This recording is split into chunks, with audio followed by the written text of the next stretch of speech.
That's not a fire song. That's just fucking Creedence Clear. What the hell is that?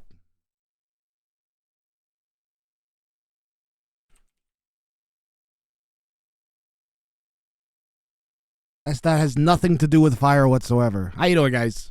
I am getting the bracket set right now, is what I'm doing, all right?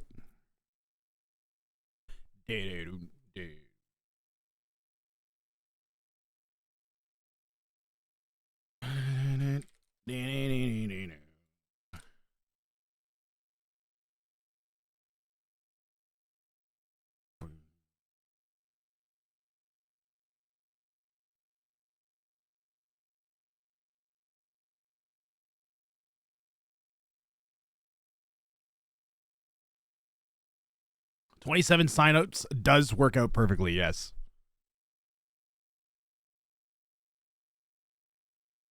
I am going to make this clear so it looks good.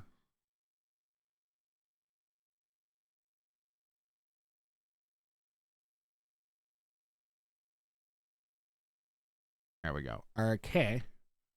Round of 27, round of 9, and the finalists. That's the whole tournament for the day.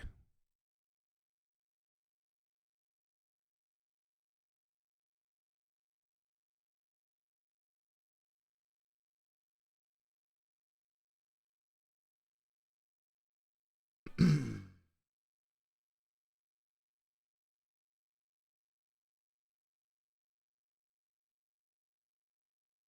have to have like 5 windows open at once here, so just give me a second while I get this set up.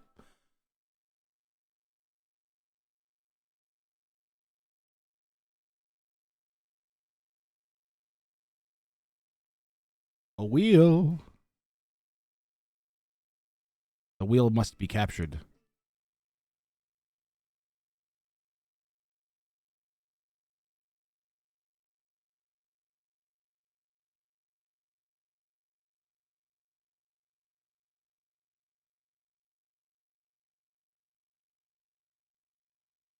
No. Burn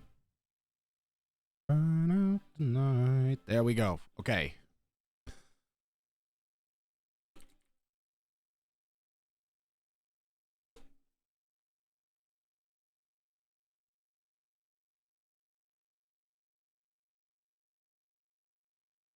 I'm burning for you. Sign up arrows. All right, I got to put all of our players' names on here. This is Chopsticks.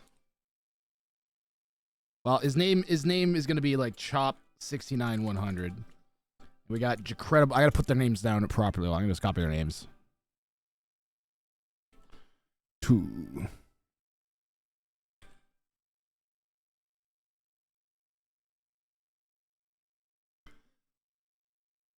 I want the logo somewhere while we're doing this.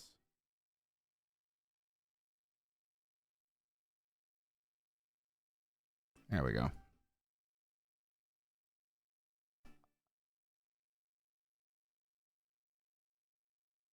Dr. Cosmonet.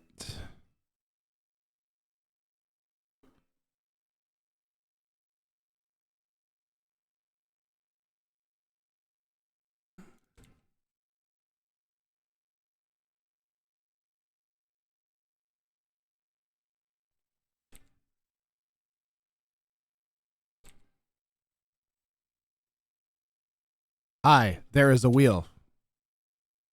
Good Twitch chatting, Jojo.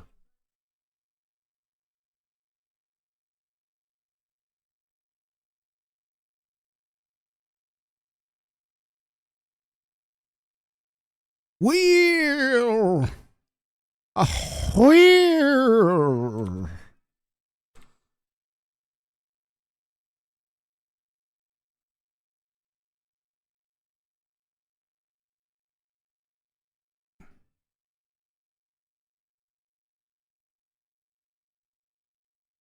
By the way, if you want to sign up, this tournament runs all day today. And if you just wait around, we'll see if we have a full 27 players and that they all show up. Because if someone bails, then I'm not going to wait around for them for forever. We do have quite a bit of gap until round 2, just so everybody knows. I'm going to cast all 9 games from the opening round. That might take like 3 or 4 hours. So it's like you guys might play a game and then sit around for like 4 hours. But at least you'll have like AoE the entire time. And then you only have 2 more games. You might only play 3 games today, guys. And get a bunch of cash. But they are free-for-all games, of course, which can take way longer than normal. Or can also end in 25 minutes with these settings, so... We do have a full 27 players. We don't have to do anything special. How do we sign up, says Pride Gaming? Go to sign up. Chopsticks posted the Discord in there. It is 1 versus 1 versus 1. Without further ado...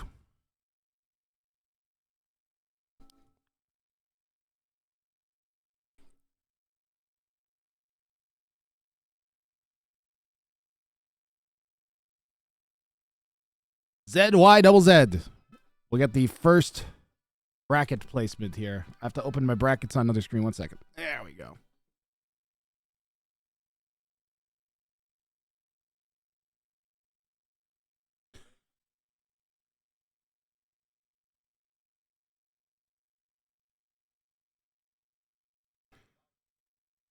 Sometimes may be good, sometimes may be shit. Pela. DS Pela.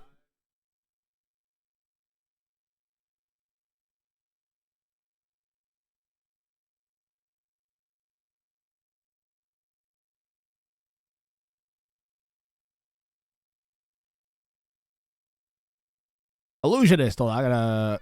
Yeah, that's better.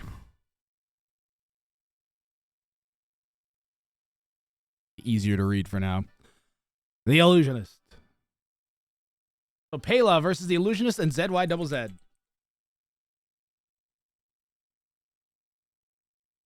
What did I just do? There we go. Is there room for me on this screen somewhere? There we go. We put a hat on.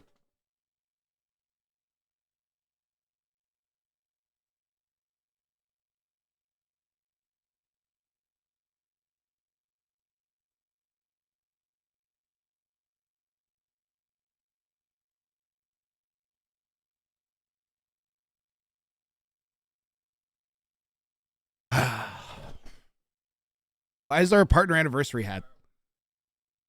Oh, it's just a party hat. Okay. All right. Let's see here. So first set is set. ZYZZ versus Pela versus Illusionist.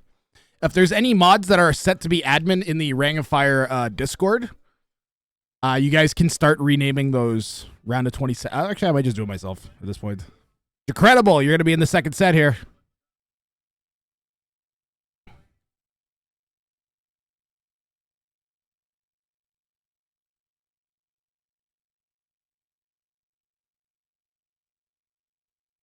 I don't want to play Andy. We'll see what happens. It's completely random. I'm doing it right now.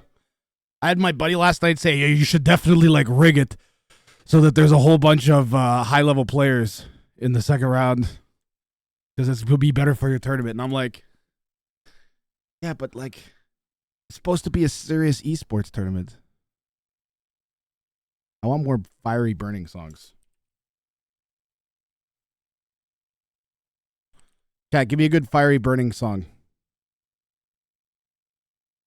This one's pretty good.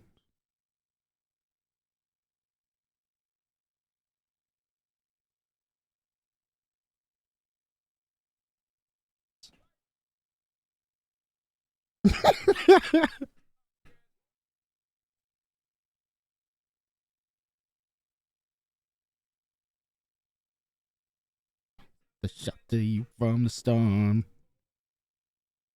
I deleted some random person instead of Arg. There we go. Decredible, Gurs, Tubby, Boofus, and Arg. This fire burns. Kill switch engage.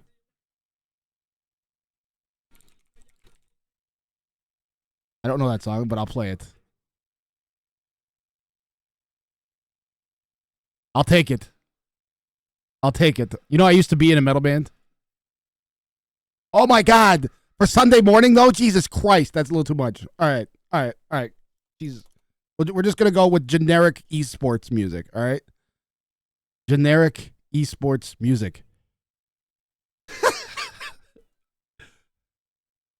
Mongols Bean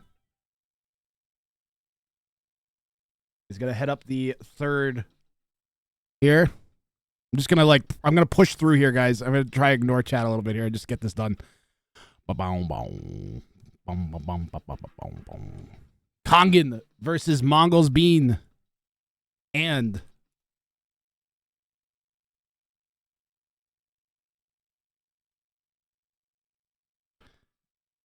Bananan or Blue Star? Blue Star. Blue Star, you're going up against Kongan. Now I'm not gonna say that Kongan has had some unfortunate losses with these settings, so Blue Star might be in a good position, even though he's up against the 2K, because he knows these settings real well. Your first recommendation was Springsteen?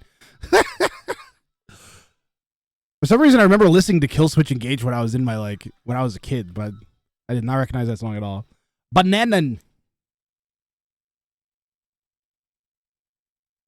See, today's all about being a pure sellout. Today, 100% we're in it. Oh, Bananan gets a yellow. Bananan is in yellow, guys. That's rigged. There's no way they're gonna lose now. That clearly is unfair. I did not plan that.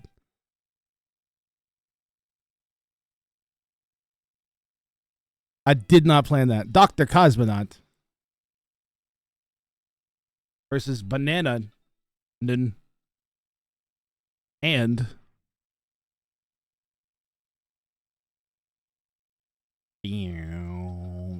Uh-oh.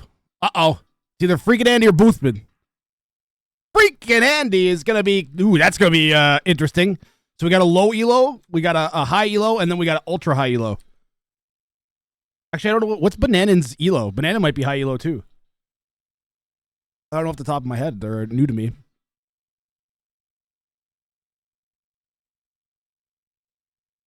The Banana's got hard for the Banana.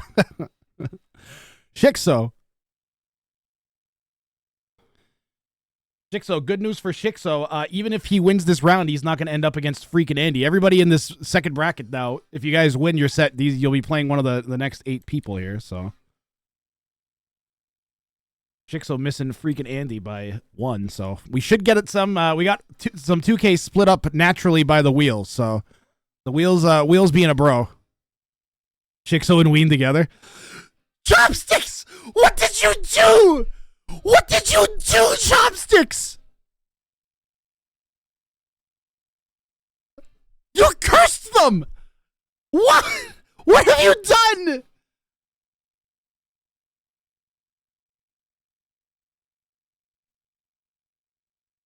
Oh, for Andy is in the 4th bracket. Yeah, good call, Flying Mouse. It's still early for me. I'm sorry. Ween and Shixo, round 1. Yeah. Now Reagan put Chopsticks in with them.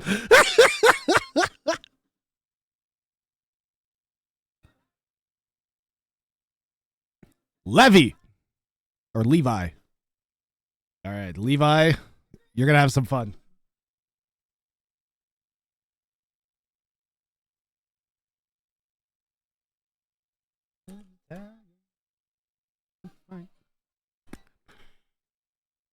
You're playing Kongan? Me? I'm not playing Kongan, no, but he's in the brackets for this tournament. Kongan is playing Mongols Bean and Blue Star. Unless you're talking to someone in chat, I missed it. Jojo Bob. Over there in red now. Versus Boothman.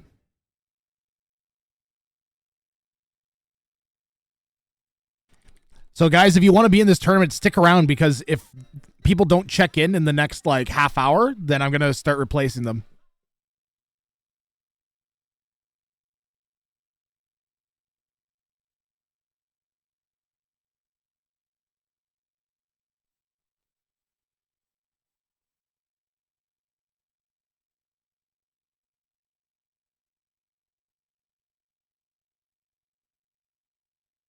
You just want a TC drop monkey car? Yeah, the name broke it.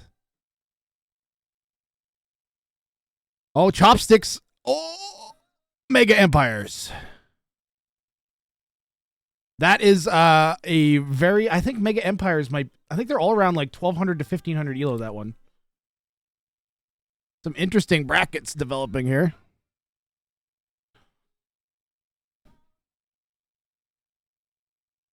Elavid. Oh, Elavid. Where you going, Elavid? Still a couple 2Ks on there, I think. We got El Matador, and I thought I saw another one. We got the King of the Hippo winner signed up, guys. Super Monkey Car 3000. Elavid and Super Monkey Car? Oh, man. This is like the supporters bracket right there. That'll be fun no matter who you guys get now. El Matador? El Matador, Super Monkey Car, and Elavid is going to be a fun game. 5-stream streak. Good job, Kongan.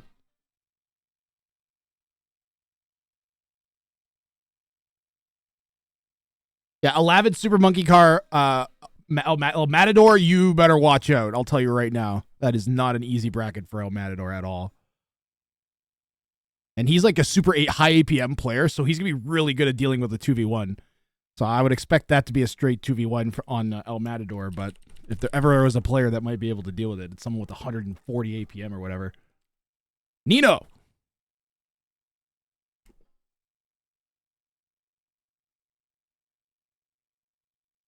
Mouth puddles. Running out of players to put on the board here.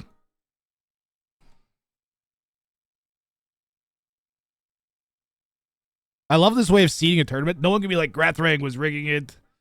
This was a setup. You know, mouse puddles and chopsticks. Chopsticks. You'll be proud.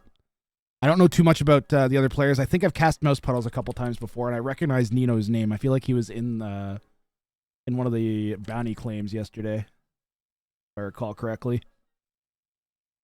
And our final set will be Flying Mouse versus Leo Grampy and Kevin FOJ. I will spin them just because everybody wants to be spun around. Maybe this wheel is a pre-recorded animation. Nope.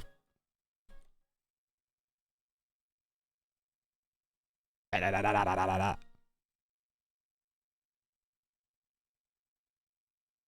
I can actually make it so legit.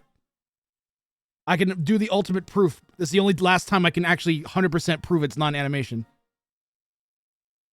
Boom!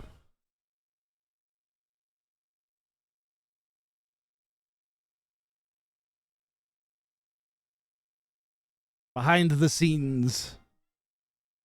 See, look, it was live. That would be pretty hard to program, let me tell you. That would be very hard to program. Purple monkey, dishwasher, cheese biscuit, hammer time. There are a whole bunch of random phrases that were perfectly synced with my face. I'll read something from chat. I have been spun so much. I'm dizzy AF. Bam. Ultimate D-rigged proof. Don't expect that for the next tournament. Hey, how come Hera's in round 1 against MBL and and the Viper? Wow. All AI animated. All right, our brackets are set, guys, for the day. Let me just get this like cleaned up a bit. I think we're cutting off Flying Mouse. Can I like squeeze that somehow? You know what I'm gonna do? I'm gonna just shrink all of the fonts. Wait, oh, I can just delete this. Delete row. And now it fits. Still have this settings from like 2 years. Wrang of Fire 3 is when I set this bracket system up. I can make it a bit bigger. I think I can make it even bigger still. There we go. Wrath all day long. Yeah, we're here for a long time. Okay, so next thing I'm going to do is I'm going to try and quickly set up all of the brackets in Discord for people to just set their games up.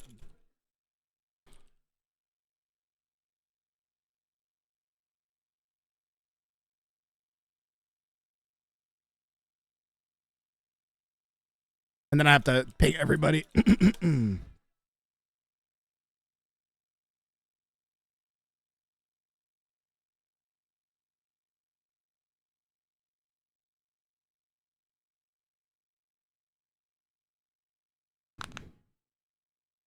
We may have had one person drop out already.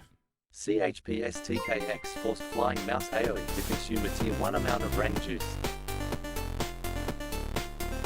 I have to manually look this person's name up because they didn't bother removing themselves from the sign up list.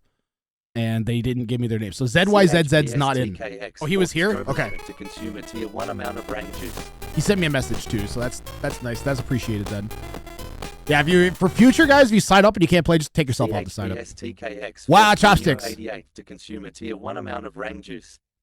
Thank you very much, Chopsticks. Grant, I hear you talk about practicing hockey. I do not follow hockey much, but can you talk about your background some? I am a public address announcer that works in the Ontario Junior Hockey League and a bunch of other local hockey leagues here in Toronto. I don't know what else to do. I do lots of stuff. I started doing Twitch the year before the pandemic to get good at production. To get good at production for the Fighting Robot Club that I help run.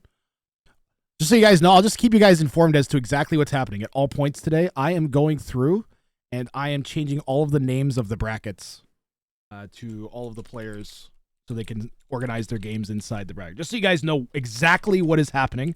I'm going to keep you guys constantly informed as to the goings on. The plan is to cast like a ton today. We do have to set up the infrastructure for it.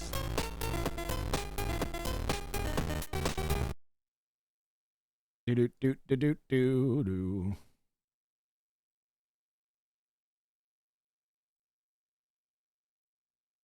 All right, I'm gonna take this off screen because there are some people's Discord names on there, and they might not want that. So, but just so you guys know exactly what I'm doing, and you're not like in the dark, like why is Wrang just sitting there typing quietly? No, I'm doing admin stuff the entire day today. I'm not gonna stop. Today is basically constant work for 10 hours. Mongols Bean versus Kongan.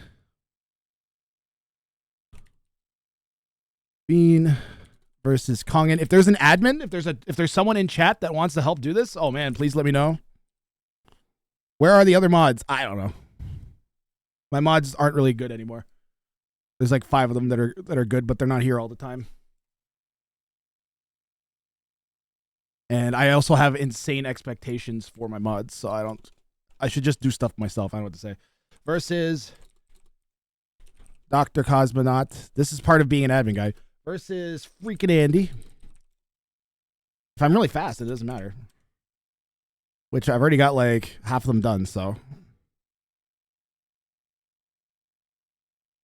It'd be much easier if I just had their names in front of me. Instead of everybody using a different name than their actual name. Like that's what, you want to know what kills administration? Is when you have like 3 different names. You have like a Twitch name, a Discord name, and an AoE2 name. That, you want to completely shit fuck a tournament, that's how you do it. Because then you're just like, I don't know who the fuck any of these people are.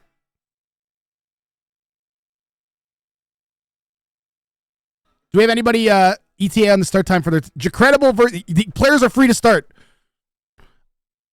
I'm just getting overwhelmed. Is there anybody in chat that wants to help here? Any mods?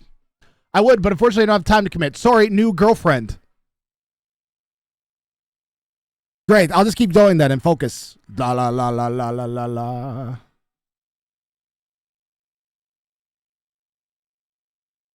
Chopsticks data is $69.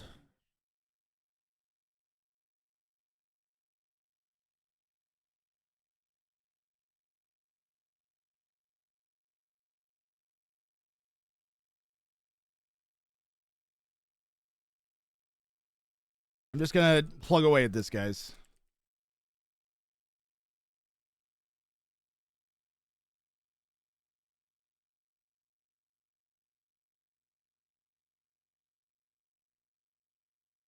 And also, like, if players are a little bit late, they're going to get away with it today. As long as they get their games finished before I'm done casting, you know what I mean? So if people aren't here right away, that's okay. It's not ideal, but it's okay. But I'm not going to put up with it for forever. I think there's a couple players that, like, Like, I haven't heard from Dr. Cosmo or freaking Andy, but I don't really want to boot either one of those dudes out of the tournament right away. Because they said they're going to be here. I have confidence they'll be here. They're pro players. Dr. Cosmo, freaking Andy, and then I have to find out Banana's name. Finally, TY. Okay.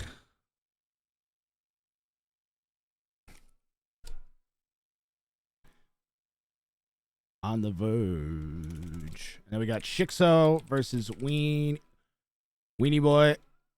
I spelled his name right. Ween Dinchester versus Levy.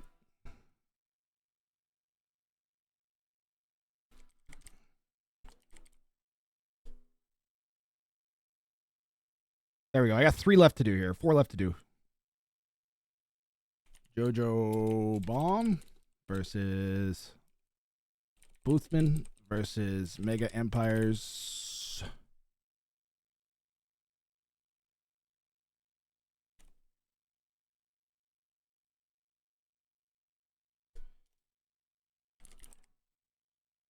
Look up Empire's name because it's different.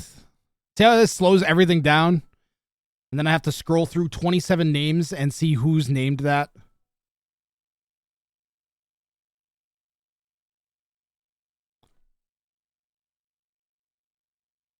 So that I can ping them. Guys, just make your Discord name the same as your AoE2 name, please.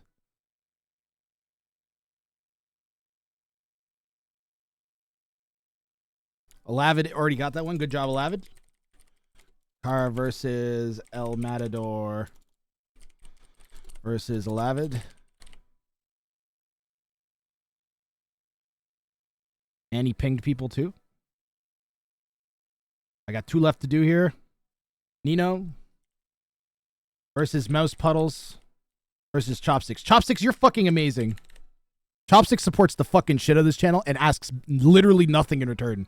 You know how many people I see around, especially the AoE2 community, that will support a channel but then like expect things from the streamer in return? You know what I mean?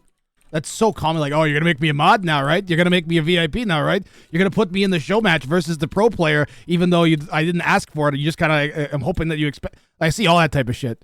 Chopsticks just fucking shows up and watches and enjoys, and it's just like, hey, can I get in? Just like anybody else. So we have 1 spot open at the moment. Is there anybody that wants to sign up for the tournament? It's going to run from like nowish until like 12 hours from now, possibly, if you get all the way through. We have 1 spot. What are the rules? Non-garrisonable kings. Every game is played on Mudflow. If you snipe a king, then you get 1,000 of each res. Can you delete your king or resign before someone kills your king? Absolutely you can. Do not worry. You're not going to get in trouble if you decide to delete your king to try to deny someone resources. Although I would recommend not doing that, because if you delete any of your kings ever, you're instantly out of the tournament. Because you only get 1 life in each round. So deleting a king basically guarantees that you are going to be out of the tournament. So I would not recommend that. All right, we are basically set though now. The brackets are set. Players are free to start playing their games. I would appreciate a ping when you're about to start.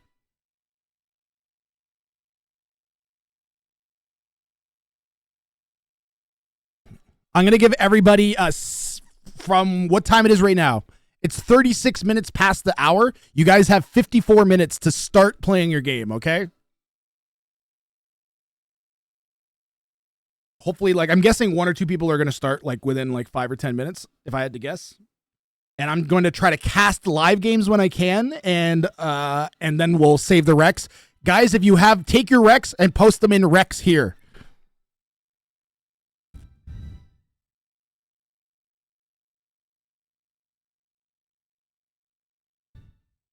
I should get the settings on screen somewhere.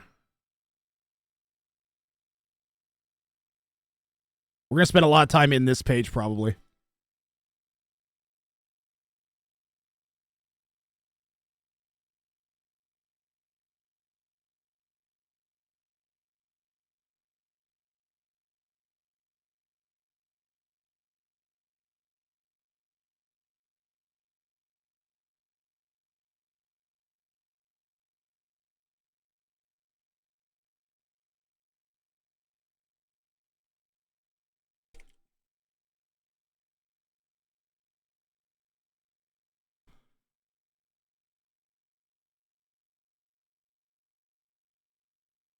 Alrighty, I think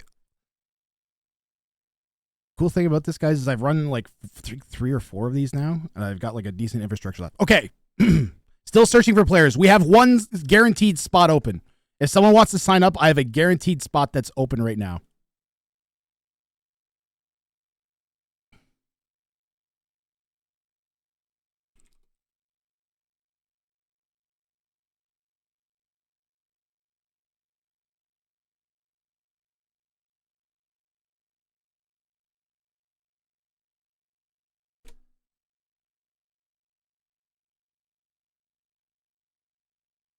It's early, guys. I know I struggled to wake up today. I only barely managed to do it, so I'm definitely going to have a little bit of leeway. All these people, like, I think like out of the 27 people, 25 of them are pretty familiar with the channel. So they'll know to be here. We've got Mongols, Bean, Kongan, and Blue Star are all here. We're waiting to hear back from Banana and Dr. Cosmonaut. Ween is working on connection issues. JoJo's waiting on Boothman and Mega Empires.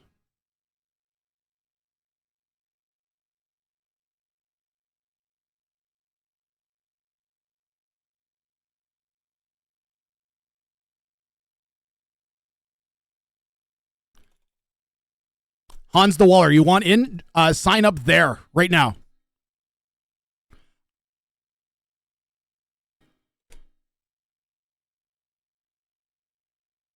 Under hashtag sign up and rules, and if you're the first person in, gets a spot directly in the tournament at this point. Because ZYZZ can't play, so. I do. Leave us in. Did I miss a message? How you doing, Salad? I can sign up, but I have to leave at 18 GMT. Then don't sign up, Salad.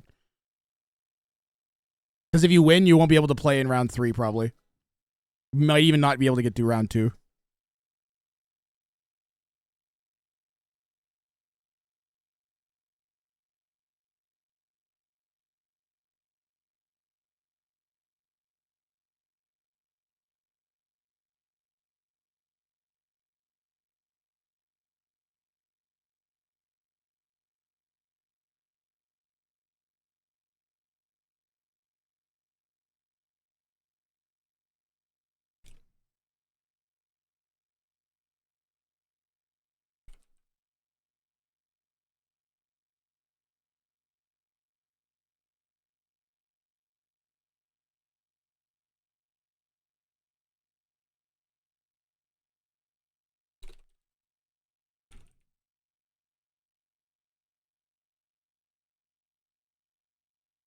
Chopsticks and Mouse Puddles are getting going. They're already talking about a server. Nice. Ween, Levi Ackerman, and Shikso are all from Denmark and Germany area. So that's going to be a nice high ping game.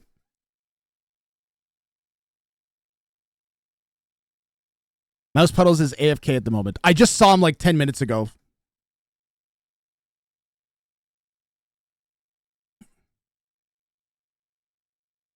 I swear to God, I saw. Oh, maybe I'm thinking of Flying Mouse, though. Yeah, I might be thinking of Flying Mouse.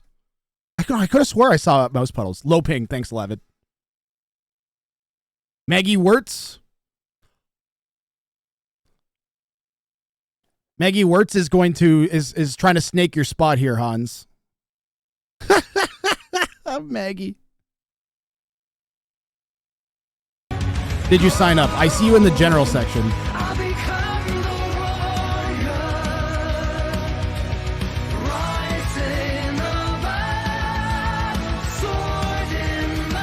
All games, yes. Public update preview, guys.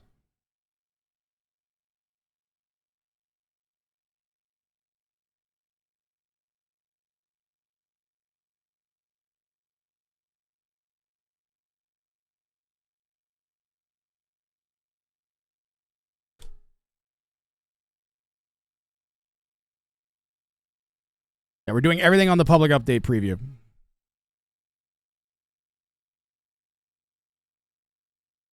Be aware that stand ground and selecting targets is not the greatest, but I'll take having working crossbow pathing.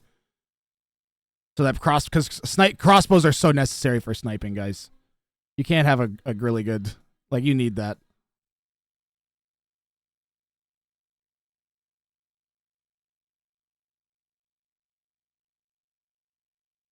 What is the public update preview? Here, I have to do it myself. I just did it myself. You go properties, betas. So you go into Steam, right click, properties, betas, and then you go beta participation, public update preview. It'll update. It'll say update. It'll come a little blue square saying update. You click that, you let it update, and then it'll load you in. Crossbow on Mudflow. There is a giant outside. Hans the Waller, did you get into sign up and rules? Okay.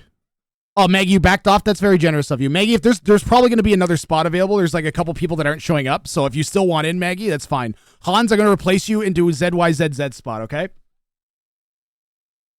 Hans, you're in. I'm going to peg you in one of the, I'm going to ping you in that section in Discord.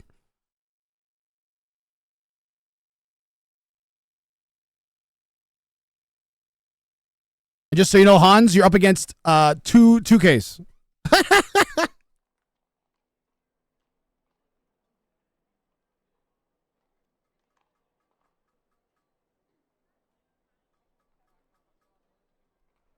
Wow, Discord's being really glitchy. All right, there we go.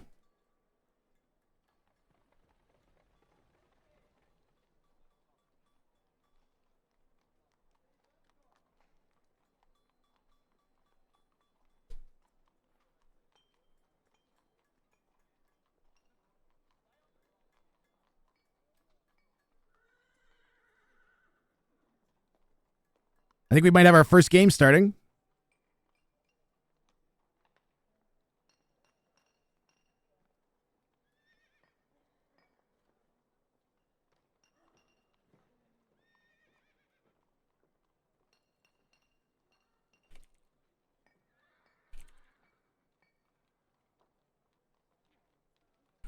We do have one other no-show still, guys, at least. Possibly two.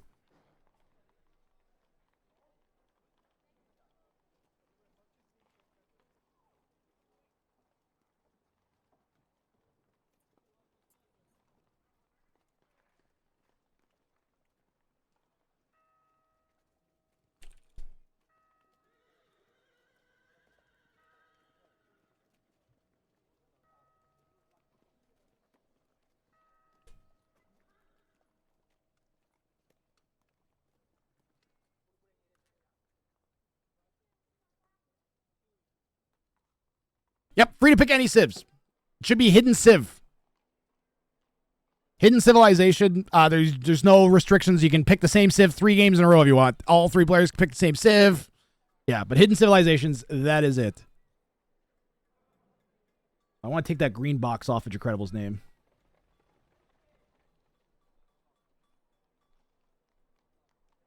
Holy mackerel. There's 86 people watching? You guys are amazing.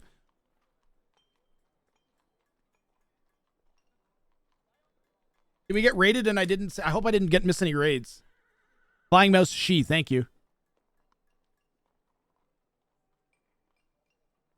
Yeah, Leo Grampy's a she. Waiting for the hot mud action to start.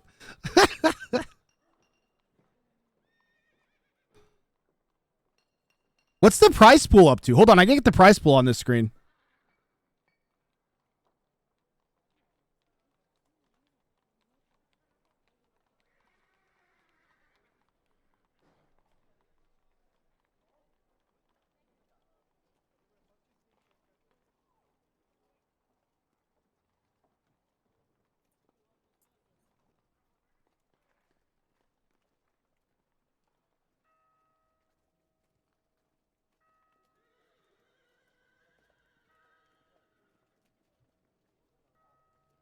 There we go.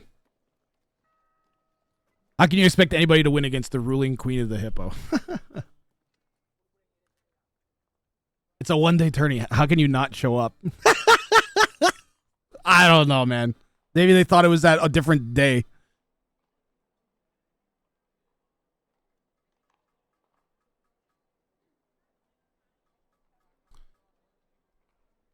Are there any rules regarding communication in the game? You can talk to each other, like you can type anything in game is fine. Do not join a Discord section and go on voice if you're just so you can 2v1 someone. Do not do that, please. I can't technically stop you, but I am requesting that you don't. I would say that if you are going to do that, please communicate in game. Like right in game as well, so people know what the fuck is happening. I really strongly prefer people to just communicate in game. Like you can work with each other, you can like 2v1 people if you want. Like there should be no diplomacy settings. Pretty much flying mouse. That's like the one rule is don't type anything that'll get me banned. Other than that, you can write in chat all. Yeah, Diplo is fine, but you can't use the Diplo settings in game. Like you can coordinate your attacks against one player if you want using the in-game chat. Perfectly fine. That's very typical for this tournament.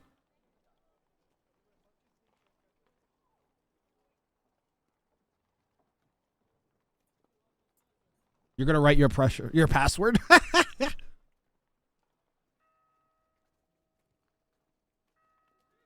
When is Leo Grampy playing? Looks like they're trying to schedule at for like half an hour, 45 minutes from now is when they're trying to set up. Their third person isn't here yet.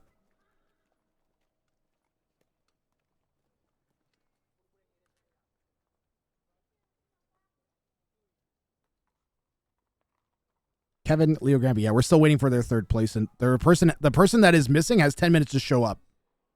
Why did I rig you with Ween? No. You have to blame Chopstick Shixo. Because Chopstick said, wouldn't it be funny if Ween and Shixo ended up in the same bracket? And then it happened immediately after that.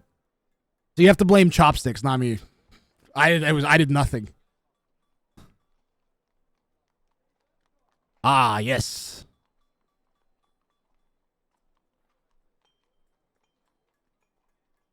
So Gurus has showed up for the Jicky Arg set. So we got Jicky, Gurus, and Arg here. Let me see if these guys have started. Oh, we have our first lobby, guys. We got Blue Star versus Mongols. Bean and Kongan are all in lobby.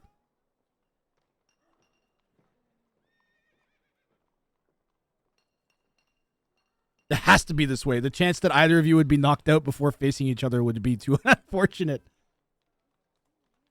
Which game are you going to cast? I'm going to cast every game. I'm going to start with Mongols, Bean, Kongan, and Blue Star because they're about to play and they're live. They're going to be live, so. But I am going to try. I'm going to cast all 9 games, okay? We're not going to. There's going to be maybe 3 or 4 that end up being Rex. But I'm going to cast all 9 games.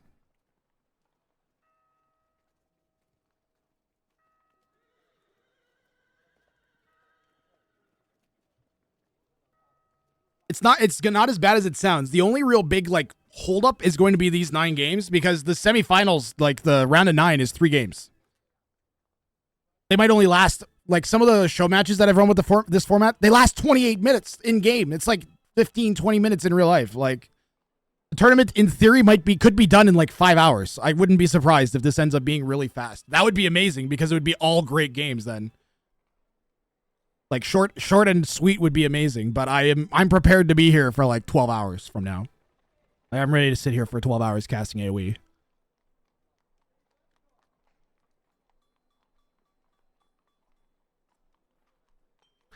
Now I'm in a really good mood because everything went pretty smoothly setting this up, and now I just have to sit and watch AoE. First players are in the lobby, just waiting for them to roll.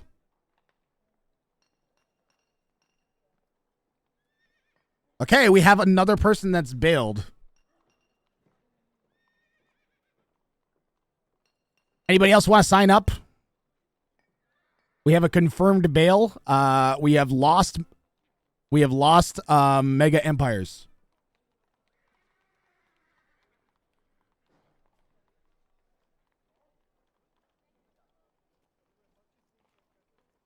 So if you want to get in, you have an opportunity to do that.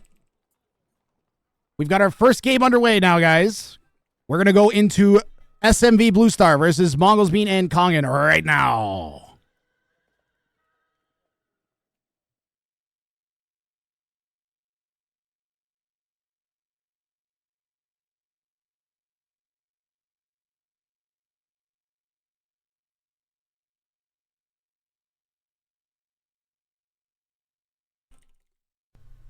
Nice.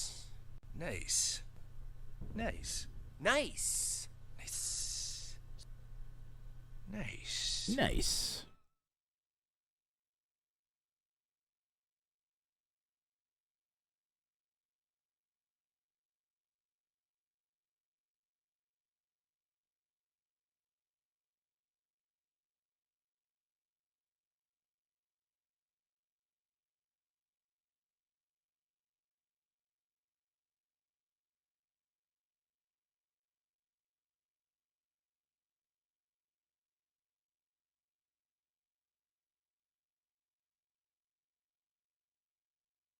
Yeah, I am pretty excited. Okay, I finally get to take a drink from my iced coffee.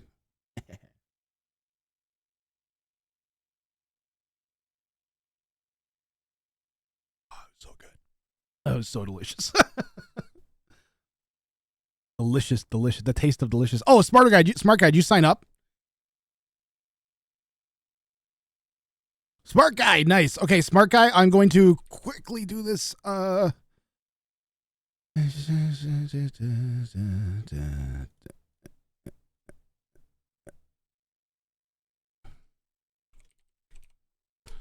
Quickly edit this.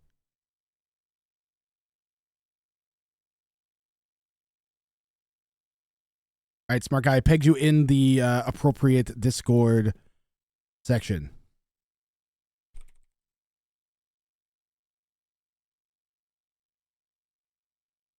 Now we are just waiting for Capture Age to kick in. Turks, Mongols, and Mongols here for game one. We're in. The tournament has begun. Welcome to Wrang of Fire Mudbowl.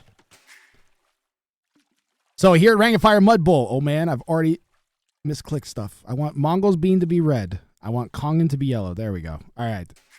So here at Wrang of Fire Mudbowl, there are a few settings you really need to be aware of. First of all, it's regicide, which means you kill a king, and that person is eliminated. Also, kings cannot be garrisoned in buildings. I gotta get rid of some bounty stuff from yesterday. There we go. Kings cannot be garrisoned in buildings.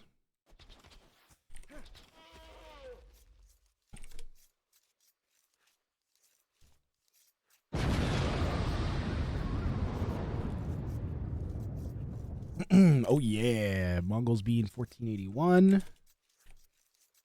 And Kongan is a 2K. There you go. Elos are at the top of the screen. If you guys want, you can vote with your channel point predictions. Who you think is going to win. Mongols being here in the east in red, playing as the Mongols, of course. Kongan in the northwest in yellow, also playing as the Mongols. And SMV Blue Star, a.k.a. Suji Themvek 2, playing as the Turks here in blue in the south. All right, who's excited for this tournament format? So we have ungarrisonable kings. Also, if you take out somebody's king, you get 1,000 of each resource instantly. Did the options bug? They did bug. Okay. Prediction cancel. Can a moderator or any VIP please set up the prediction? Please and thank you. Is that a thing I can ask for? No, that's exactly what broke last time, Jojo. Thanks, though, buddy. I appreciate the attempt. I got it, guys. Give me a second.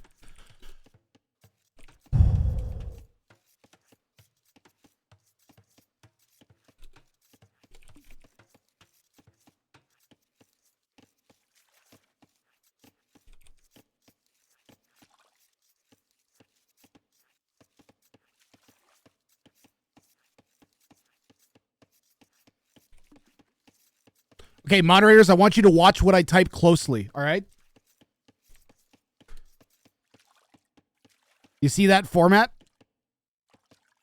Oh, I spelled prediction wrong, but if you see that format, that will set up a prediction using any moderator or we'll be able to set that up, okay? So you see how it's prediction, title, and then the title, and then slash option 1, slash option 2, slash option 2, slash space duration, and then a number. If you use that exact format, it'll set up a prediction. And then you can also type exclamation mark prediction space resolve and then the name of the option and it'll resolve the option on screen. All right.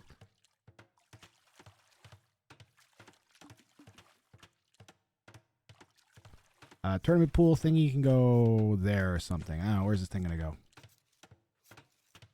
You can go somewhere.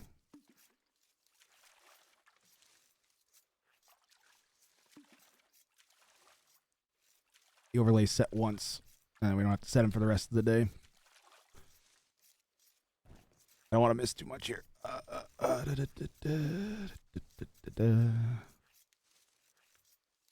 $269 tournament pool. for today. My actual goal, I think, was like 350, but I went up to 420 because,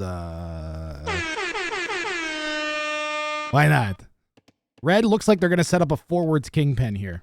A common strategy we see with the ungarrisonable kings is players will build pens, usually right next to their TC, and this is why I ultimately decided to go with this map for this tournament. You can't build on this. You can build a dock on the outside rim, but you can't actually, you can't build on this. So you're not going to be able to wall your king in next to your town center.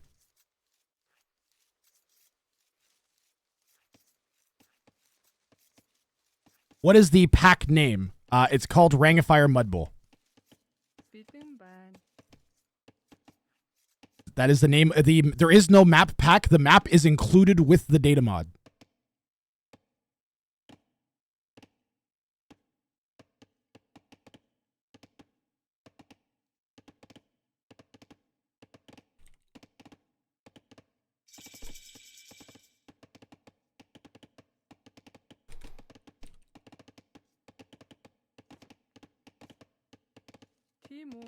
Uh-oh. Just about had our first snipe of the day. No. Just fight the... What are you doing? What are you doing, Mongol Speed? Okay. This cannot be the first king snipe. This cannot be how the first player goes down in this tournament. This cannot be how the first part of this tournament. All right.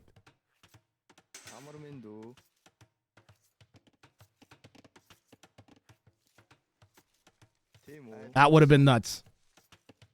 Obviously, red planning to set up here. The clear danger with putting your king in like a forward wood line like this is the potential for a demo ship if you overchop. Like, sure, you wall everything in, but demo ship, and then either the demo ship hits your vills, which is always a present threat on Mudflow. But even more so on this map, if you do use the forward king pen on the hybrid territory, you could get your king demoed.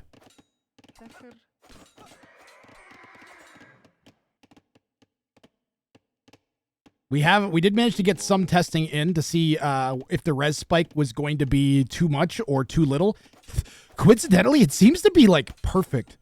Like, it seems like a lot of res to get, but it's barely enough to throw down a wonder. And a lot of times you've put a ton of res into going in to snipe a king and fighting a player's army to break into their base to snipe a king. And it just kind of seemed right, from what I've seen, it seems to be right in the pocket of a good amount of res, but not too much. I think the earlier you snipe, the more the res is worth it, right? Like, pretty clearly. So I think we'll see a lot more attempts at feudal snipes. Kongan's going to go for it, guys. Kongan is here to play. Mongols might be in trouble. He can't wall this off. He's got one king trying to block. Kongan trying to block with one king. Or one scout trying to block the king with a scout. He's got it wild. There's 2 scouts left. There's too much HP left. There's 1 scout. Oh, it's got 1 hit. There's 1 hit on it.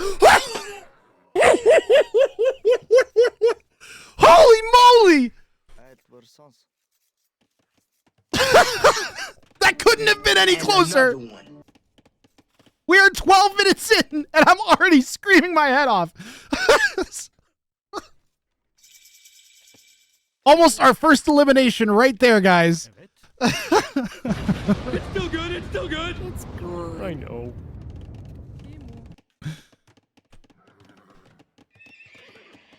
I like it. I love the aggression, guys. That's exactly what I was hoping to see with these settings. Kongan going right for the jugular of Mongol's Bean, and Mongols turning it away. Kongan's still with the Vil lead behind this.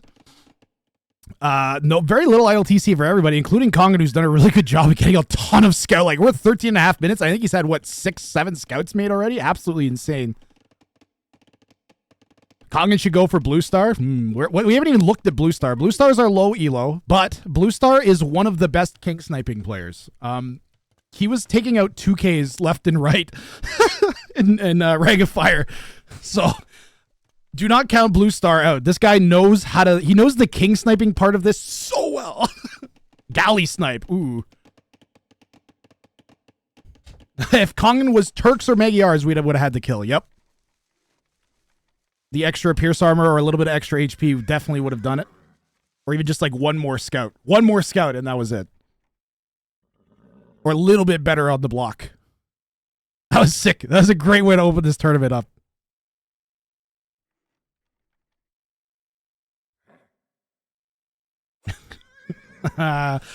You guys, again, the great thing about this format is I didn't host this tournament for you guys. This one's for me. This is me having the most fun I can have with Age of Empires 2 settings. Is free for all and Garrisonable Kings. This is a common technique from Blue Star. He'll go and he'll wall off the corner and set up kind of like a little a southern eco. He's mostly concerned with just not upsetting yellow or red. Can you pick the same civ in the next game? Yeah, you can pick one civ all tournament. That's fine.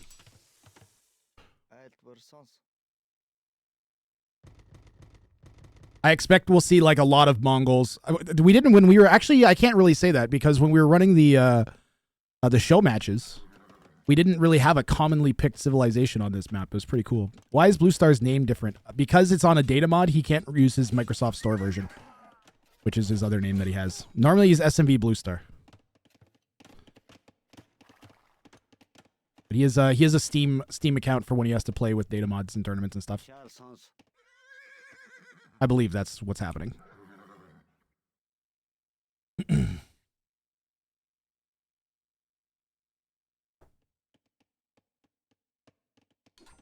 Yep, Spanish was a very common pick. It's a good counter for a 2v1 because you can make conks and possibly take both players out, right? I expect we'll see a lot of Spanish. I expect we'll see a fair bit of Chinese as well because you get the extra villagers and you have the deep fish around your TC. There's a lot of good civs for this map. There's like a lot of civs where you could leverage different bonuses. Out of all of the hidden cup maps, I think this one 100% should be made a ranked map. The _hacker. Thanks for following. Yo, Jan the Hacker, thank you very much for the follow. Yeah, I think out of all of them, this is the one that could very, very quickly and easily be made like a part of the game. This is a 10 out of 10 map script. Thoroughly enjoy this map. Please no. Come on, it's amazing. Mongols Bean getting a lot of pressure on his home eco from just a few scouts and spears from Kong in here. Do not fight the spears with your scouts, please. Please don't.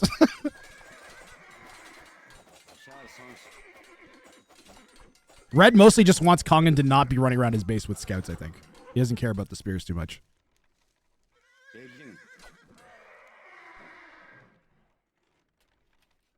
Malay Harbors, fish trap and food only militia line.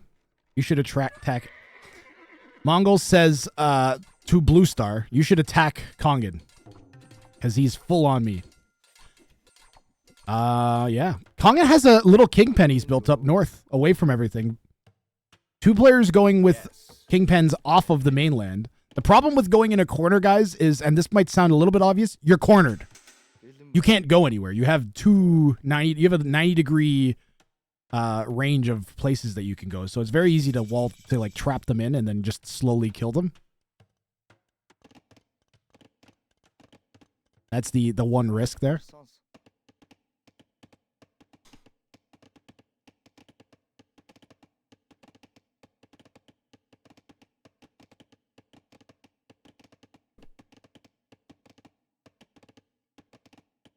Since Super Monkey Car is an hour late. Okay.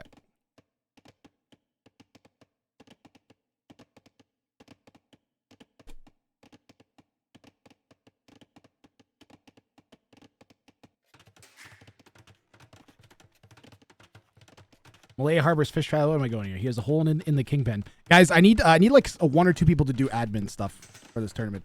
So I don't have to constantly like do admin stuff in the middle of casting. Is there anybody that can do a little bit of admin work? You can? Okay, Maggie, you're in the Discord already, right? I'm going to give you admin privileges in the Wrang of Fire Discord, all right? You should be able to change like the names of Discord channels and ping people and all that stuff now. If you can't, let me know and I'll make sure you get those permissions as well. And just go through the round of 27 and make sure everybody is assigned. I just moved Smart Guy into Super Monkey Car's set. So it should be El Matador versus Alavid and Smart Guy now. So that needs to be changed. And I'm going to stay focused on this game now.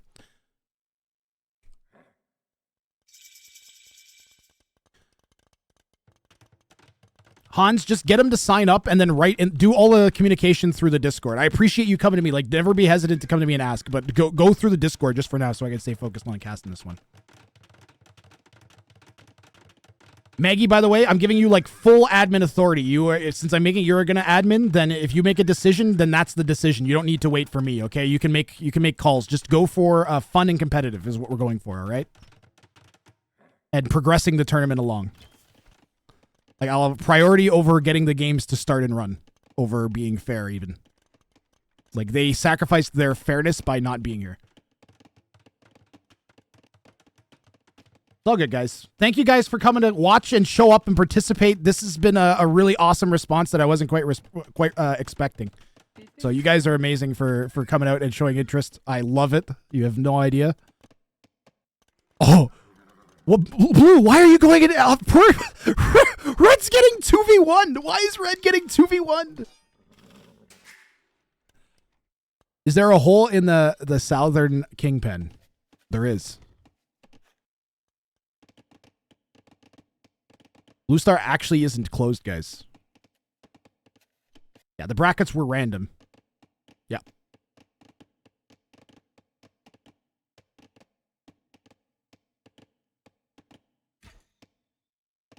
Blue Star's 1v1 with a 2K. That's the way it's looking, honestly. Blue Star needs to attack Kongan now. I wonder if his plan is to just go Imperial Age Treason and then try and snipe. Right now, it looks like he's... brackets are very, very wrong. Brackets should have a link, though. Good call.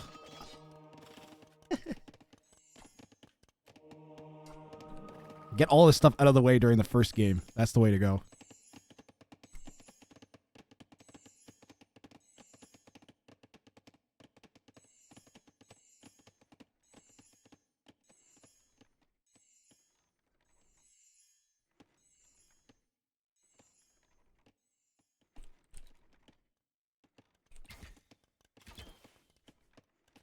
Kings cannot garrison. You can heal the kings, but you can't heal them inside of buildings. You need to get monks. And the other thing is you can't, like, let's say you're, like, thinking about, oh, I'm going to make, like, 30 monks and put my king in the center of them. The monks do not auto-heal the king. They have to be tasked to heal the kings. All the games are best of one. All sets are best of one. We're going to have 13 games today. I'm going to cast all 13 games. So there's 9 games in the round of 27, 3 in the round of 9, and 1 in the finals. I'm going to cast live where possible, and Rex where not, but we're gonna do all of them. Monk wall is a fun idea, yeah. And it's a one and done. I really like the 1 day format for tournaments in general. Having it all on 1 day, you turn in, you turn on, and then by the end of the day, you know who won. It's pretty great. You can just like sit down and plan a day of AoE. Big fan. I'm way less of a fan these days of the tournaments that take like a month to play. A month and a half. It just drags on. It just feels like there's nothing else in life that matters. And there is. Yo, Mongols Bean is doing amazing considering they've had a 2K pressuring them for the entire game. They're only 7 vills behind Kongan, guys. The main thing Kongan's got going for him is he's got a ton of step lancers running around. Uh-oh. We got Petards. Petards coming out from SMV Blue Star. You know, the other thing is that this might actually break up the 2v1 with the kings having a bounty on their heads. This might actually break up the 2v1 against the high elo, because if one of the low elos snipes one of the other low elos, then they might be able to actually take out the 2K. Red has had to completely abandon both of their bases with their king as they got castle dropped by Kongan here in the center. Kongan's base is going to be like triple reinforced when all is said and done, so going to need quite an amount of petards here. Blue Star, though, clearly has a plan. Age of Empires 2 images that precede unfortunate events.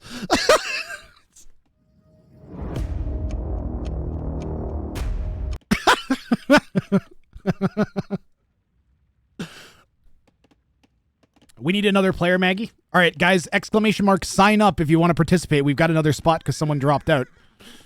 So if you got the rest of today free and you want to play in this tournament, there is still a spot available as someone dropped. Is an image where the Reigns of Castamere. The Reigns of Castamere starts playing. Yan signed up. Nice. Chopsticks, if you, I can make you an admin as well, but I think you're playing in the tournament, right? La la la la la la la la. Where are these guys going? Blue Star's walking around with petards like, hey, who wants to be exploded? He needs 20 minutes. That's fine, Choppy. I think he's making it a little too obvious here. I would have liked to have seen Blue Star go for the big, long, painful flank. I think that would have actually been the play here, but I mean, he of course doesn't know that. We'll go to Blue Star's POV. He's got a decent amount of scouting actually, but clearly his plan was to break in there, and then he came and he spotted Yellow's castle. So now he's like, oh, well, I guess the king's not there. What do I do now? DJ_AOE has been consuming Wrang juice. Thank you very much. For months. They say ads be gone. Thank you, DJ_AOE. I have made a note of that in my mainframe. We have a mid-roll ad. That sucks. Sorry, everybody. But I appreciate the sub, DJ. I did not do that intentionally. Normally I would have ran an ad before the game. I'm overwhelmed a bit. Kongan is playing masterfully. Mongol's Bean, the fact that he isn't dead from all of this 2K pressure is so impressive. Like, look at the score. He's only 700 behind Kongan. And he's managed to get a bunch of army out. Like, army numbers are actually even. Yeah, Kongan's got way more eco behind it. But, man, Mongols is playing really, really well. Like, super impressed with Red staying in this game. I think Red and Blue need to communicate a lot better.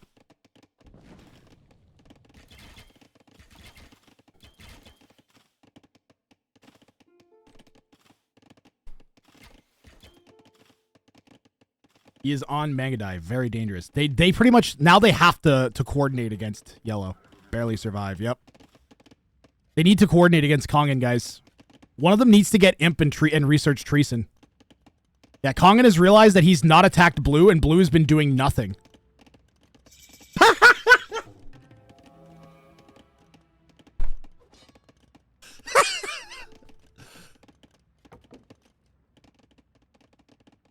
Tell him where the king is. Tell him where the... No! No, he researched king! He researched Treason! And he's gonna go and run to the wide open king! Mongols is sending everything he's got to the king! He's just gonna... Blue Star sat back, went Imp, researched Treason. And now he's just gonna kill Red like it's no big deal.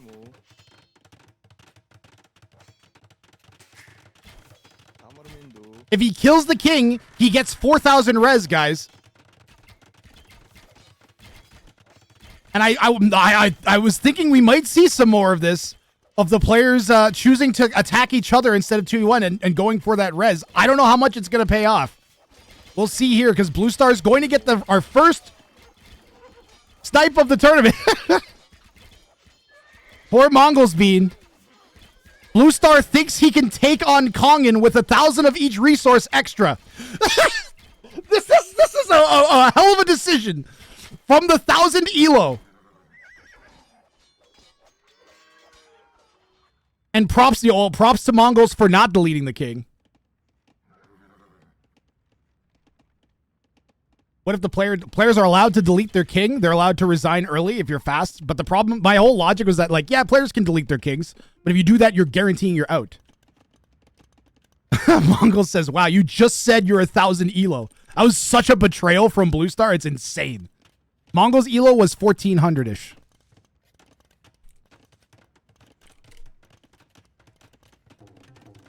Yep, there's one spot still open in the tournament because we had another player drop. So if you guys want to come in. How do you think you win without me against a 2K player?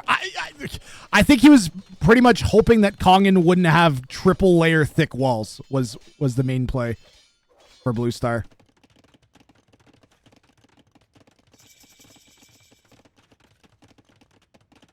Yeah, there's no way he wins versus 1v1. I'm inclined to agree. But he is Imp with a ton of res.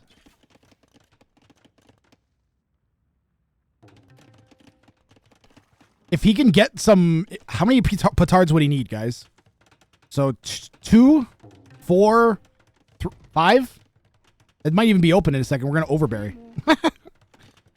5 petards. If he just... All he needs to do is make 5 petards and walk around. Oh, he just lost a couple right there. Wait, where are the petards? There's 8 petards somewhere. Guys, Blue Star has a plan, and he's doing it, okay? At least you might be upset with Blue Star for going about this the way that he did, but at least he did have a plan here. He 100% had a plan.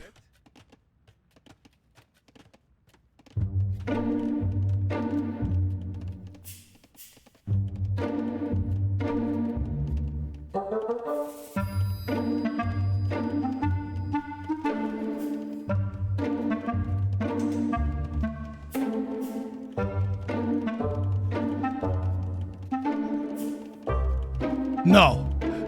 No. No. No. No. Don't tell me this is gonna work. What is about to happen? No. No. Go Booster. Go Booster. Come on Booster. Come on Booster. Let's go. Let's go Booster. Come on. Holy shit. Let's go. Let's go. Let's go Booster. Come on. He's gonna get the thing. Oh my god! What is this game?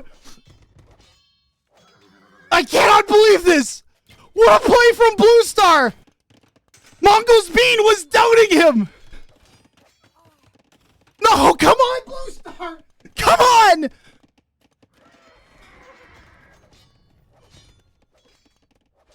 Come on, Blue Star! Come on, come on, come on, Blue Star! Come on, Blue Star! Come on, Blue Star! Oh my god, the tension is killing me! The Mega Knight coming back! Koggen's so desperate here! Blue Star's few hits for getting in! The King's gonna go for a run! Go, Koggen! This is gonna be close, guys! No, he's walls in! The game-saving quick walls from Koggen!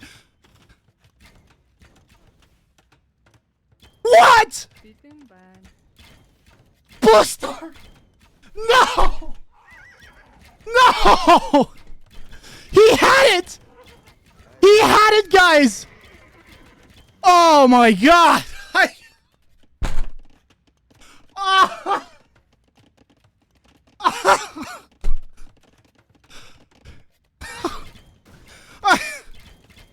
Blue Star! Oh my god!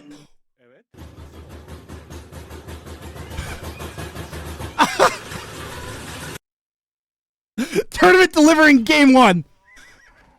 Game 1 tournament delivering. Emotional, damn it! That is the greatest thing I've seen in Age of Empires 2. If he gets this, I am gonna lose it all over again. He has a lot. He's got further to go this time, though. There's an additional layer of walls now. Oh my god. I'm gonna die. I'm not gonna make it, guys.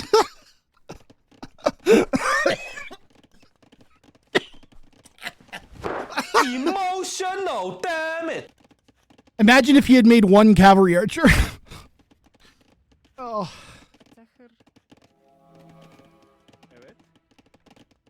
Another one. No, go! You can't just wait there. Blue Star, he's gonna see. He's like 2K. He'll see. He's not gonna make it. Blue Star, he's paying attention now. That was his one chance, guys. It's still good. It's still good. It's good. I know. That was his one chance. This one, I don't want to call it in favor of Kongan just like that. But I don't see this one working for Blue Star anymore. What a... My heart rate is still so high. Siege Tower.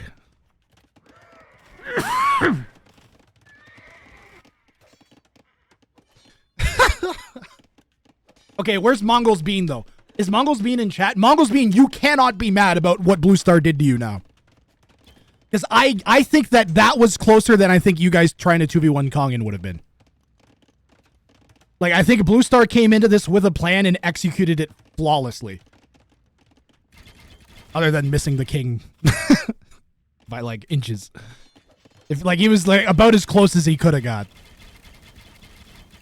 I understand you would be frustrated at going out the way that you did. Like, why is the 1000 Elo sniping me against the 2K? But that happened after. So I definitely think that Blue Star made an amazing call.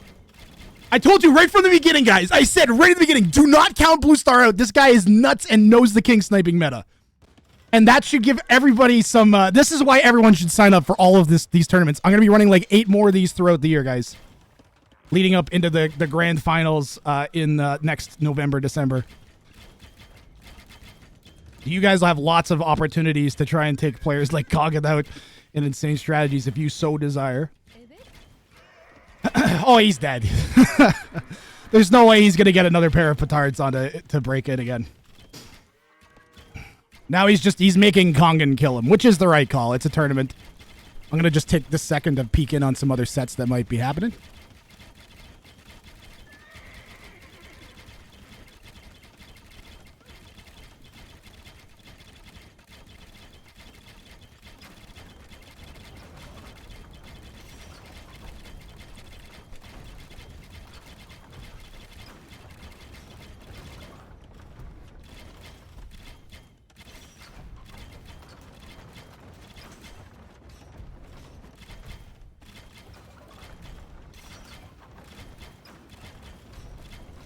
I'll do some admin stuff in a minute. Oh, I can do it now because we're just watching. We're gonna watch Blue Star die here.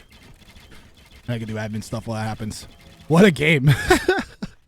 Did he try to attack Kong? No, Mongols. Blue Star's 100%. Blue Star's entire plan was to snipe you, go imp, and try and petard snipe the other player. That was 100% his plan.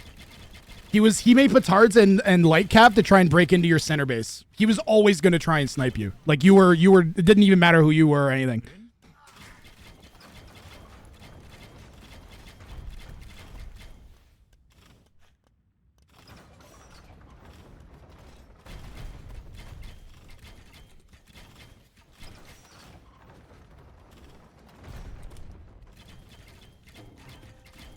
The plan worked until it didn't. Yep. Now Blue Star's running off. He's got, Blue Star's got some fight in him, guys. He's not done yet. Kongan manages to break in, but the king's gone. Blue Star, throw a wall down. Throw a wall down. Throw a wall down. Okay, now throw 2 walls down. And wall into Bangadai. Ah. 1,000 elo. Kongan hits Treason. He knows where that king is. Well, he knows it's roughly over there somewhere.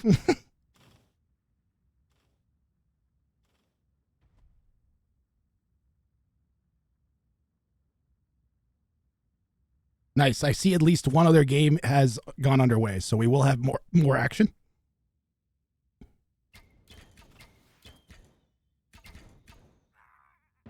And that's it.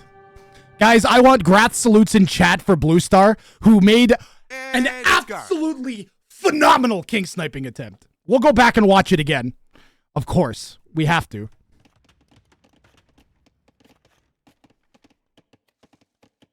One of the best Ring of Fire games ever, period. Period. One of the best games I've ever cast in this format with Ungarrisonable Kings. And we've been running this since 2023? 2022?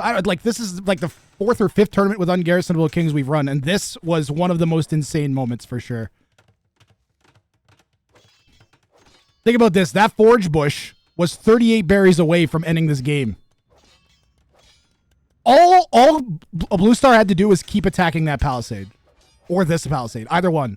As if he had just kept attacking the Palisade, it would have been fine. We needed just a little bit of focus here and to calm down. Just a little bit.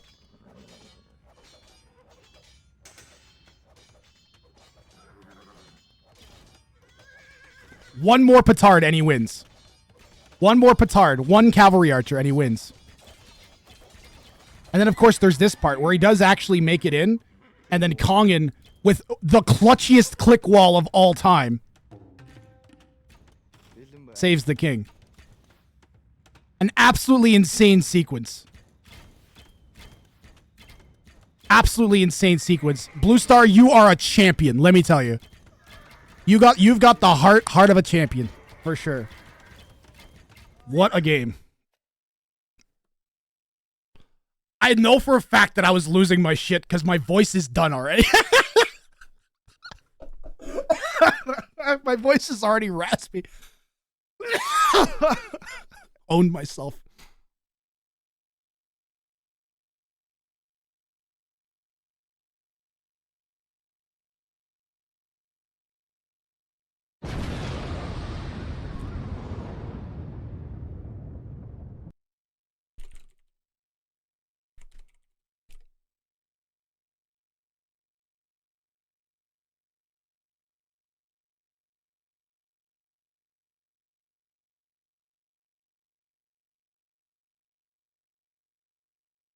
All right, dealing with admin stuff now.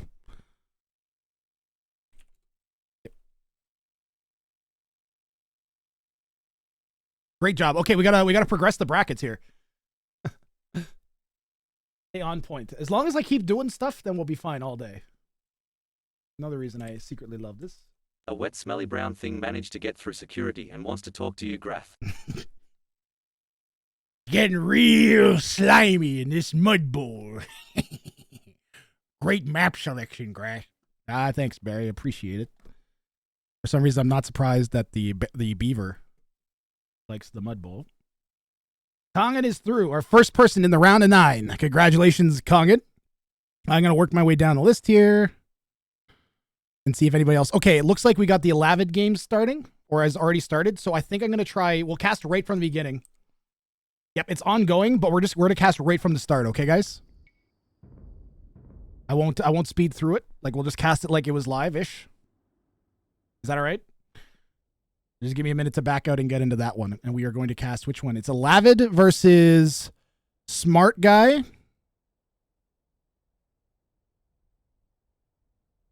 Smart Guy versus Alavid and El Matador.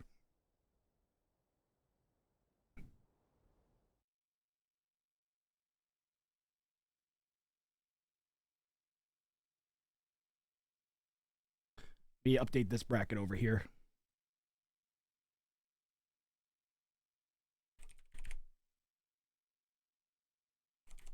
I don't know if I spelled Smart Guy right. I know he's got some extra T's and G's in there. But that's the set we're going to do now.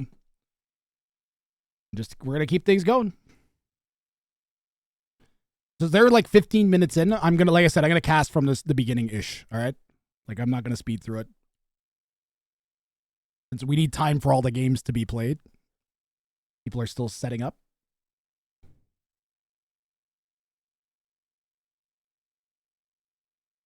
I see at least one person has decided to post a screenshot of a spoiler of the game in the section of the, like, I'm really glad I didn't see the results, but I need Maggie to go into the Shixo Ween Dinchester game and delete the stupid screenshot that somebody posted. I don't even know who it was, but whichever one of you did that, you're a potato. Don't spoil the caster, for the love of God. All right. Don't spoil the caster. Like, I'm trying to cast from Rex because I can't cast everything live, right? There's a section called Rex here. Just throw, if you're done, throw the rec in there. Don't post a screenshot. Everything's gonna get casted. And I'm gonna make everything red, yellow, green. There we go. Sorry, I thought I had to. All right, leave it says fine. No spoilers, please. For anybody. This game is ongoing. This one's ongoing. Red, yellow, green, red, blue, yellow. Thank you, Route Monument.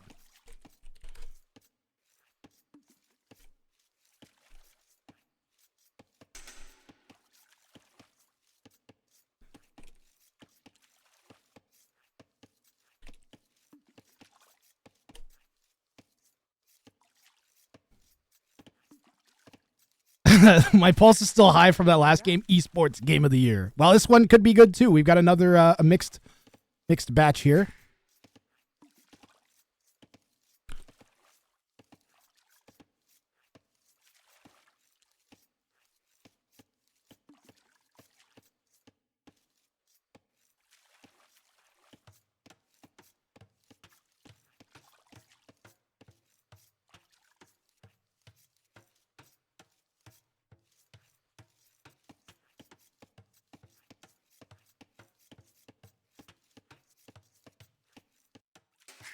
I have to deal with this one admin issue real fast. Okay.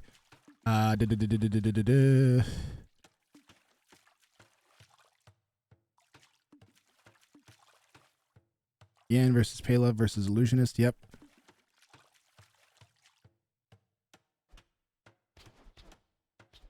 I have to be careful now. All right. Well, I'm just going to focus on this game. I'll deal with any other admin stuff between games, as usual. So Alavid playing as the Japanese in blue here in the north. I believe he is a 14-ish 100 FFA ELO. There we go. 1550 for Alavid. He's climbed a bit. Oh, Matador, one of the highest APM players playing Age of Empires 2, if I'm not incorrect. Like, I believe I casted a game where he hit like 140 average APM or something insane like that.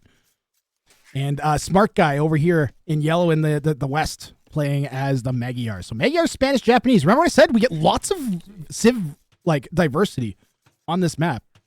That's a nice patch of wood for El Matador. It's gonna mean we don't have to go forwards for sure. That is a decent chunk of wood right there. Like there's 3,000 wood. And a gold and another wood. Like that's El Matador's eco for the first part of this game, most likely. Channel point predictions are not running. Choose outcome Kongin. Let's see if this is still broken. Aha, it fixed itself. Channel points predictions are running. Thanks to Chopsticks for supporting the tournament pool. I'll see him in chat, Chopsticks69. This guy is one of my favorite supporters of all time. I don't know that I've had anybody that's just pure awesome vibes like Chopsticks is. I'm going to take a look at Red Scouting here since he's coming forwards. Taking a peek at Yellow first. Maybe more worried about some aggression from the Magyar in Feudal Age. Lavid is going to make what looks like it's going to be a forward kingpen. Matador is just going to make a nice little simple wall in for his king. I think this is fine. The most immediate threat is going to be scouts, right? It'll take a little bit longer for archers to get out. Especially on this map, like you are pretty far apart. Like archers have to walk. If they're going to go through here, even, you're going to run into the threats of demo ships. We didn't see any demo ships last game. Not one. Thanks, Maggie, by the way, for all of the... yeah, Maggie's killing it with admin. Thank you, Maggie.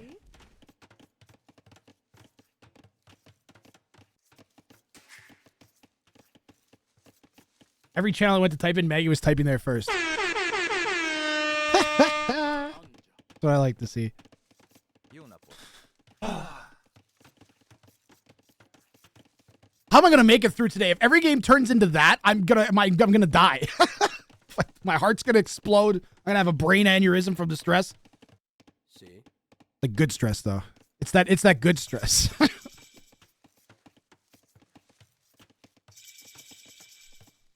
There's worse ways to die. Yeah, that's true. Take something to calm your blood pressure down. Oh yeah, I'm taking caffeine. Highly concentrated coffee. That's gonna.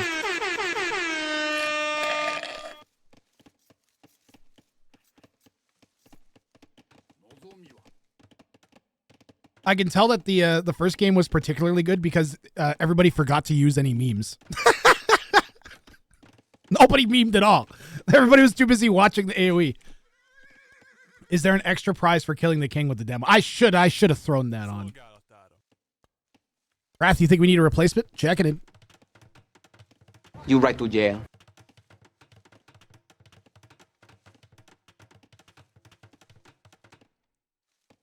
Is Banana gone? We got finally... Oh, we can't get Dr. Cosmonaut?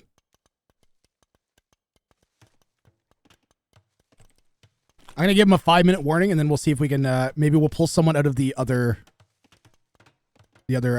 one that's... So what I'll do... One does not meme during good games. There's might be another slot open if you guys want to hop into the tournament still. We had... looks like Dr. Cosmonaut either... Maybe he thought that it was starting later. I don't know. What's a meme? A meme. How you doing? T_V___. You have more underscores in your name than letters.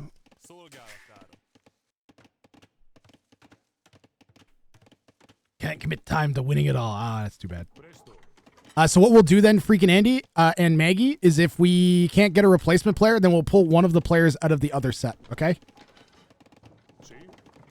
And we'll flip if there's 2, then we'll flip a coin, and then we'll move the other person on to the round of 9 automatically.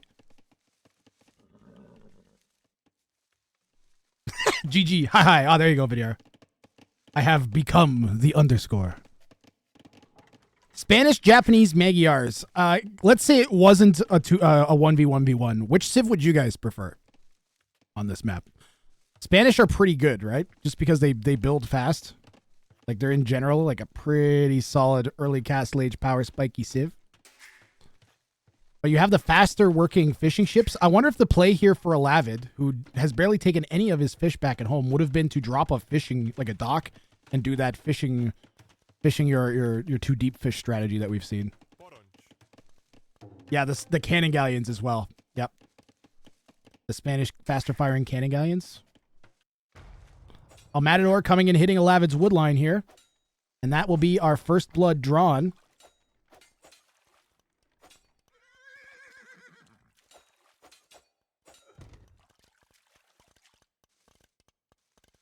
For when do we need the replacement for? Imminently. Like now.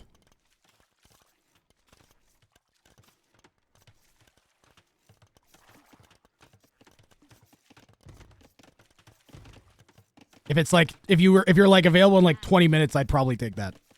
But now would be better. Wonder if the players will gang up on Matador. Normally, I'd say, yeah, they're absolutely, that's what they could and should do. But after watching last game, I have no idea. None. It might be better to just to before this game starts, you and the other low elo flip a coin, and then one of you gives the other one the king. Like, I honestly have no idea. For the record, I would 100% agree to. This is what Wrang would do, by the way. If someone ever, this is why you never trust Wrang in tournaments. If someone said, "Hey, Wrang, want to flip a coin, and if we win, then you give me your king and I give you my king, and the other person will just lose, and then they can beat the 2K," I'd say, "Yeah, sure." And then if I lost the coin flip, I would never give my king away. I would just say I was going to and not do it. It's a tournament. It's for money. It's a war game.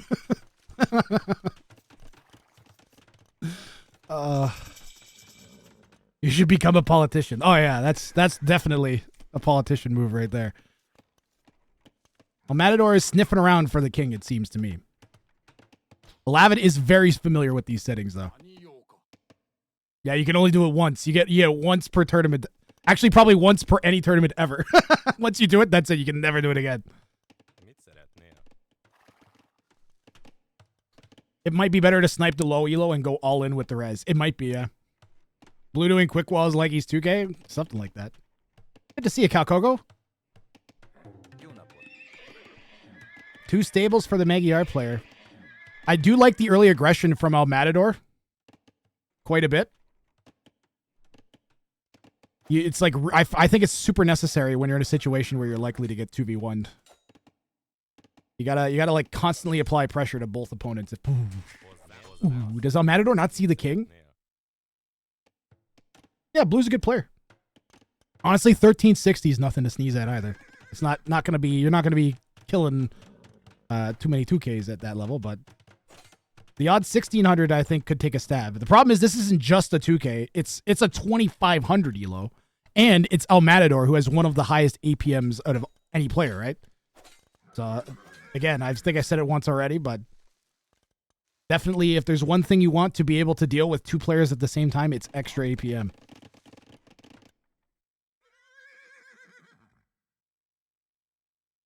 Knight me one more player for Dr. Cosmo. All other groups are set and scheduled. There you go, guys. We do have a spot still open in the tournament if you want to take a crack at it. Want to play freaking Annie in a free-for-all? Matador is diving smart guy. Smart guy trying to cycle. He doesn't have any Vils Garrison, though. So he's not slowly eating away at the scouts. I think Matador has realized that. He was doing a good job of using the town center to kind of section the scouts into the spears, but Matador now coming and hitting the berries, and we're going to lose another 3 Vils here.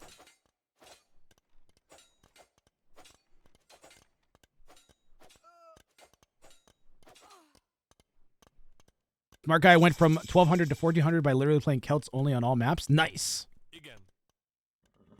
Why didn't he pick Celts here? I guess Magyar is honestly is not the worst call for these settings, but he's now 15 vills back at El Matador, and he has half the vills of Alavid. One thing El Matador has got to be careful about is the Japanese player. That's open, by the way. The Japanese player has 6 more vills than him.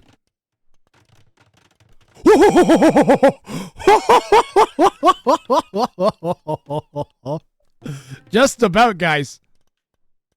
I saw that little yellow. I was like, that's not gold.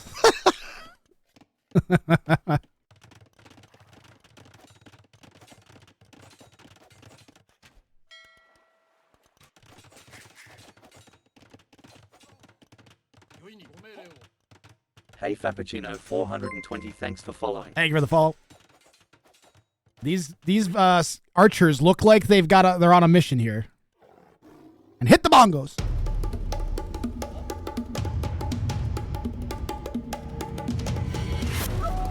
The problem is, guys, with getting caught is that now a Matador.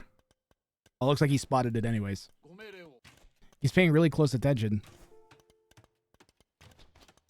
Ah, we do have communication between blue and yellow. Yellow's done a good job not dying completely. Well, go finish that TC, El Matador, or Smart Guy. I think Smart Guy's a streamer, right? 2 T's and 2 Y's. 2 T's, 2 Y's. Twitch.tv/smartguy.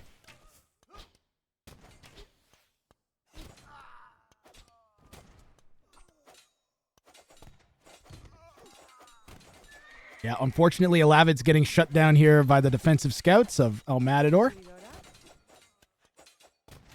He's got some conks helping out as well, yeah. I like how Alavid's letting Yellow know everything that's going on, and and Yellow's like, yeah, I got 18 villages.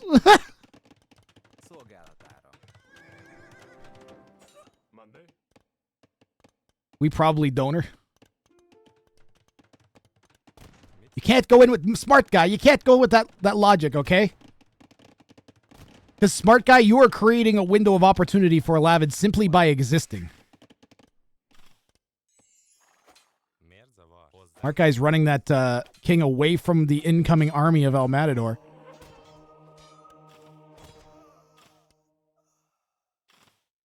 You're wondering what the Teutonic Tanks? It's a one-day free-for-all tournament. Ungarrisonable Kings only on Mudflow, happening just today, and it acts as a qualifier for Wrang of Fire 6.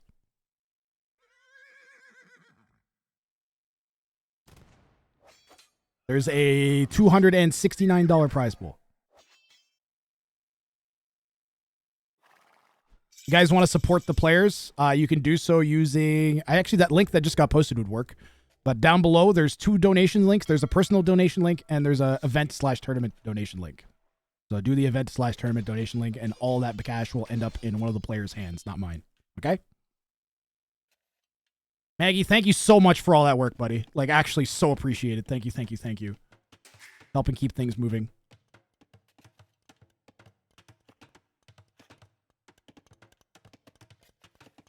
I really am proud of Smart Guy here. It would be very easy to sit back. He's going to go check the corner. That's actually such a smart play. Imagine if he sniped El Matador's king just because El Matador sends it off to the corner. That'd be so sick. But no. The king is over here. It's got a little kind of mini pen behind a castle, which is pretty good. You can delete stuff and run multiple directions, and you have a castle to kind of try and cycle stuff around. Smart Guy coming back. He knows exactly where this is. You might get in. Oh, there's one wood there. Look, if you're only going to have like 11 army, this is a great thing to have done. Honestly, this might feel bad to Smart Guy losing these knights. This was 10 out of 10. Go and check the corner. There's always a chance your opponent's just going to send the king off to hide in the corner. So now we know that that's not there. We also know the general layout of what Red's corner looks like now, right? And we made another attempt. Plus, on top of that, you know what all of this did? It drew Red's attention back, and it's given more space to Alavid. Where are the Cav Archers, Alavid? There we go. Okay, all right. All right, calm down, Grathring. We've got the Japanese Cav Archers coming out. Japanese get fully upgraded Cav Archers. And we had a follow. Oh, it's a dodo. Let's go. My alerts are all like pitched weird, but at least they're working today. That's so high.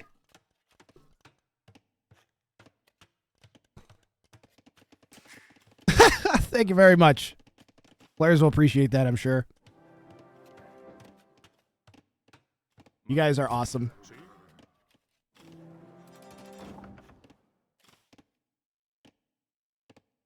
How you doing, Alucard? Such an amazing start to this tournament.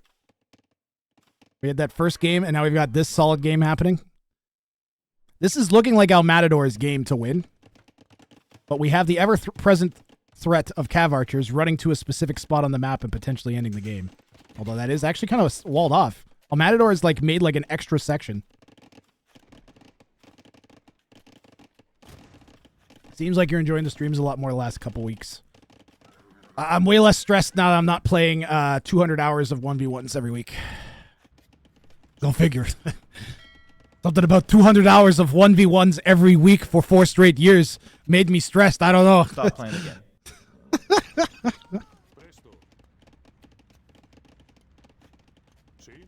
Think Lavid can still do it? I think Smart Guy could still do it.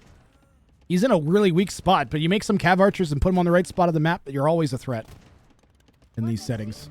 Another one. Yeah, exactly, Alucard. This is pretty devastating to a Lavid's economy, though. Another one. Another one. Another one. Another one. Another one. Another one. Another one. And another one. He petards, yep. If he had petards, he'd have it. 2 petards and a Lavid would win right here. And another one. Another one. We'll go to a Lavid's POV since he's the one that's going to try and snipe. And another one. Another one. Another one. And another one. Another one. Another one. And another one. Another one. Another one. Another one. And another one. And Another one. Another one. Oh! It's open! He overchopped! He had to run the king out, guys! Another one. And another one. Where did the king even go? Another one. Another one. Another one. Another one. All right, he just ran out the front. And another one. Al Matador is ready for this, guys. Another one. I have a feeling you watched some of these. And another one. Another one. Hey Graph, Another old wizard one. with a strange lump in his Another robe one. wants to say something. Another one. Another one. Another one. Another one. Another one. Another one. And another one. Another one. Look, another one. And Another another one. one. Another one. How many kills does Al Matador? Al Matador is 22! Another one. His ego KD is 32 to 3. Another one. And another one. 32 to 3. Al Matador's eco KD. I didn't see how many another ones did we hit, guys. I missed it. I wanted to see how many that was. Good job, Chad. Good job. 150? Whoa. That's pretty. That's up there. I think the most we've ever had was like 200 something. That's pretty good, guys. Good job. Good job. Yellow and 11 need to team up on Matador or they have 0 chance. They're sort of teaming up. They've been communicating. It's been a while since we've seen them talk. I don't think Smart Guy said anything back to 11. Smart Guy, I think, is mostly concerned with just not miserably dying. That's what he's trying to do, is just not die immediately. And he's done an okay job getting back into it. He's got a castle protecting some stone, which is also going to give him some space for farms and some more some safe wood to take. Sometimes maybe good, sometimes maybe shit. And you know what? Alavid has a really good counter to the Spanish conquistadors. It looks like he has ballistics too. What happened here? I didn't even see what happened here.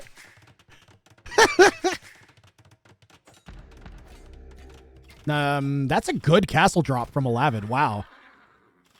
Here's the deal though, guys. Behind all of this that we've been watching El Matador micro const.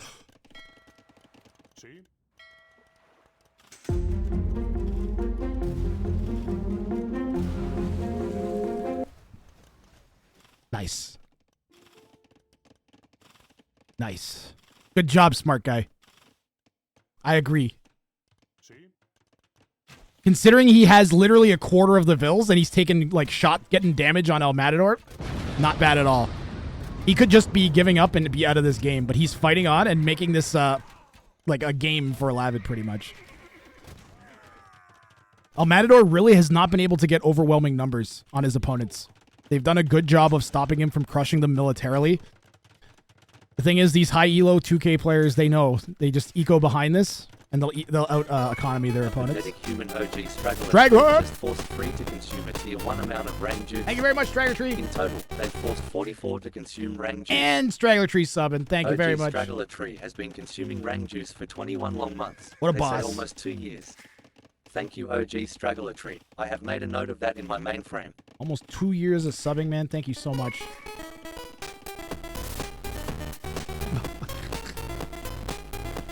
Is it standard victory? No.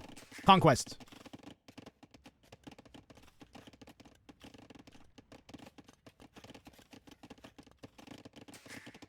Did someone switch to did someone set a like a standard one up? Still a player missing from the freaking Andy set. Oh, I'm getting pinged in Discord really hard.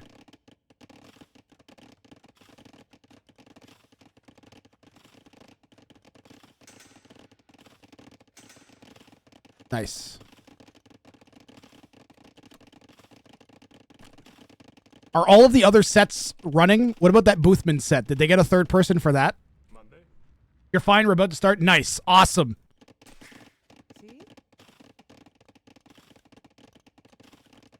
Thanks for giving me on the ball, everybody. You guys are awesome. Thank you, thank you, thank you.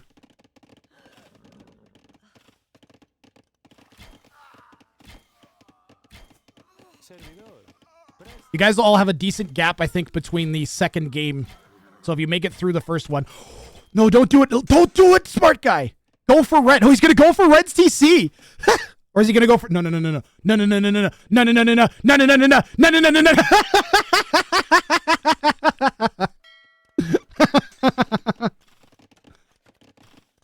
How many demos do you need to take out a castle? More than 4.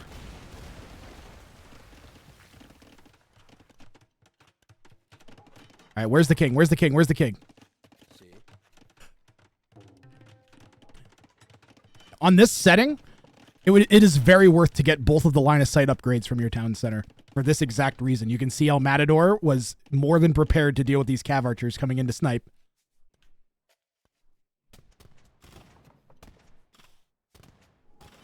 Man, props to Alavid. He's doing the thing that he should be doing in Castle Age to shut this down. It's just that El Matador is playing very smart. El Matador has experience with these settings. What's a good Conquistador counter? Cavalry archers are solid. If you're going to go with a gold unit, cavalry archers are probably up there. Right? You do have to have them set to attack stance, though.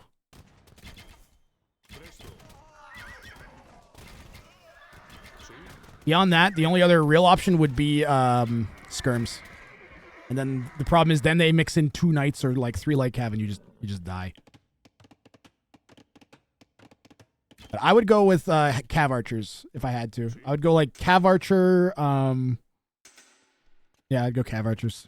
Or I'd try to support like a skirm siege monk pike type thing. You can go full trash against the Spanish and that doesn't do terrible. The problem is I think they get really good trash themselves too. So camels will do okay because they have the higher speed.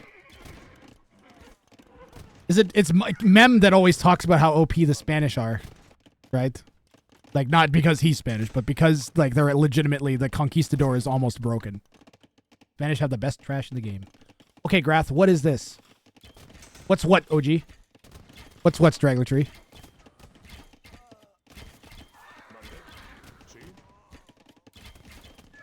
Ban the Spanish in this format? We did that once. Your last message got blocked? I don't even know why. It doesn't even come up as a blocked message. Did you mistype something? You might have had an accidental racial slur typo.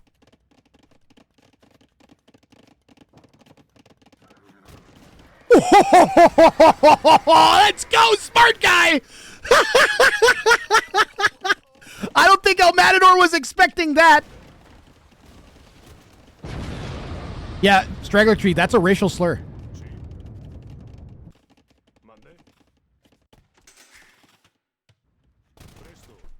That's a racial slur, believe it or not.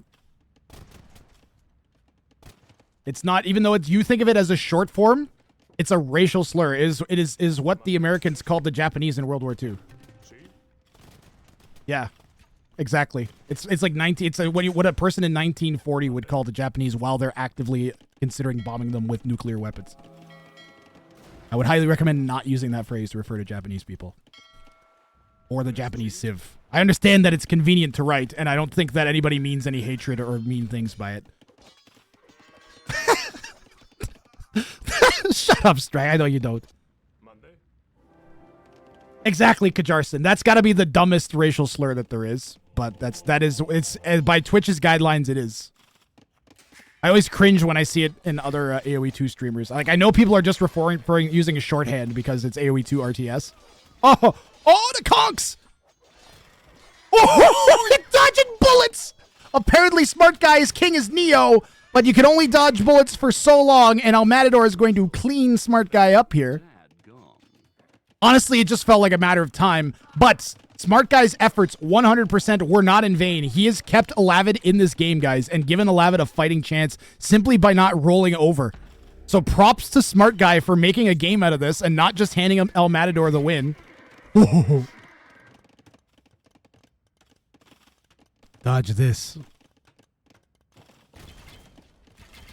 Alavid. El Matador with the double snipe within seconds will be moving on. Well done, El Matador. El Matador showing how to do this, showing how the 2Ks need to play at this level to get the wins. You got to be using that. You got to be using a castle and using that as like a defensive kind of like. I love this setup for an anti-king snipe base. This is great. We've got multiple chambers that we can trap and cycle the king through and move the opponent's units through. We have a nice little focus area we can send our king. Like, El Matador is not thinking about penning his king in. He's thinking about how can I cycle my opponent's units through like a washing machine of arrow fire. And I think that's the way to go. Plus, on top of that, all that APM helping out in the 2v1, he was able to kind of deal with yellow while not losing too much to blue the entire game. Yep, that was another really solid game. I love this format and how it lets the lower elos swing up a little bit, but we also see, there's that EPM I was talking about. We also see the high elos able to showcase their skills in a way that gives them a really good chance of winning. Let's get the brackets updated. I'll find the next game, and we're just going to keep going. We will continue. This is my opportunity to do some admin work as well, so I'm just going to take a peek in the Discord.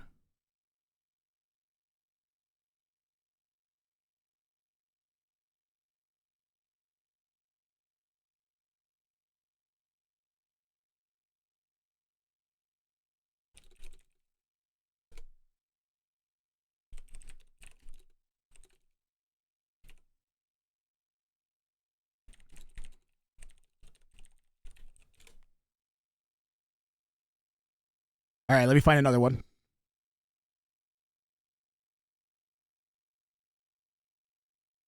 We've got the Shixo Ween Dinchester game as a rec we can cast.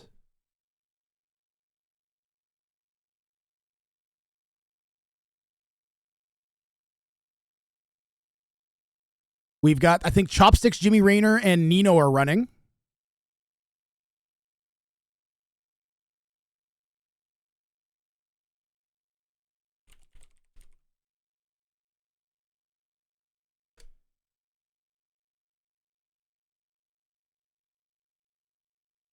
Come on, Grath. I had that under control. I'm here.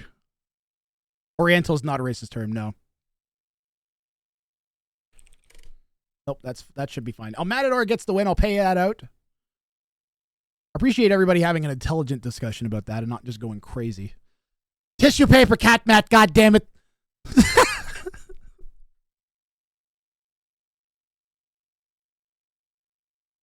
Best community, I agree.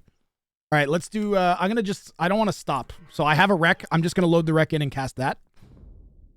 Even if there might be some live games going on, I don't care. I want to get this rec done since it's sitting in front of me and I know that I can cast it. We're going to do Shixo versus Ween Dinchester versus Levy next. Thanks for following. Thank you very much for the follow, guys. If you want to participate in one of these tournaments, I will be hosting them every month or so. There's going to be, I think, 8 more before next November. All right. I'm going to try and have like 9 players that automatically qualify for Wrang of Fire 6.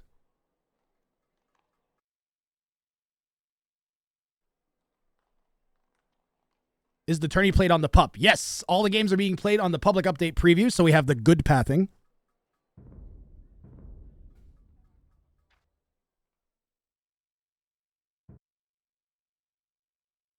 I'm loading in this rec into the game and getting it running right this second. So we're gonna do Shixo versus Ween and Levy. Pathing still didn't look. Pathing isn't great, Cal Coco, but the regrouping is fixed, which for microwing archers is critical, especially when you're trying to snipe. If you want to donate to the tournament, go down below the stream. There's 2 donation links. There's a personal donation link and there's an event donation link. Donate to the event donation link. Every dollar from the event donation link gets like its own kind of special section, and it'll only end up in the player's hands. Never mine. I will not take any money that goes into that prize pool, goes into the player's hands, not my own. If you want to donate to me, you can do that separately and would be much appreciated. But obviously, this is free content. Don't feel obligated. Free ways you can support. Go and check out the YouTube. There's some great games going up there. Follow the channel. Post on social media about the tournament, especially if you see a really sick moment, especially King Snipes. If you have a really sick King Snipe, post it to Reddit. Post it to your Twitter or something. Let people know that the tournament's happening. That's the best way to support, okay, guys? Only 358 followers to 10K followers. Tell your mom, tell your kids. All right. Get the elos set.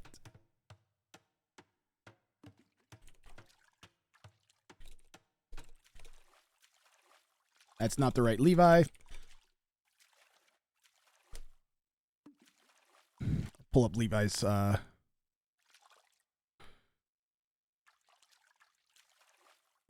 here. If I can find them in the sign up list. I can't find them. There we go. They are 1249.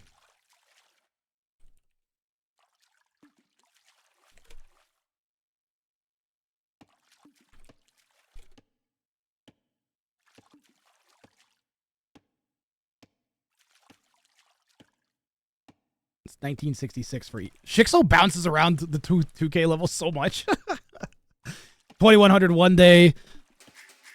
Okay, teal, blue, red. Is that all right with everybody? Speak now or forever hold your peace. We're going to go with red, teal, blue.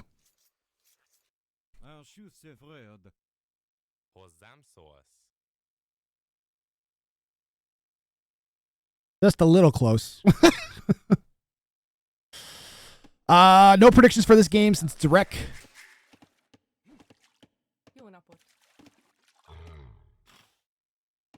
And the tournament is bopping along here, isn't it?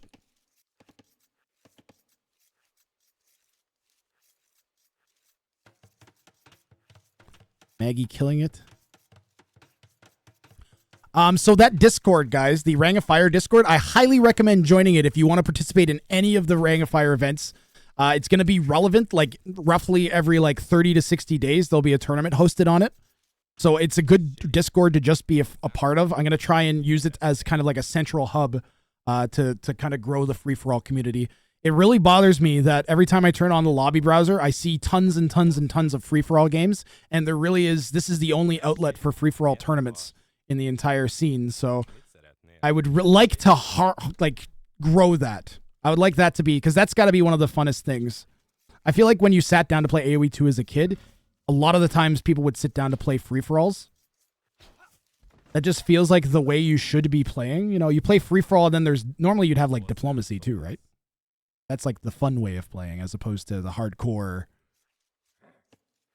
Prophaser has a few questions. He asks, can we convert the king? No. Can kings go over walls with a siege tower? No, kings cannot garrison. You can't put them in transport ships or anything. The teal camouflages the king in the shallows. Ooh, that's true, actually.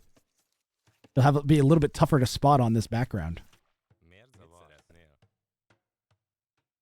Scheduling 3 people to one time is already a nightmare. Yeah.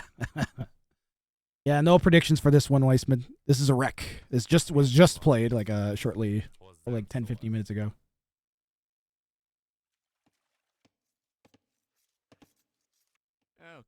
Who do you guys like here? We got another pair of Magyars picks, but we also have our first Berber pick. I'm loving the little bit of, like, it's not a huge diversity of civs, but we are getting, like, some decent variety. I really, really like this map. Really, really, really like this map.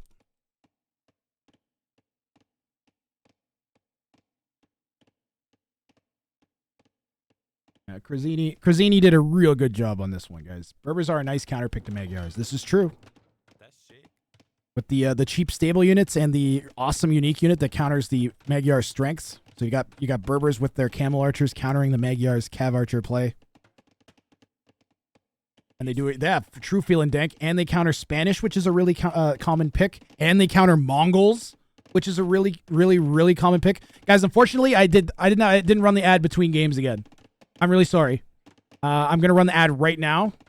All right. I'm sorry, non-subs. If you were considering Prime, this would be the time to maybe think about it. But I don't want to encourage people to. 3 minutes of ads. I promise we'll be back before anything happens. Use the Prime. This is the time to use it. Subs reign supreme. Sub club. Chixo going with the forward kingpen. 2 players with forward kingpens here. Where's Levy's king? Where's interesting. We saw why this is not always the best ideas, because occasionally players will take some of their units and fire them off to a corner just in case somebody's doing this.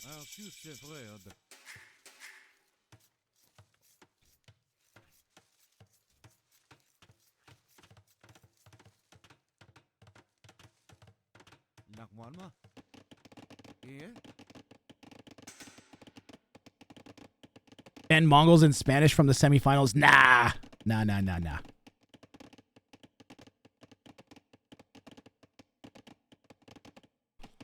Last time I did that, every pro player complained. They're like, Mongols and Spanish are 2 of the only civs that can really deal with a 2v1. So if you know you're getting 2v1, then you need to be able to pick those civilizations. And I was like... And also, the win rate of those civs, even though they're very commonly picked, they don't have particularly amazing win rates. I went back and I looked at it after Ring of Fire 5. Like, they really are not. They're like 55% win rate or something. 56. It was something really, really like. Now that is pretty good when you have 3 civs that they're gonna win like more than half the time. You have 3 players, but at the same time, that's not like, I'm not blown away by that. Like, the Mongols were around the same. And then there was some weird civ. Sicilians, I think it was the Sicilians. Also had like a kind of really high win rate.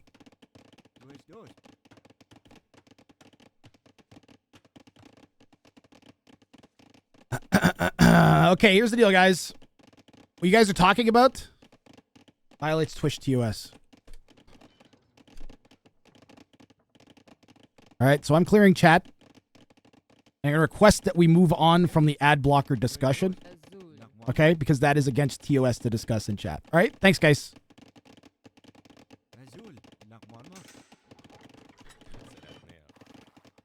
Trust me, I hate doing that.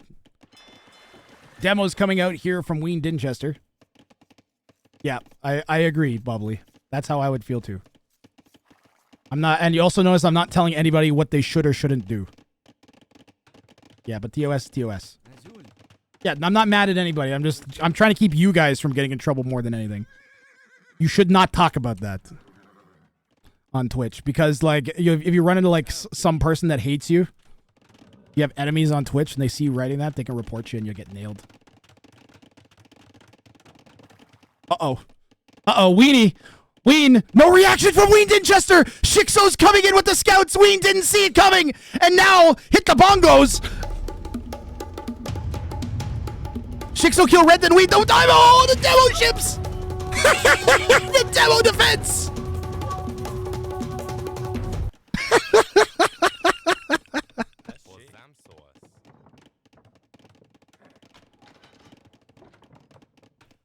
Ween was ready for it. Ween was ready for it. Demonstrating how demo ships are the best defense. Offense is the best defense. Yep. And this has got to be the real reason that Ween was keeping his king in the middle. We don't have a corresponding dock from Shixo, but we do have some stone walls. Is that open? I think that's open. Is that open? Oh, there's a tree behind it. You can just barely see the outline of the tree behind it. I literally would never have spotted. Look at that little neat. That's how you know there's a tree. The question is, did he do that intentionally? You promised nothing would happen during the ads, Grath. Damn it! I'm sorry, non-subs.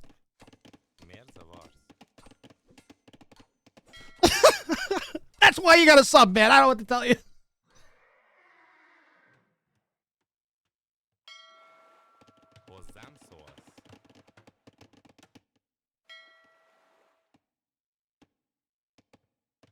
How are we doing on viewers? Do I dare look?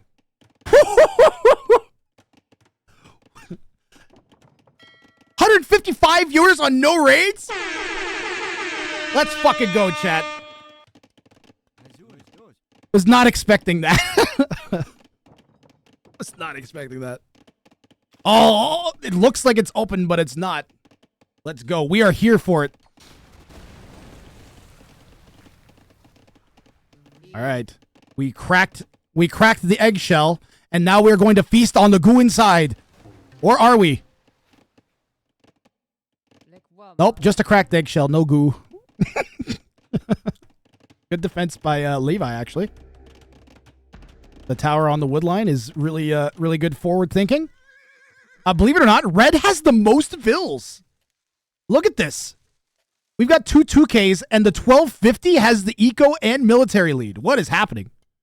I kind of want to go check and see what the if everybody's clicked up here. They're still making vills. We're still making vills. We're still making vills. Really well played by Red here. Where's the idle TC time? Really well played by Red here. Holy moly. A bit anticlimactic.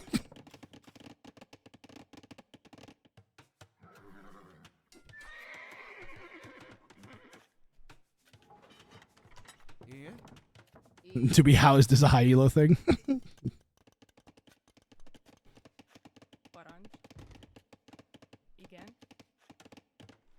Didn't remember I had idle town center. You didn't idle your TC at all. You have 8 seconds of idle with like 10 spears produced through to Castle Age, and you're going to be up, I think, under 22 minutes.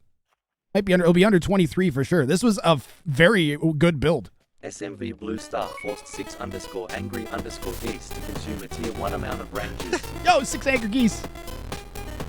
Who's that blue star dropped at the 6 angry geese? There you go, 6 angry geese. No more missed demo shots for you. Hey Zeiss Generation Brah, thanks for following. Yo, ZYZZ Generation bruh. Thank you very much for the follow. Why do I have a Pikachu twerking in my chat now? Oh my god. I remember when Twitch said that you weren't allowed to have twerking emotes, and then they immediately flip-flopped. They're like, nah, twerking emotes are fine. Teal, Shixo went and take another shot at Ween here.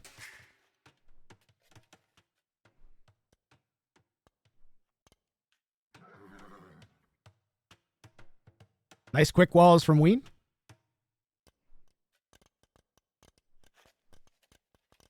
Magyars, of course, get cheaper scouts and the free forging. Shixo and Ween have played, I think, 15 or 16 show matches, maybe even more on my channel in the past year. They've been in all of my tournaments for the past year. These guys are massive, massive supporters of the channel. They helped make so much content for you guys. The number of times I'll be sitting and be like, oh man, what are we going to do? There's no one in chat signing up.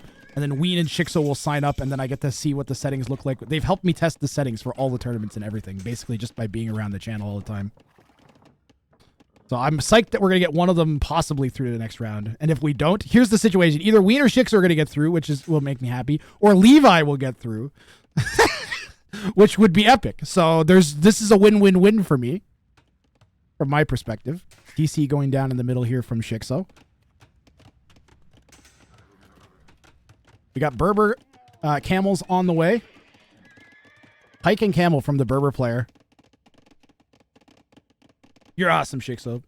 They have a love-hate-love relationship as well, since they meet on the ladder a lot. They're buds. Update on king location.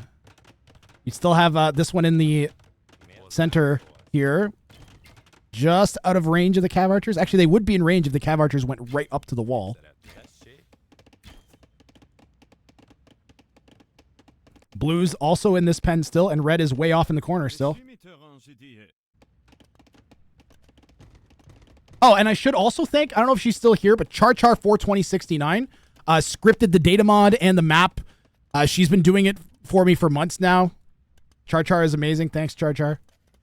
And thanks to Chopsticks for the sponsorship. We also had a couple anonymous donations come in, so thank you to the general public watching for supporting. I have water. Past Grath. Thank you.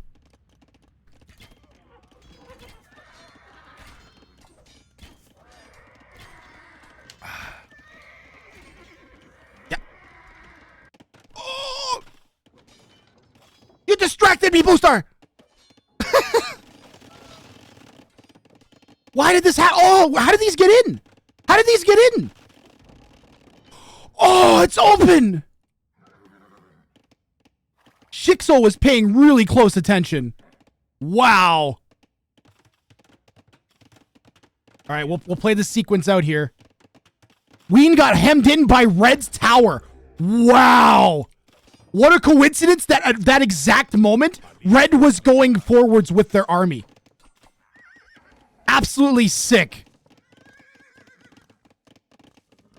Ween goes out simply because of just insane timing. That was just ridiculous timing. Also, I gotta say it, Red was completely ignored by Blue and Teal. Completely. They have not put any pressure hardly on Levy. And Levy just made them pay for it right away.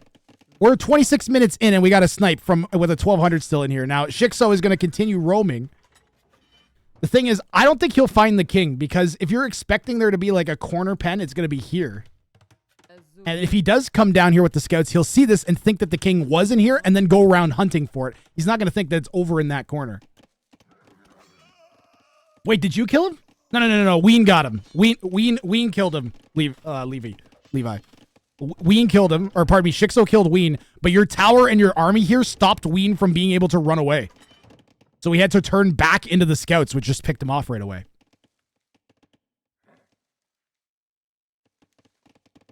Did he click imp? No. No imp click in. No imp in for either player.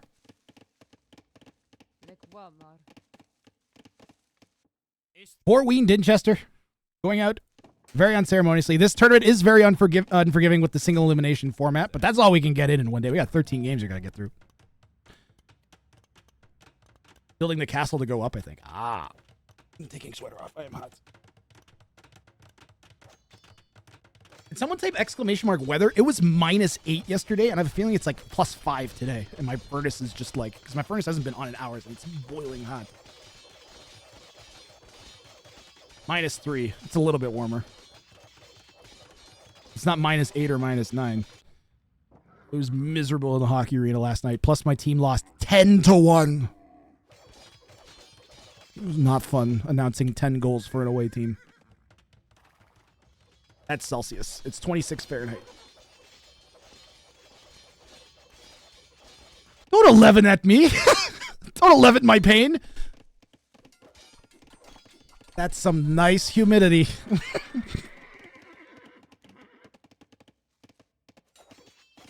All right, well, Levi has their work cut out for them. They're basically 1v1. Also, don't forget that after we sniped, we got 1,000 of each res.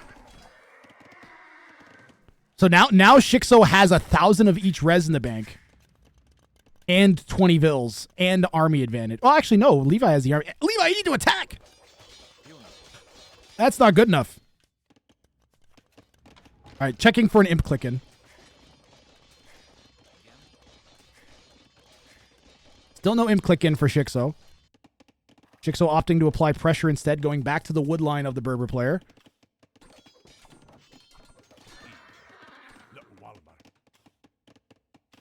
This looks like it's going to be Shixo's game from here. It's going to come down to can Levi find and pick off that king. It's in the middle, and it is full walled, I think. I don't know exactly what's going on over there. It looks like it's full walled. And how much damage can we do to the exposed economy of Shixo without Shixo doing corresponding counter damage? Berbers with the cheap camels can be really tough to deal with as the Magyars. Shixo's going to lose his main army here, guys. Wow. Berber player shredding everything. Army is 35-13 in favor of red.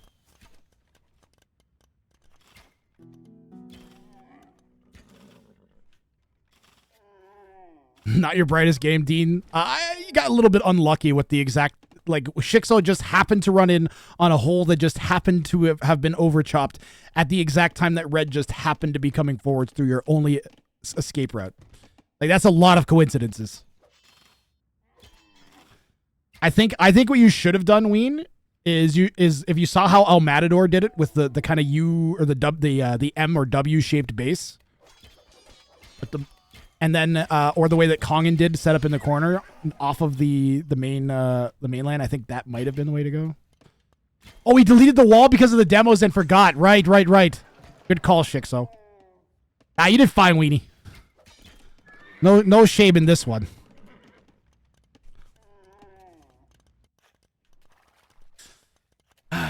Today's been great so far. So much more to go to. Don't need to build walls in the middle. Just have a line of demos. Yep. We liked your demo defense. I think we had a clip of that. Shixo can have a win once.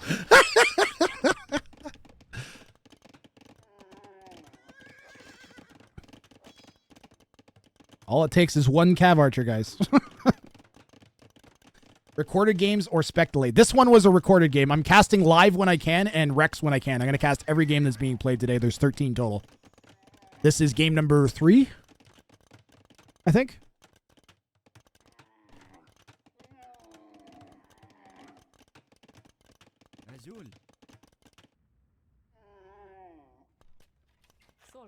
Man, red is playing incredibly well.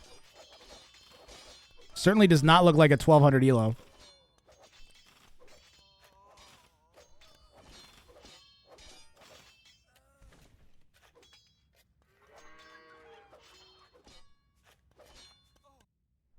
Don't need to do anything over here. Still no Imperial Age. Do another imp click and check. Still no imp. Can you show res collected? That's really close. Does res collected include the bounty that gets added when you snipe a king? Is red clicked up? Did red click up to imp? Man. They're gonna try and click up pretty close to each other. Red has more on gold, but less gold in the bank, so it should be easier for Shixo to make his way up. Still have not found the king. Army numbers is 50-16. Levi, you just need to attack Shixo and you'll win. Like, for real. Just send your units everywhere over here. And shut down half of Shixo's eco. He's got no army.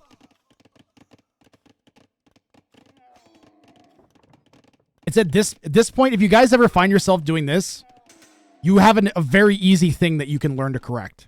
And what you need to start doing is start treating your army in late mid-castle age and post-imp the same way you treat your starting sheep. And you assign each one, you assign like chunks of them to control groups and then jump between them. So you like control group 1, control group 2, control group 3, do your macro. And you get back into that habit that you should have, or that like rhythm that you should have from the beginning of the game. And that's how you get used to microing multiple units as once, is you take all that learning that your brain does with scout microing your sheep at the beginning, and you try to apply it to moving your army around. At least that's what I've been doing, and it helps me with improving it. Like, I can feel, whenever I do that, I feel like that's a skill that I lack or I'm less good at. And just the act of doing it helps you improve at it, right? I don't know, Grath. You only have 2 hours in this game. Once you get over 16,000 hours, we'll listen to your advice.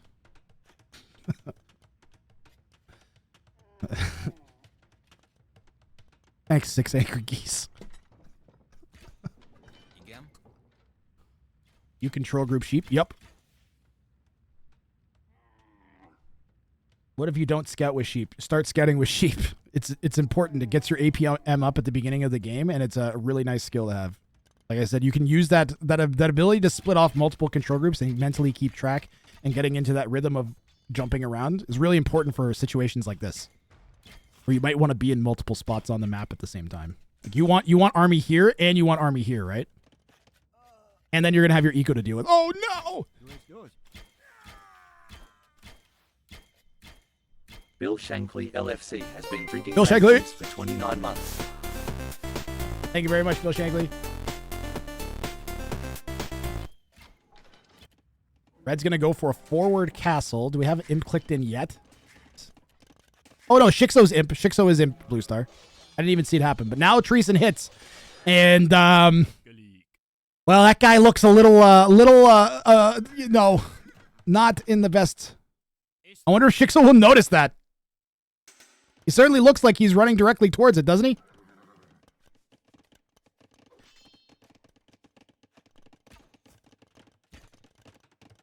Leavison, you want to drop a castle on me? How dare you? Oh man, if the Cav Archers went to the right spot. I'm in danger. The question is, oh, we gotta put a wall down. Red, you gotta put a wall down. Oh my god. Can we kill enough of the Cav Archers before they get to our king? Why?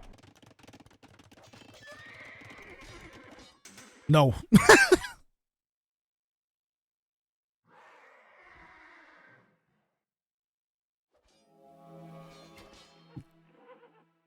Red, you played amazing. Red played awesome, guys.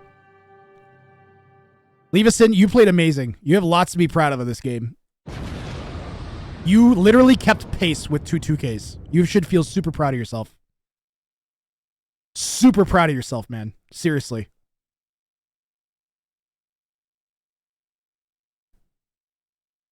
Look at that.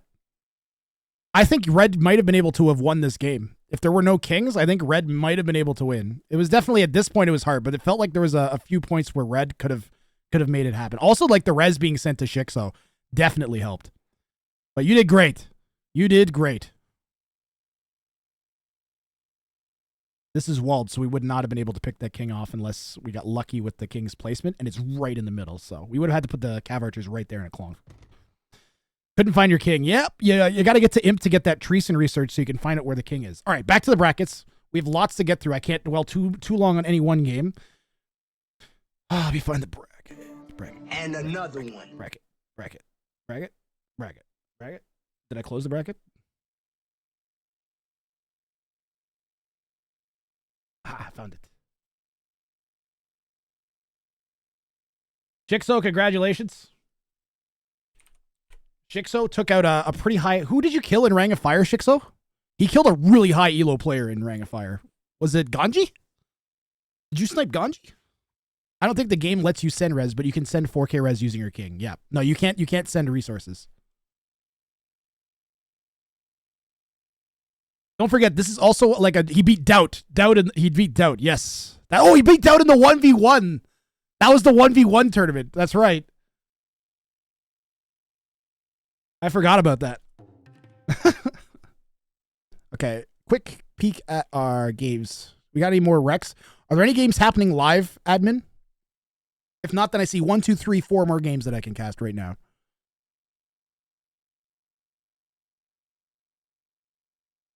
He beat Maudry in Rang of Fire 4, yes.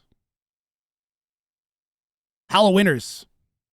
Margugu and Maudry. Ganji the Titan Slayer.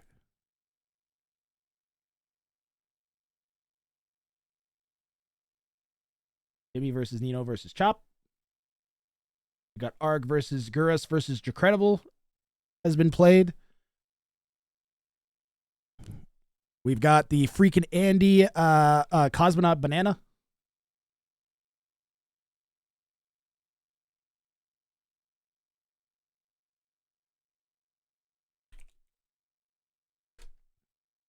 We got Leo versus Pero versus Flying Mouse as well. Okay, so I'm just going to go ahead and load all these guys in. I need to go to the bathroom, guys, so I'm going to take like I'll try and make it less than 5 minutes before we get into the next game, but I need to run to the bathroom.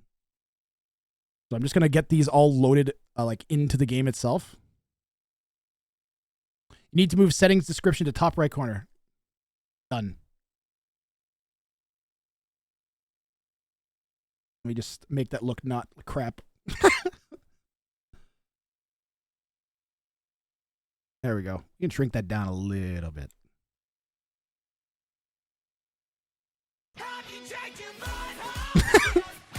You couldn't help yourself, could you, chat?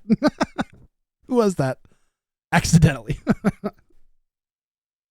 Hey, everybody's looking at this part of the screen. I know what I can play. All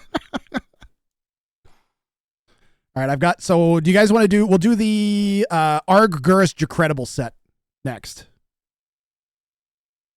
Arg Gurus and Jacredible will be up next. All right, guys? All right, 5-minute break, and we'll be back with more Wrang of Fire 5 in just a minute. Ooh, let's run a highlight reel, and then we'll be back, hopefully, just after that. There might be some clips from yesterday still.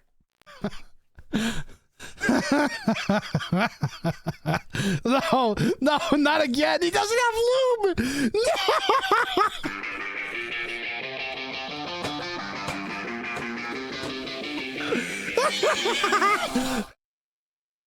1 versus 1, except one of the players is the Lions. Teach yourself how to fly. Eat a 2-week-old unrefrigerated pie. Don't waste. Castle and call it.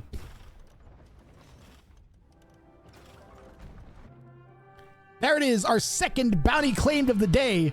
Homebrand Hadouken made this look easy with the help of a group of lions.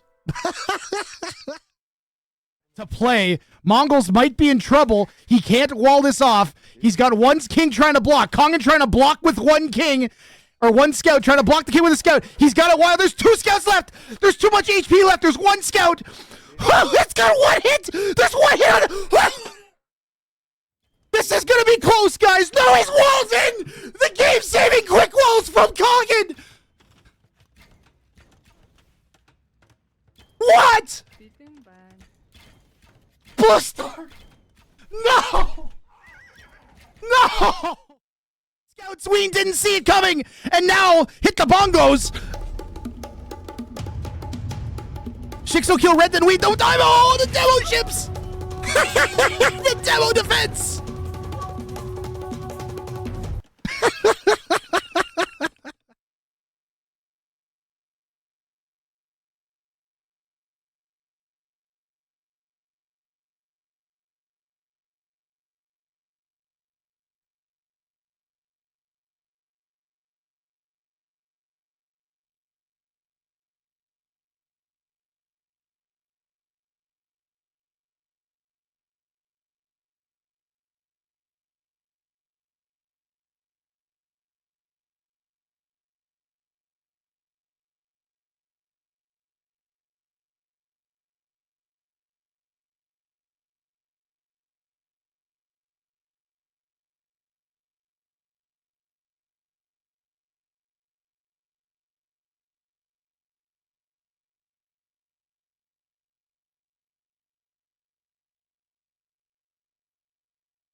CHPSTKX forced Jimmy Reiner to consume a tier 1 amount of Wrang juice.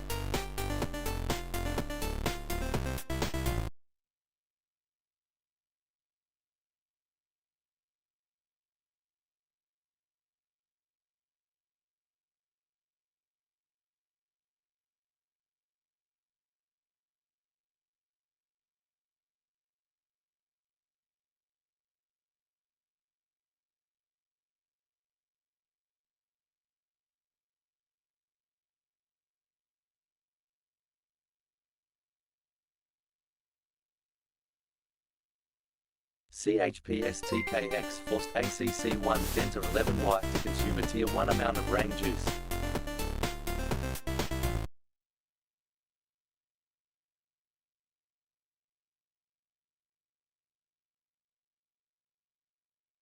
All right, I'm back.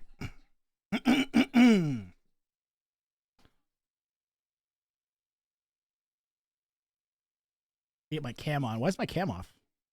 Oh, there we go. What the fuck is this music?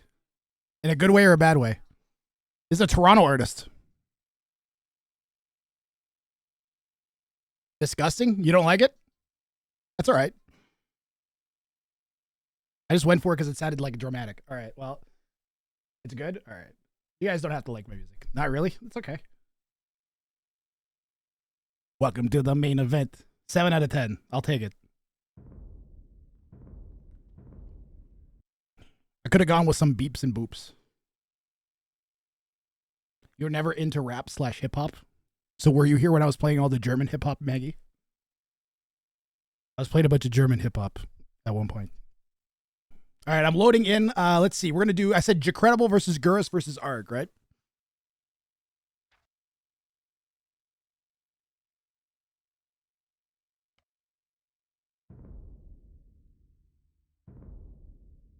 I want German hip hop. Music is a very personal thing. Will round around be 9? Will round of 9 to be new drawn, or is it A, B, C, and so on? It'll be seated exactly like that, Chixo. So El Matador will play the winner of Nino, Mouse, Puddles, and Chop, and the winner of Kevin, FOJ, Leo Grampy, and Flying Mouse. You are going to play the winner of Jojo Bomb, Life Boothman, and whoever the other guy is, and Banana, Cosmonaut, and freaking Andy. Okay? I hope that makes things clear. I am into our next game here. We shall keep things going. I apologize for the slight delay. I needed to run to the bathroom. We are back now, though. Elo Jacredible.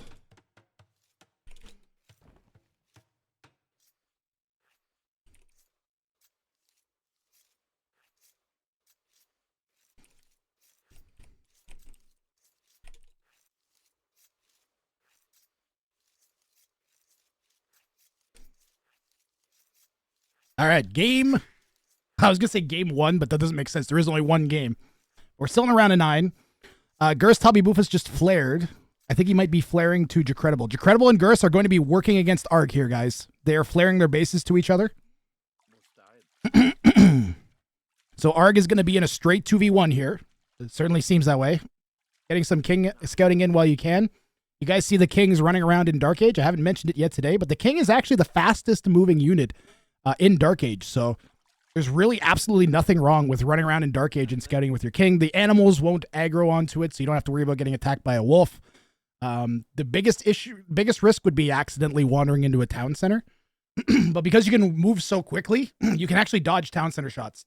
And we have seen people in the past send their king to a low elo's town center. They'll garrison, and they'll just sit there like dancing their king back and forth, knowing that they're hurting that low elo's eco like a ton. Have not seen much of that today. It's a little bit riskier than normal with your king now. If you lose a king, of course, you get 1,000 of each resource. Doesn't matter what age or what time of game you're in. The main reason we added that was because in the past, a common strategy for Ring of Fire for this format, for the 3-way free-for-all, you let 2 of the players attack each other. You wait for one of them to die. As soon as one of them dies, you throw down a wonder.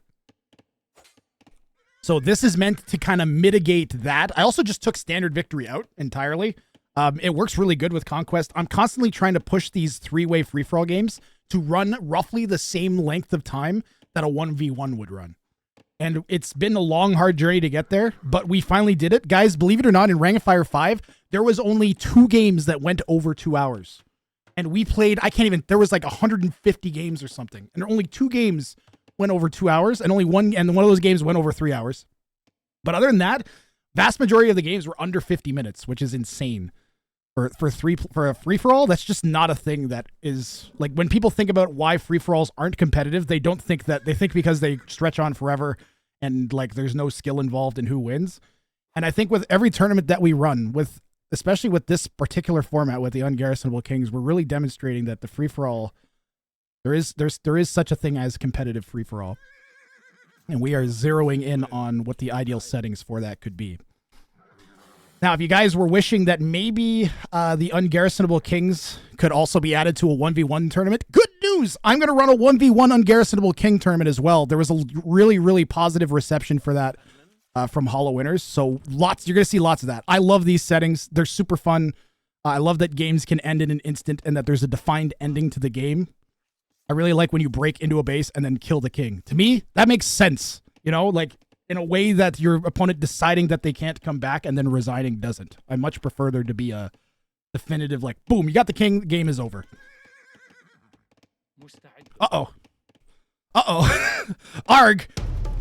Arg's dealing with a Komodo dragon. Oh, no! Komodo! We got a Komodo snipe on a 2K!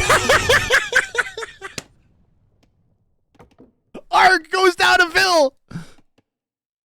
The Komodo dragon sniping a villager. You got to watch out for those Komodos, guys. Poor Arg. First blood of the game is drawn by Mother Nature.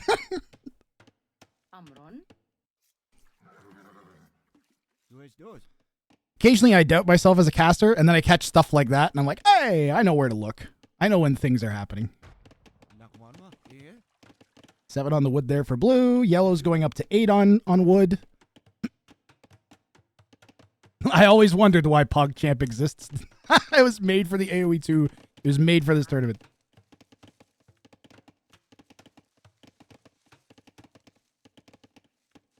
The next round is shaping up to be nasty too, by the way.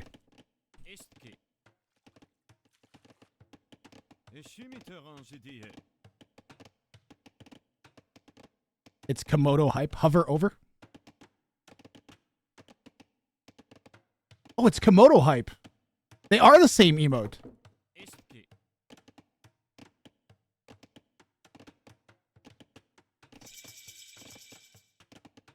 Bro. Twitch. That's a Twitch conspiracy if I've ever seen one, guys.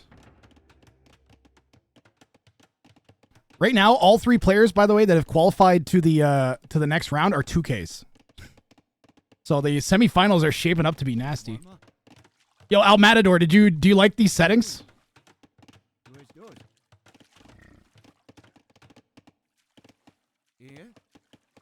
I'm hoping we get Al Matador and Freaking Andy in a set at some point.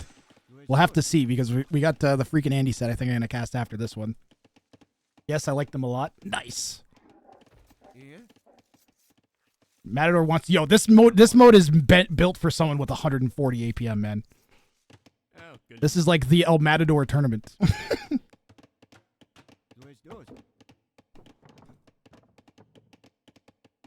I love these so much.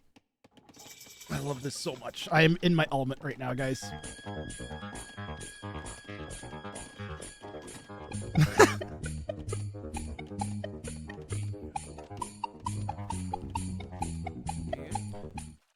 For me, Ungarrisonable Kings is the best ever.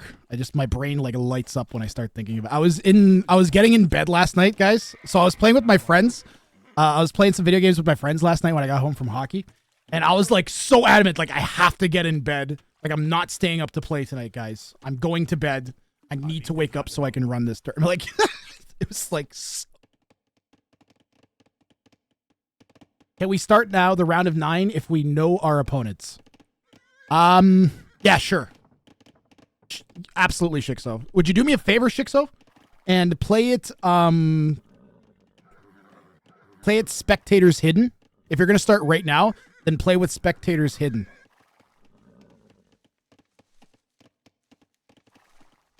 And then post the rec and Rex here, please. After when and then wait to post the rec until I ask for it, please. Okay, so you have to play... Actually, no. Shixo, I changed my mind. Wait, because people will be able to see who's playing and spoil themselves. Don't do it. Just wait. Take a break and watch some AoE. Because you're going to have to wait for all the games to be played to do the finals, because I'm doing the finals live anyways, so it won't save you any time.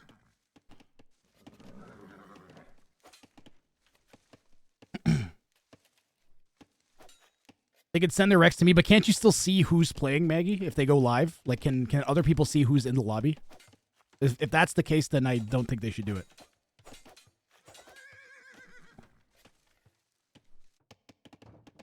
Red coming forwards with scouts here. Man, I didn't even go over the civs here. We got 2 Berbers and a Saracen pick. A really interesting choice from Arg. Guys, why do you think Arg went Saracens? Ooh, yellow scouts coming into Red's base. Switching to yellow's POV since we've got yellow running around. Is there still blue back here? Gotta be careful. We might run right into blue scouts. Man, both players 2v1ing Arg, trying to go for that early kill. We're gonna keep a close eye on things now. I'm gonna stay really focused with the cast now, guys. Deal with admin stuff after.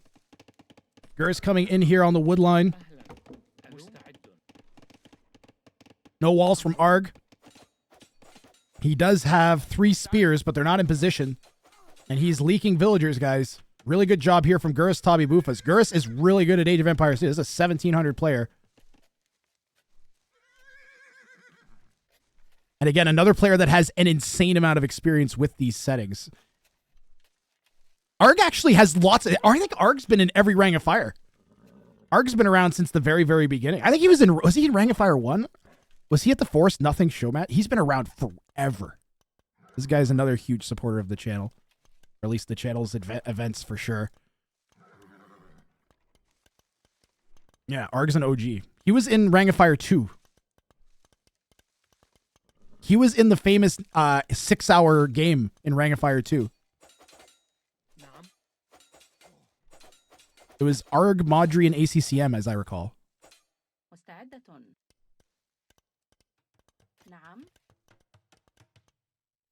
This guy's got some legendary games in the scene under his belt. One of the big dogs for sure. A really good guy. And Jacredible, also a huge supporter of the channel. All 3 awesome. Wow, look at this. You guys are so awesome. I'm glad that you guys get, like, I'm able to give you guys something you actually want to, like, enthusiastically play in. To get you guys something for helping me out so much. Thank you. Wouldn't be here without people like this, guys. You never play Berbers? Why? They're such a good civ. Dude, Alucard, you should just learn a, like, Scouts to Knights build. Or a Scouts to Skirms to Knights build. And play the Berbers, like, 5 games. And just remember, you're not supposed to try and even do damage in Feudal Age. You're just supposed to survive. Watching Jicky play gives me lots of anxiety. He's got a Northern Kingpen set up, although it's, like, not really finished being built. Wonder why he has the Scout there. Scouts into Knights is your go-to build, and you don't play as the Berbers? You literally have a lower elo than you should, Alucard. Go do Scouts into Knights, 2 stable Knights, only go 3 stable Knights instead. And watch the elo roll in. The blue is stuck, it looks like. He could definitely walk out, but he's like, path. I think Jicky shift-clicked him, and one of the last shift clicks must have been onto the gold. He doesn't even see the Vill. He's setting another one to finish. Arg's going to pick off some of Gurus's farming Vills here. Arg has lots, or Gurus has lots of spears, though. 7 spears scattered around Gurus's base to protect. Arg's king is threatened. Arg's king is threatened? What happened here? What did we miss? Oh, literally just the scouts just ran in. They're just running in. Oh, look, there's the king.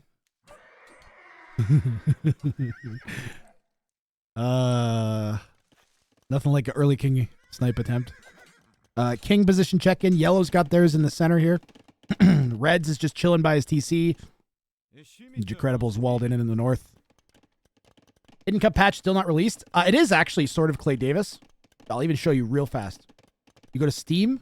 You guys want the Hidden Cup pathing settings? You go to Steam. Open up Age of Empires 2 properties, betas, Pup Feb. And then you can play games against people. There's nobody on the rank ladder. I tried sitting for, I think, like 15 minutes the other day trying to get a game on the rank ladder. You could occasionally, if you have someone around your elo that queues up, you could get some rank games then. But, yeah, you could definitely set up some lobbies. I wouldn't I wouldn't try to play ranked on it, but yeah, you can definitely get some lobby games in against friends using the updated pathing, and you can see what the pathing is like if you play campaigns or you want to practice builds with the new with how pathing will be. I can't see it being. It's got to be similar to that. That at least fixes the regrouping error. So, and that's the entire tournament is being run on that patch as well. Just so you guys know. So we have, there is one disadvantage, so it helps and unhelps this tournament. Okay, so the way it helps is since archers and knights and cav archers, they don't have the regrouping bug, be way easier to micro, especially for like king snipes. The one downside is stand ground and targeting individual units is a little bit more broken than it was before. So scout snipes in feudal are more difficult. In my experience, if you go to stand ground and then control right click, it still works. But you have to stand ground and then control and right click. You have to do both of those as opposed to just like one of those two things. Now you have to do both.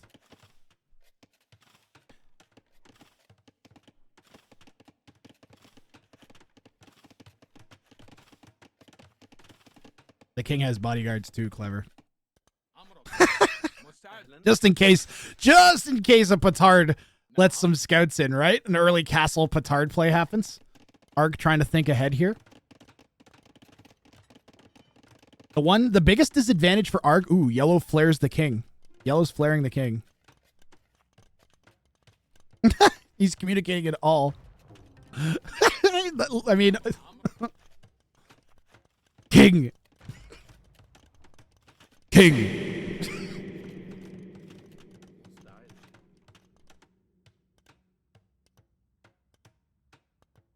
King.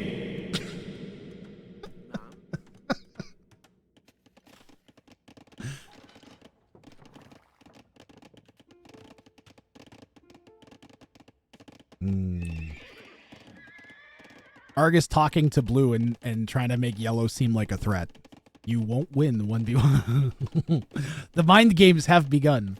What does control right click do? It'll target units onto a specific unit. If you hold down control and then right click a unit with a military unit to attack, it'll target that particular unit and force that to happen. Yep. Let's get him. Decredible has resorted to Mario mode. It's a me, Decredible. Let's get him. Oh, sick hat. You know, I know what's even sicker? It glows in the dark. The Wrang glows in the dark.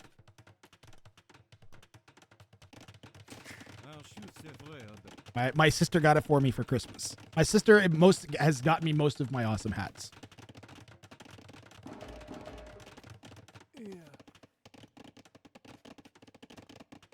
She came in here, I think, a few weeks ago and was like bragging about how she got me the hat in chat.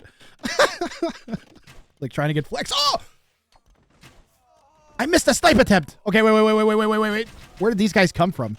Wow, Jicky. Look at the path Jicky took. What a sneak little attack. Arg is paying so much attention. Did we even get a single volley landed? Nah. Nope. Not even a single volley. Good defense from Arg. He needs a castle. He needs a castle and big boy walls around this. He needs to like have a secondary layer. Good defense though. He even built like an emergency escape. And that'll serve as a line of sight. I think the player to watch, especially if you end up with the spawn that puts you in the middle of the map like this, and like you saw El Matador in one of the previous games, is you got to do that like M-shaped or the M-shaped kind of map where you have like options and chambers to send your king. If you have the time and ability to set that up, that seems the easiest and least resource intensive. And if you have rear res like this, like you put castle there and then add a second wall, and then you can just like cycle your king back there with like a pair of castles all day. The washing machine technique. Sorry about that. Yeah, sorry. Almost tried to kill you. You know, my bad.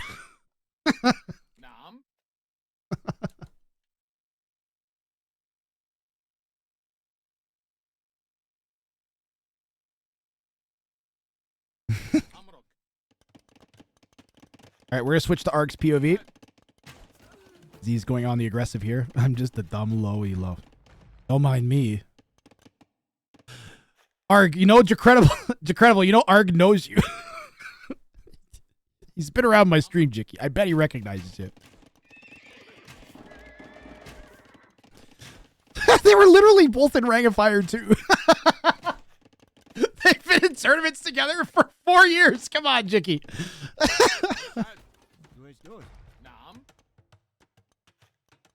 He knows you. Never trust Jacredible.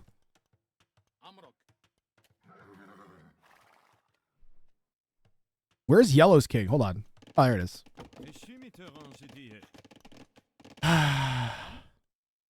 Not enough demos. Show me the demos. Where are the demos? Give me the demos. Ah! There we go. Demos on the way from Ark. What's he going to do with them, though? Where's his dock? Are these king defense demos? Are these villager attacking demos? Where'd those crossbows go? We're fighting the Scorps.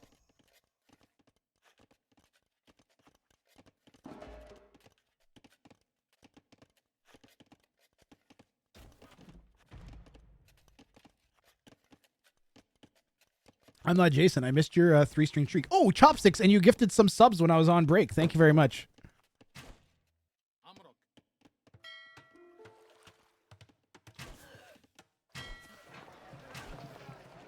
Can he get the... okay, so what he needs to do... No, hit the market with the demo ship. Nice little trap from Gurus, actually.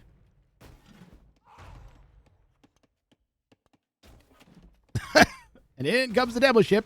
Gets a Scorpion and a Vil. Not bad. Little back and forth here between the 1700 and the 2K2.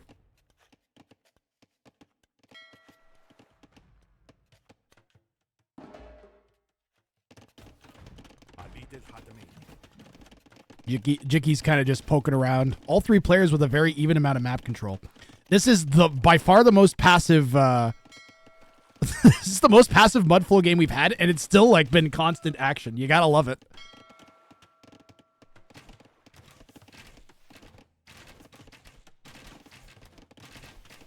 What's that prize pool at? 289, not bad. What did I have for the prize pool split down? The goal was 320 US. That way first place gets 100.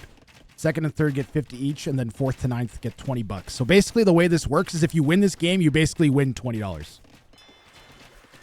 That was it. I wanted it to do it that way because then it's just like a Wrang show match. You know what I mean? Like I run show matches every Saturday where I'll occasionally do like a 1v1v1, and that'll be for $20. So that's basically what all of these are. So you're watching like 9 of those, and then a bunch of $50 ones, and then $100 show match. Kind of sick.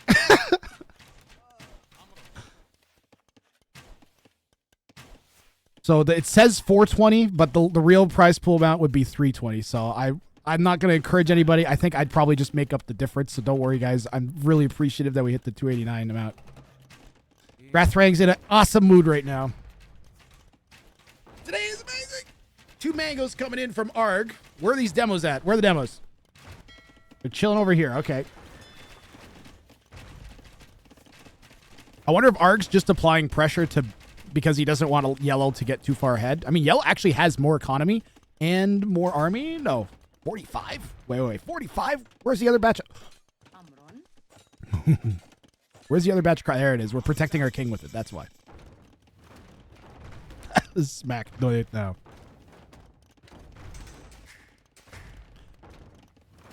That goes 100% to the players.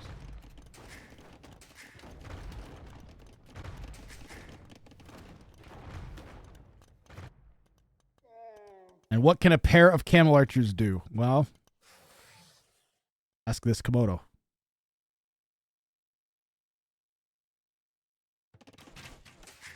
Oh, we're getting an upgrade in here? No. Oh, the mega shots. Come on. Great defensive mangonel from Gurus, keeping that TC up. That TC is basically protecting his entire economy. He can't let that go down. We're going to get another mango. I would trade the Vils for the mangonel. Didn't quite work out that way, though.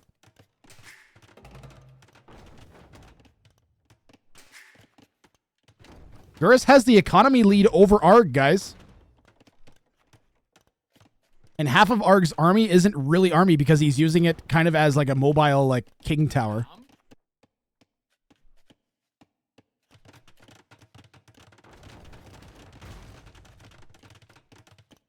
PayPal though? Grumpy Grump, what other way should I accept donations? Since I've never actually had that come up.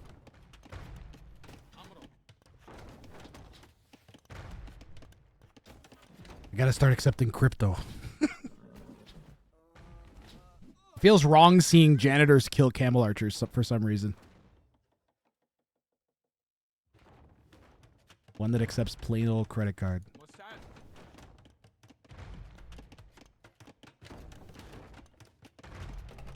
I'm actually going to sticky note that, Grumpy Grump.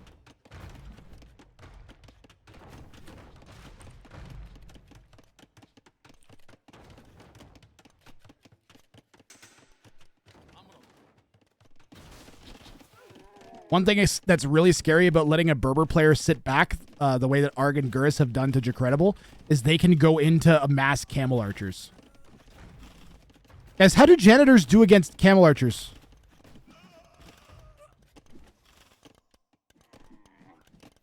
It's never, I don't know if I've ever really seen a janitor, like a janitor versus camel archer on mass kind of fight like this before.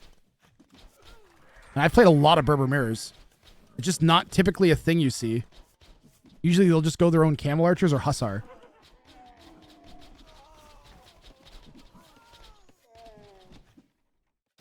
Jicky getting some damage in on Gurus is a bit curious to me, given that Arg is the larger threat. But he might just be taking a random stab to see if he can find the king.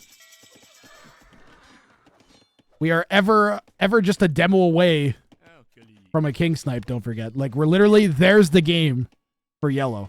That demo going 20 tiles left ends the game, right? Wow, look at the three-way fight. An actual three-way fight here. Gurus peeling some of his janitors off to deal with the crossbows that go in his base while also fighting Jacredible's camel archers off.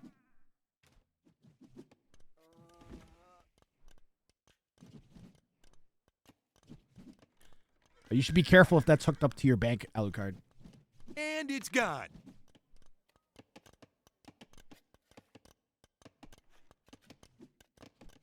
Yeah, I'll look into an alternative payment method. I didn't realize that was such a bad issue for people.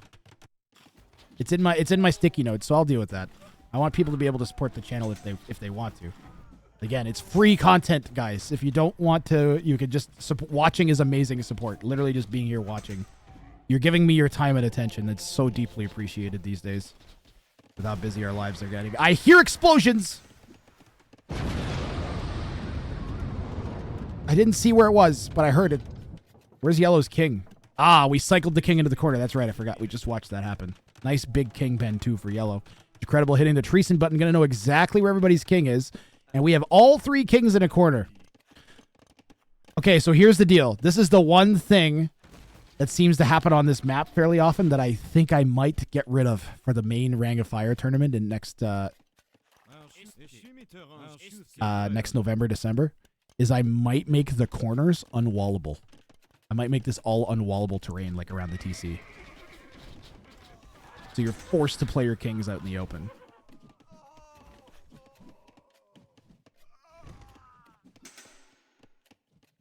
What is your email, Grath? My business email is grathrang@gmail.com.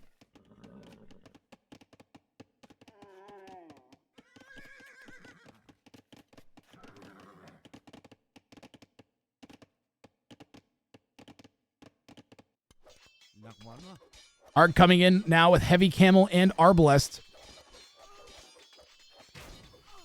I still wonder why he went Saracens, guys. Is it just is it some like... Is it Cannon Galleon? Is it just because they're so versatile and then he can use the market? I don't know. Janet or King Snipe? Someone just sent me money. You've got money. Someone sent me 51 bucks. Boothman, did you want that for the tournament or is that for me? Did you want that added to the tournament pool or was that for me personally? Thank you very much, Boothy. Boothman just sent 50 bucks. I have no idea why I didn't... I didn't come through on PayPal. I didn't come through as a notification. This guy just like directly sent me money. Make it sudden death. I'm not a big fan of sudden death. There's so much RNG in where town centers end up that I feel like sudden death is super, super non-competitive. It's like going the opposite direction of what I want. It adds too much RNG in. We actually lost our starting TC, and we're seeing something that you don't see too much, I feel like, these days, which is basically Saracen Archer Siege. So Saracens get that bonus damage versus buildings, right? I feel like it's something we just don't see too much of, is Saracens melting buildings, but hey, here we go. Gurus a little bit underprepared to deal with it with his full janitor defense, kind of fending off a 2v1 right now from blue and red. Red also taking a dive over at Jacredible's base. Jacredible is in danger of overmining here. I think he should just wall behind this and don't worry about the extra 2 vills working on the inside. Tournament or either way. Okay, so then what I'll do, Boothman, is if we fall short of my original 320 goal for the tournament, then I'll add it to that. And otherwise, then I'm going to save it for PC upgrades. And thank you very, very much. Wrang, we forgot about Saracen Archers because nobody plays Archers. Oh yeah, Archers are so relevant again. Because they don't path like potatoes in this patch. Gurus losing a ton of vills here. Did Gurus drop? What's happened to Gurus? This was like no reaction. He's getting straight 2v1'd. All right, he's still in game. He's just like staring at it happen like actual footage of Gurus. Hold on.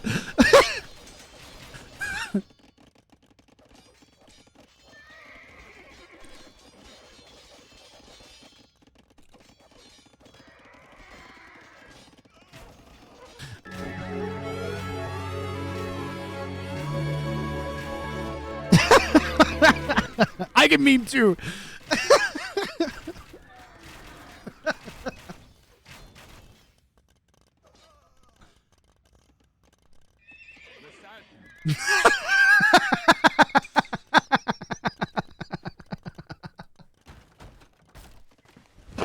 Emotional, damn it.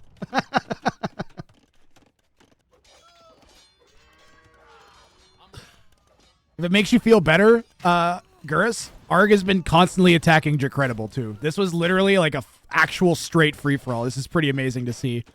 It's not, for some reason, like the game state does not end up like this too often, although maybe with these settings we'll see a bit more of this. This is really sick to see.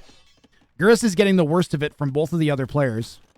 Although at this point, red has kind of stopped hitting yellow as they're focusing on blue.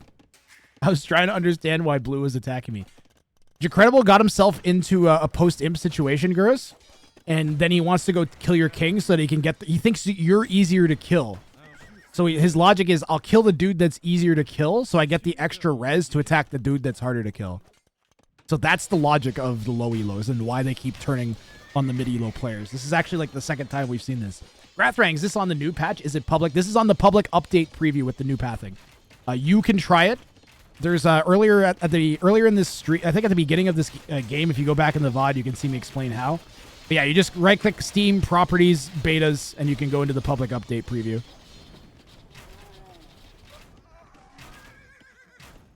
I really like Jacredible's army composition. He just needs to, he literally should just take this fight. As long as he has, actually, he may not have thumb ring. Arg's, oh! Petard! We had a petard attack from Arg in the middle of this! This was just a distraction! And we had a petard let in the camels here for Arg! Petards are so meta! And Jacredible didn't even react, guys!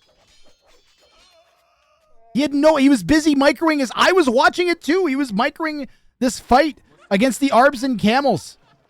Really sick play from Arg with the distraction on the front and then going in the back with the petard camel snipe. Sick play here from Arg.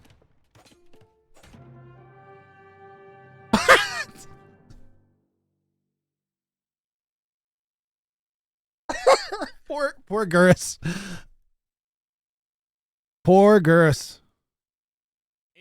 Gurus instantly calls GG because, guys, the thing is when you snipe a king in this mode, You get 1,000 of each res. And Gurus knows that he's up against somebody that has, first of all, they're 2K.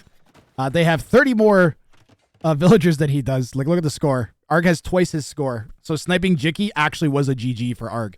This is a brand new meta, guys, with these ungarrisonable kings. We're going to see some weird stuff like this. I think this was the right call from Gurus rather than just stretching this out forever. Thank you, Gurus, for not doing that. He was probably going to die. I would guess that Arg would just turn this direction and then eat.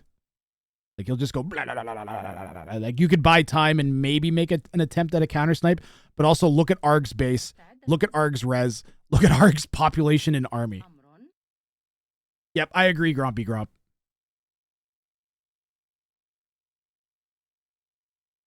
He could have tried. He could have tried with Cav Archers. He could have made a Petard Cav Archer attempt, 3 or 4 of them, and maybe not called it right away, but he was already tilted. He wanted to get out of this game, guys. It's understandable. Wrath pushing the AoE 2 meta forward, like trying to make different stuff happen. We still need to figure out a way to get standard victory back into it so the Huns bonus, the Huns unique tech becomes relevant again. All right. Arg, though, through to the next round. Let's get those brackets updated. Where's Cupid 19? We the Big Bob's briskets and braskets.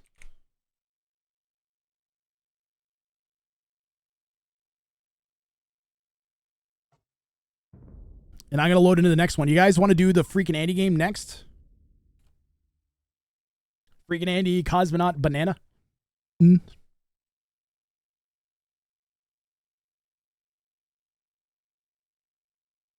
No, you want me to wait? No. You guys don't want that one. Okay, the Boothman game is great. Do JoJo's match? Yeah, I'll run a poll. If you guys want, I can run a poll then. That's fine. I want to do what you guys want. I'm up to do any of them, so I'll just run a poll. You guys can decide which game we got here. We'll do, what game next? That gives me a minute to give my voice a rest, which is already starting to fray. Leo versus Pero versus Mouse. Freaking Andy, Cosmonaut, Banana, Jimmy, Nino, Chip. These are the ones that I already have loaded in. You guys got 60 seconds to vote. Go ahead. Let me know. I'm gonna run an ad while we're doing the poll. Okay, so ad's gonna run now. Non-subs, we'll be back. I'll wait till we're back from the ad to before I start, okay? So 3 minutes till we run the next one. Keep Andy as main event. Yeah, we'll save Andy for a little bit. I gotta get that JoJo. Who was the third person in that JoJo bomb set?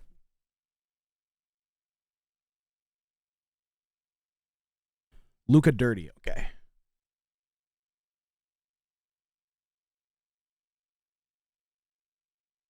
Let me get you on the screen, Luca. Go.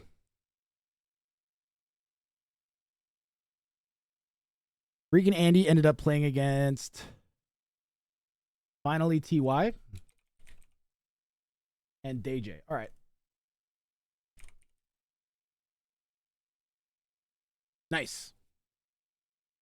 Thank you, Maggie. Thanks again to Char 42069 for the data mod and map. Thank you, and Krazini for making Mudflow in the first place, and T90 Official for hosting Hidden Cup to let me know that map was even a thing. Thank you to Maggie Wirtz for doing the admin work. Who else do I need to thank? Thank you to Chopsticks, Boothman, and everyone else who supported the prize pool. You guys are amazing. Thank you to everybody that's participated and played, and thank you guys for watching. People are voting for the freaking Andy set next. So I'm going to cast that one next.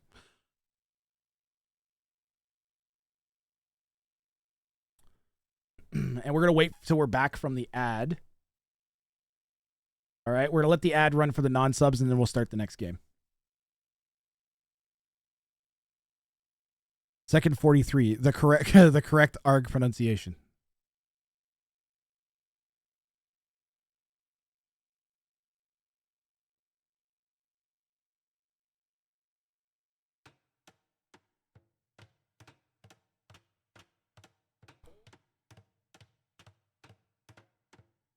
Second 43, you said? Hold on. You said second 43.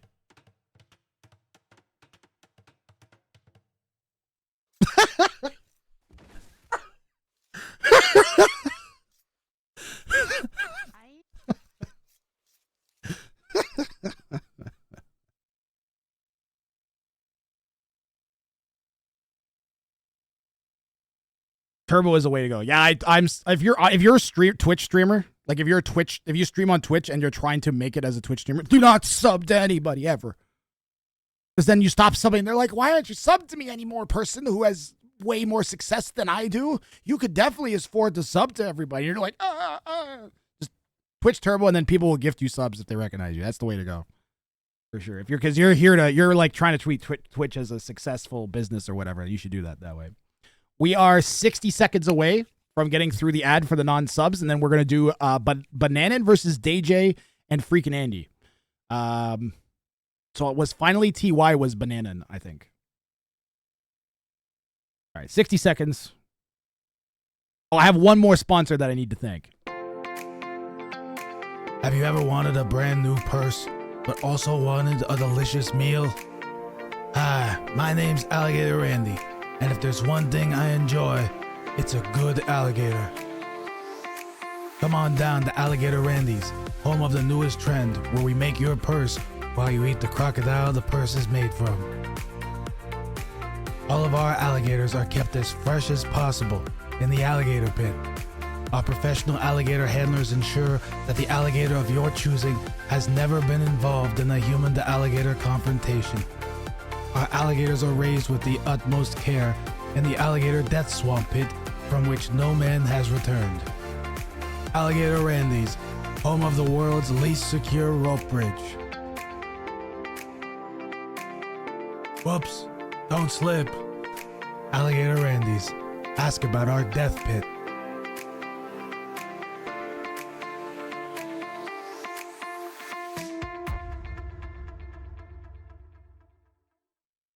Thanks, Alligator Randy, for all of your support. It's much appreciated. You know, if it wasn't for people like Alligator Randy, I don't know how the world would succeed. What's that music? Why do I hear music? Wrang, I love supporting your events. I really hope lots of people come down to the alligator death pit and stand on its perimeter for a long period of time. Yeah, I don't trust that guy. Up next, Bananin, DJ, and Freakin' Andy. I am in game already. We are back from the ad, just as I said that. So let's keep things rolling here. No pausing. We got still a lot of AoE 2 to get through, so we'll keep things going. Yo, Melissa, how you doing? It's been a while. In pink in the east, we got DJ playing as the Persians. We've got Freakin' Andy in the north in orange playing as the Japanese. And blue is going to be the Byzantines, Bananin. Yeah, again, different civs. Ooh, 1050 is the lowest elo we've had yet today, I think. 1227. Oh my god. Poor Freakin' Andy. No, elo, not elo Freakin' Andy. This elo is just freaking. That's just his elo. He doesn't need an elo. He just is Freakin' Andy. All right, there we go. Elo, Freakin' Andy. He's gonna be going up against Hera, whose elo is Hera. Freaking elo.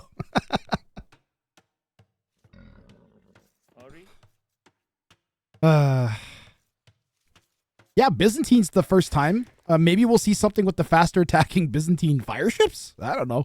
And of course, the Japanese with the faster working fish. Nope, we're not doing that. This is just going to be for the combination of cav archers, I would guess, and the cheaper resource build. I wonder why he actually, if Freakin' Andy's here, I'd love to know why he decided to go Japanese on this one. We'll see if he does end up. Maybe he'll do that dock thing that they do. We've seen players build docks and send fish. It's been done. AJ says to Blue, I won't attack you.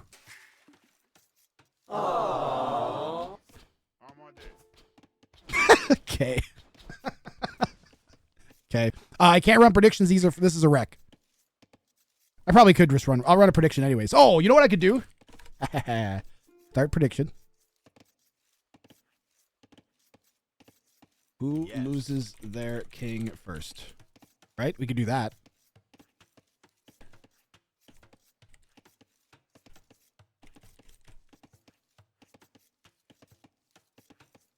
Can we do that one? That might not actually be doable either. I don't know. I don't think we can do predictions with Rex. Ooh, Bananan has built a little external kingpin here. That's a little far away from my leg. I'd want it like right here, right as close as I could get it. Every tile might Graph, count. this guy wants to come squat next to you and say something. Wraith, what the hell? Why nobody want to have Lubov Baseball Bat Emporium as sponsor, but everybody loves this Alligator Randy guy. Even Gamer Legion don't want it after me joining the team.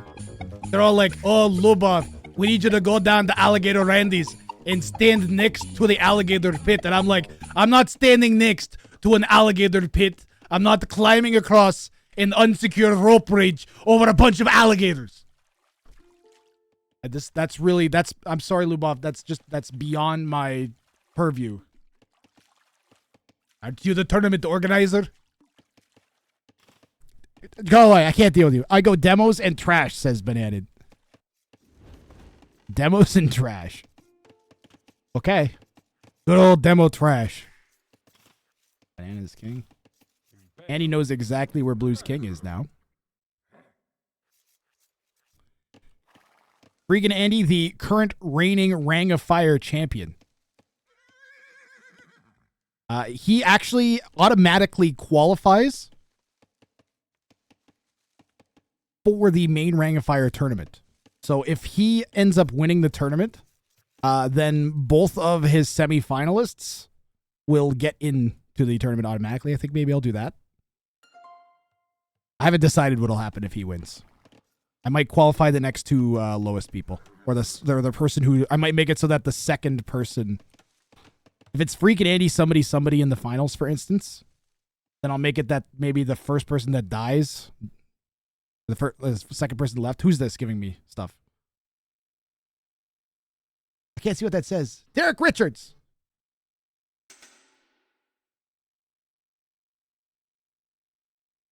The broken alert's great.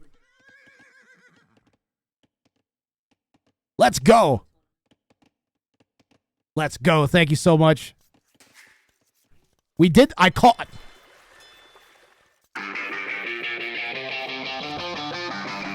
I called it. Behold, my casting powers have increased.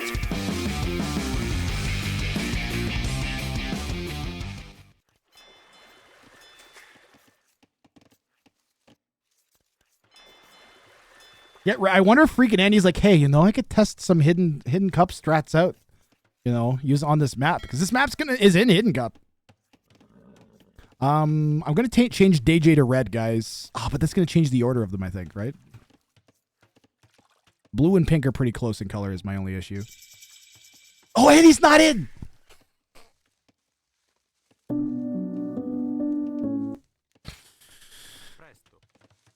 I legitimately was thinking about NAC. I'm sorry. I still have NAC in my brain. My brain is full of NAC. I apologize.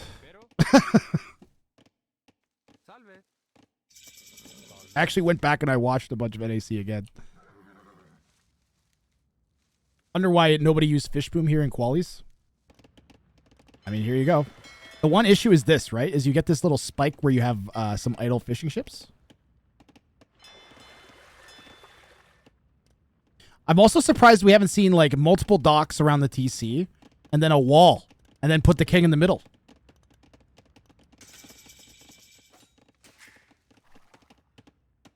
I actually casted one of the fish booms on Mudflow during the qualifiers, and it made it onto Gamer Legion's weekly recap this week. Because I had no idea that you could dock the outside of that. In fact, I seem to recall in a previous version you couldn't dock the outside, or maybe I was just incorrect about that assumption as well. But I was literally saying like, yeah, you can't build anything here, so you can't dock it. And then they docked. I was just like,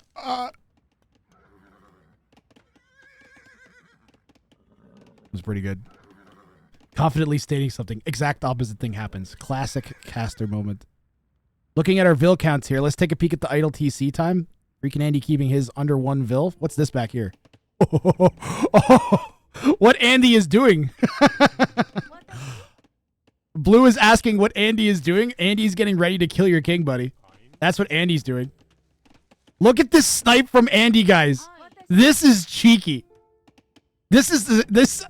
We're gonna have a sneak snipe in early feudal age, and then he's just gonna bulldoze Pink with 1,000 res. Oh, is Blue gonna find this? No, the mining camp's gonna find it.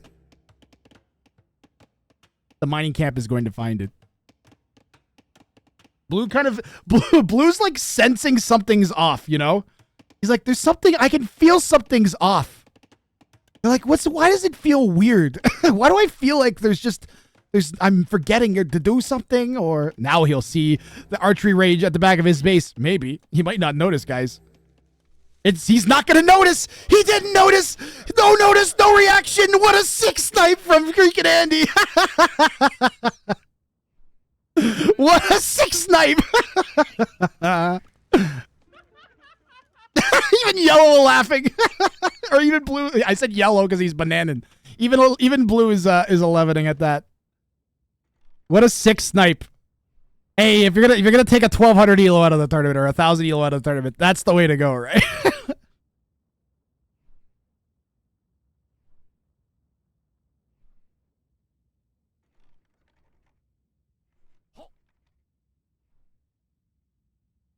How you doing, Broccoli? Lots of legends in chat today.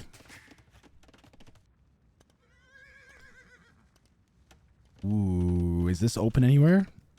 If only this was like over chopped or we had a way in. Yeah, Purple's in trouble because don't forget now, Andy, look at all the res he has. He could just go build 20 towers.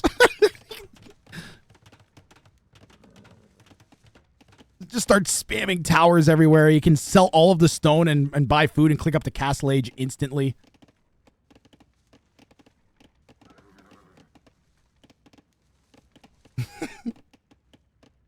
I don't want to laugh. How you doing? Say my name.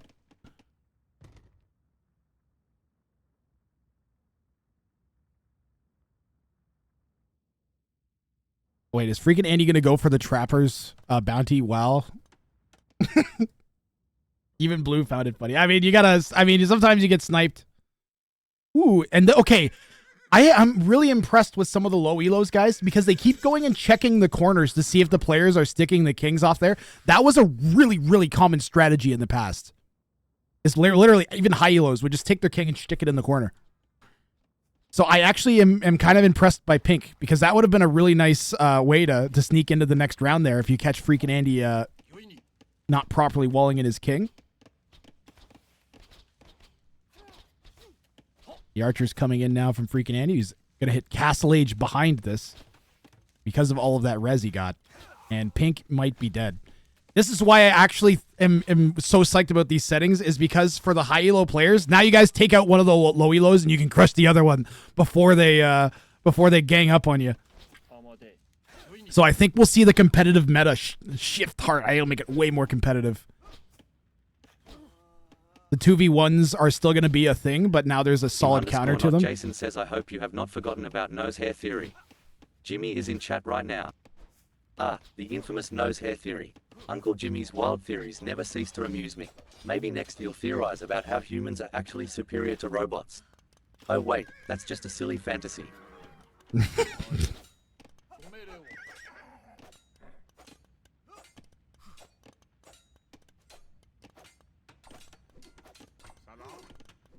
Freaking Andy sniffing around for that king. And does he know where it is? He can see it. He just can't get in range with his archers to snipe it. 3 + 2 knights ends this game. I think we are going to see freaking Andy go through real fast here. Yeah, Purple's basically dead. I hate to say it, DJ, but... Man. The only way back, the only thing DJ could have done would have been to make some archers. But there's a castle there now. Yeah. Insanely well played by Andy. Only chance I had after snipe was if Andy was hiding in the corner. And you went and checked.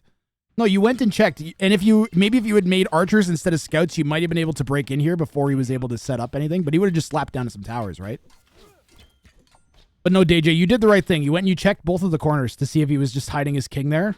Which is, like I said, that's a thing players used to do very commonly. Not anymore. Not so much anymore. I'm going to fast forward through this one because I think we know how this one's going to end. Unfortunately for here for DJ. I don't see a scenario where the low elo comes back from this one. And we got a lot of games to get through. But DJ, lots to be proud of here. Is he just going to... He's going to send... Okay, he's going to fire the king off somewhere.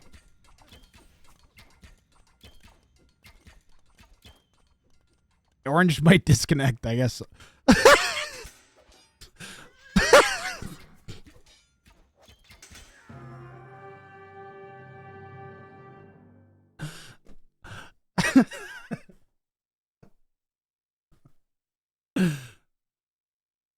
Yeah, Andy played this sick. Let's see how... Stop playing the game. Let's see how Andy got that villain.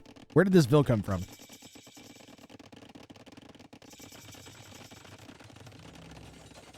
He almost overdid it, and then he pulled back. Yeah, he came in nice and early. He was at like the 9-minute mark before he even got... Right as he got to Feudal Age, and put down the forward building behind Blue's base. This might be a really viable strat going forwards against even higher elos. That was a really slick snipe from Andy. Back to the brackets. We move on. Lots of Age of Empires 2 still to get through today. Amazingly, we've already been streaming for like 4 hours, 3.5 hours. Actually, the tournament's zipping along really good. Okay, where's my brackets gone? I don't need the wheel anymore.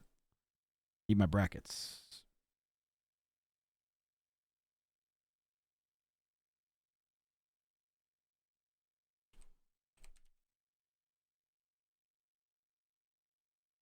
There we go. All right. Freaking Andy. Freaking Andy, Kongan, and Shixo. Right? Did I read that right? No, I didn't. Freaking Andy, Shixo, and the winner of this set. So we'll do this set next.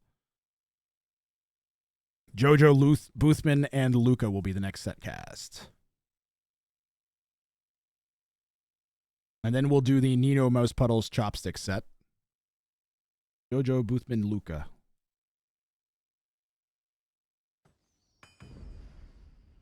Has Flying Mouse played yet? No. The Leo Grampy set. I don't know if they've... I'm not sure at this point if they've played or not.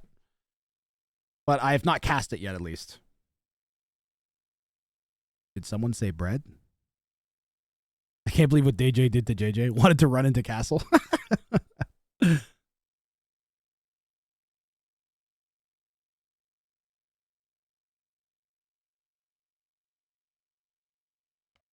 I just randomly loaded me into another game. I didn't click anything. I just started loading. I'm gonna Alt F4 because it's gonna take forever to load if I don't do back out. Ooh, the game crashed. Let me restart AoE2, guys. Make sure OneDrive isn't on.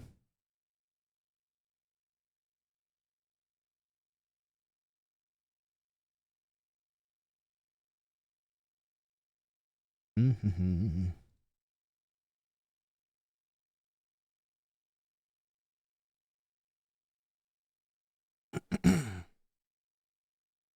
Pan means bread in Spanish. Ah, okay.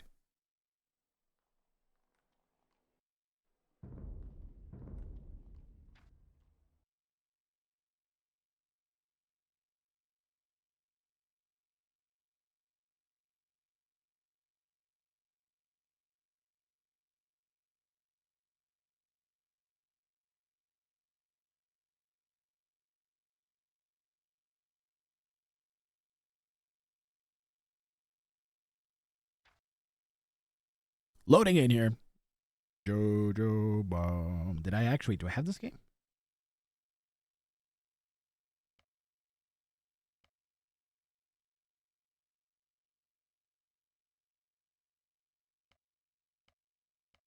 I had this game.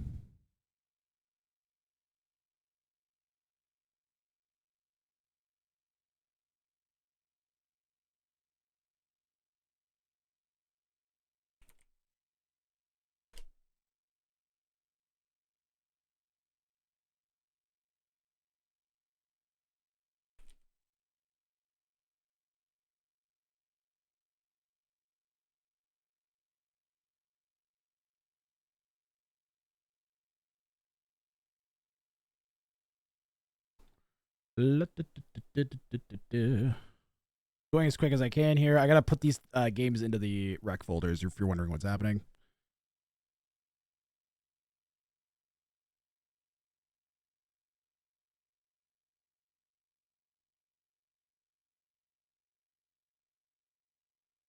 Alrighty.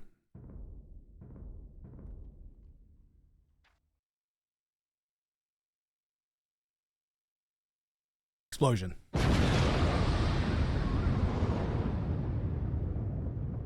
Elo just out of range. We're currently watching this thing spin. There we go. Now we gotta wait for this to load. Bounty, no, wrong screen. That's And right. another one.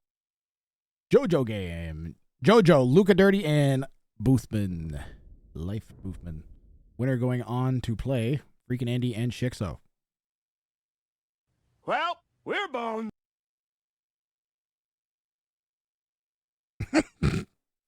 Yeah, maybe. Another one. Another bottle of water.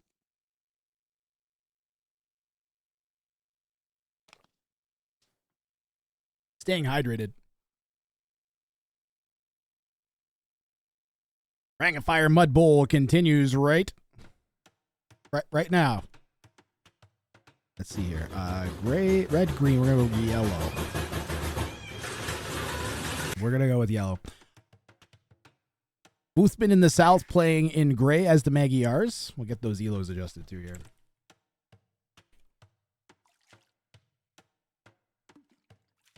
It's still good. It's still good. It's gone. I know.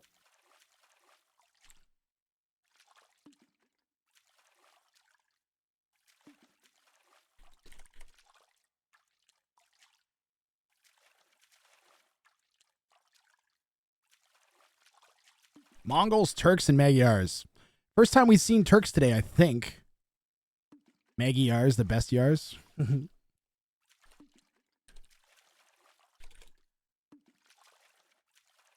on, Nightbot.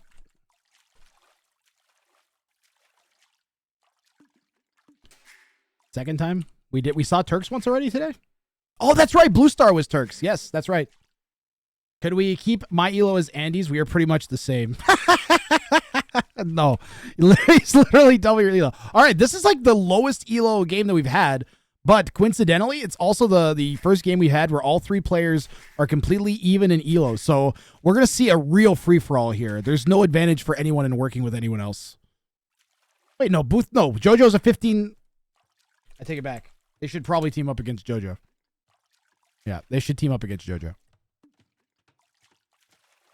Is it possible to pick the same Civ second round? Yes. Yeah, I'm not putting any restriction on Civs, Chixo. There's enough variety in the Civ picks that you can pick whatever you want, as many times as you want.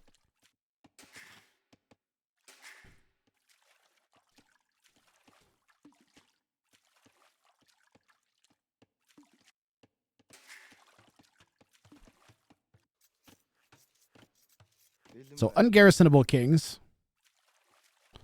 Magyars for Boothman. Boothman's going to have some rear gold and stone. And I'm not sure how much the placement of any of the resources matters. More so, it's like the shape of the resources in the front of your base. And what I'm noticing is Boothman's like really far from the forward wood. Like yellow's kind of close, I think. Like that feels like a really short distance. This feels huge. This also feels pretty long.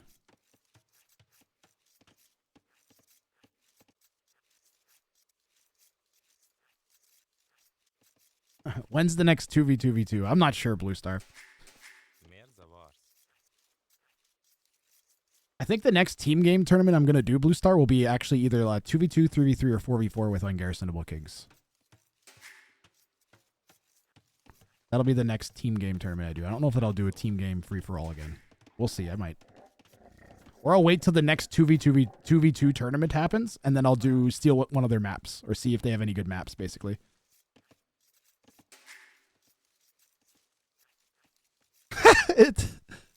The command just for typing 2v2v2 is pretty funny.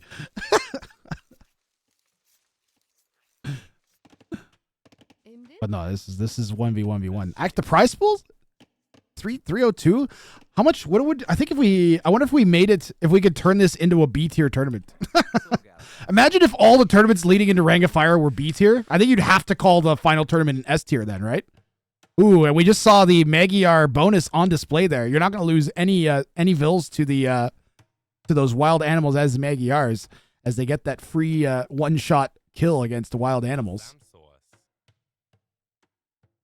wonder if we could get Rangifier to be S tier. We need a big sponsor, guys. Imagine if I got like Elgato to sponsor it. Oh. Corsair, Elgato, come on. The only reason I can run a one-man tournament is because I have 4 Elgato stream decks. Sell out. Sell out.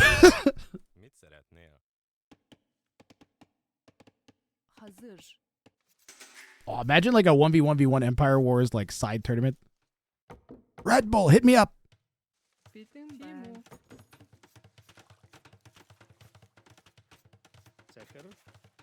Not tried these settings with Empire Wars yet. I'm also surprised we haven't seen the Chinese yet, guys. Do not like the Gray's Kingpen? It's going to be really close to Reds. That's the closest Kingpen we're ever going to have, I think. I don't think a company which sells overpriced streaming gear is giving away money.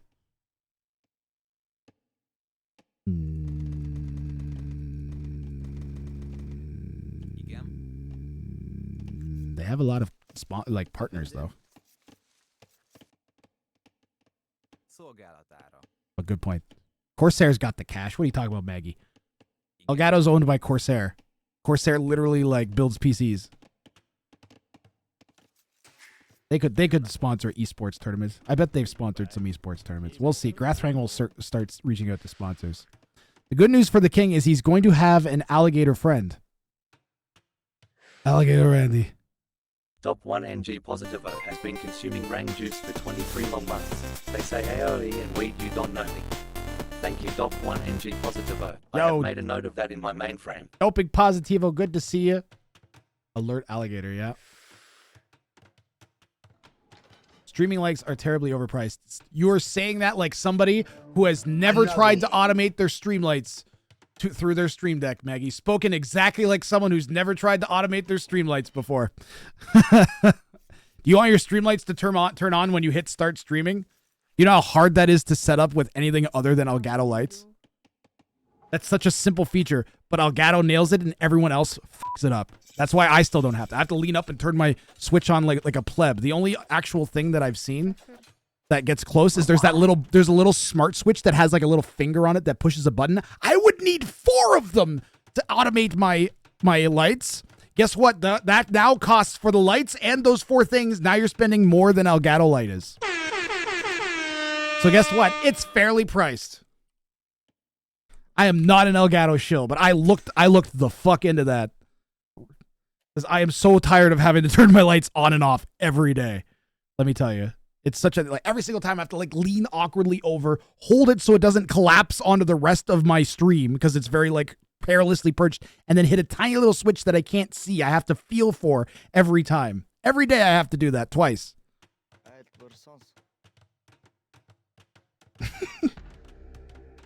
If Elgato was like, yeah, we'll give you like 2 stream lights and like $1,000, I'd be like, all right. Official sponsor, Rangifier 5 or 6, whatever number I'm on now.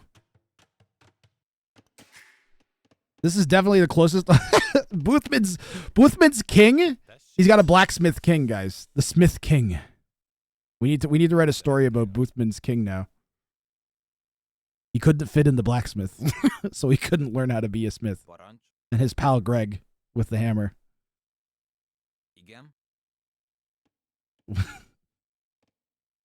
Why does that look so like... Why does this look like a portrait or something? Okay, now it doesn't. Now it looks glitched. Jimmy, you're stuck in there.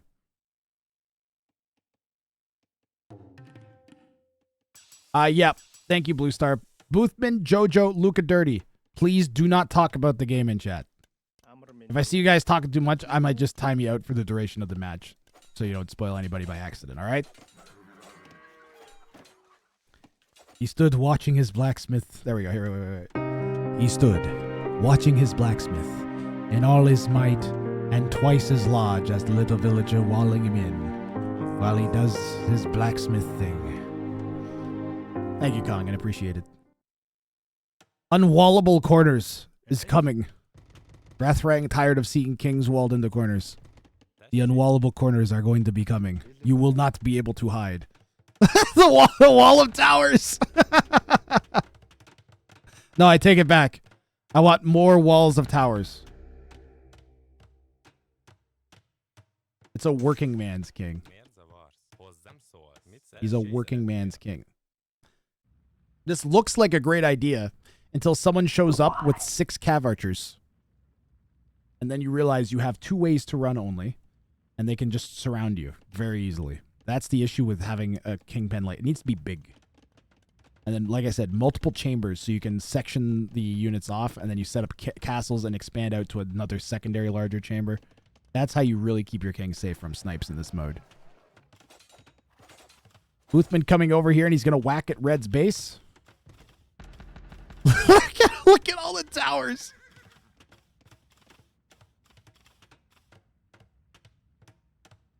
The industrious king.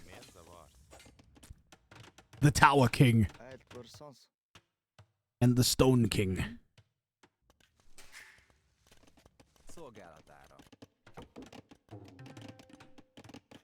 Yeah, Red's over here playing tower defense. Red never left Facebook in 2008.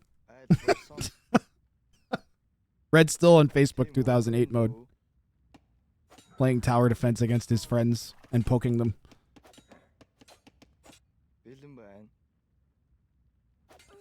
What was the name of that crappy game on Facebook? Was it just called Tower Defense? There was some crappy tower defense game on Facebook back in the day.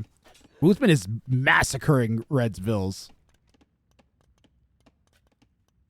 6-0.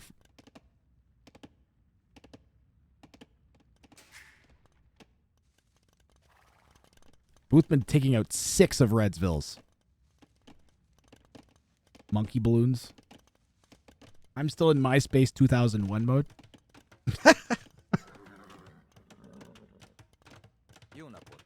Did your favorite band have you on their top friends list?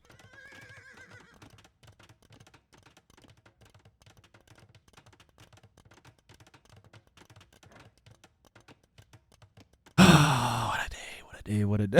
Why? I don't think we need another layer, but fine, sure. I think if anything, this should be bigger. Actually, you know what? I take it back. After watching the Blue Star snipe attempt on Kongan, 6 layers. Who cares? Desktop tower defense. Oh no, I am not you. Okay.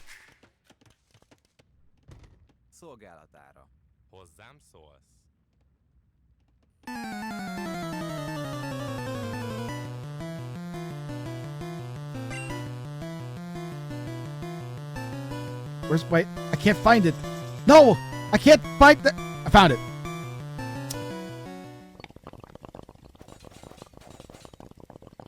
This is for doping Positivo. Yo, Positivo, by the way, I hope you've been good, man.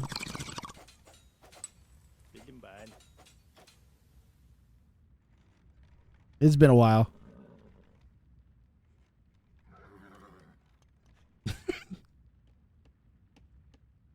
Not enough stone for that last layer.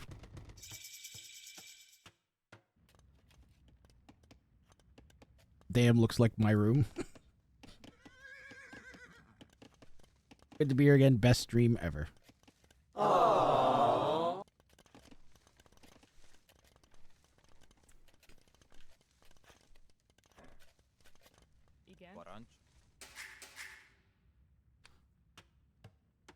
I'm having fun. This is particularly interesting because we have this straight free for all that's happened. Red's done a good job getting back into it. How close are we to Castle Age? That's concerning. The continued pressure also. I think Red may have over-prioritized protecting their king. Did Red make another tower, though? They're going to lose all their vills. Oh, man. First Boothman and now Jojo. I don't even think they're, like, 2v1ing Red. I think they're literally just both happened to have attacked him. Like, Yellow just went forwards and was like, yeah, I attack this way. Oh, hit Red. Also, you might be looking at the... Okay. I'm getting psyched. Because one thing I've been looking forward to is that when an opponent gets weakened, the way that Red has, is now it might be priority 1 for both Boothman and Jojo Bomb to pressure Red instead of each other to try and get the King Snipe to get the res. Exactly. Jojo has no idea that Boothman even attacked red. Because he doesn't have line of sight. They don't share line of sight. Like, he doesn't know that these knights are on the way right now. He has no idea if gray decides to attack red or vice versa. For me, I'm going to be looking like if I was in this game right now and I see that Luca Dirty's weak, I'm thinking, man, I should go try and kill red. Like, I should go try and snipe their king, because if I do, I'll just crush the other guy. Wish I was in the set, much better chances. I don't think that, I mean, you'd think that, but elo is not the sole determining factor. Don't forget that Kongan almost lost to a 900 elo today. Like, it's, knowing the settings is almost as important as elo in this mode.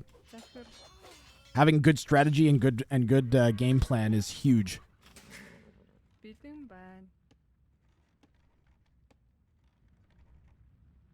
And also, with a set like this, you have no idea how this is going to go. When you have, like, a high elo and then you're with another, like, low mid elo versus the high elo, at least you know that you're probably going to 2v1 the high elo together. Yellow now coming in hitting gray. Like I said, this is a true free-for-all. None of the players want to work with the other one. They're too close in skill level to 2v1 anyone. The only way it would kind of make sense is if these guys ganged up on yellow, but even then, like, I can't see that making too much sense for them to move on to the tournament after that. So now this is a disaster. Oh man, that is gonna hurt Boothman if Jojo's paying attention. Yeah, and he is. So many fills are gonna go down here. Jojo with the 13 kills so far. These knights with 11 kills. Still picking off fills. Gray does not have enough army to clear this up. And is going to continue to leak villagers here. And Jojo is going to have a dominating lead over both of the opponents. Gray's king is also super exposed.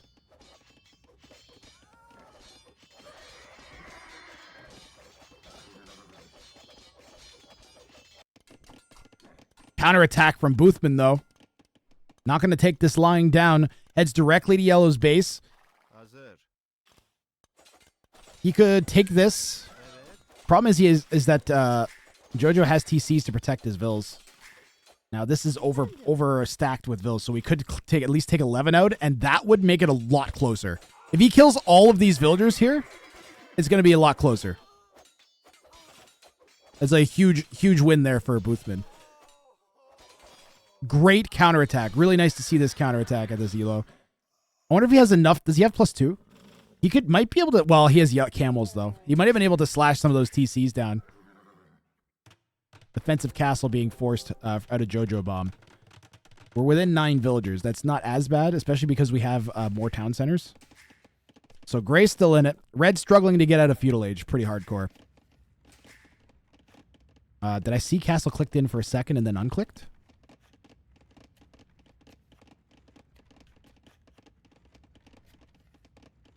Market getting all sort of disgusting things done to it by the players. Being abused hardcore. I like Luca Dirty's sneak eco over here. Just get some safe eco that's going to work for you constantly and get you back into the game a bit. Really could be a lot worse for red than it turned out, especially now that we have a really secure king base. Right to jail, right away. I think it wouldn't be a horrible idea to drop a TC here. Well, maybe not TC, but a mill and make a bunch of farms back here and get some super secure food eco. Use that real estate. Yo, Derek Richards, I've said thanks to a bunch of the donors who came in. You donated too. Thank you very much. Also a big donor here. Helping support the tournament.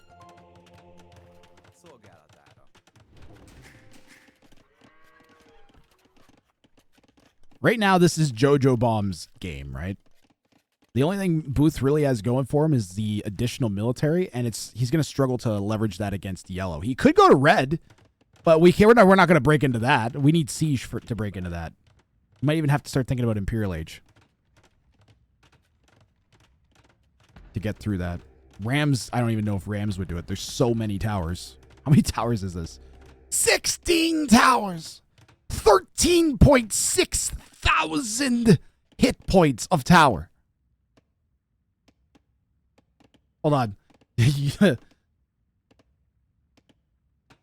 YouTube thumbnail done. And another one.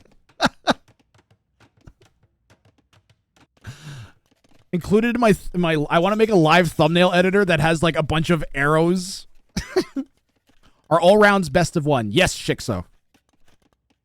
All rounds best of one.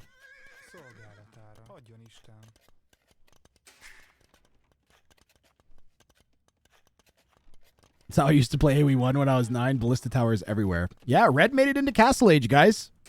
Good job, Luca Dirty. This is still the closest we've seen to Kingpens in any Ring of Fire ever. And well, Gray knows about Red, and Red knows about Gray. Like, they both know that the kings are there. I guess they just want to keep their kings as far from yellow as they can, maybe?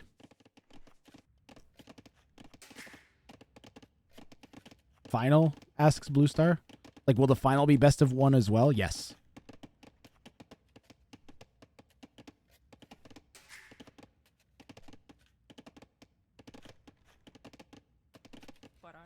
All rounds best of one.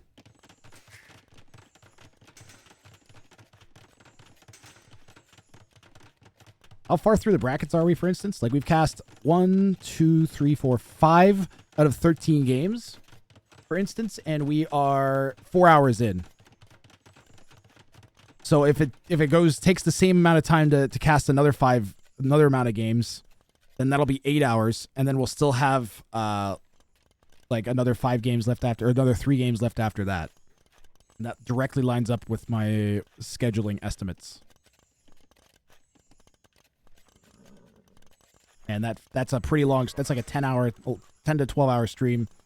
That's about as long as a stream, or I think should be, ever. I think once you get past the 10-hour mark, you're really like, you're going to struggle to do as good of a job streaming at that point. I think if you make it a once in a while thing, you can stretch it out. Or if you're going to specifically, like, I was prepared for this. I got a really good sleep. You know, I got sleep, like good sleep a couple days in a row to make sure that I was ready. Like the day before yesterday and yesterday. No 24-hour stream ever. I might do a 24-hour stream at some point. Brain is goo. So far, brain is fine.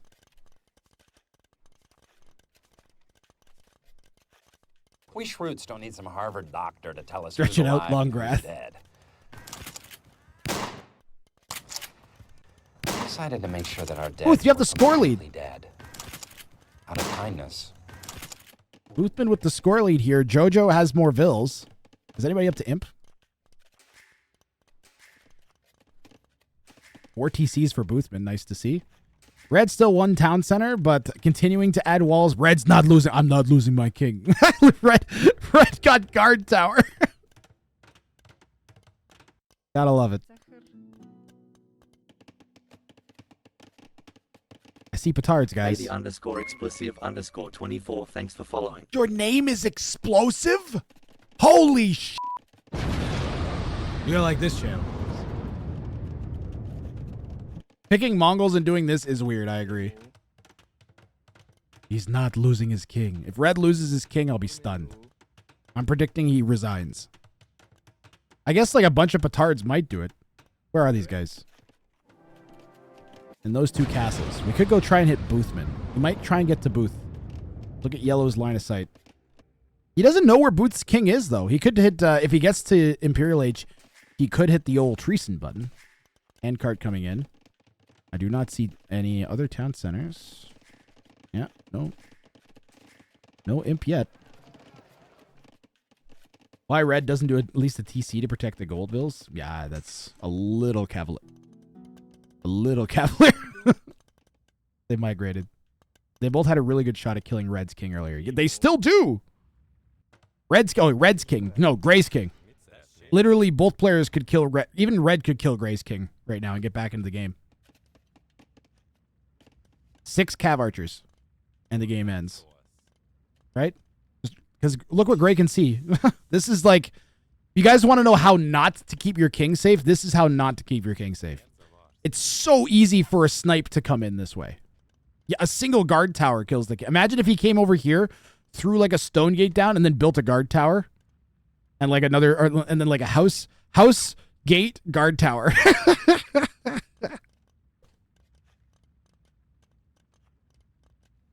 Red is better off trying to get out of Gray versus Yellow fight.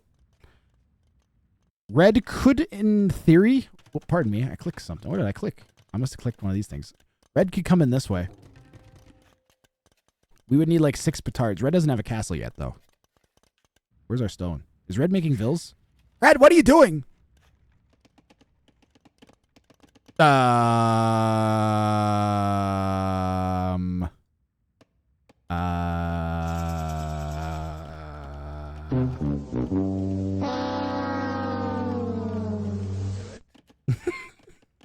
Wait, Red didn't notice. Did Red notice? You guys think Red noticed? Why did they go up there? What are they doing? Tension music, please.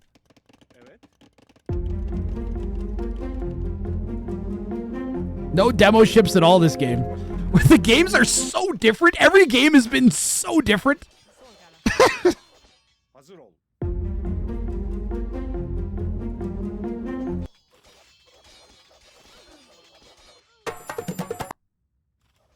I'm messing up my hotkeys now. Trying to do too much at the same time. Slice this down. Do it. I love seeing cavalry kill town centers.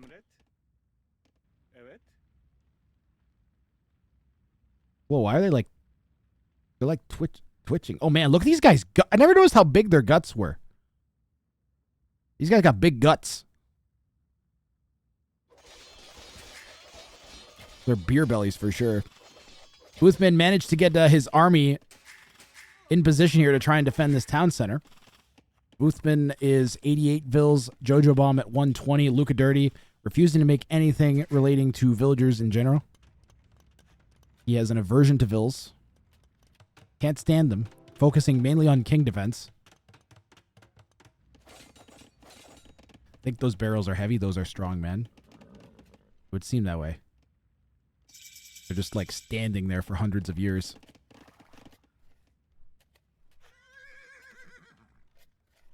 All right, we got yellow and gray, both an imp now. Potential for snipes has increased with Treasons becoming available in the castle now. Cavalier in for Boothman. Gray King in a position to random CA walk, though. This is begging to be a sniped. I already said it once. That's just... There's a red dot. There's a mining camp there from red. That is begging to be sniped. Where'd that army go?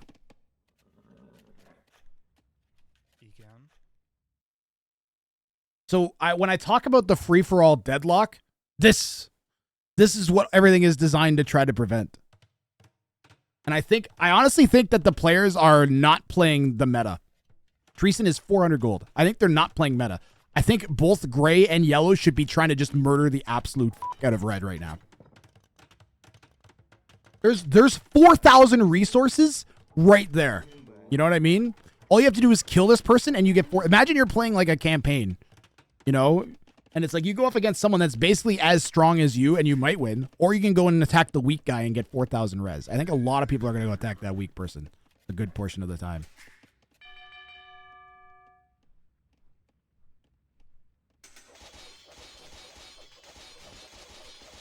Town bell!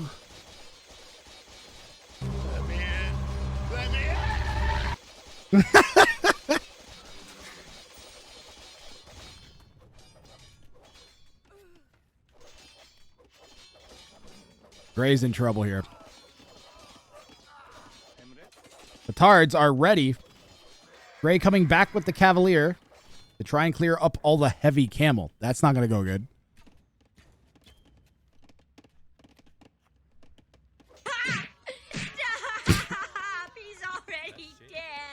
And Jojo Bomb refusing to make any ranged units despite his king.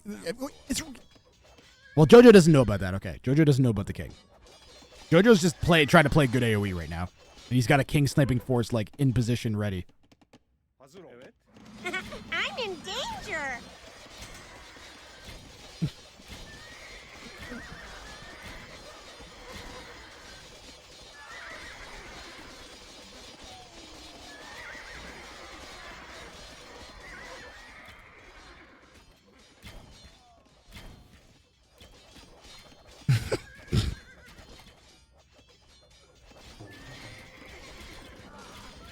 I should have put Ralph on the king. Darn it. The memes are at their best when I coordinate with chat. Darn it. Red is just oblivious to all his action building towers. Red's like, Holy look. look at all this damage. Hold on, we gotta. And we're gonna repair it using flex shot. No, you're not. Look at this base. That is a king fortress. So this is just a 1v1 between a 1600 and a 1250. I mean, they turned it into that, young man, but they shouldn't have. Neither. It doesn't make sense for either yellow or gray to be doing this. Maybe a little bit for yellow. What is red's win condition?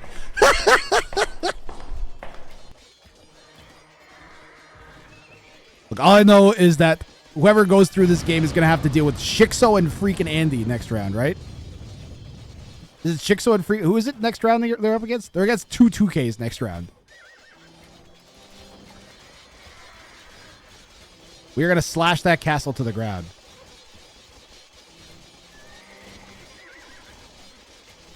Using camels and hussar. Disgusting.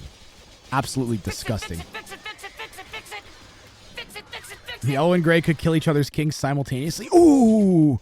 And if yellow hadn't built this as far out as they did, this game would be over right now, guys.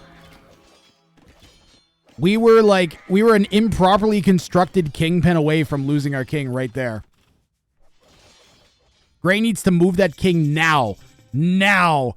You need to move it right this second. Nope, it's too late now. Now yellow's got it. That's GG for Boothman, I think.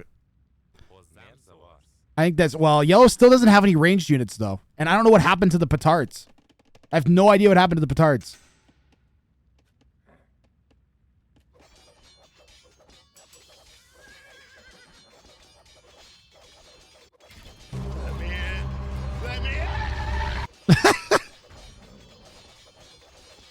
He sent it to the castle. Ah, okay. Red! Do literally anything!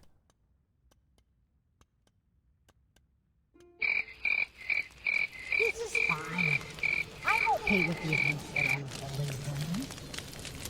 That's okay. Things are gonna be okay. I'm in danger! Even look at Dirty's like...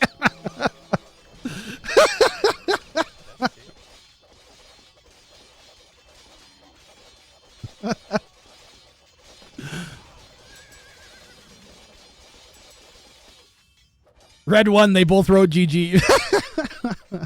Red hits treason. Red now knows exactly where yellow's king is. It's the exact furthest possible distance it could possibly be away from his entire base.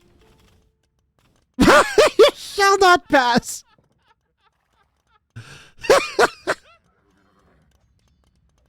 Wrang, the meme master, goes to work.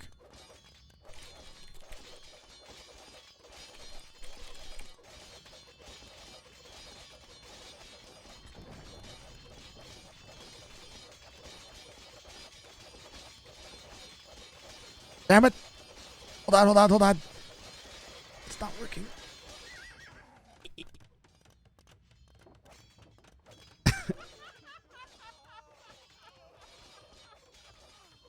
No, turn those off. What the fuck are these walls? His base is this meme, guys.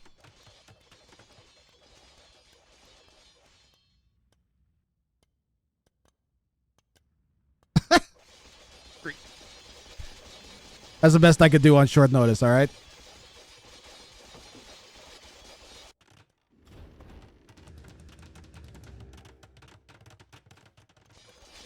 He's preparing the ultimate ram attack force.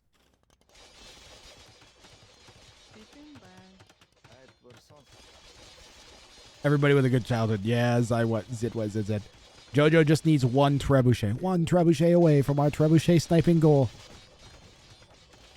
And Red still will not make another goddamn TC. Imagine if we had... This is why the wonder... Because don't forget that Jojo just got 1,000 res from killing Boothman's king. Look at the food he's got. No.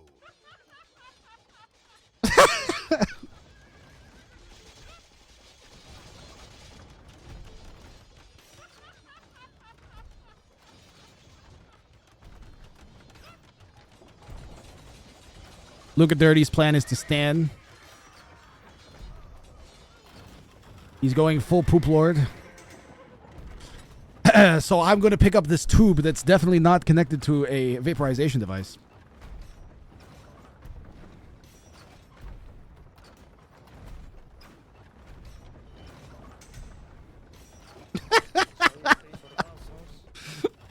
I almost want Red to win somehow. Monk, my king, we have failed you. For fuck's sake, old man, get your shit together. To arms! Oh, convert the bombard! Wait, dude, they don't get redemption, right?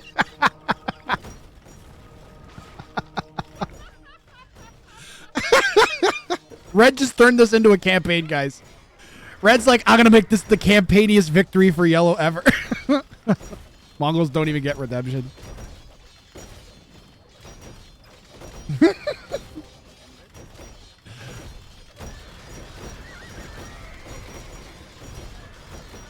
He's got the king trapped. Look at the positioning from Jojo.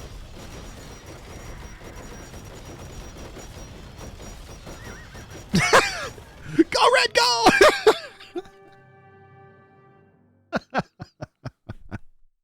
GG, well played. Great game, guys. Red, you might have potatoed a bit, but you won our hearts. You shall not pass.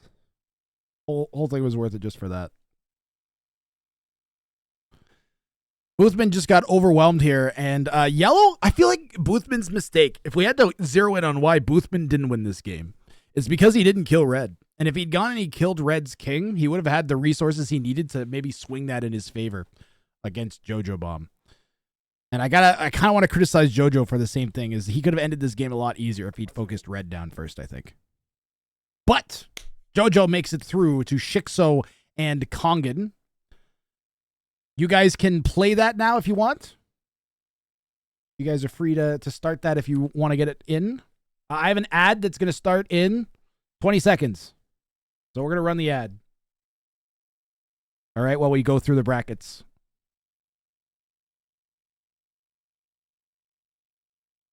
You're going to play right now. I have to keep casting the sets in order so that the other players can start theirs as well. So we're going to do I think we're going to do the chopstick set next. Chopsticks, are you here still? Ah, he's here. Nice. Yeah, we'll do a chopstick set, especially since he's still here. Get that one going.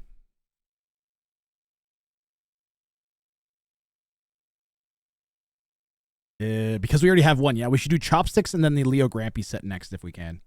Keep things moving. Has this been played yet? Do that. Oh, no, good call. Thank you, Chixo. Yep. No, my brain potato bit. Yeah, we'll do that top one first, actually.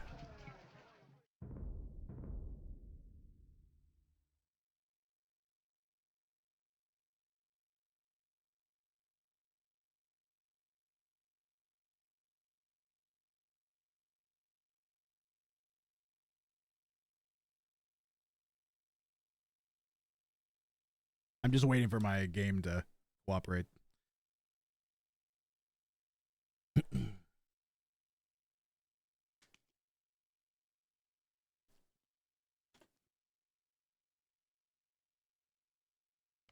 Hela, I have that game. Perfect. Loading in right now. Chopsticks, I'm sorry to set you up for that. We'll do the Chopsticks Jimmy Raynor and Nino game next. Oh, Jimmy Raynor replaced most puddles, it seems.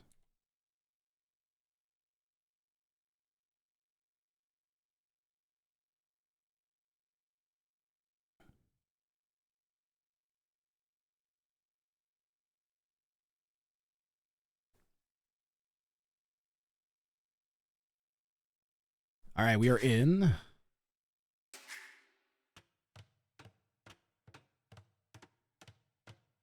You guys can hear the chopping. Hela versus Jan the Hacker and Illusionist.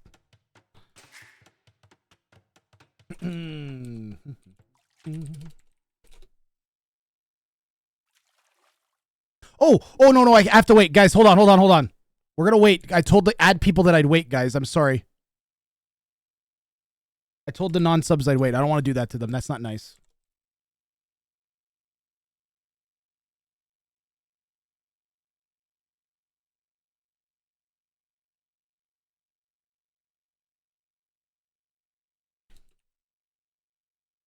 I have no idea what Jan's elo is.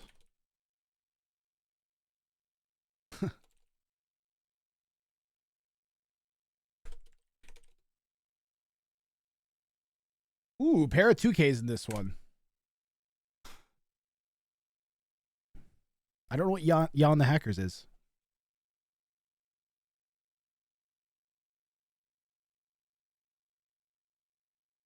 Not sure. How are we doing on viewers? I'm going to take a peek. I've been trying to not look at it too often. 120 people. Let's go still. You guys are amazing.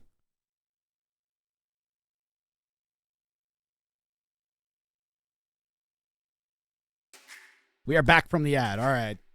Keep things rolling. I refuse to get bogged down to here. I don't know what Jan's elo is, guys.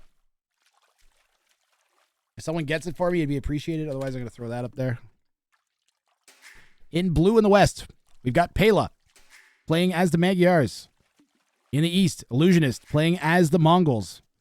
2 Mongols and a Magyar here. 900-ish. Yeah, Nightbot doesn't want to pull up the profile.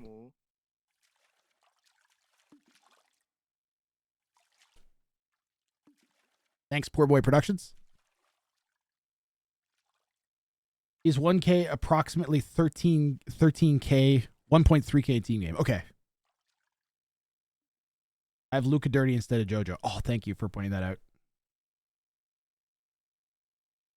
Appreciate it, JoJo. Appreciate it. Sorry about that, JoJo. And JoJo Bomb moved on. That's fixed now. Apologies, guys. I'm getting pinged into Discord. One moment.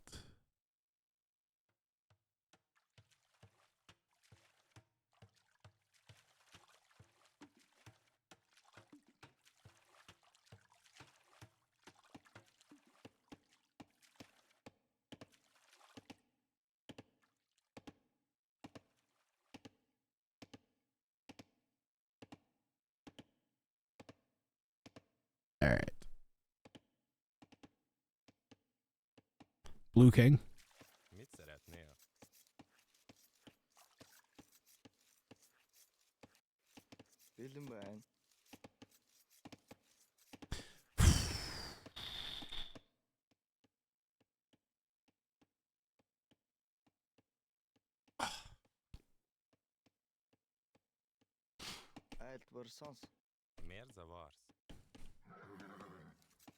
Blue sniffing around the base already.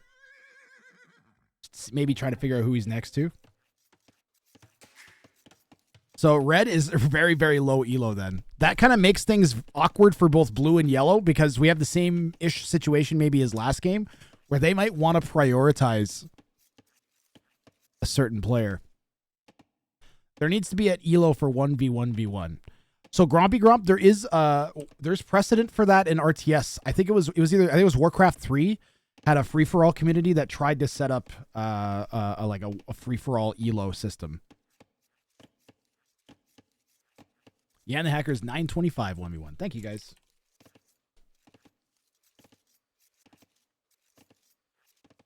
Appreciate it, Hans. Pela and Illusionist, both with some experience in Rang of Fire events as well. I love that there's like this group of people that just are like the type of people that like free-for-all. And yeah, I think it's an underserviced community. I've said it a couple times before. Actually, it looks like yellow hit Blue's King. You got to really be careful starting around this point in the game because players are able to click up to Feudal Age, and you might just be a few minutes away from a scout being faster than the king. As soon as that happens, you know, especially with this, you're unlikely to have vills around your TC. You send your king back to your TC to try and protect it. And you don't even have vills there half the time.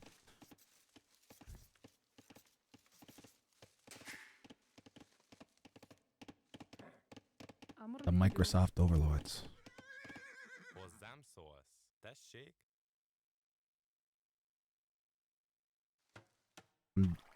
Good amount of skill here. We got over 5,000 elo of skill in a single game. You don't normally see that. Unless you're watching a pro game.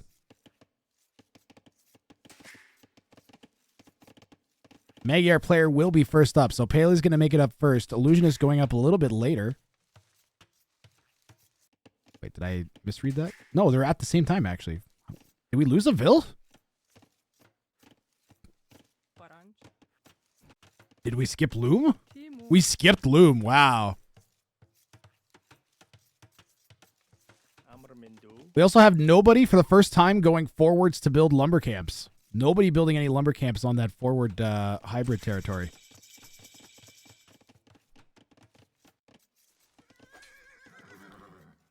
Lavanzo a la idade feudal.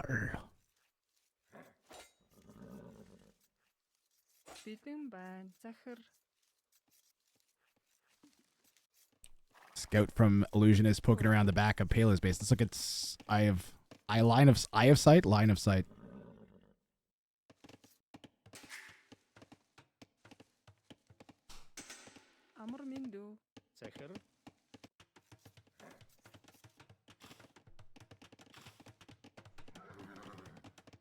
Rooting for the underdog. You got to hope that somehow red comes out of this one, right? That'd be the craziest result. Like maybe yellow snipes blue just as red decides to go and send a sniping crew out. Something like that.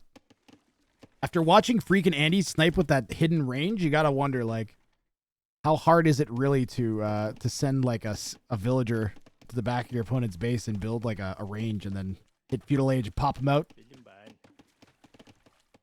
Yellow hasn't gone and scouted the back of this, so it's conceivable that that was possible for either of the player to get a villain in the back of Yellow's base. So, though very difficult, obviously, not necessarily simple and easy. Tower going down on the berries here from Pela.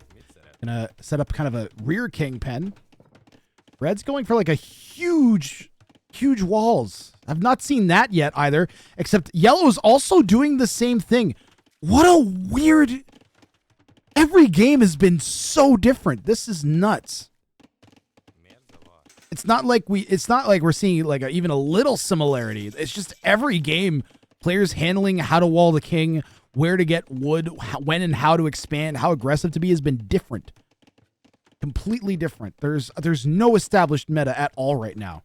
It's kind of I was hoping we'd actually see some meta grow as the tournament went on. That's kind of what I was trying to like make people like wait for the games to be played before they played the next one. They could see like what players are doing and what might work or might not and think about it. But I don't know that you could, honestly. It's so different every game. Scouts coming in here from blue, but yellow does have this wall, although we're dangerously close to overchopping already. A tiny little wood line.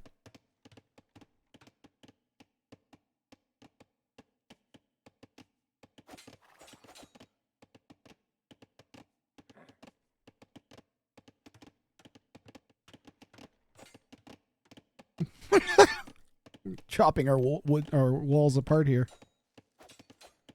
Pele trying to find damage. Those Magyar scouts dangerous even if without an ungarrisonable king. And Lucian is taking the threat seriously.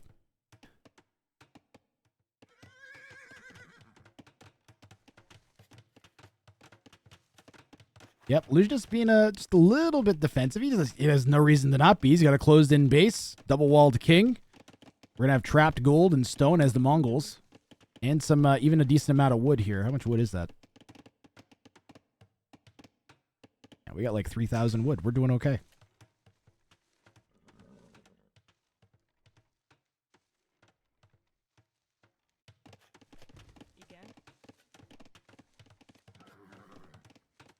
Who do I think is going to win this game? I'd be leaning towards one of the two 2Ks. I feel like Magyars have a bit of an advantage versus Mongols.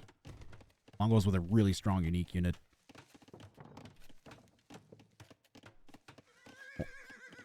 And faster firing cav archers too, actually.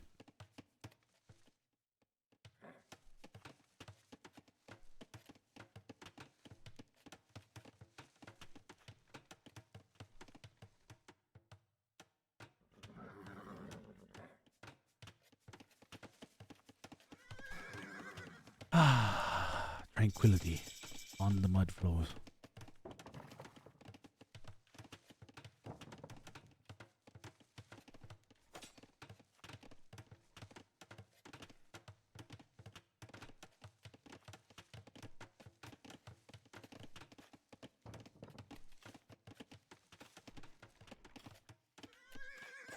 I say Shixo wins the tournament. That'd be hype. I'm kind of... We're going to find out who wins today. I love this. London tournaments are the best. I swear to God. There's such like a finality in having it all just happen in front of you. It's great. Yellow's beating at the walls. Cannot find Blue's king. Blue has actually stuck the king outside of the walls. Man, we've gone for... All three players going for massive walls here.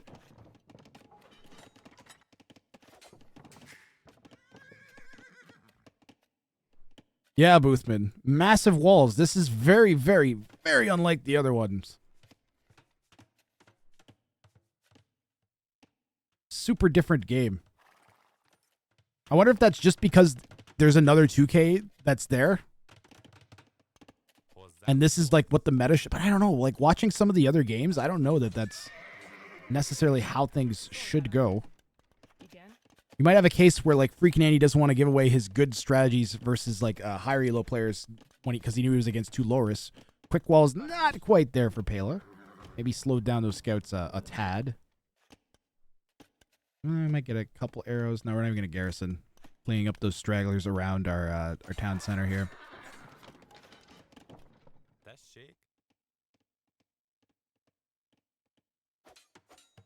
I think actually blue and yellow are making a tiny mistake. Not in that they should be worried about red like at all from a military perspective or whatever, or like, but more that pressuring each other makes it like they should go and hit red. They should attack red. Maybe if this just the goal of this is to make it so that they're less likely to be able to attack each other. Like you're trying to weaken blue so they can't hit red might be the logic. But I feel like red's the player to go and pressure because you kill the weak player, you get all that res. The easiest path to 4,000 res. I think castle drop and then some petards and then flood red and kill them is the plan for either of blue. Should be the plan for blue or yellow.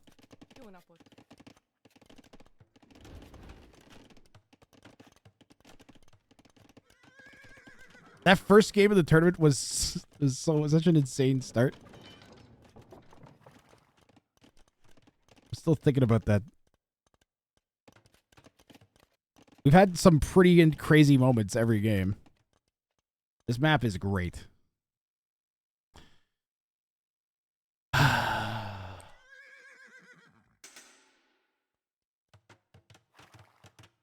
Will red notice the scouts coming to kill their TC vills? All we needed was no walls at all.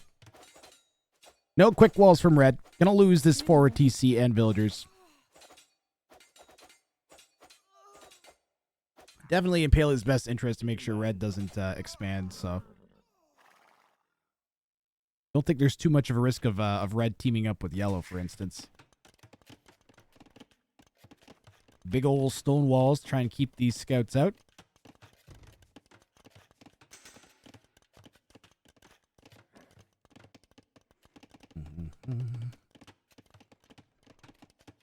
Thank God we have a somewhat slower paced game. I was like, going full tilt for hours on end is tough. The 900 elo guy is going to win.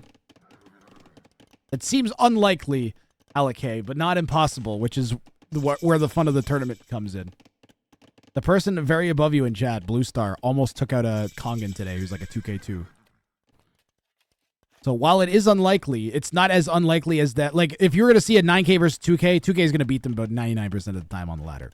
In this setting, in a free-for-all, I'd say that number goes down to about 75%, which if you think about it, a 2K losing to a 900 elo or like 1,000 to like 1,500 elo is kind of crazy. The fact that it becomes a possibility. Maybe like 20% of the time you'll see that low elo player pull something out of their hat, especially if they've practiced specific strats. Now, I don't know about Jan, because they were added to the tournament last second, so they may not be super familiar with the tournament. I feel like I've either casted them and they've been in a show match, they've been around the channel. I recognize the name for some reason. 100% on ladder, yeah. I beat MBL in a free-for-all when I was 1,700. Yep. There's wiggle room. There's certainly wiggle room. What I'm trying to do is actually make it more competitive. which means that the higher elos should win more often, but I don't want to completely eliminate the low chance because that's part of the free-for-all charm, is anybody can win. Yellow continuing to block these scouts out from getting in. And while Blue's doing that, they're moving their king a little bit more deeper into their base here. Blue with a really secured base, adding some stone walls as well. Where's Emma? Where's Emma stone walls? The standing rule for disconnects used to be that if you disconnected from the game, that was it. There's one game. If you drop from it, that's really unfortunate for you. But you're out. But because this data mod is not the most reliable, I have... Like, the data mod makes the game run potato a little bit. But we've only had one drop so far in the player's read right away, which was the ARG set. They're like, we'll just read. Ooh, the steps got in. The steps broke in through the palisade. Headed right to the back of the base, which is, I mean, you're going to think the king's going to be somewhere back here. And it's being cycled to the north by Pela right now. We'll keep our POV here on Yellow's line of sight. No garrison? No garrison? King is over there. Oh, that's not the king. Where is the king? Aha, he's all the way over there. He's right out of the box. Yellow successfully flushed the king out, but can't get to him. Almost spots him. That might have been even worse for Blue, to be honest. And that was a great attempt from the Illusionist, the Mongol player, with the steps. And breaking in, we might still even be able to do some damage if we keep these guys running around. We're also keeping Blue back at home. And we will not spot the king there.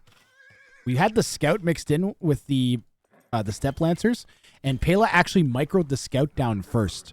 And that's really smart because that extra line of sight makes it a lot easier to spot that king when you're going through your opponent's base like this. Yellow went back to the back corner, thinking that maybe Pela sent the king back there, but no. Sick little quick wall there from Pela is going to catch the steps, take some more HP off of them, continuing to try and deal with that. King is being... I was going to be moved back in, but Blue's waiting now that the steps are still going. Yellow's got lots of... Look at all the outposts Yellow has. They knew the king didn't come out this side. If only they had a few more outposts out, they might have been able to spot the king and had a secondary force ready to catch the king after they flushed it out, right? Finally, Blue is going to take out the rest of these step lancers. I don't see a university, so we know Blue can't have ballistics yet, making it a little bit extra frustrating. Jan the hacker is going into Mangadai. Always a smart play. Wow, look at all the vills! What? What?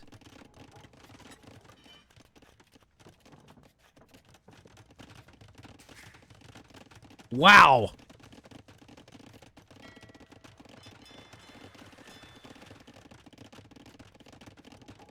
Yan the Boomer, yeah. We got king and a pen here. That's actually open. Yellow's base is by far the least secured. Red is full stonewalled, looks like. Blue is mostly stonewalled. We do have a weakness there. Yeah, red's in an amazing position. You always run into this possibility too. Sometimes the low elos are low elo because they have absolutely atrocious Dark Age and Castle Ages, but then they get to Imp and they know to make like 100+ villagers and make a ton of army and then attack their opponents with it and then keep making army. And those are the ones you really got to watch out for if you're a high elo. Oh, the demo on the vills! Sick play there from Illusionist.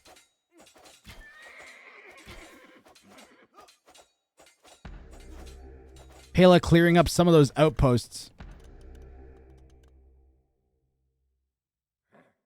Magyars have lots of bonuses working for them, for their cav archers. Right? Someone help me with what they are. Hold on. Pulling up my Civ overlay so I can remember all of them.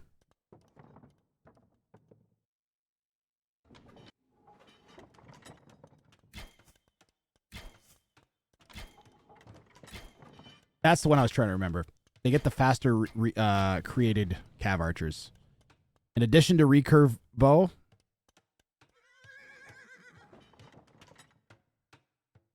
Yeah, that was the one I was thinking of. The faster created cav archers. Ooh, the demos though. Oh, the demos. No ballistics in for blue yet.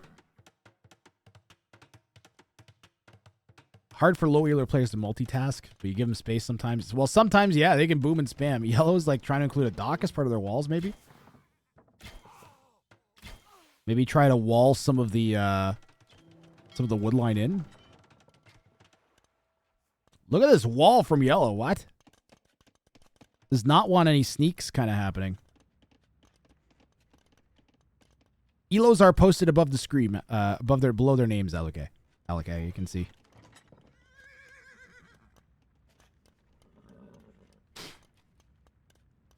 Break in. Cav archers are going to eat through these palisades.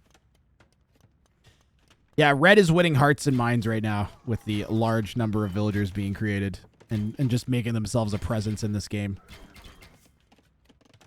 There's a bunch of people that are rooting for red like crazy right now. I really actually want to see red move on. For that base, at least whoever does win between blue and yellow are not going to have an easy time killing red. They're going to have to do some work. And we got ourselves a Keys Castle dropping a 2K. Where is the demo ships?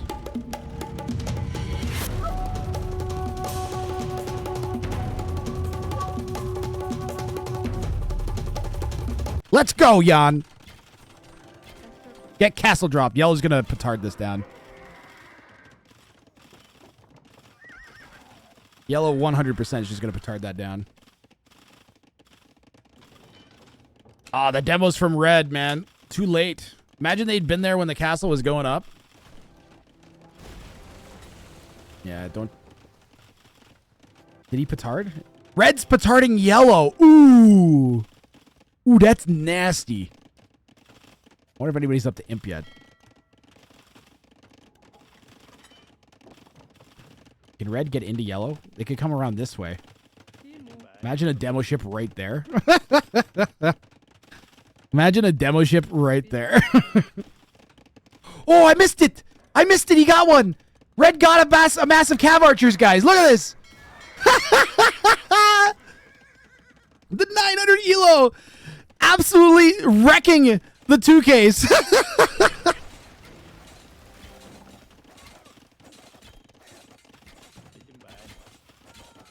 He's gonna incur the wrath, I'm telling you guys. And he's grabbing relics. Who is this player? Who is this player? Another one. Who is this player? Red's on the right side as well. How about that? Yellow's moved over to the corner. Nice reaction from red there. And we're getting ready for a push into blue's base. Is he actually 900 elo? Is he actually 900 elo? I don't think he's actually 900 elo. There's no way. This is insane.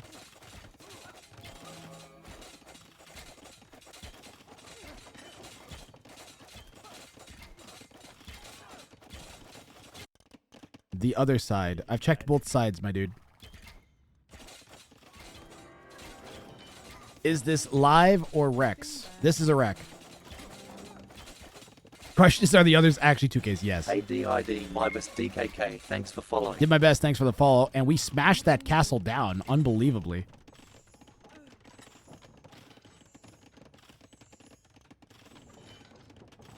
When's one day tourney fun? When's the next big old free-for-all tournament? That would be, the next big free-for-all tournament will be in December.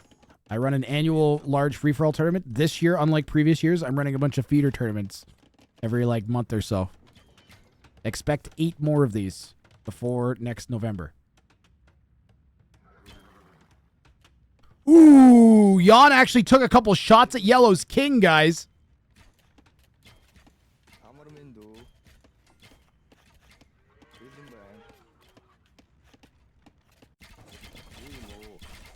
All the pressure from red now. This is a little potato. This should be hitting him. Maybe he's just distracting with these over on this side. And he's going to try and break in there. Where's Blue's King? Blue's King has been cycled over to this side instead, away from red.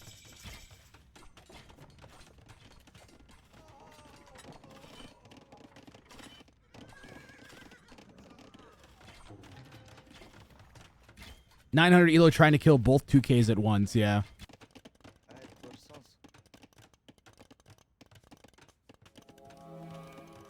He's going for it. I am actually, I'm amazed by red at this point. There's no way he's 900 elo. I had a mod tell me that his elo was 900. So unless he's like, maybe actually he's a hacker. Someone said to check the APM. Oh wait, that's.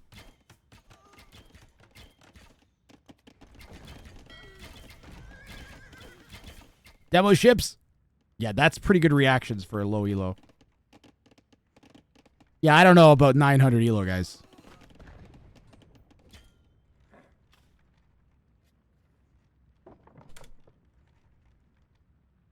I don't know any 900 elos that have 65. Oh my god! You guys distracted me! You distracted me, chat! You, chat! What is yellow doing here?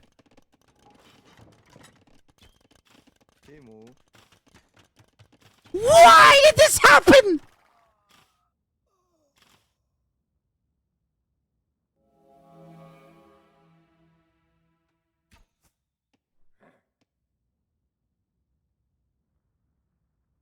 Timo.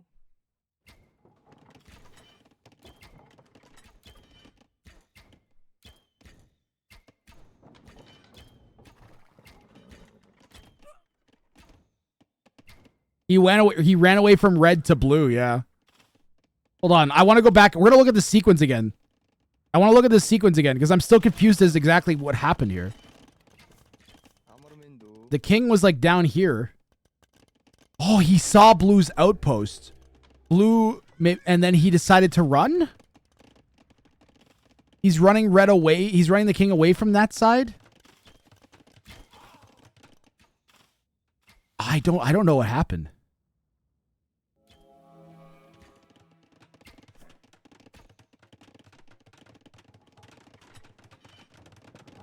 $13.13 with an all-time high of 1668. Interesting.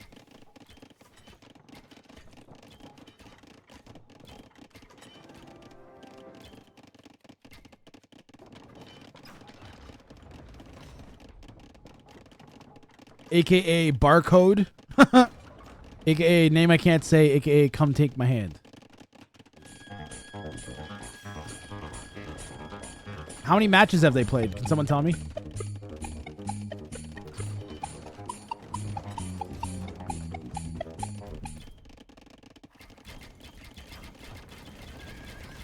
Feels like we're watching Hidden Cup try to guess red. Nah, Hidden Cup's boring as f***. It's got islands in it. And no ungarrisonable kings. Played 1,000 matches. There you go. 170 vills is too many. I mean, red just about stole this game is what I'll say.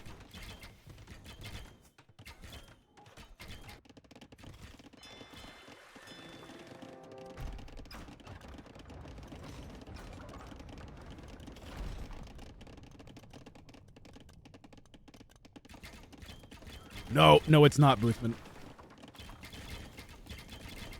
Booth, don't say stuff that you don't know. No. Don't say a thing if you think that that's what it is, and if you don't know that. His rating is yeah, it's 1v1, 100%. Hey, Pizza Hut Chef, thanks for following. Yo, Pizza Hut Chef, I'm gonna have to send you my personal information so you can hook me up, dog. It is. No, it really is not, Boothy.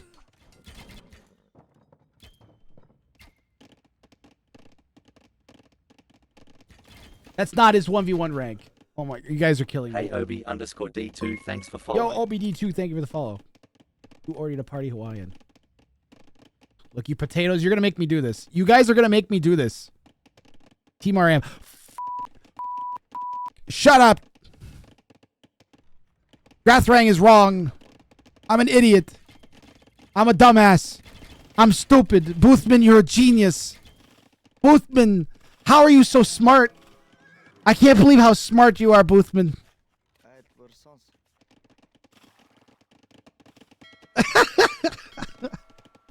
Sorry, guys. I looked at it twice and I still read it wrong. And then I told Boothman off. And then I told Boothman off.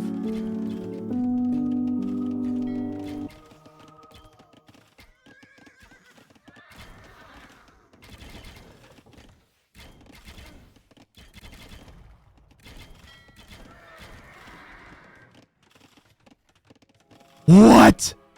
That was open? Stop playing the game. That was... What? Right to jail, right away.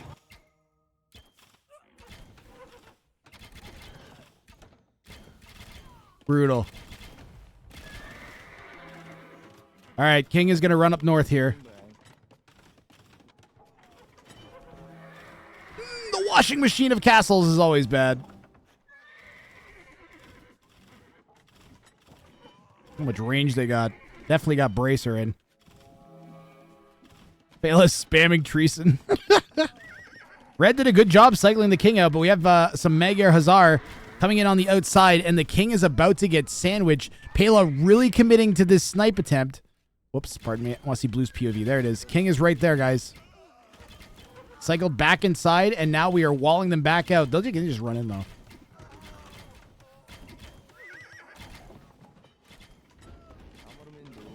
The late game King sniping is so great. Blue, like, knows, like, I could just run in and snipe the King. I might win the game.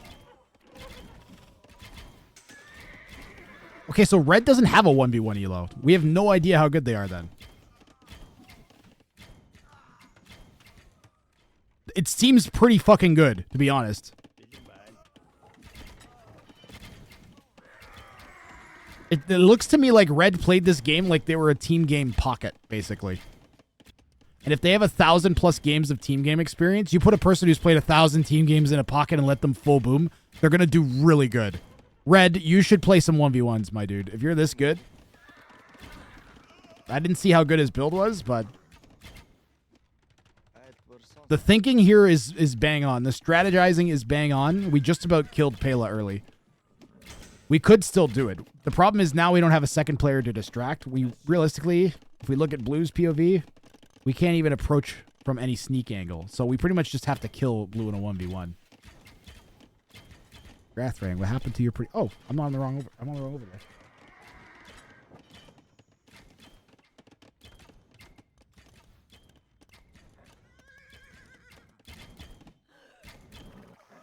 Thank you, Alec. I had the wrong overlay on, sorry.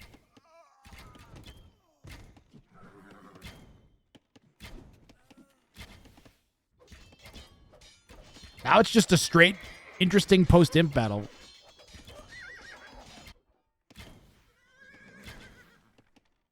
Probably would have won if Yellow didn't lose their King. Yeah, I think actually, Rutcap, he had a decent shot. If Blue hadn't sniped Yellow's King, like if Red had taken Yellow's King out, I think Red might have been able to win.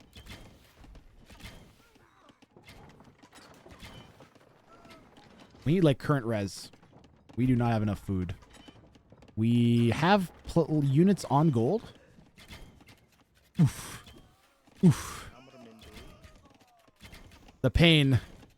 The pain. We have a skirm swap on the way, but we don't have... We need vills on our farms back here. We've lost so many farm vills. Wonder if their language of the wreck might be a spoiler, in this case Spanish. I would assume a winter sent it, and Pela sounds kind of Spanish. How do you know that Yan the Hacker is in Spanish? I know lots of Spanish guys named Yan. Don't you?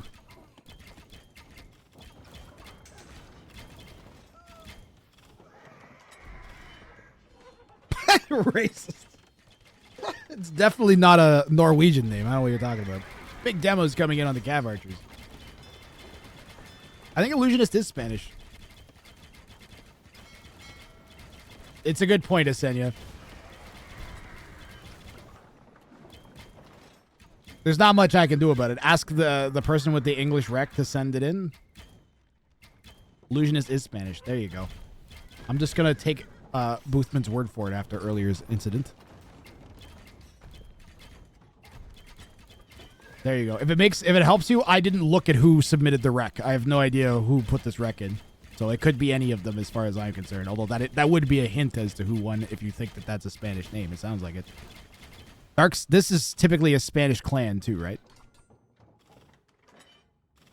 At least this isn't some sort of tournament where the identities are supposed to be secret. Yeah, exactly.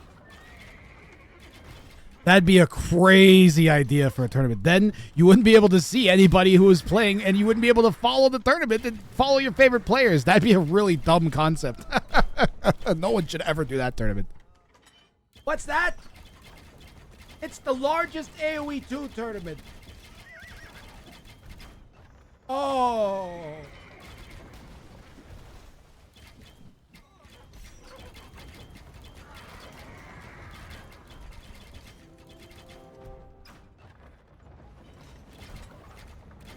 I like Hidden Cup. I got no problems with Hidden Cup. One of the players changed their game language yesterday for just that reason. I heard about that. Is there any way we could not talk about Hidden Cup while I'm running my tournament, though? That would be awesome. Here, I'll make you guys a deal. Every time someone says the word Hidden Cup, I'm going to automatically tie it to this meme for the rest of the day.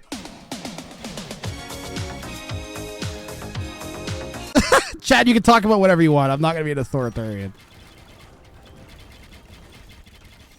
That see, Machiman's got it. No islands, instant win. Hidden Cup.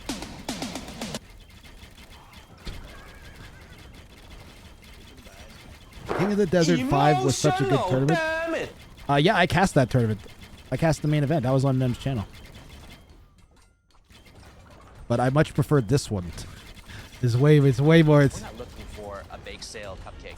We're looking for a cupcake that is sophisticated, creative, can actually give them that opportunity to really stand out. And it's king of the dessert. Red wine. Why not put red wine in a red velvet cupcake? Another one. Red wine and cupcakes might be really weird. I'm hoping that won't hurt me.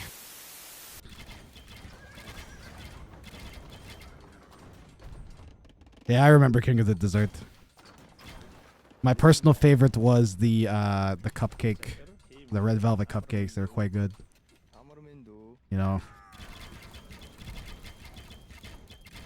Yeah, Jan, you don't have a 1v1 rating, and you made everybody go crazy.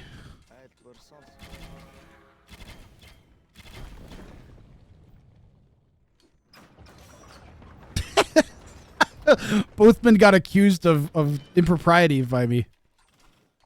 Okay, Red, what's the plan here? Blue gets to see the king when he hits Treason. Red's a ghost. Ah, he went that way. If he'd gone this way, he might have made it. That's it. The snipe and Dark Side's Pela will be moving on to the next game in this tournament. Insane game from Red. Insane game from Red. But not enough.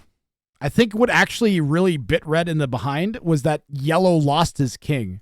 And I think everybody should be watching this game closely and thinking about the implications of how much of a momentum swing it really is to kill that king, even late in the game. And I think the best path to victory now is going to be aggression. I think if I run these settings enough times, we'll see aggression really start to dominate games. Back to the brackets. That we now have 2 of our 3 round of 9s set.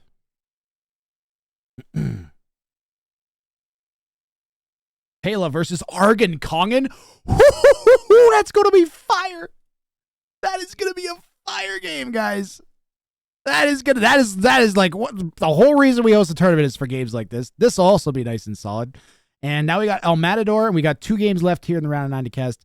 Nino 88 versus this is not Mouse Puddles, right? This is somebody else.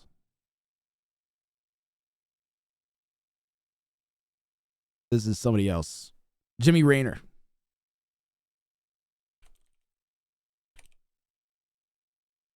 We're going to cast that one now, and then we're going to cast that one.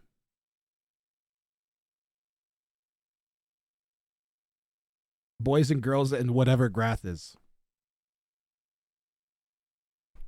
I identify as male. Let's see. Nino, Jimmy, Raynor, and Chop.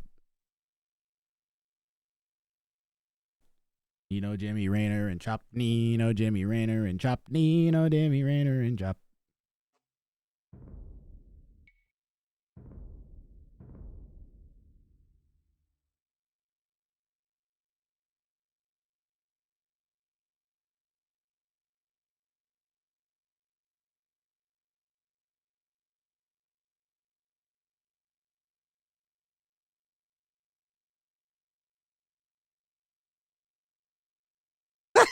Coggin, what are you doing? Take a peek at the Coggin stream, and what do I see? What do I see? I see my stream. Share stream from Coggin. Coggin's like waiting for the next game.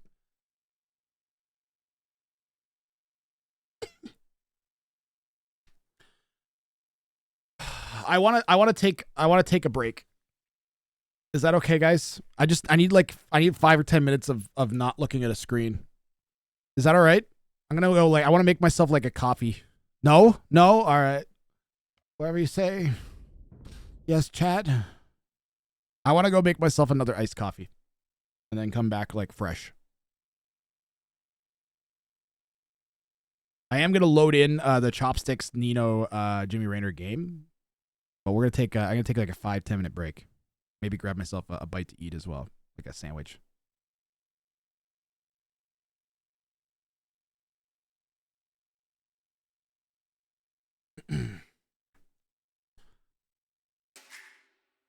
But I am loaded in. Okay, I need like a BRB timer.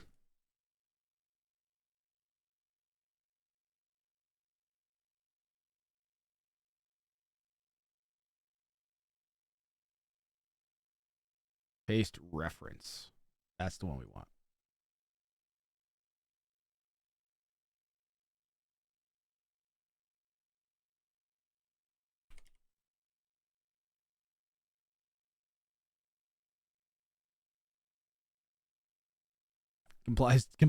Combine Twitch plays AoE with capture age, yeah.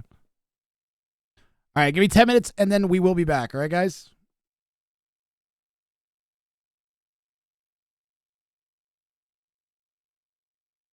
All right, beep.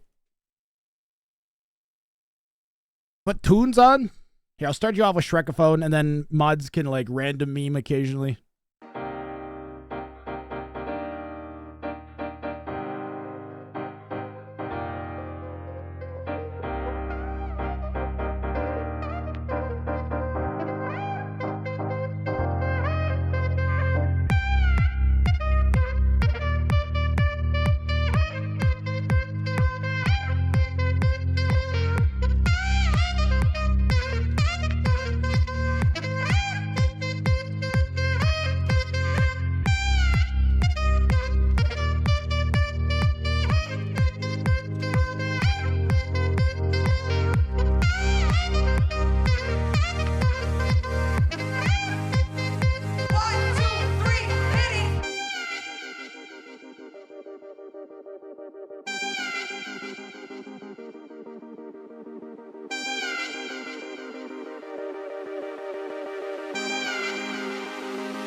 trapped the knights. Did you guys see that? That was sick.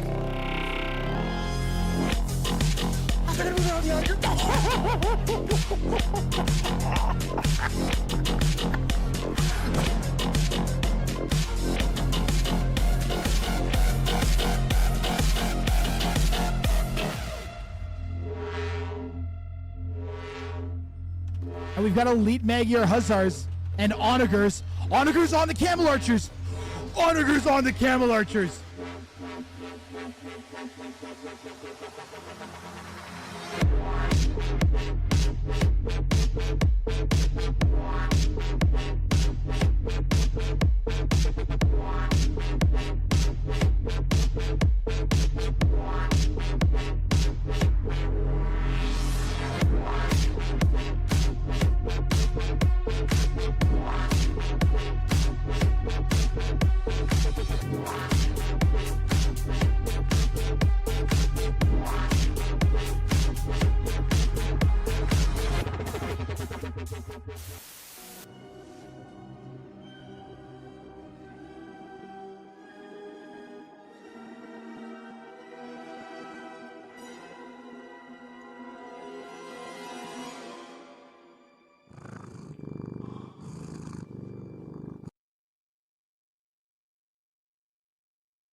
Three days a week or every other day, we'll be building muscular strength.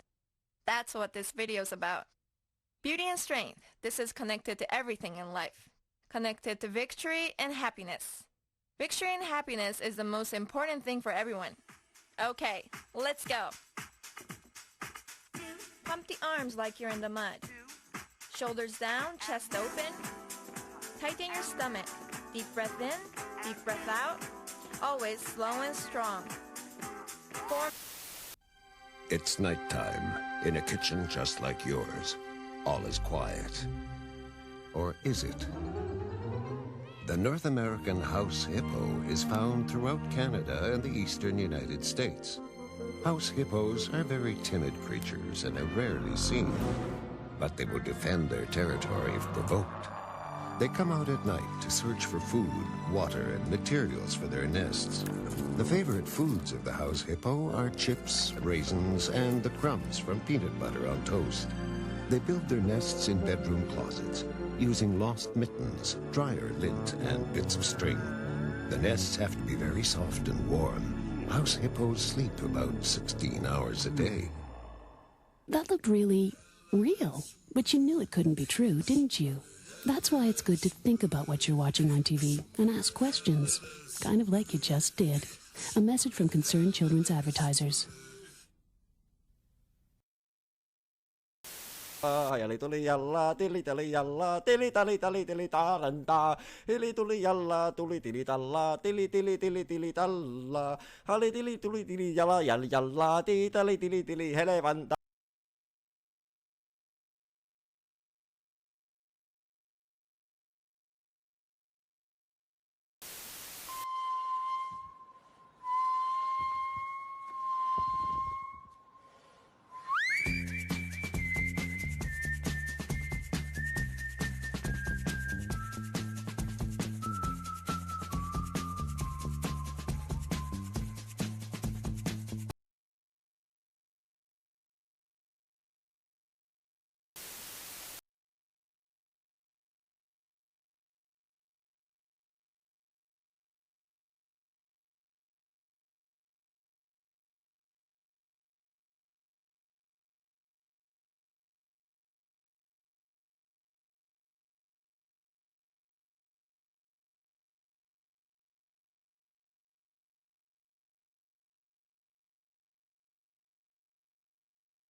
This is when I come back.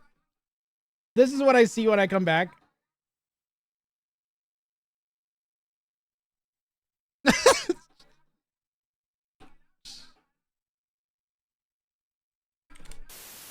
Get out of here.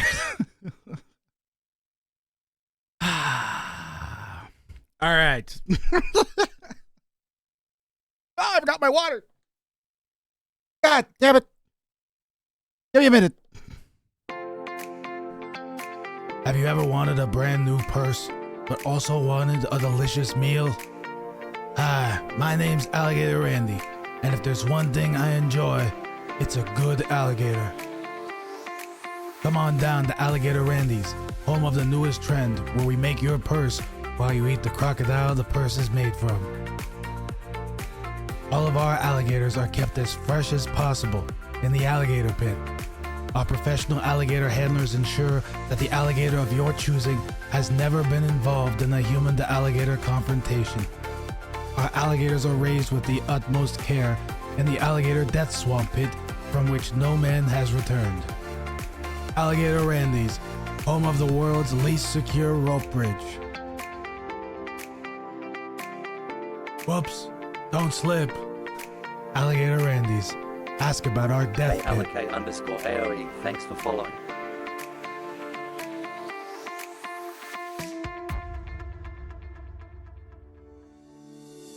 If this is your first time on the channel, is this you?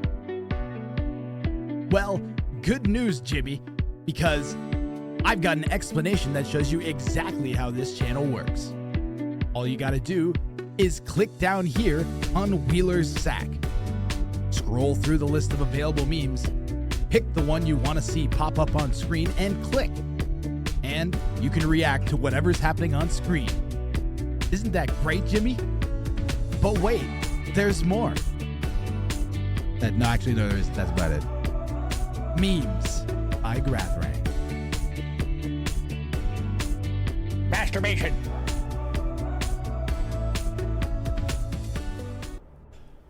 From the makers of Circle with a rectangle on top comes the all-new Triangle with a hexagon nearby. Enjoy the peace and tranquility of Triangle with a hexagon nearby the pool, at the beach, at the park, or with your family. Let it set you free. Subscriptions to Triangle with a hexagon nearby are limited. Call now to start experiencing the freedom of Triangle with a hexagon nearby. Please note, Triangle with a hexagon nearby is not guaranteed to provide peace, tranquility, or freedom and will not be held responsible for any permanent scarring or disfigurement. Triangle with a hexagon nearby is not intended for children, seniors, women, men, cats, dogs, or other small creatures. Keep sealed at all times. Triangle with a hexagon nearby. Geometry is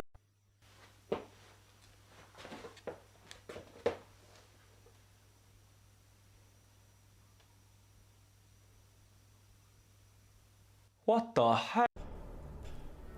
from the makers of Hello. That was glitchy as shit. Don't ask questions. Guys, my timing is horrible. My timing is atrocious. We'll be back. I'm gonna just extend my. I'm not sure if these are ads or dumb videos. I'm gonna extend. I have to run a 3-minute ad. I'm sorry, guys. I have to run a stupid 3-minute ad. So yeah, my timing is just not great. I should have ran that while I was on break, but deal with it. At least it won't happen during the game. I'll give you another 5 minutes then. I got time to like maybe smoke a thing. How about the replay? Let's run a replay. Shrek Sack. We just did Shrek Sacks. Let's run the replay. I think we got some more. Like call it.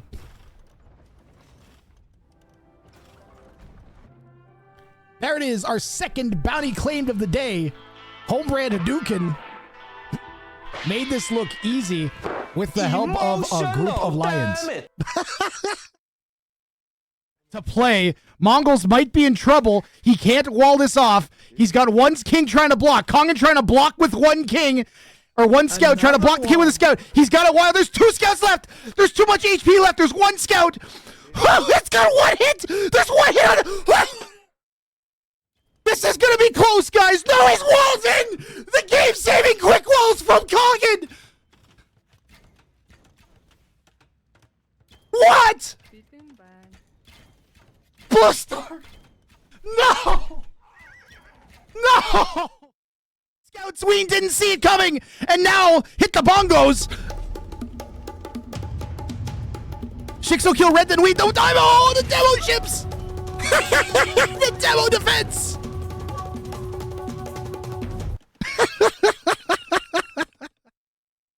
Why do I feel like I'm forgetting to do something? Or now he'll see the archery range at the back of his base. Maybe. He might not notice, guys.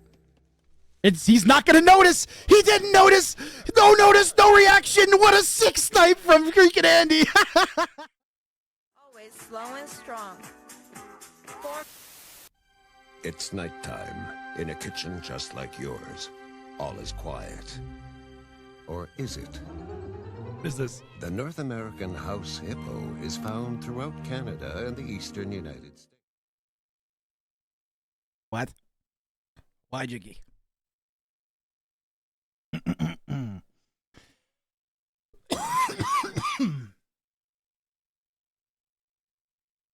you doing, Chicho? All right, I've got my iced coffee. I've got my water. We're in game. We got 40 seconds left on the ad.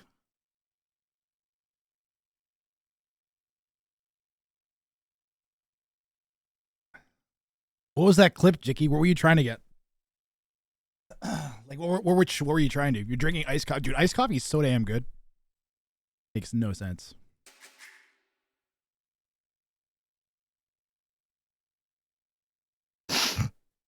Oh, God. I unmuted the part that I should have muted, and I'm sorry. It was cold outside. Went and threw a bag of garbage out. All right, I am in game. Oh, you want the house hippo. Do you like regular coffee? I don't mind regular. I'll have regular coffee once in a while. I don't have regular coffee that often. Welcome back from the ad, guys. We are getting going here. Continuing on, we have 2 games left in the round of 9, which means I think that we're actually at the exact halfway mark of the tournament. We have 6 games left. We've done 7 out of 13. We're actually 1 game past the halfway mark of this tournament. And just like that. So if this takes the same amount of time, then we'll be done by like 11 p.m. GMT, I think, which is bang on with how I wanted today to go. So I wish I could join a game. Yo, allocate AoE every week on Saturdays and Sundays. I run viewer show matches and bounties, and I pull people out of chat. If you take a peek at the Discord, actually, I think I can flash it up. I'll flash it up on screen since we just got started.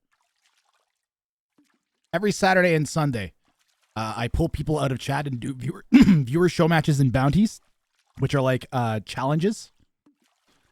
And viewer show matches, I'll pull 2 people out and have them play a best of 3, usually using whatever the tournament being played at the time is, the pro tournament at the time. I'll use their settings and just use viewers instead. Or I'll do this format. What else? Oh, and then this Friday is going to be insane. I should have mentioned this when we had like 170 people watching. But this Friday is going to be insane, pardon me. This Friday, we're doing Twitch Plays AoE 2. So you guys in chat are going to have control of the mouse and keyboard in game. And we're going to try and complete a campaign mission, or a whole campaign maybe. And we're going to try and we'll see if we'll queue up for some ranked games too. That's this Friday. I'm really trying to ramp up for 2024. Like I want to basically, what really hit me the most out of anything, guys, is something I haven't even spoken about on stream, which was Nilly talking about how he gave everything he had for NAC so that he wouldn't have any questions in his mind. Like, what if I'd done this? Could I have done this better? What if this didn't? Et cetera, et cetera. And I got a whole bunch of that in my brain about the past few years, about how I should have handled my channel and all that crap.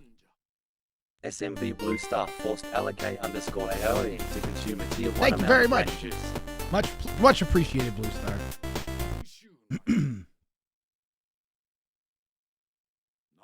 But yeah, that hit me pretty hard. And I just realized that I haven't been doing that. Like, not that I haven't been trying my hardest, but I haven't been giving my channel or myself the best chance to succeed. Whoa, that's a little... I need to change Jimmy to yellow here before we get the elo set. There we go. Red. Red and pink isn't great either. Chopsticks, you're getting bluified. All right, now I can set the elos. What's my goal for the channel? I want to not have to work other than streaming. That's my goal. I want to self-support with the channel. In terms of like other types of success, like that's the main thing I want to do. I love doing this. I want to do it all the time, full time. That's what I want to do. I love making funny videos. I love setting and running tournaments up. I love making memes. I love like interacting with chat and being MC, showmany, streamer guy.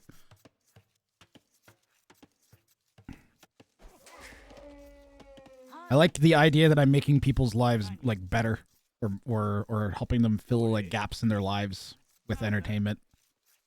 Because that's what I do with entertainment. I like making memories. I like thinking that stuff that I do is going to be stuff that people remember or think about. The one of the things that hits me the most is when people talk about how they don't get opportunities like this. And some of the biggest moments they get are like playing in my tournaments and my show matches. And that always brings me back down to earth. And I'm just like, that's the real reason that I'm doing everything that I'm doing is for that. Is knowing that I can have like an impact on people's lives for the good. Yep.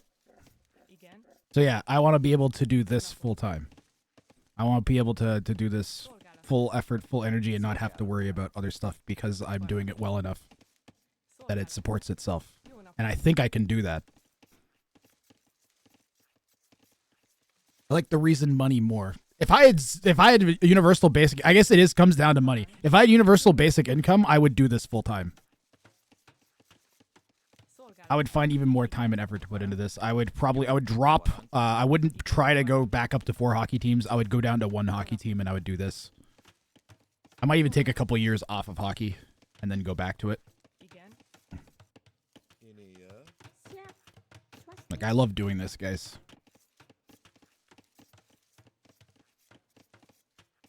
You love lamp. You're also good at it. So I don't know, does that sound like a reasonable goal? Look at Chopstick's boom go.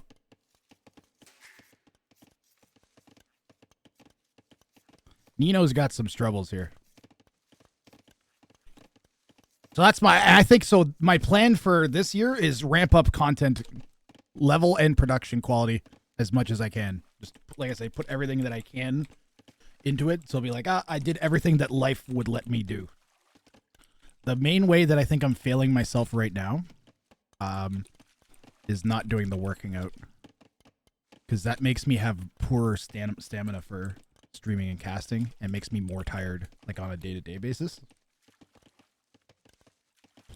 So I need to get back to that. I know, Chopsticks, you don't have an oh, I misspelled your name.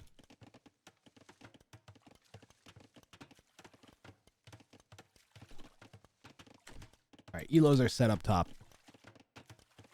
Chopsticks went for the fish boom. That's why his eco is doing so good, guys. That fishing ship.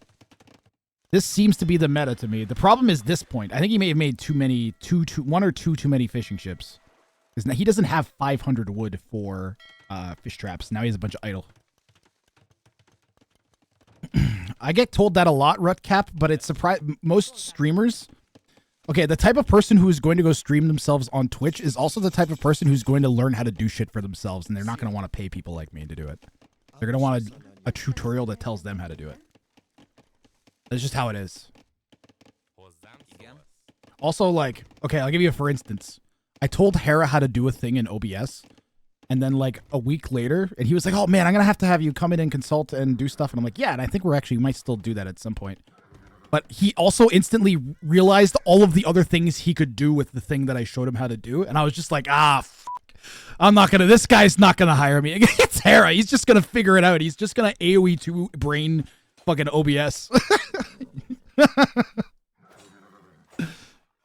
I think what I should do, Rutcap, is focus more on like maybe some OBS stuff in YouTube. All right, guys, I gotta try and focus back on the game. I've been doing a really good job up until now.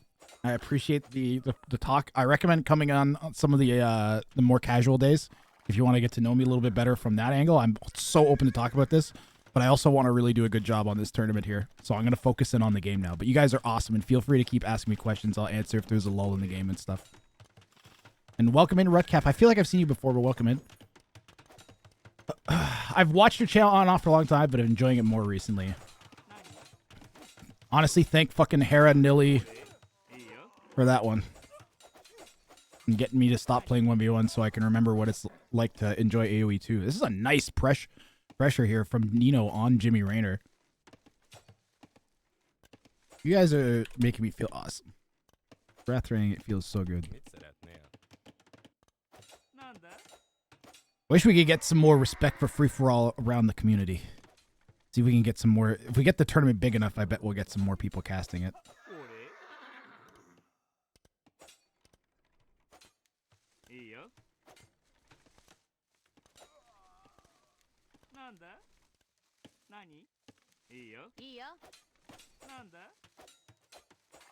I'm still of the opinion that if we fix this format enough, it'll get some wider recognition competitively.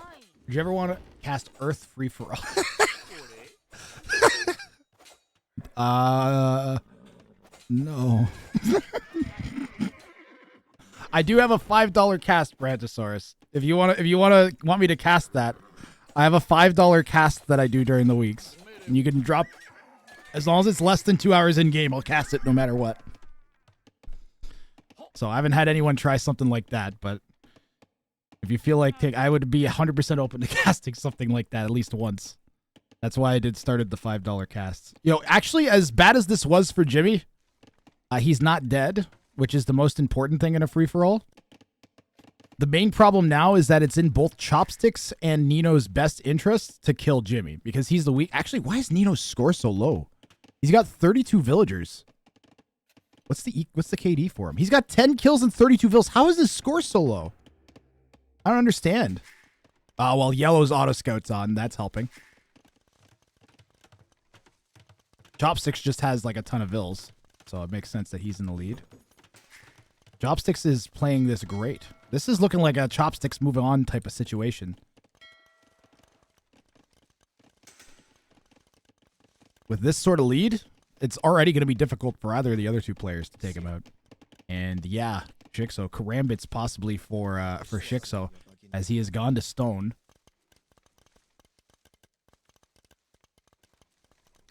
_Zax_ attacks has been consuming Wrang juice for 7 long months. They say here is to full-time graph Wrang. Let's go. _Zax_ attacks. I have made a note of that in my mainframe. Yo, Zax attacks, thank you very, very much. Much appreciated. We're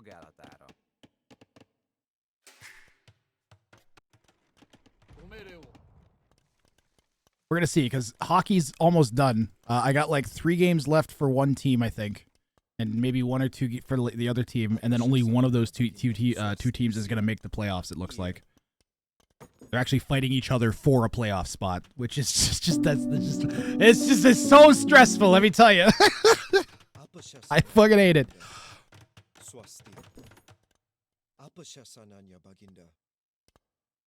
I want them both to be in the playoffs, and then I want them both to go all the way to the championship, and then play each other in the championship, and then I can go to the teams and say, hey, I'm going to enthusiastically announce this entire series. After game 1, after the home team has their first game, I could say, okay, every game for the rest of the series, I'm announcing 50-50. They got their extra home game advantage for the best of 7. I want to announce everything 50-50 now. That's a dream scenario for Wrang. I actually really like this castle. I have a feeling it's going to be... Well, no, it's not going to be for the pen. We're set up back there. But it will protect the gold, and it is close enough to the stone that it'll provide a little bit of protection to that as well.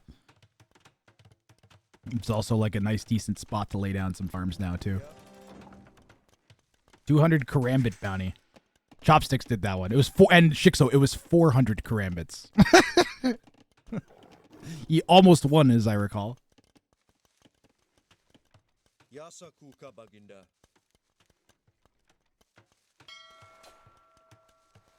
Nino, did you see what he did to that fishing ship?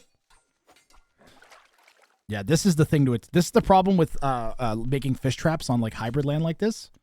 Is the fish traps are weak. They have no building HP. See how we have like building armor? These guys are no building armor. These guys have no building armor. The chain of karambits.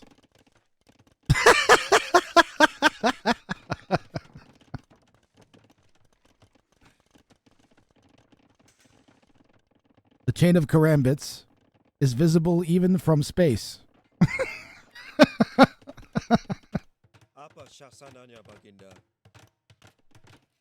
You lost. Oh yeah, you lost the 400 karambit game. Yeah, it's the same strategy. He's just gonna. But spamming karambits is pretty good. Chopsticks had sold their soul to the Empire to win this game. Red and yellow will feel the full power of the dark side. After Chopsticks wins, all of you will donate 100 to Great or eat Detroit-style deep dish pizza.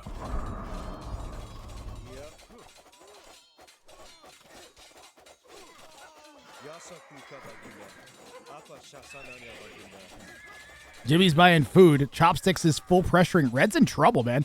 This game might be Chopsticks. This game's all chop. That is not a very secure Kingpin.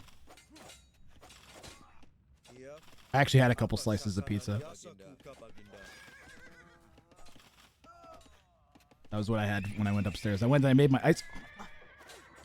Then I made my iced coffee, and I had 3 slices of pizza, which I think is like 900 fucking calories or something stupid.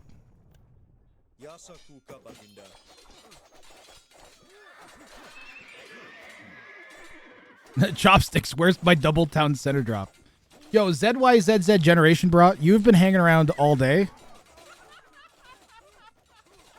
I'm gonna give this man a sub. No. Just because you actually seem to be enjoying it here. Wrang forced Zai's Generation Bra to consume a tier 1 amount of Wrang juice.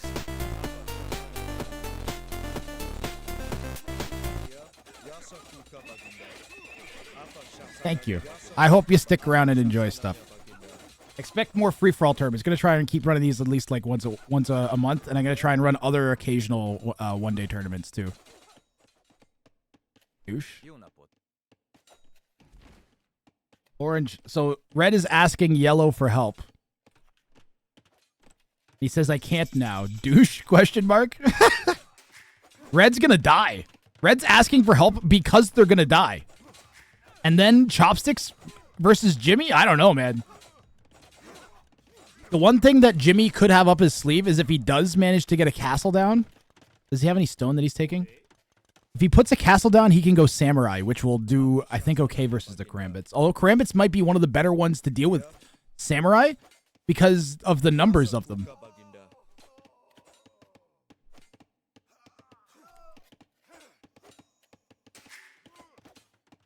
He's asking if you're like, if he's like, he's asking Nino if Chopsticks TC dropped him because that Chopsticks has a reputation for TC dropping people. Dude, this Karambit spam you do Chopsticks is insane. Karambits get one hit shredded for sure.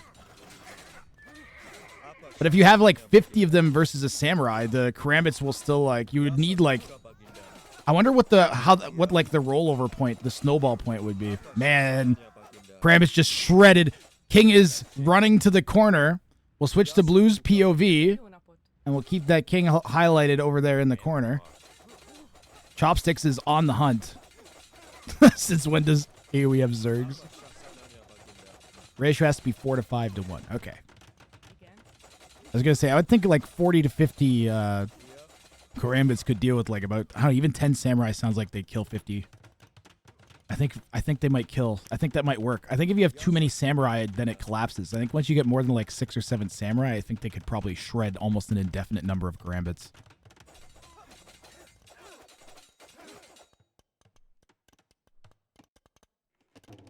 It might be one of those things where you can't like surround them enough to kill them unless you have like, there's too, because if they're too close to each other, you can't surround them the way you need to, right? If there's too many of them and they're too close to each other, then the surface ratio is just, like, surface area isn't good enough.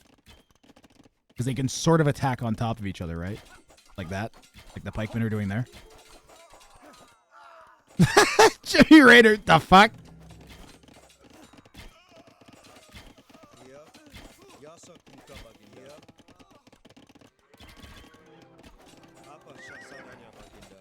Kongan, you're welcome to, like, completely restream my stream if you want, by the way. That's 100% fine.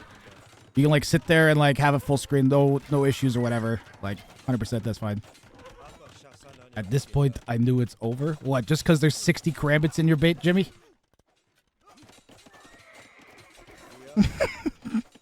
This is an insane game from Chopsticks. I don't know how Red didn't die. Jimmy is dead. Jimmy, both players are dead. This is just a matter of can Chopsticks finish them off. Watching with 20 to 30 viewers all day. Nice. Well, that's right. You were the very first game. Yeah. You've been sitting around for a bit. That's the one thing about this format. 86 army. He's got more army than villagers. The best part is because the karambits are only half pop. All right, we slashed the castle foundation to the ground. Now you just go in and kill the TC. If we just patrolled these into the corner, Red would die. 2Ks, watch out. There are a few low elos, Blue Star. Honestly, there's a few of you guys now that know the king sniping meta well enough that you're terrifying. Like you, Chopsticks, Jojo Bomb looks pretty strong actually, even though he didn't have 2Ks. There's a few other ones, right? Shixo can swing up an elo too, and he's a high elo. He's one to watch out for sure. No, kill the TC! All right, Karambit snipe. We saw this coming. Not much Jimmy could do. That's a ridiculous game from Chopsticks. Oh, we could see a huge demo on the Karambits, guys. Don't forget, now Chopsticks has all of that resources. What'd you do with that stone? Ah, he's gonna build a castle right away.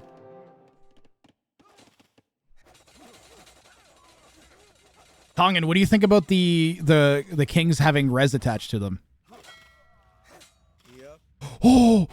Aw. Are you guys liking the bounties on the king? Does that seem like a good addition? I knew it would be something dirty. Jimmy.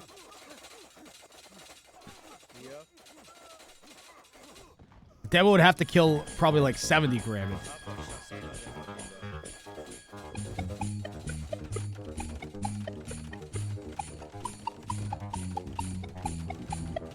I think it encourages aggression. It definitely changes things, which is nice. I like different.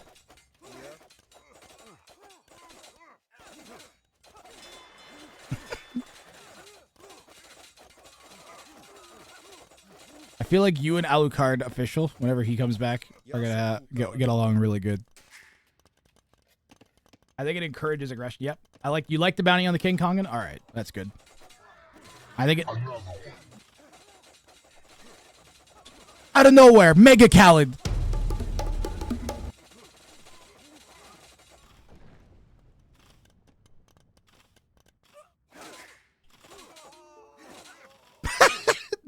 Yes.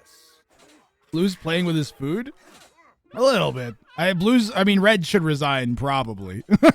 The score, he's like a quarter of the score. Jimmy's dying. Okay, this map is friggin' great. With these settings, oh.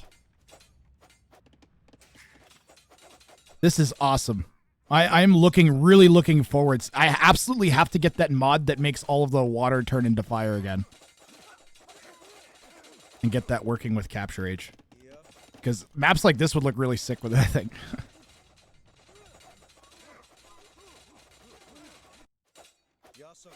Chopsticks is everywhere. Red desperately trying to run off to the corner. I'm gonna zip through this one. Well, we're boned. We're waiting for red to the inevitable now at this point. GG. And Nino actually, I think, deleted the king. Yeah, Nino deletes the king. Well played, Chopsticks. Glad to see you get through. You're going to have your work cut out for you in the next round.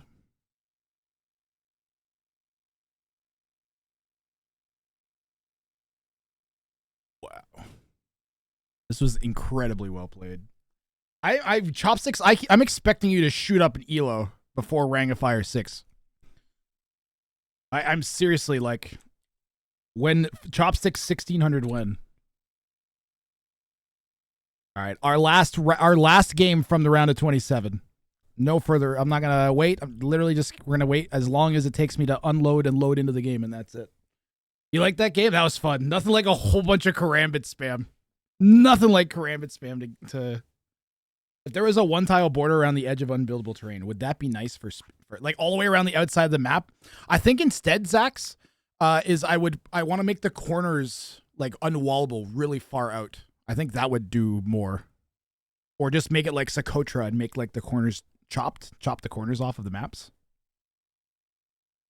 GG's Cap Jaws Axe attacks.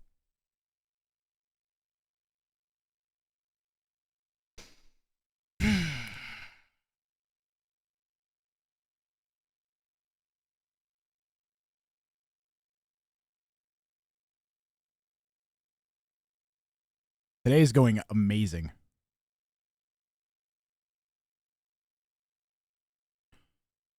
I'm gonna have to make I'm gonna make a sick trailer from today for the next one. I'm waiting to unload. Oh my god. Oh my god. Oh my god.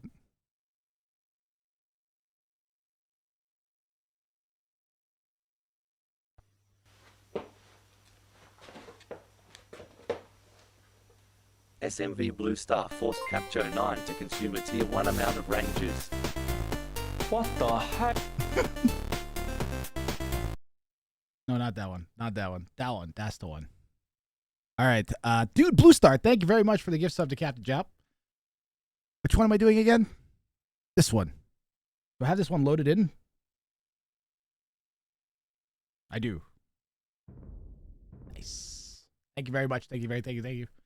Super Monkey Car says he got stuck. His car got stuck.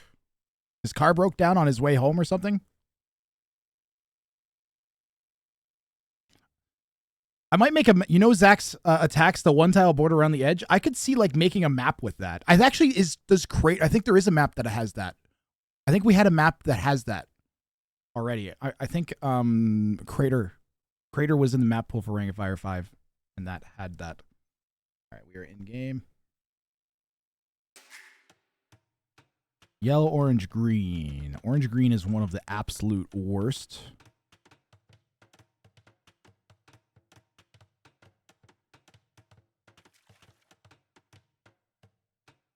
I'm going to leave Leo Grampy on her orange, though. We'll go blue, orange, yellow. I think that's all right.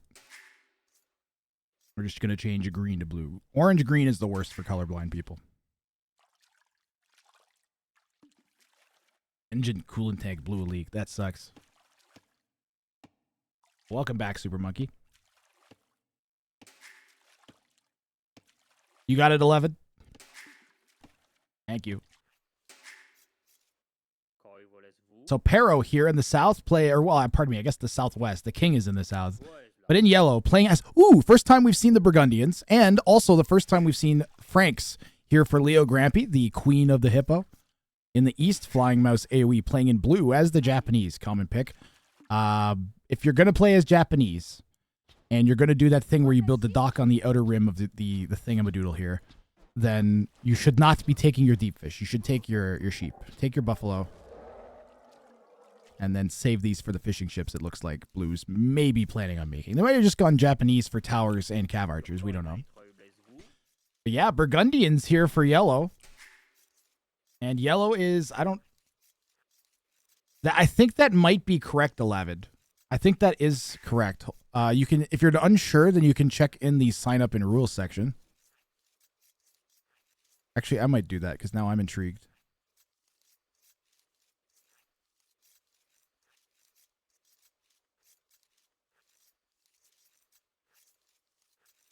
AoE2 Insights is loading so slowly that I'm just going to let you do it. What's the Mudflow 1v1v1 meta? So Super Monkey Car, it's every single game has been completely different so far. Every single game has been completely different. We've had people make really, really strong attempts at feudal snipes. We've had people do the traditional like wall, make giant walls and then make extra walls and then camp and sit back. We had a low elo snipe another low elo to attack the high elo, and it almost worked. Blue Star almost took Kongan out doing that. Was absolutely fucking crazy. Pretty much, as Maki Man says, the brave get rewarded. Like making bold attempts at kings has never paid off more than before than right now. With the bounty coming into play, just absolutely shatters the meta we had before. And we still see some players that are familiar with the meta kind of reverting to what they know and it not really working out as well as it possibly could have. We've had maybe 2 players that could have won games had they adapted, and instead they stuck to the traditional rank fire meta where they sit back and play defensive, and it did not pay off because one player went and sniped the other one, and then they just got steamrolled. They never had a chance. So the meta is completely different, and people are still adjusting. A few people have picked up on it, and a few others have not. So we've had a very, very wide variety of style of games. On top of it, Mudflow itself is such an insane map. There's so many different possibilities. The dock basically just becomes an extra military building on this map, which is amazing because you'll have, the potential for demos and that. We've not had a demo on a king yet. We did see a player use demo ships to defend their king, but we've not had a demo ship actually hit a king as of yet. We're waiting to see that. I'm sure it's a matter of time. But it has been an excellent tournament so far, I gotta say. If you were gonna pick some content to go up against other large tournaments that are happening or having show matches at the same time, it's gonna be tough to do much better with the free-for-all format than what I've gotten today out of folks. So I'm super stoked on things. Viewer numbers have been amazing. Every time I bother to take a peek, I'm amazed. Right now we're still sitting on like 90 people in the middle of that aforementioned show match. So I'm pretty happy. I'm glad you guys are enjoying it. And I'm just going to keep trying to make the content as good as I can here. Leo Grampy might be the favorite player. So Elo for the players actually is another really... We've got like a mid-Elo matchup here. Everyone's around 1,400, but Leo Grampy maybe with a little bit of extra insight on how to play free-for-all. Chixo now has made another one cost 1. Another one. Let's get another good game. Another one. Another one. Another one. Another one. Another one. I like you were talking about meta. I really think there is no meta at all. And another one. That's what I mean, Shaq. So I'm trying to say that what is the meta for this? It's not. It's so unestablished. It's insane. And another one. We haven't even had enough of the same types of a game in a row to be like, oh yeah, that's good. That actually is a good idea and didn't just happen to work good in that. Another one. No idea. And another one. You could probably do a whole full-length like tournament on this map. Another one. Not just a one-day tournament like this. And another one. And another one. And another one. Between this and Hamburger, this like Wrang of Fire 6 is gonna have some amazing meta. And another one. Another one. I may need to incorporate drafting. Another one. Another one. And another one. Another one. And another one.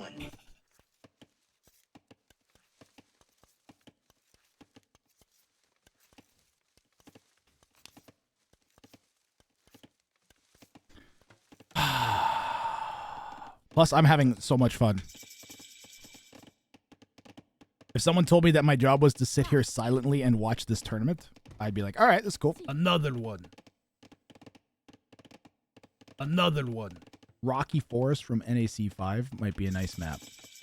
I don't even remember that map. We can try it. We can try it for sure.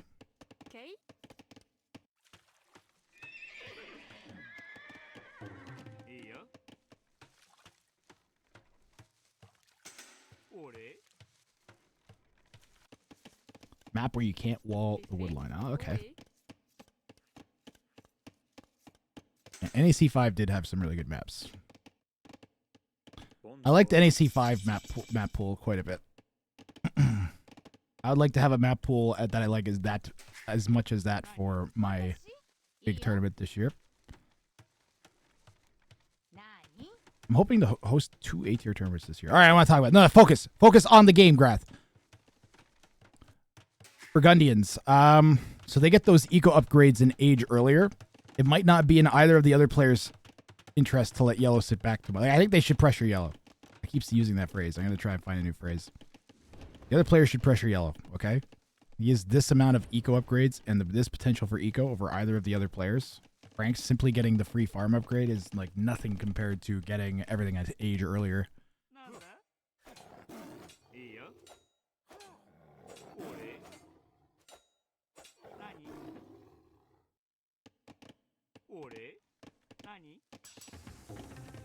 Japanese player simply has 2 spears, and actually they went scouts. Where's the stable? There it is. On this map, scouts kind of always make sense. You're so far from each other.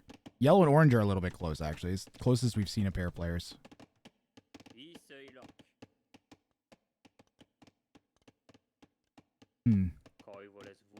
I'm not a big fan of that.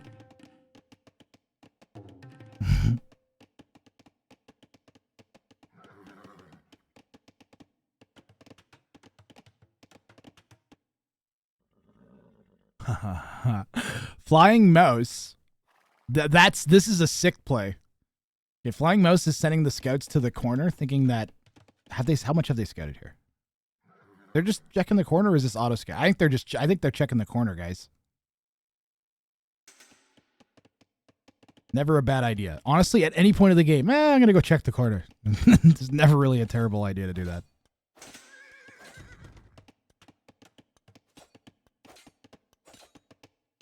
That wood has 13. That tree has 13 wood on it. Very close to an overchop there. Scouts are the silent killers. Just go and sit your scouts in a corner early on. Leo Grampy, she's gonna cycle her king over to that other town center.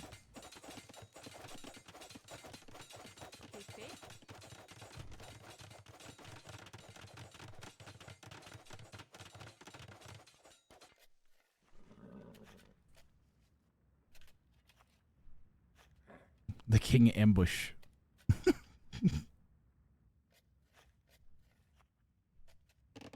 Higher Elo's going to do a kingpin in the middle.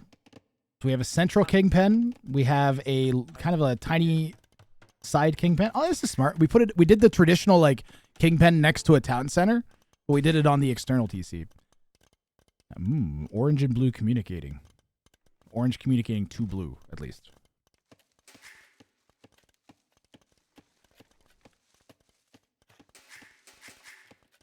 I kind of want to check farms.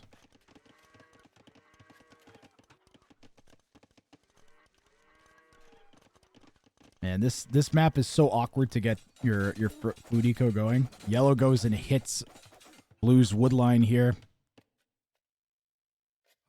3 vills down so far. Not getting better. Really needed to have that closed or spears on that. Just really, really stings.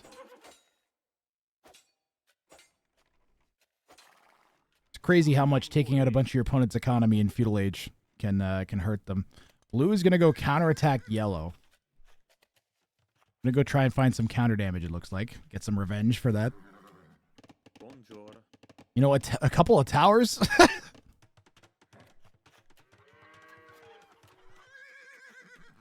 I feel like towers could be a good option there for blue. Scouts towers is nasty. It's a little late now though.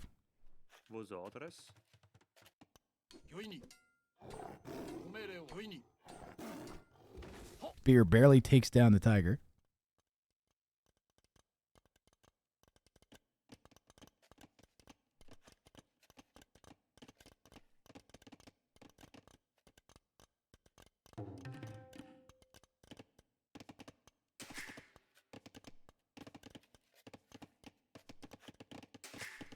I think one of the semifinal games has already been played. So after this, we'll be able to immediately go into the semifinals.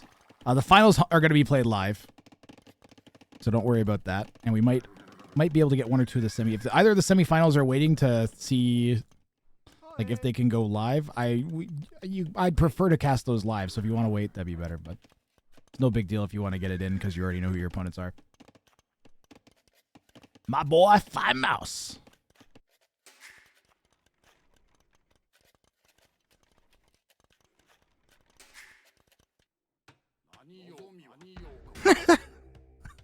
The King's Tower. The King's Tower.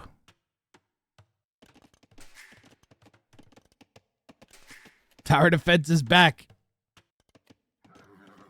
Oh yeah, we had the game earlier where the player just built like 30 towers around their king in the corner and made this huge like labyrinth. Was amazing. It's the same corner. So I was just gonna say that. That's what I was just about to say.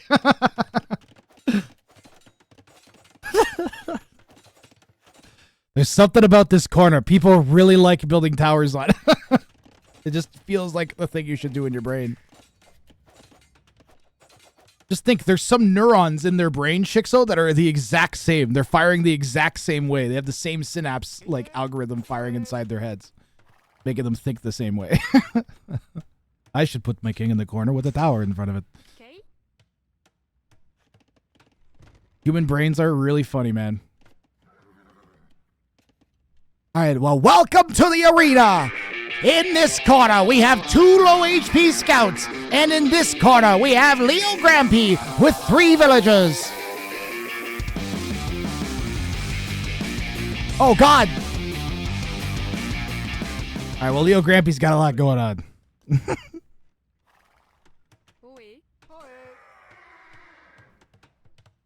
Leo Grampy basically, like, kind of getting 2v1 there, I bet. But managing to keep that king completely at full HP. Well, all 3 players now at town center dropping the center wood. Yellow kind of setting up an extended base, but then their king is forwards. We still have yet to see a king get killed by a demo ship. I'm a little disappointed, but not really, just a little bit. Imagine that's how it goes out in the finals. Imagine the finals ends with we finally get the demo ship and it's in the grand finals. That'd be sick. Go out with a bang.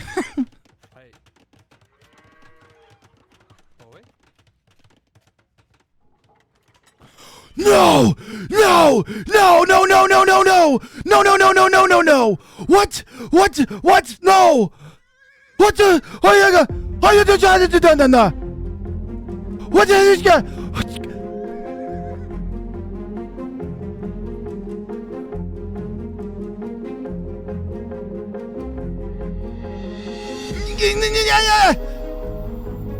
Ah! Ah! Ah! Ah!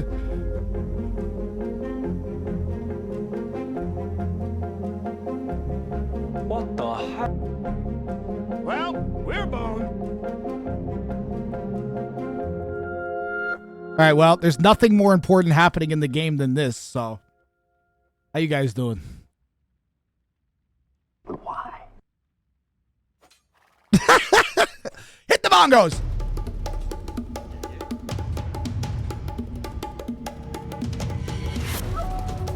Can Leo save the king?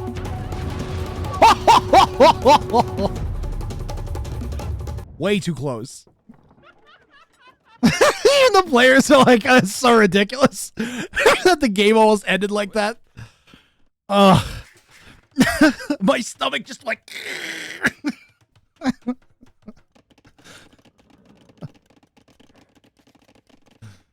My poor stomach muscles. I'm getting my ab workout in anyways.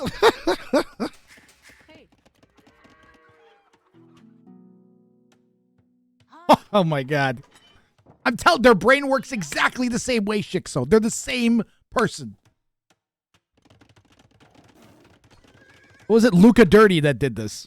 Luca Dirty and Flying Mouse, you guys are literally the exact same person, just so you know.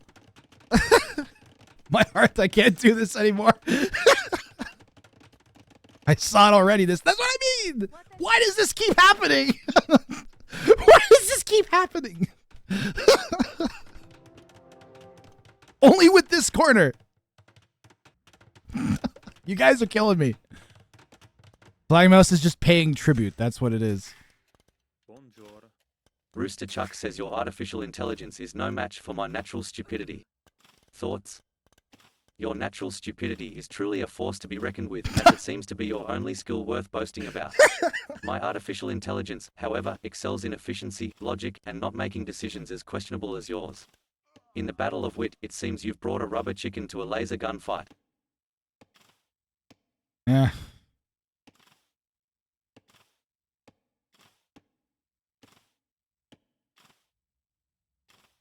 I see that I have made a trend, just as I planned. Same corner, same architecture. We got the multiple stone levels with the castles. We're missing the outer layer of guard towers, though. We are missing the...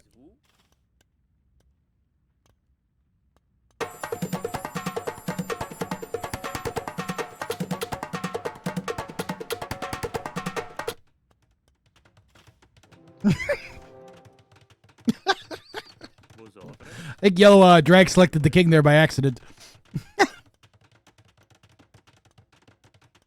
Orange has a very unique strategy. Orange's strategy is town center.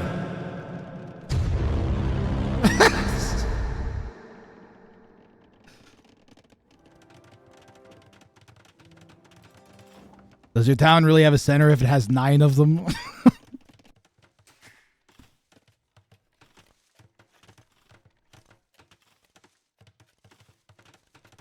Income in the Cavalier here from Yellow. They're going to run into the world's second best corner defense. It's not quite the secure fortress that Reds was, which held up to like 5 minutes of post-imp without any army. Versus like a full army post-imp. But should be difficult to break through nonetheless.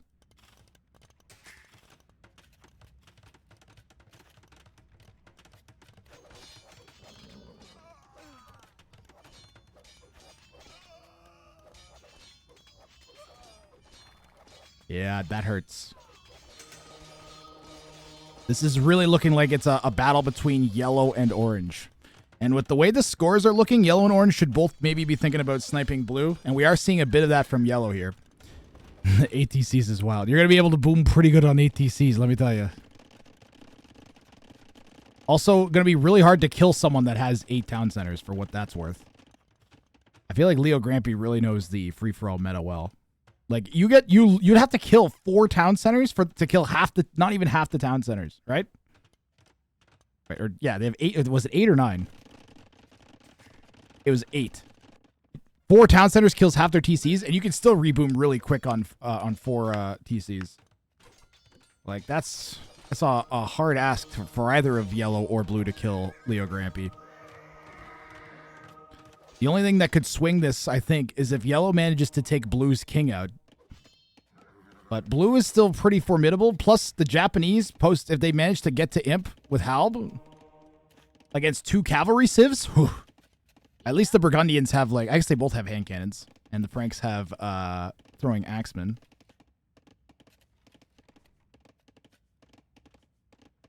Ideal army composition for the Franks. It's elite throwing axemen and paladin, right? Like if post-imp you have infinite resources, that's what you go for.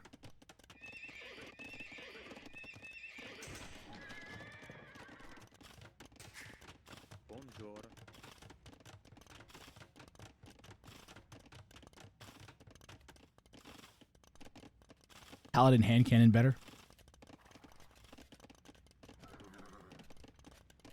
I thought throwing axemen were like magic or something.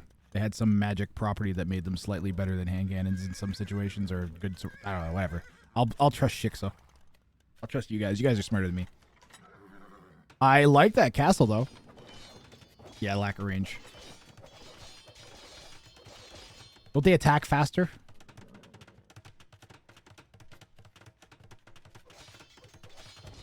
They have style.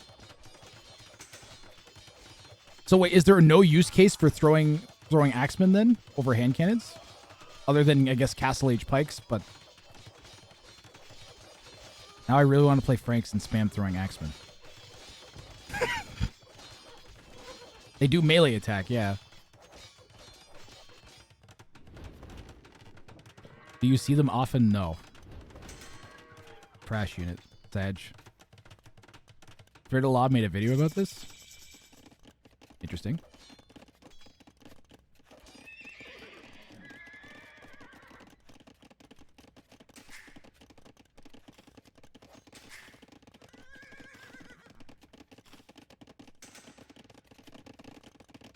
Only use is when you have castles that need defending. Aw.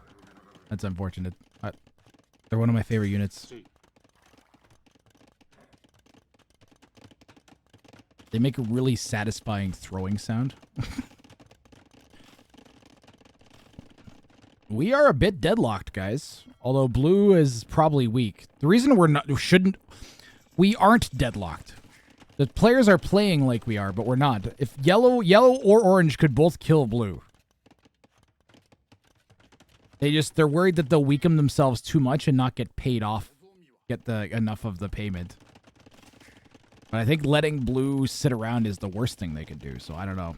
Maybe do you have orange and yellow start to push each other, I guess.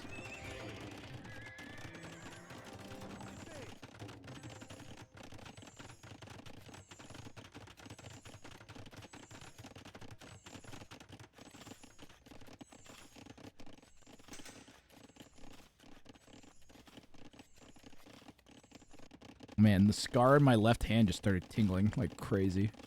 Really weird. This might be too high. Don't often see knights chasing off Cavalier, no. We are about to have the great Cavalier off.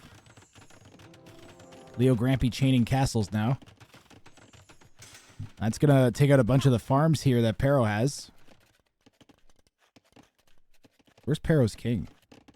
Oh man, that is I do not like that king's position. That is begging for something to come and just like an onager, a trebuchet from downtown. All right, orange coming in.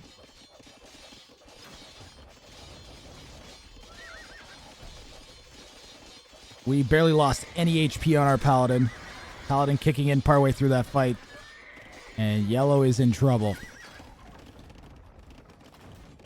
47 army to 53, but Leo Grampy already on Paladin. Even if the Burgundian picked Paladin up, it's going to have less HP than the Frank Paladin. Even if they had bloodlines, which they don't. I think the Burgundian's in trouble. Pero is on the run, and the king is going to be hemmed in a second. If Leo Grampy should start pushing this direction instead.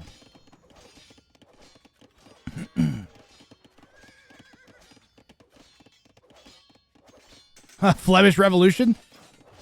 Are we... Oh, we have never seen... Have we ever seen Flemish Revolution in a Rang of Fire match, guys? A literal historic correct counter to the Franks, right?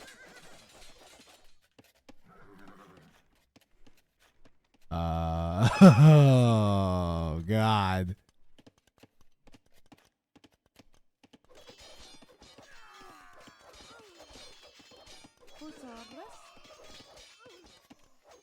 The problem with Flemish Revolution is you might just die to blue after that.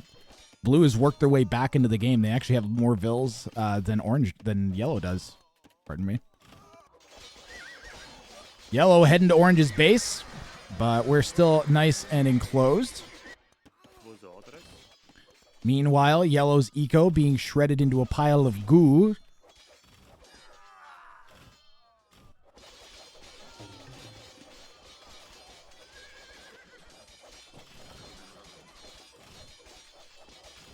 Dying after Flemish Revolution is also historically correct. Oh, I see. There's orange units. There's yellow's king. Getting a little dicey here for for Pero, pardon me, as Leo Grampy's knocking at the door. While also kind of starting to push into blue. Still no halberdier for the Japanese player.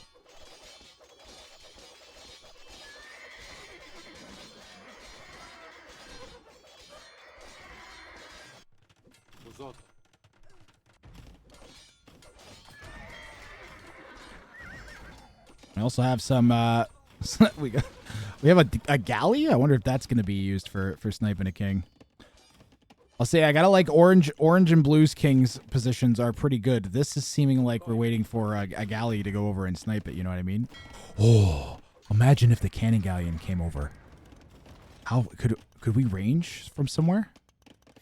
We could like delete and come over here with the cannon galley. I wonder if that's why we're targeting the university there.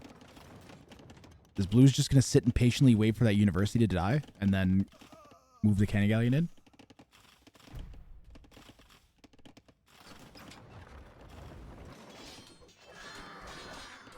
Yellow is slowly being destroyed here, is the only way I could put this.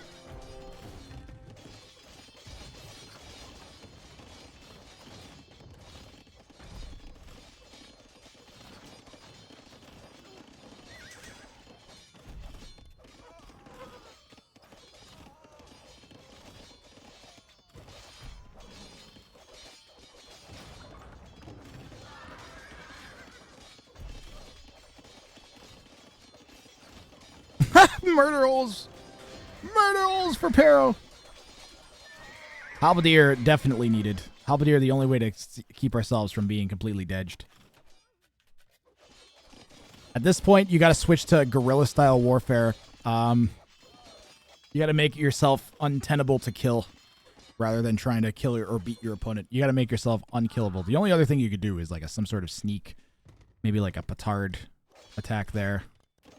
Could be a possibility, except we only have one castle left, and it's about to die. Next, Trebuchet will take that castle down. Yellow still leaking vills.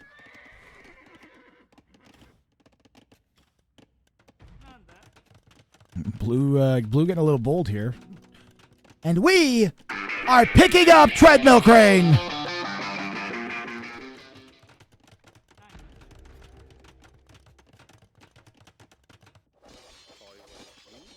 All right, it's time to make a dash with the king. Oh, that's hot. That's hot. Light Cav coming in. What round is this? This is the last game in the round of 27. Semifinals. 3 semifinals coming up after this one. And Yellow is going to die in a second, and then Leo Grampy's going to have 4,000 red. No! That's it. Almost saved it. Couldn't quite. That's it. Yellow tried to make one last hurrah at sticking around, but was unable to pull quick walls off there with the pressure on from Leo Grampy. And Leo Grampy's just gotten herself an extra 1,000 of each res. Instantly queues up another chunk of Paladin. How did we spend all the gold? Wait. I'm going to go back to just before the snipe, and I want to watch the res go up. What did we spend all this res on so fast?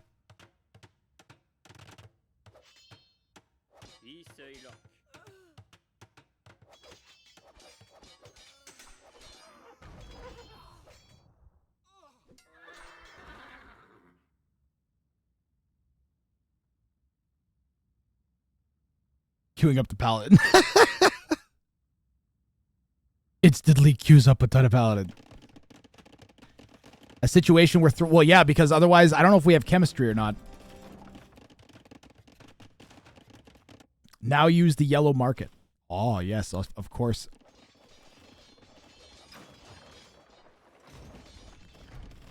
I don't know if yellow has a market. Do they have a dock? They don't have a dock either. Oh, no, there it is. Yeah, she could trade with Pero's market.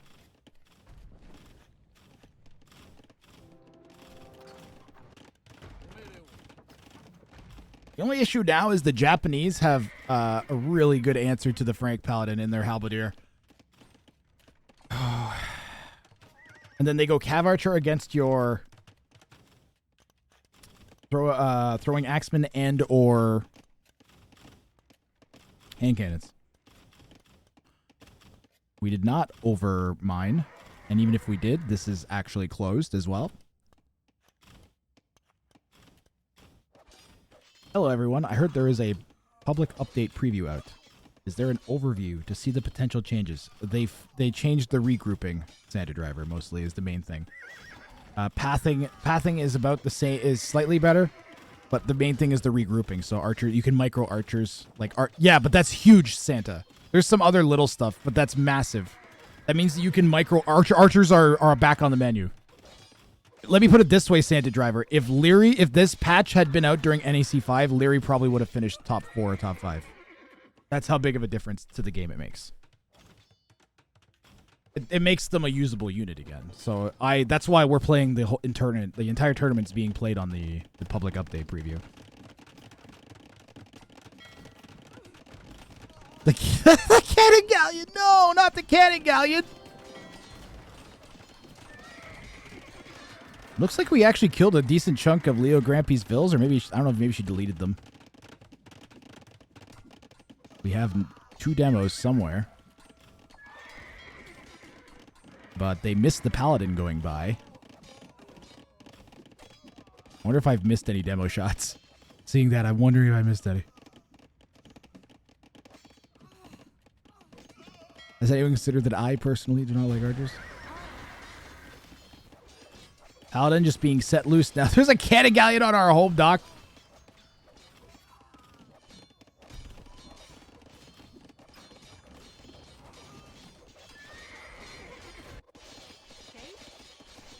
Ooh, the relics. Good call there from Leo. Leo, you need to get all your army in one place. Needs to switch to that mini-map POV.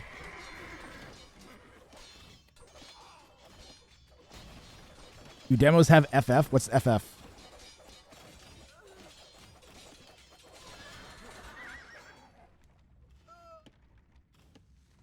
Friendly fire. Ah, no, they don't.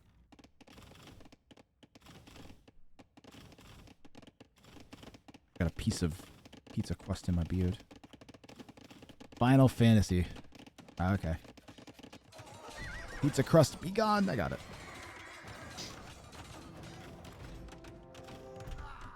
Blue is overwhelmed with raids. Blue's dead. Leo Grampy, I'm going back to the players still haven't completely adjusted to the King Bounty meta, which is that blue sitting back and letting orange kill yellow actually killed blue. Basically, when someone becomes weak, the other 2 players, it should result in an instant 2v1 because they're going to try and take your king, you know? Like, if the other 2 players sense weakness, they should instantly just, like, pile on you because getting the res is going to make it so easy for them to turn on each other, right? Afterwards. So rather than it being a 2v1 against the strongest player, ideally, we've turned it into a 2v1 against the weakest player. But in people's brains, they're going to be balancing the elo, which I should turn off. They're going to be balancing, like, what the players' elos are with where they are in the game. And now, of course, with the King Bounty, like, do I attack the weak player so that I can take out the high elo player? Do I ignore the low elo player because I know I'll kill them after if I take out the high elo? Like,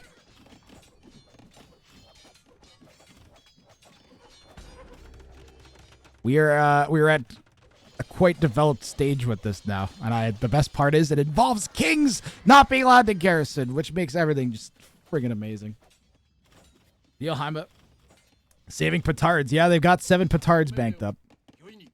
It looks like the plan might be to try to pull something off like that type of flank and go up around the north there.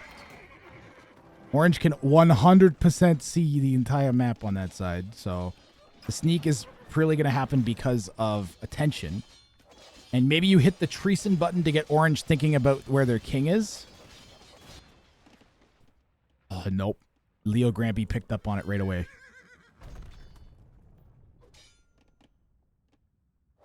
Picks up on it instantly. This might be it for blue. Well, we're boned. This might be it for blue, guys, because I don't think we're going to get that past orange. Orange has way too much line of sight on the map. Even if we came all the way over here, like, it would be a very difficult flank to pull off.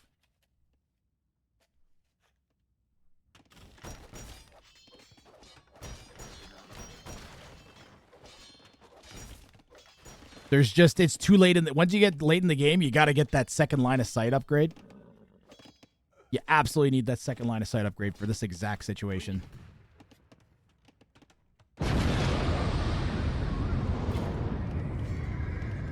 Could we still reach the king? Orange is thinking about it. I better make sure that's right at the back so it can't be ranged, is what Orange is thinking.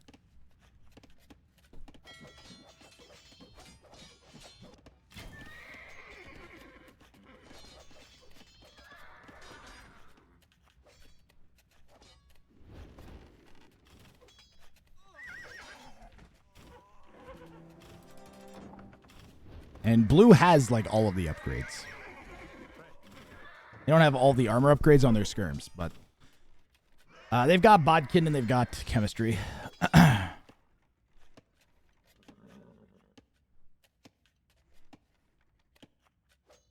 Siege Tower. It's Siege Tower time for blue. It's their only hope. Blue's eco is not in great shape. Honestly, look at GG. We got a 2-1 score here. Blue's still trying to make some attempts. But Leo Grampy's everywhere. And Flying Mouse is going to call it. Going to do it the traditional way. It looks like they're going to send it out and they're like, I'm just going to delete it. And they delete their king. The equivalent of tipping your king over in chess here. Flying Mouse calls it. Leo Grampy, excellent game. Demonstrating why she was the king of the hippo in this one, I think.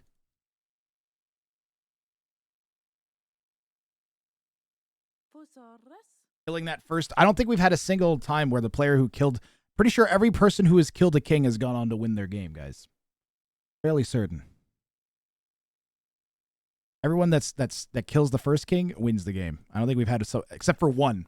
We've had one game where that didn't happen, and they still almost killed the person. It was very borderline, and that was a 980 elo that barely died to a 2K, just like literally a few quick walls away from getting sniped. So it really seems like being aggressive is definitely the way to go now, which is so counterintuitive for free-for-all. I love it. Today has been so awesome so far. Let's keep it going.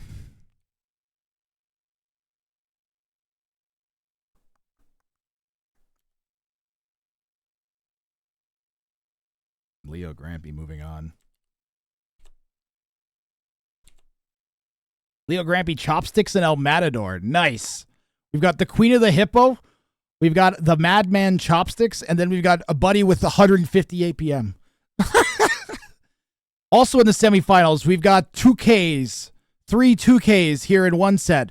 We've got Freakin' Andy and Chixo taking on Jojo Bomb here in the other set. And we are all staged and ready to go here. I think I have the Chixo set. I think this set's been played. I think that set may have already been played.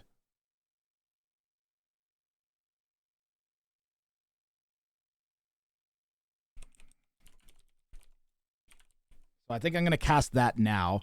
The other semifinals are free to start.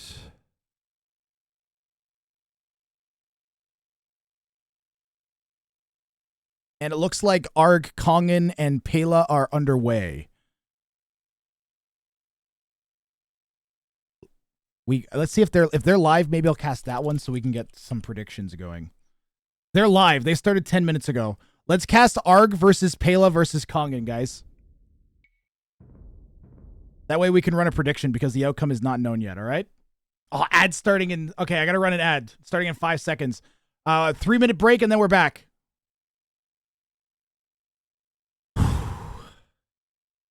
Twitch ads are like stressful as fuck, let me tell you. The only thing more stressful is the default Age of Empires 2 ranked queue game found noise.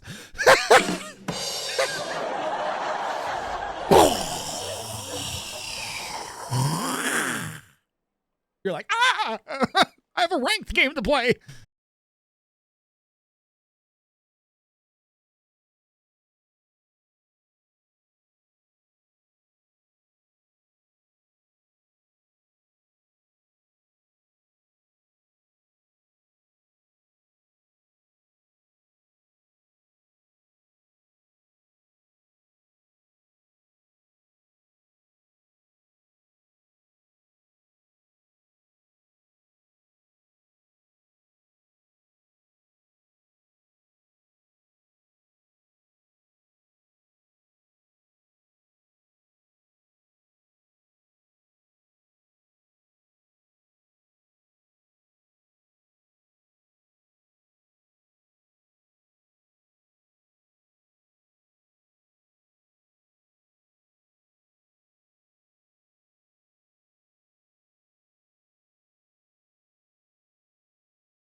Are we back?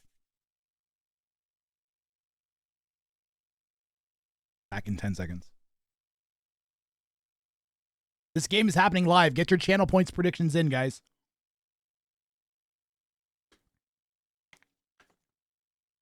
We're like 10 minutes behind. I'm not going to skip through or fast forward through. I'm just going to play from the beginning. Welcome in, everybody. Welcome in. We are in the semifinals here today already. It's been amazing so far. In this one, we've got 3 of the top ELO players in the game, or left in the tournament. Other than freaking Andy, I think all 3, maybe there might be one other player that's higher ELO than these guys. We got a 2300, a 2200, and a 2000 ELO here. So 1v1v1, all with really, really high ELO players. Ungarrisonable kings. If you're just coming in, these are ungarrisonable. They can't be placed in transport ships in town centers. They cannot be converted. If you kill them, like if Red were to kill Blue's king, then Red would receive 1,000 of each resource. So there's a bounty on the kings in addition. You lose your king, you're out of the game. There is no Wonder Victory or Relic Victory enabled, just Conquest today. I am low elo confirmed. Yeah, get your channel points predictions in. We might not be able to do that for the next ones because they might be wrecks. So get your bettings in while you can. Arg's got a lot of points on him. And this is happening live. Again, live, but we're on like a 10 or 15 minute delay. Good fucking God, I'm in ad hell.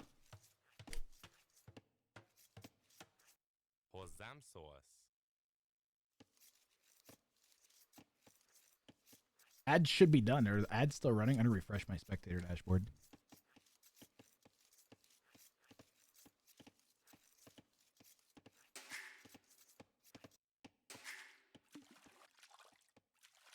Did it run 6 minutes of ads?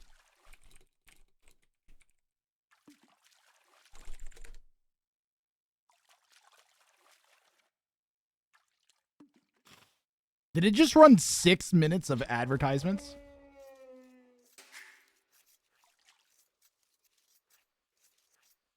It says I have 2 hours of ad-free time. Wow.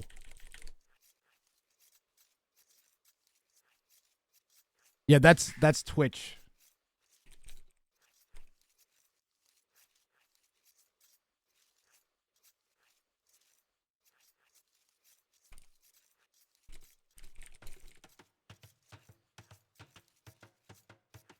For real, though. I really apologize. I've been trying my best to run them between games and stuff.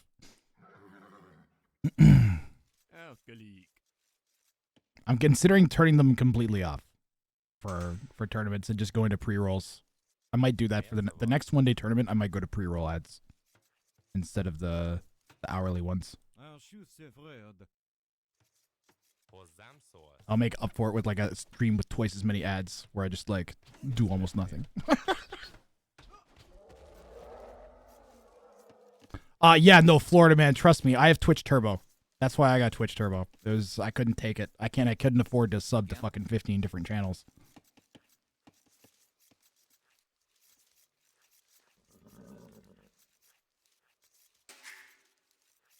Saracens again for Arg.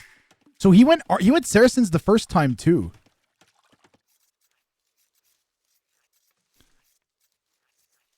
Yeah, me too. Dude, you want to know something? The retention rate? You lose 2/3 of viewers when you have pre-rolls on. 2/3 of people click off a stream when it starts with an ad. Did you know that?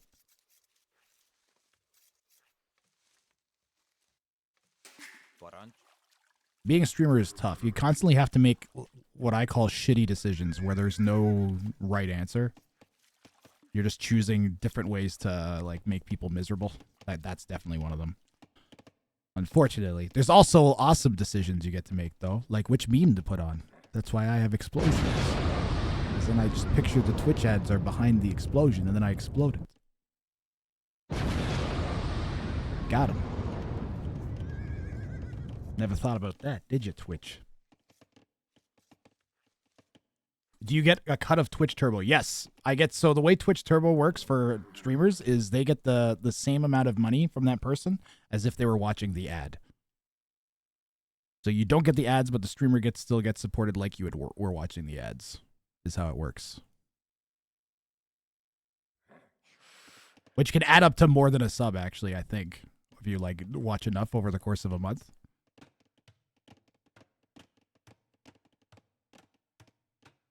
You do not get the streamer's emotes, though, no. And you also don't get bonus channel points for watching.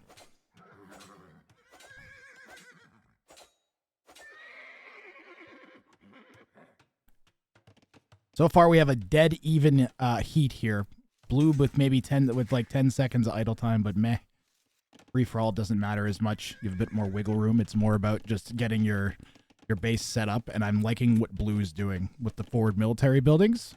And we're going to establish a spot with a main stone that we're going to stick our king in. And I do say a main stone because the largest stone tiles are all four tiles. So we're going to treat that like it's our main stone, it looks like. Even if we have that. Yellow over here. Berber player, Kongan. Where are these at? Where are these archers at? Okay, back home.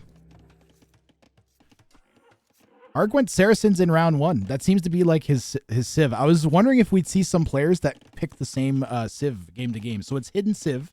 They don't know what the other players' civilizations are going to be before they start the game. And I think the best pick is just go with a civ you feel comfortable with, and then especially if you're going to think about mid to late game, you're not going to play a game in a free for. I don't think you should pick a civilization that has power spikes. I wouldn't go Vikings in a free for all, for instance. Actually, you know what? Holy shit, guys, maybe that's not such a bad idea now that aggression pays off so much. The power spike civs may actually work more. I hadn't even thought of that. Thanks, Chicho. Glad you're enjoying. Always nice to see you. I actually think the power spike is a really good option. I think maybe it is. Like, you just go Vikings, you get up faster than your... Or Malay. We did see a couple Malay picks go up really, really quickly, and we had, pardon me, Freaking Andy pull off a sick little quick snipe like that. I think it was like an 18 pop build, and he dropped an archery range in the back of one of the low elo's base and just sniped their king, and then went in and just destroyed the other player because all of a sudden now they have 4,000 res when people don't even have 4,000 res gathered.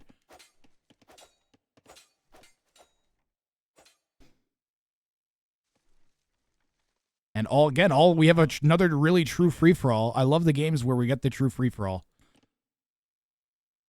And we have all three players just attacking each other. Yellow has situated their king in this corner. We've got the onion, the king onion defense. How do we call this? The onion base? Indeed, time for popcorn. This might be one of the games of the tournament, to be honest. This might end up being better than even the grand final. Is this game? There's because they're all high elo and all relatively close. Kongan's elo is 2,000, but he can play at like a 2200 level. Like I feel like he could probably take some, like if him and Arg could probably have a really good best of 7 set, or him and Pela. Pela might have a bit easier of a time with either of the other guys. He's slightly ahead of them. Are you rooting for any of them? I like Kongan. Kongan's really nice. He's been supporting the channel a lot. But Pela, I think Pela's entered every tournament too. And Arg, I like all these guys. Honestly, every person that's been in this tournament that I've seen. Oh my god, I just opened Microsoft Teams by accident. There's only been there's a couple new people, but generally, like a lot of these people have been around for years, supporting me and supporting the tournaments. I think Pela was in Wrang of Fire 3, for instance. Arg was in Wrang of Fire 2. Kongan has been around a lot this year.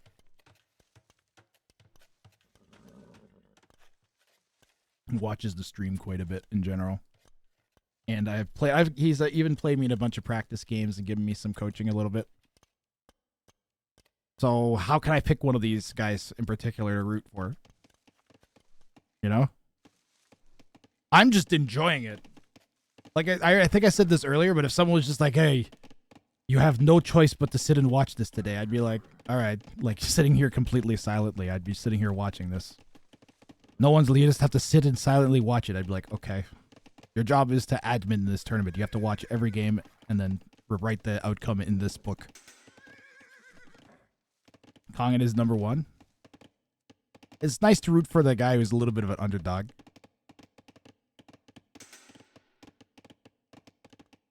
Also, he's picked my favorite one, probably my favorite civ. Either Berbers or Khmer. I like Khmer better than Berbers, but Berbers are a better civ than the Khmer now. Okay, there we go. It was looking dicey there for a second. We got berries as part of our wall. What? I'm not a part of anybody's wall, Gray. Let's go. Let's go, Anonymous.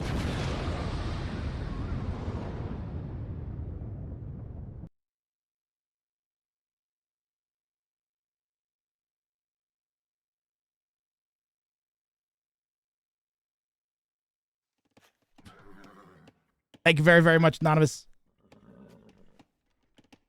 What's our prize pool at? 306.57. Someone donated 420 and someone donated 1333 or 1337.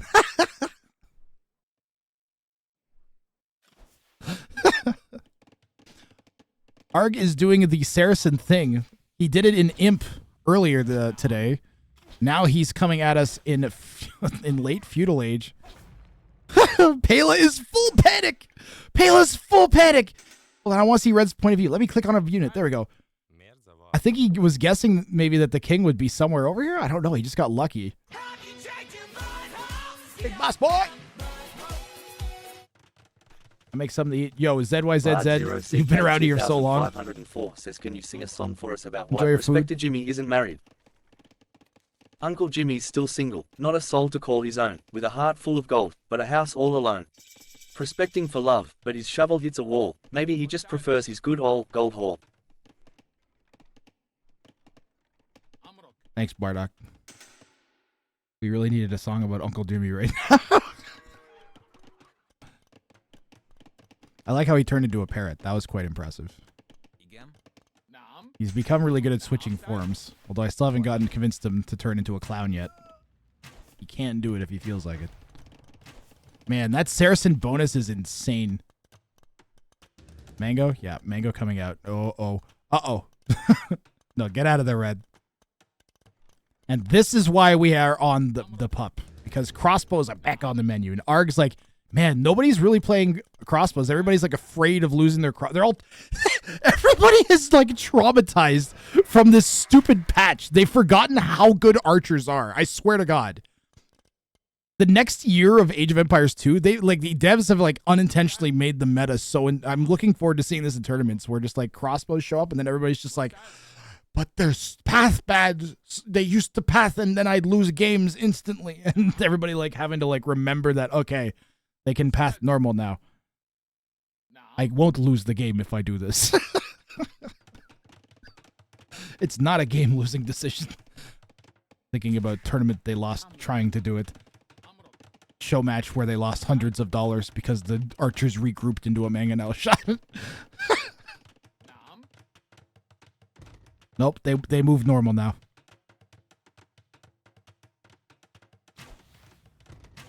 Man, this is scary. Can we break into yellow? Ooh, yellow, gotta get that king out of there. Yellow has to move the king. Archer pathing never affected me because of how bad my archer micro is. Got him. Let's go, Arg.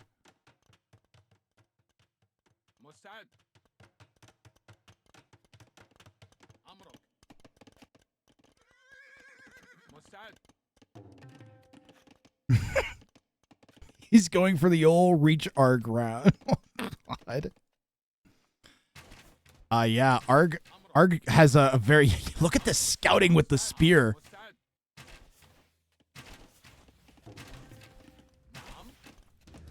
Yellow has a YOLO Mangonel and some cavalry. And this is going to be Kongan's best hope of shutting this down. He needs to land a mango shot. He needs another one still.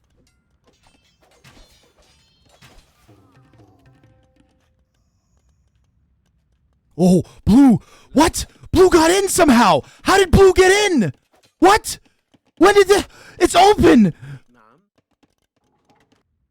Oh, man. There's two insane things happening at the same time. We have this king snipe attempt getting shut down by yellow at the same time. Red. Oh, man. Arg having to be in two places at the same time. The mangoes, he's going to lose his crossbows because of that that opening on his king base. Holy moly. And yellow, Kongan unwittingly saved. I think Arg may have had a better time microing that if he wasn't in the middle of saving his king.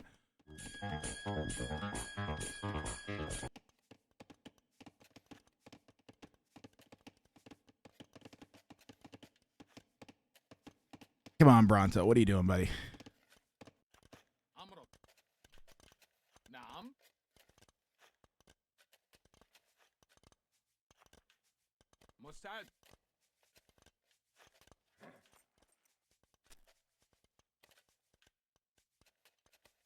That's a soccer reference? It is? Like legit? Alright, Bronto, I'm gonna untime you out. If Coco's vouching for you, I'll untime you out. I was not aware. If it's a reference to something, then I will acquiesce. But like, what the fuck? Come on now. I thought you were just trolling, buddy. I'm sorry. What is it referencing, Coco? Now I have to know. Now I have to know what the squeaky bum time is. Somebody got a link?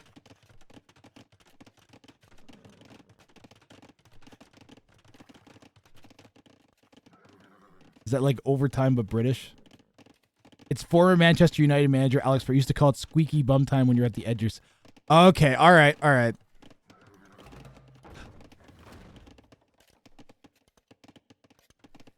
All right, now I feel bad for timing Brontosaurus out. And also now I want the meme to have appeared on screen.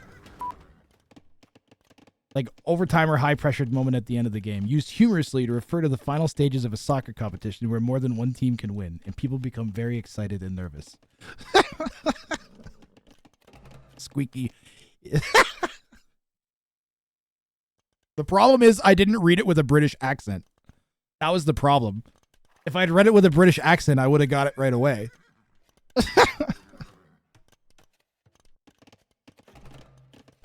It's squeaky bum time.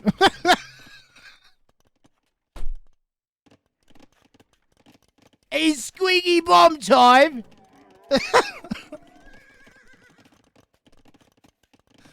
Thanks for understanding. I apologize for the inappropriate timeout.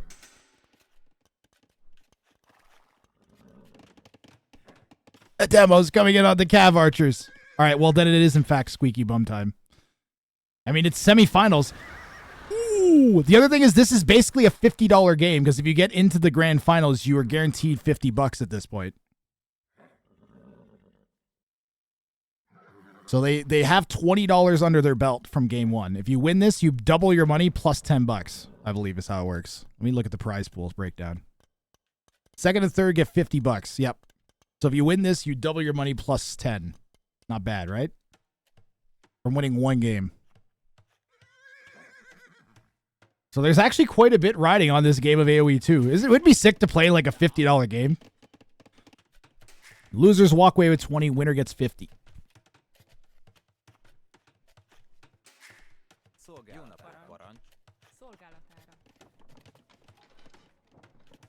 Demos closing in would qualify for squeaky bum time, yes.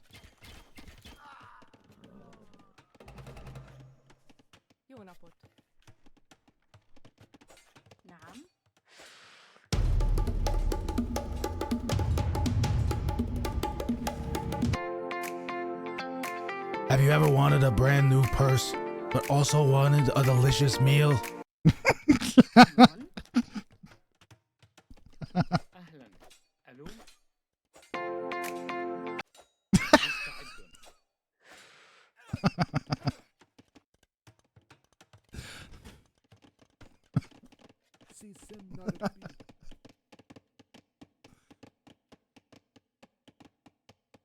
How much tax and transfer fee?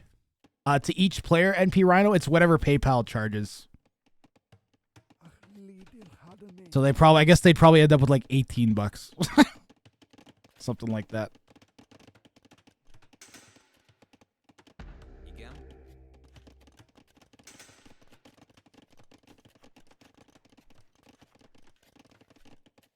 Yes, Pax Otelemanus. And what I've heard actually is from people who live in Louisiana, you're not really supposed to eat any predator in general is not a great idea. But what I've heard from people in Louisiana is it's like a problem. There's so many of them. It's like slimy chicken. But I have heard of this. Yeah, but Alligator Randy's is based in Philadelphia's on Philadelphia's East 5th Street. Alligator Randy's.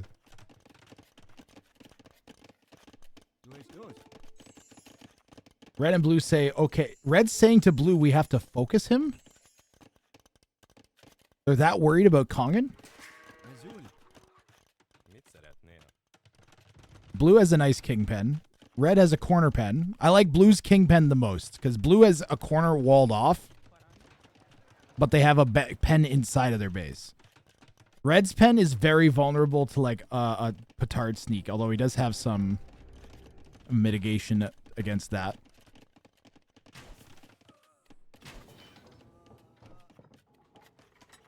And Kongan has like a base in a base and a base kind of going on. He's got like an onion base going.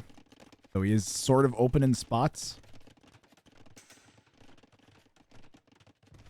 This is like double walled, and then this is single walled with a palisade and a house. So if you come in the right way, you can just rip Kongan's base open.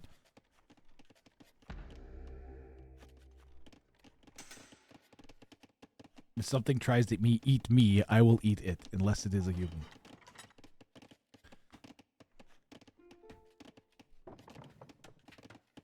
I'm of the opinion that we're going to probably hit lab-grown meat that tastes better and is better for you. And at that point, I will completely stop eating it. And as soon as it costs the amount that I can afford, then I will switch to that. It seems like an inevitability at this point. AI will design lab-grown meat. We're like less than 10 years from that for sure. Yo, dog, I heard you like kingpen, so I put a kingpen inside your kingpen so you can kingpen while you kingpen. I watched an episode of Pimp My Ride recently. It was not a very good show.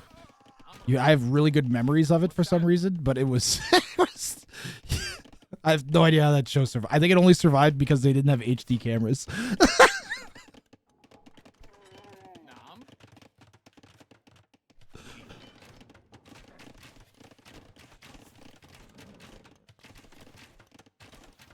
Why is no one gone Britons for the extra range for snipes? You are like the 10th person to say that, Coco. Like, actually, a bunch of people keep saying, why no Britons? Why no Britons? Why no Britons? I don't know if they have strong enough eco or good enough late game. I don't know. Can you imagine an army of like 120 longbows, though? That show is 5 minutes of content in a 30-minute time period. Yeah, that's about right.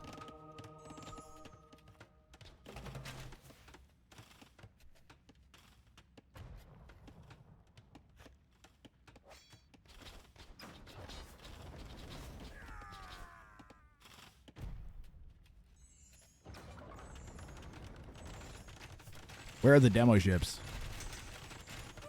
Oh, they're in there. Blue is sitting back. Again, we hit this interesting part of the meta where, like, is it really in Blue's best interest to just kind of sit back and watch this and do nothing? Right?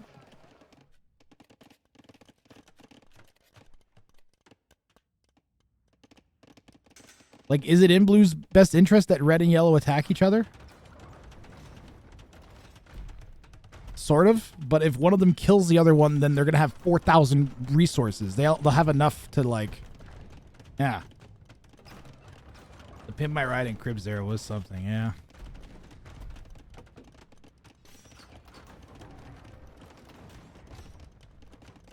I mostly miss just having a show that aired at a time to be excited with and know that you're gonna go home and watch it and then you're gonna talk about it with people the next day.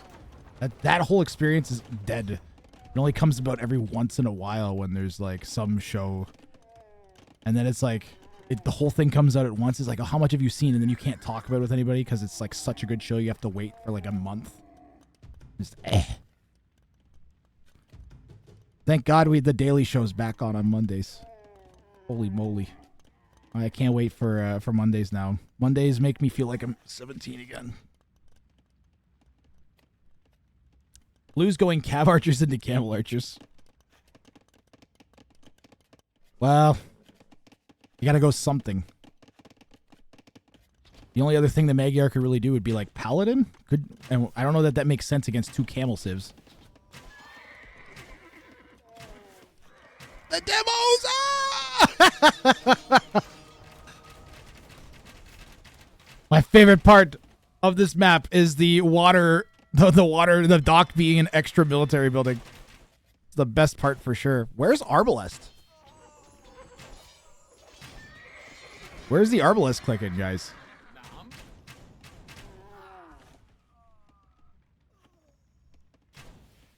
Where's Arbalest?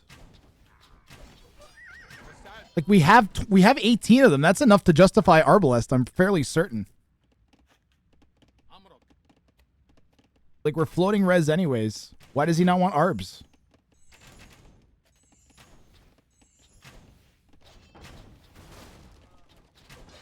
He knows he's not making any more Arbs and doesn't want to even put a cent into them, maybe. Don't ask question.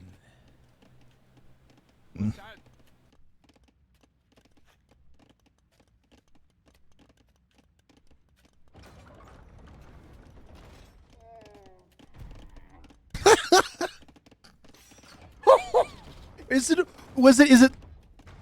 it Lord of the Rings where that happens? Where the army is all standing in a line and then there's like this trebuchet shot that just comes and like fucking just crushes the dude and everybody just stands there in line in like formation as the dude gets crushed with the... Is that Lord of the Rings that happens? What movie is that from? Where they're about to fight outside of the thingamadoodle. Then Gandalf shows up. Gandalf the White. That's from that, right? They got a flashback to that.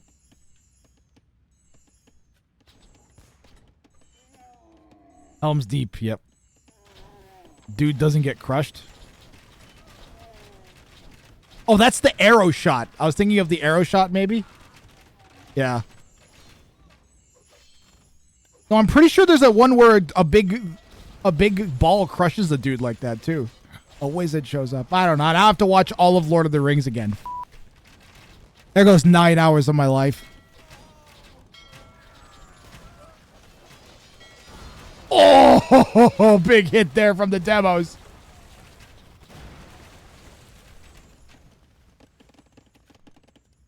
Oh, he steps aside at the last second. That's right. And then he spits on it. Yep. Yeah.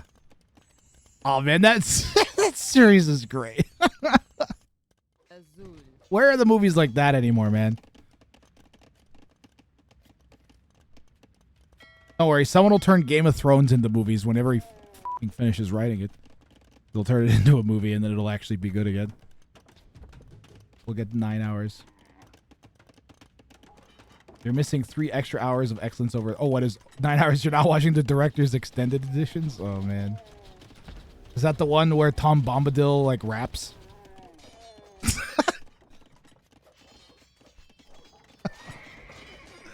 My name's Tom Bombadil. I'm here to say...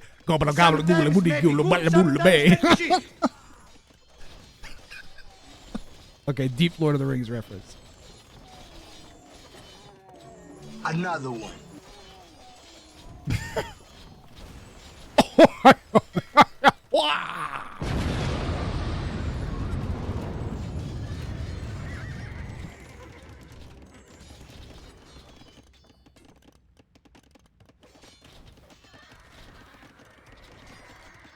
I don't think his plan is to finish Game of Thrones. This is gonna be a long game. Yeah, maybe. It's got that free-for-all deadlock flavor, doesn't it? Rings of Power is Mom. Can we have Lord of... I haven't seen it, watched it yet.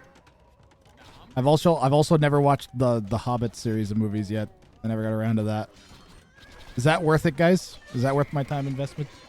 We got time to talk here. We got lots of AoE to watch, but I don't know. Actually, kind of Yellow's making progress now, guys. Camel archers are nasty to deal with. He just needs to keep them away from these. P_A_R_T_S says write a rap verse as Tom Bombadil from Lord of the Rings. I'm a Graf. In the old forest, I dance and sing with my yellow boots and golden ring. Tom Bombadil, the master of the land, in my realm, all evil I withstand. Why did he turn into me? What the f is that? Why did he turn into me? Why did he turn into me to rap as Tom Bombadil? Tom Grathbadil.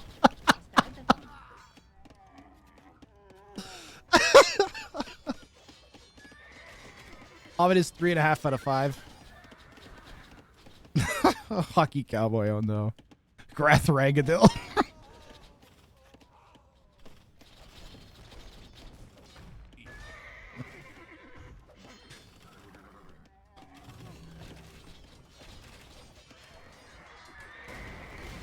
Just random demo shots. There you go, chat.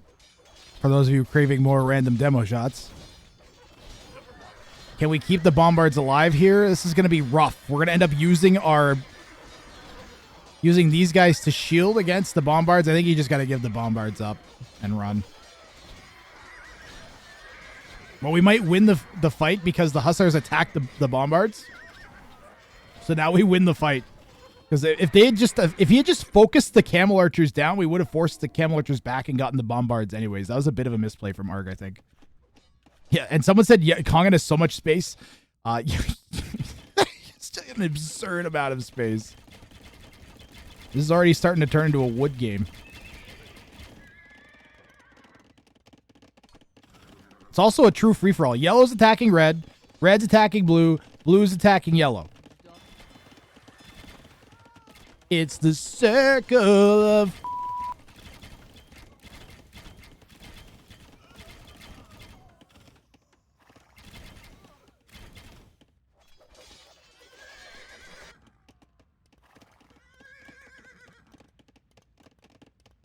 Actress for Galadriel is wooden. Could have used a wooden mannequin and got the same impact. Roasted. Is this the final? It's the semifinal. Why don't you say hi?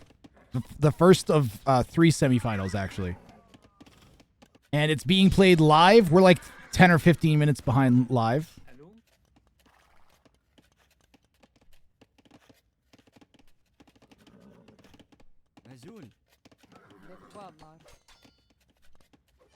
But I wanted to make sure I started live so we could get the channel points predictions in for folks at the beginning. Blue getting in with some Magyar, Hussar, and rating. Yeah, we should still have 3 games after this one, including the final. Yeah, lots more AoE content. If I had to guess, like 2 to 3 hours of content. If I had to guess. Depending on how long this one takes. You never know, right?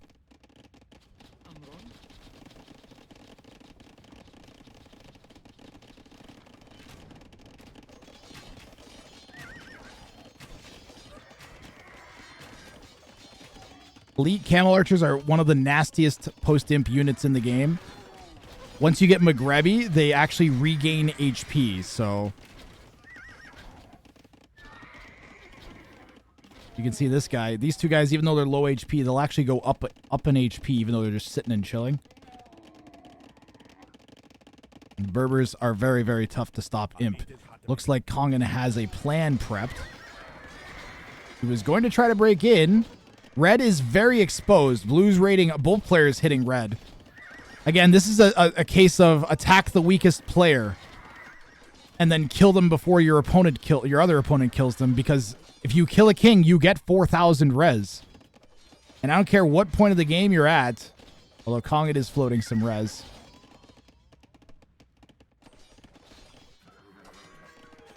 No one has researched heresy, right? Correct. I still feel like 4,000 extra res. You can spend 4,000 res without thinking about, like, a game balance in the game. You know? Kings cannot be converted. Now I want to play the Helm's Deep scenario in Age of Mythology. Yay or nay to some Black Velvet blended Canadian whiskey? I do not recognize that name.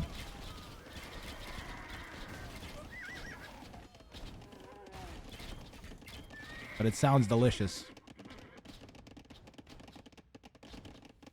Generally, Canadian whiskey producers, if it's a craft Canadian whiskey, it'll be fucking great, probably. Canada does two things good. We do whiskey and beer good. Where it might be legit in this mode, one ballista elephant for a tree snipe could lead to Hussar King. Yeah, it's true.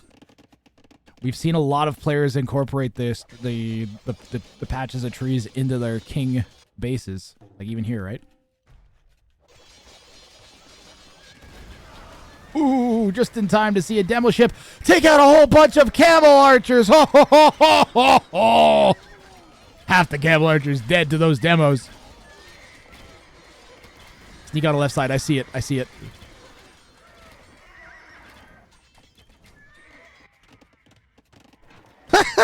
Get stopped again. Red's paying attention, guys.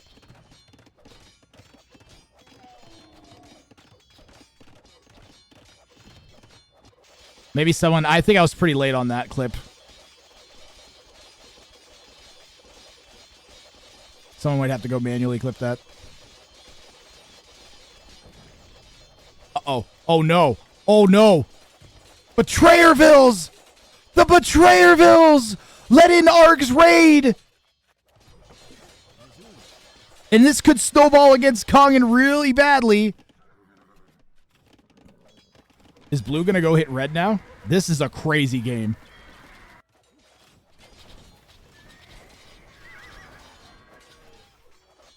Betrayerville lets in all of the Hussar.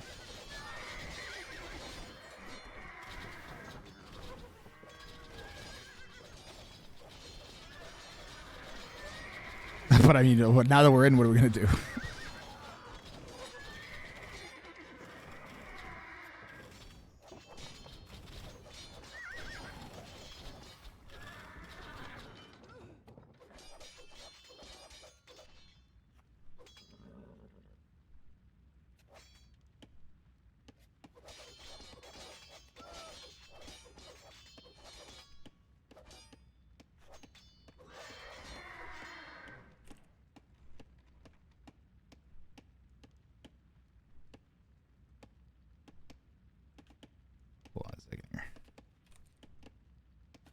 Jimmy Rayner, you now have exactly one mod ability in my channel. You can clip things now. Okay, Jimmy? You've been entrusted with the ability to clip things. So if you type ! clip Jimmy, it'll work, alright? You're now a super secret mod, but only in one very specific thing. Kongan only on one gold still. He's got this like gold pile that he can slowly take. And he's floating a lot of gold.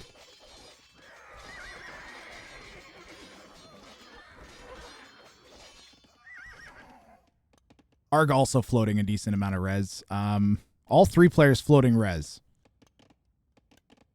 Yeah. Blue, please. Blue wants that relic. I don't even know what the relic count is. 3 for Kongan, 1 for blue, 0 for red. He has blue and Camel Archer's Hussar.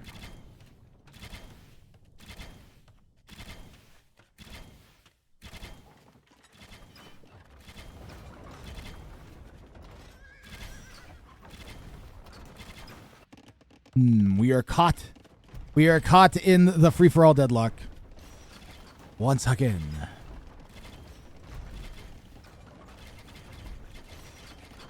But it's okay because out of the 13 games we had, this is the first game we've had, I think, go past an hour. Funny to see pros try to Diplo their way out. And we have not actually had, like, we have not actually had any attacking, like, stop. Nice. The game there's been continued action this entire time. It's not like they're sitting back and doing nothing. Red sat back, or blue sat back for a little bit. And that was it.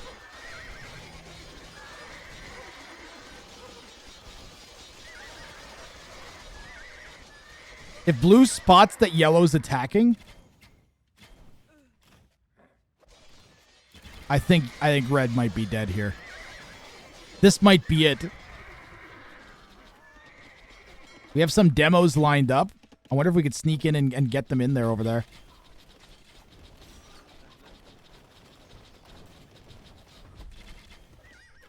The pressure is pretty serious here for Arg, because he's got 2Ks slamming into his base, villager count plummeting. And how do you simultaneously deal with Cav Archers and Campbell? I think you just spam the absolute shit out of Hussars, which is what Arg's doing.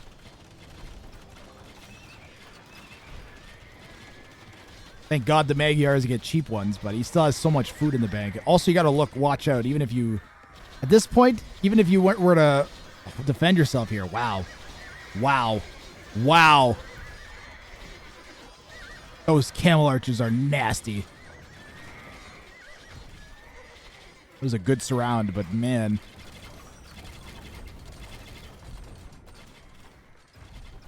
Trev has 10 HP on it. Good people, I just got here, but I have to leave. Any idea how long this tournament might continue? I would estimate to 2 to 3 hours from now is how long the tournament will last. Possibly 4.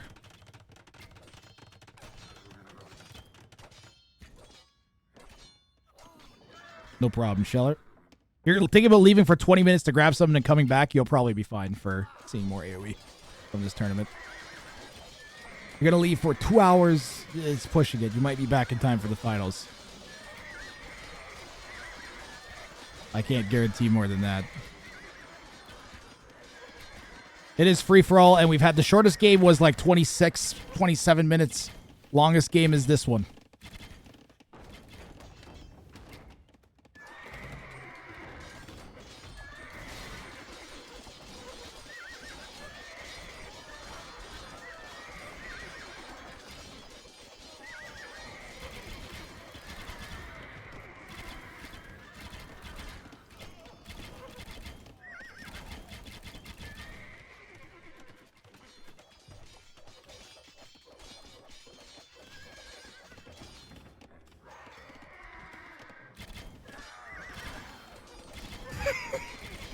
Something so satisfying about huge numbers of Cav Archers. Even, like, Camel Archers don't feel this good. We lost no Cav Archers. Arg's begging for a minute to demo blue.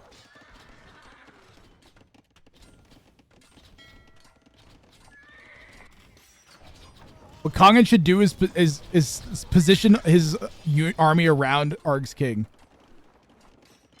Okay, I have counter units to blue. Yeah, he's just gonna kill Arg. I'm sorry, OLADUSHEK__. I'm afraid I can't do that right now. 32 pathetic humans will now be disappointed. Ignore Grath Steve. My robot has turned into me. Don't worry about it. I'm the RGB crab. I'm the real Grath Wrang. Welcome in, Aladishuk. You are watching Kongan hold Arg's king hostage, and he's trying to get Arg to demo blue before he kills his king, which he did. So Arg held up his end of the bargain and tried to demo blue. Oh, that's hot. That's hot. Welcome in, guys. I'm casting it's a free-for-all tournament. It's a one-day free-for-all tournament using settings similar to my main namesake tournament, Wrang of Fire. And this actually is a qualifier for next year's tournament, like next November, December's Wrang of Fire 6. So the winner of this will actually automatically qualify for that tournament in addition to the prize they're getting. This game, winner of this game will guarantee themselves $50 and a spot in the grand finals. We had 3 really high elos, although we just watched Arg go out. Hela here in blue. Oh, just about got demo shipped. Arg was trying to bargain with Kongan to 2v1 against Hela and stay in the game. But Kongan's like, nah, I got counter units to the Magyars, and took out Arg's king. And since these settings give... So when you snipe a king in these settings, guys, not only are kings ungarrisonable, that's why they're not being hidden in castles or anything like that. But if you snipe a king, you actually get 1,000 of each resource. So...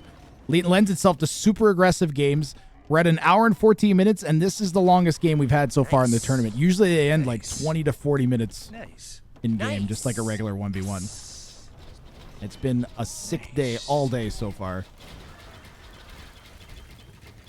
And we have 2 more semifinals and the grand finals, so still a decent amount of Age of Empires 2 left.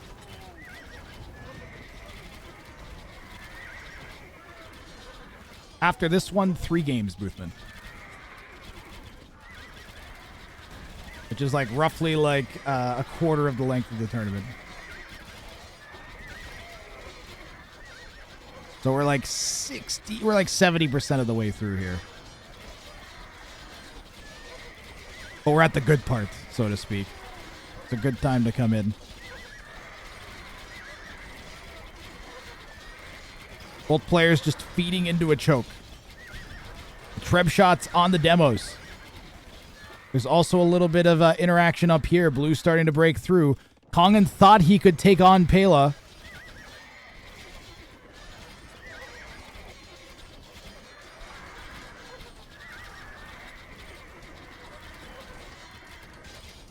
Magyars, though, are incredibly strong post-imp.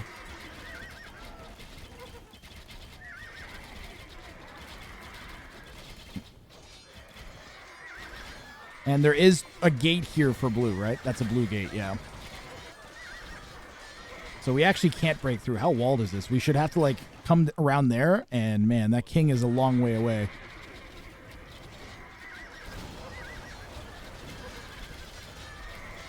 This is a crazy fight.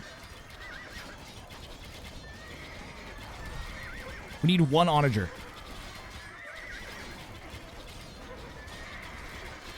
One onager would make such a difference here for either player.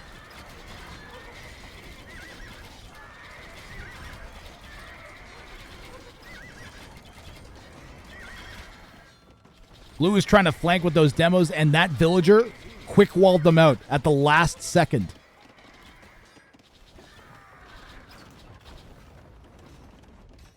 We were going for a sneak demo flank there and barely caught it.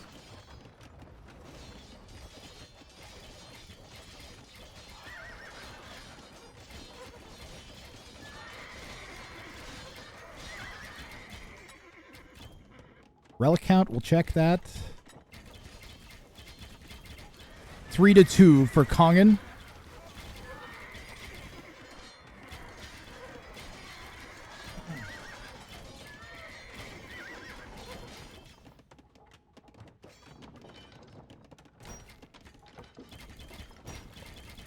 Kongan should cut the wood with his trap, yeah.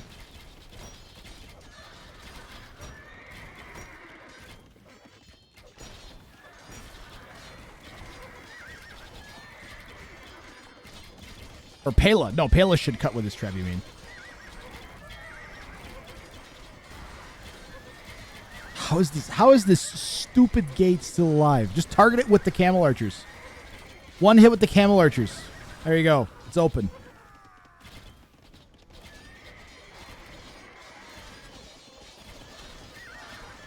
But now the demos are waiting. And it's gone. Hussar might try and flank the demos. Ooh. Still lots of camel archers there. Cavalry archers numbers aren't so good, but I don't know we should keep making them given the composition of Kongan's army.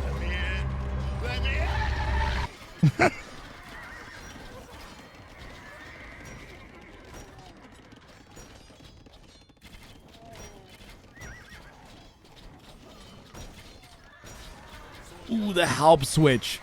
Closing the distance is usually the hard part. And the Berber player is really going to have to pay attention here. Kongan cannot let those halbs close the distance on his camel archer. He's going to have to keep a nice fat hussar meat shield in front of them.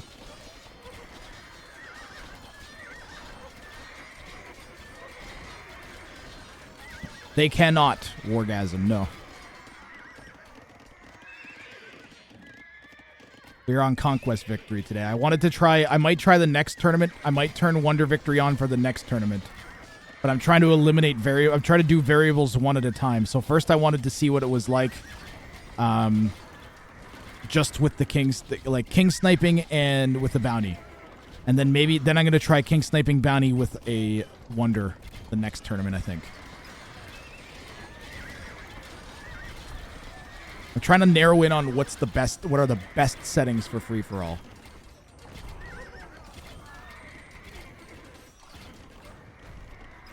And I have had some negative feedback about including the Wonder Victory. So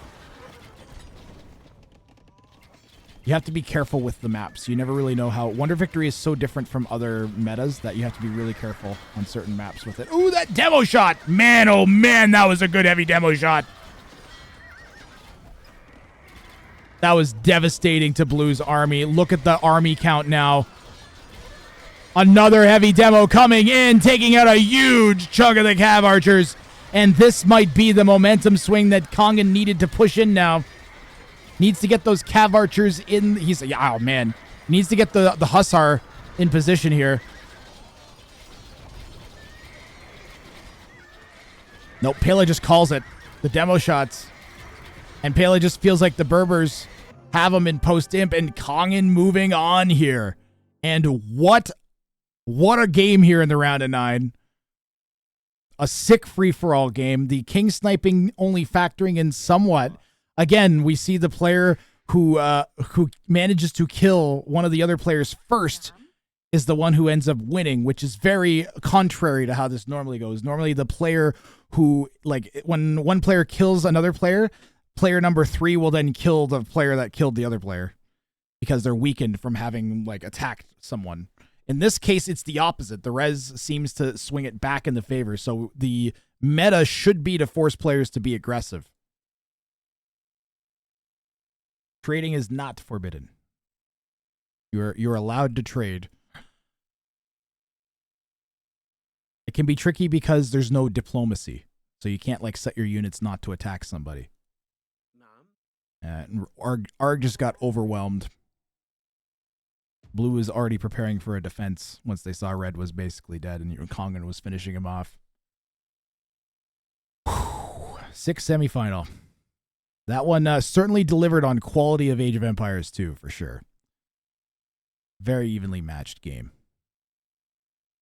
Blue and yellow could have traded the whole time. Yes. Red, I mean, once Red dies too, they could have been trading with Red's market, either one of them. Like, you could set up trade from, like, here all the way to there, right? And then Blue's not even attacking this, so you could have, like, full trade going. And we have seen that in the past. Actually, it's been a long time since we've seen that type of trade happen. But it used to be really common. Like, it used to be, like, so common that players would always delete their market before they resigned. And we don't see that anymore because people just typically don't the games don't last long enough most of the time anymore. The meta is so different from when we don't have the 2-hour-long games anymore. Like, this is the longest game of the tournament, and it's barely longer than a regular 1v1 would be if a 1v1 went late, right? Yeah, Kongan's looking really good, Chopsticks. Let's go over to the brackets and update those. We are narrowing in on our finalists here. Actually going to have to, like, shuffle this back a little bit, I think. Yeah, I'm going to have to, like, shrink it a bit. Yeah. Our first finalist is set.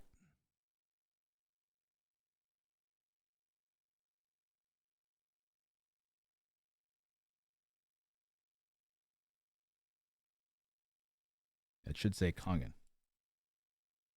Not working.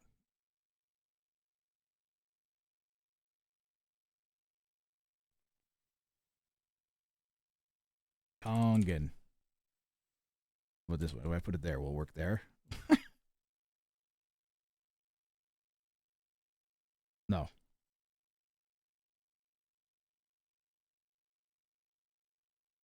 Am I spelling it wrong? What am I doing? Why is this spreadsheet? I'm gonna refresh it 1 second. See if this will fix it.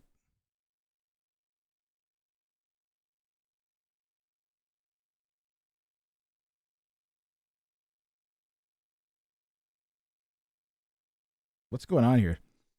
Sir? Sir, you were supposed to go from there to there. All right, we'll take it. I finally got it. There we go. It was being stubborn. Frickson Andy versus Showbomb and Ando. Freaking Andy versus Shixo and Jojo Bomb, and El Matador versus Chop and Leo Grampy.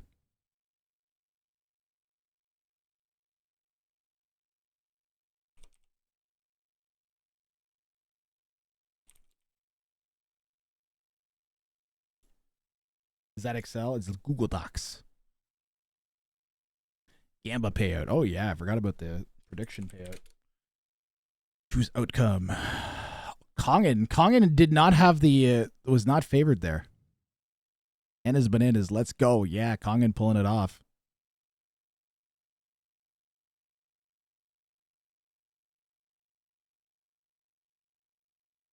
Andy playing show match. That's okay, Jimmy, because I actually have Andy's game as a rec already. He's probably got time to fit in that entire show match before we get to the finals here. If he even won, so.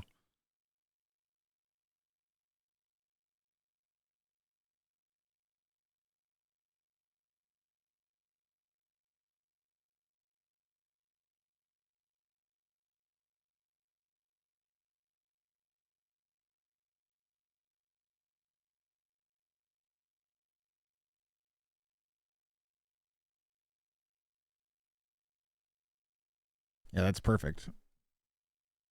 That should be fine. Let's see if he's playing right now. See if he's in the final right now. I have that rec, I believe. I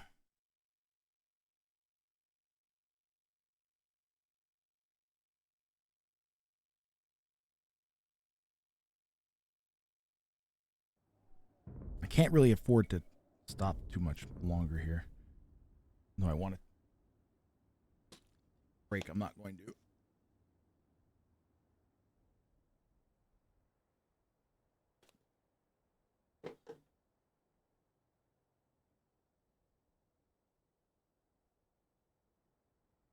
We'll see.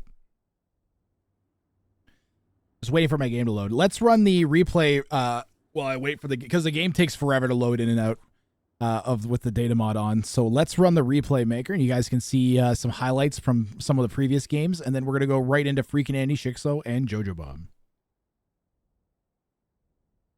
Why do I feel like I'm forgetting to do something? Or now he'll see the archery range at the back of his base. Maybe he might not notice, guys. He's not gonna notice. He didn't notice. No notice, no reaction. What a sick snipe from freaking Andy. Always slow and strong. It's nighttime in a kitchen just like yours. All is quiet. Or is it? The North American house hippo is found throughout Canada and the eastern United States. No! No! No! No! No! No! No! No! No! No! No! No! No! No! No! What? What? What? No! What the? What is this?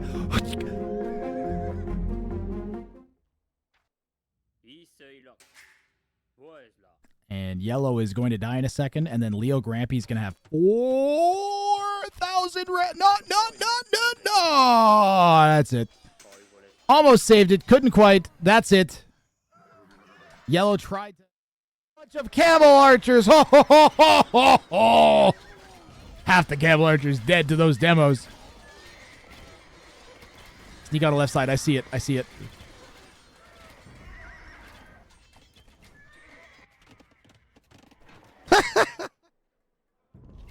You have to be careful with the maps. You never really know how... Wonder Victory is so different from other metas that you have to be really careful on certain maps with it. Ooh, that demo shot! Man, oh man, that was a good heavy demo shot. That was devastating to Blue's army. Look at that. Hey Duke Stefan 1301, thanks for following. Hey me GLUX, thanks for following. Is Illusionist out already? Yes.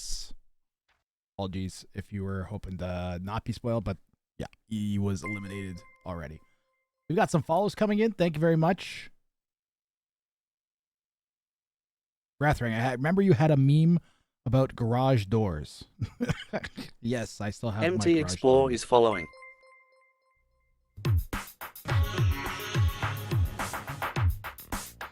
The typical residential garage door is made up of 4 panels.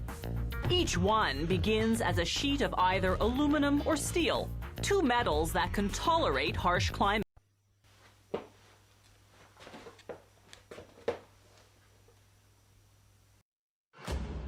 Oh god, I pushed too many buttons. That's broken. That scene doesn't work. That meme doesn't work with the brackets scene. Aluminum. Aluminium. We are loading in.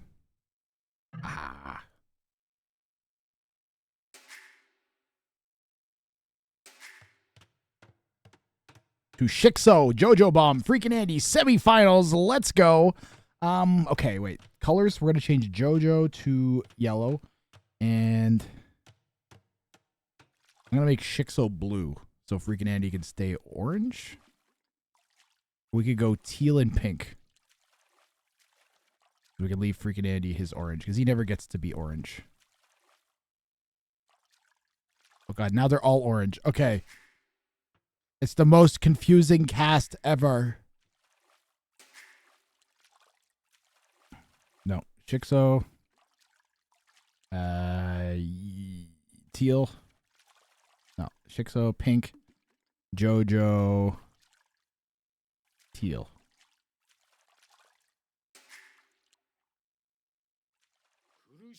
Teal, pink, and orange. All right. That way, Freaking Andy can keep his orange, because he has told me before that he never gets to keep his orange and it makes him sad. Can I see the Grath sad train in chat for Freaking Andy never getting to be orange?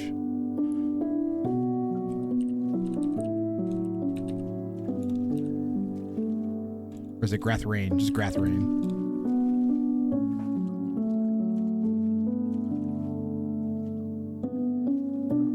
Poor Freaking Andy.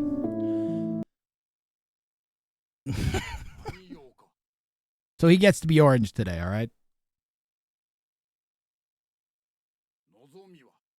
Yep, orange teal's fine. Orange, teal, pink. Should be okay. Thank you for the follows. We had a Miglux, Duke Stefan, and MT Explore.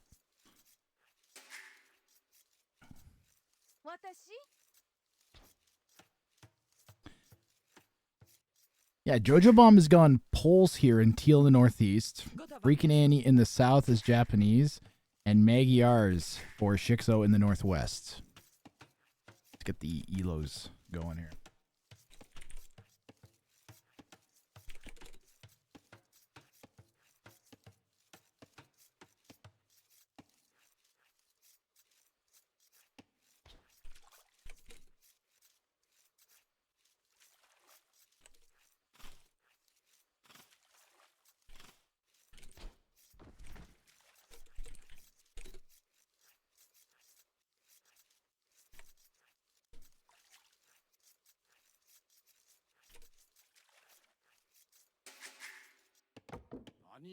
Looks like Freaking Andy's going to go for another forward. He is doing that dock Japanese fishing ship build again, which seems particularly strong here. Oh, thank you.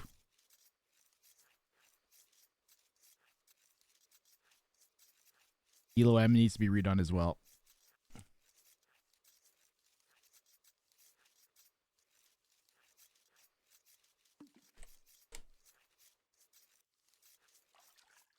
Got him.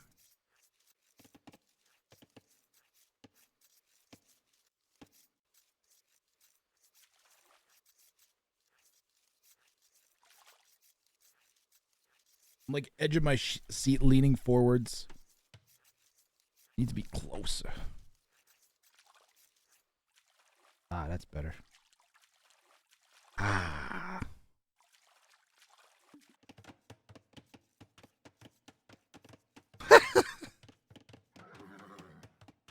Walden Teal's scout.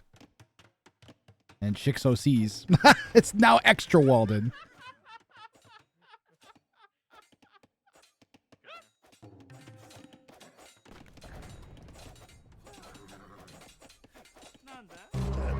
you right to jail. Jojo got freaking Andied. Another one. Another one.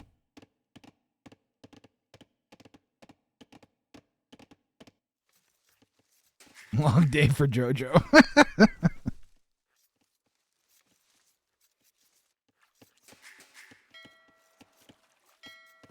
Getting exciting here, man.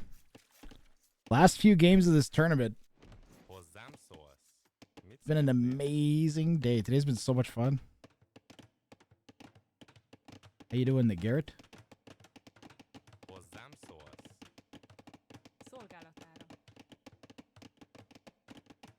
Poles is definitely a weird pick.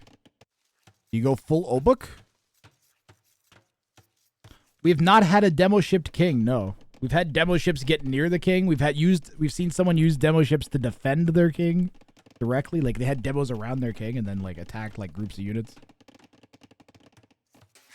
We have not had a demoed king yet. Or cannon galley. Or gallied, actually. None of those.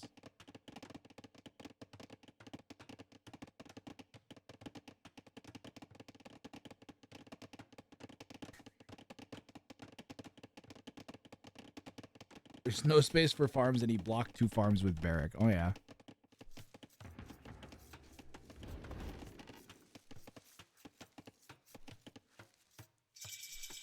This pop difference because of the ships. Did you see what Chopsticks did the same thing in his game, Shixo? It's like, it's honestly meta breaking.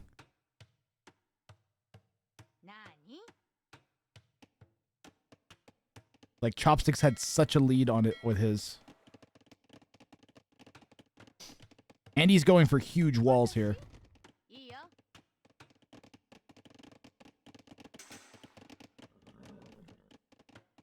She's going to have to fight off a Komodo to get these walls up, guys.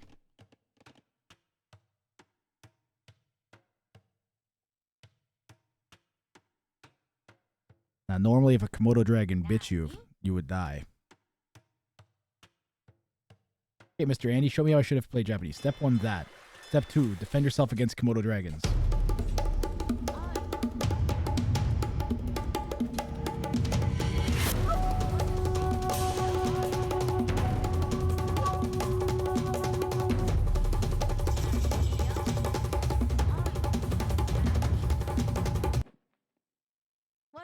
Good job, Andy. He showed that Komodo who's boss.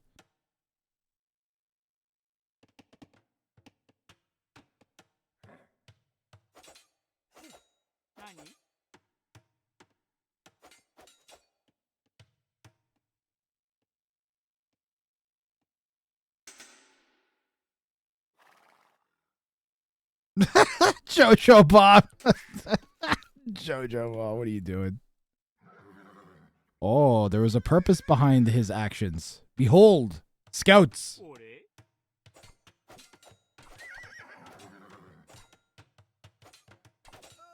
So if you guys noticed what freaking Andy did there with the spear, is he actually kited backwards with the spear. And what that does is it forces the scouts to move up, and it gets you extra hits because the spear attacks faster than the scouts kind of do. Now we will steal 1, maybe even 2 vills from Andy here still, though. That's just pretty sick there from Jojo Bomb, actually. And we've closed up that vill gap a little bit. Eco KD 2-0.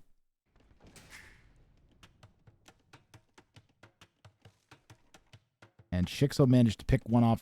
I think it was over here, actually. I think he got that weakened vill from that Komodo dragon while that was going on.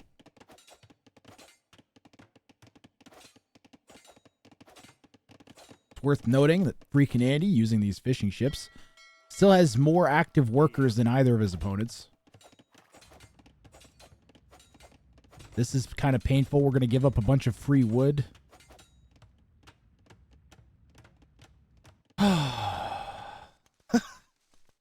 I'm getting like physically tired, but I'm great. Because I started casting like 10 minutes after I woke up. So I'm like only like 7.5 hours into my day, so it's not so bad.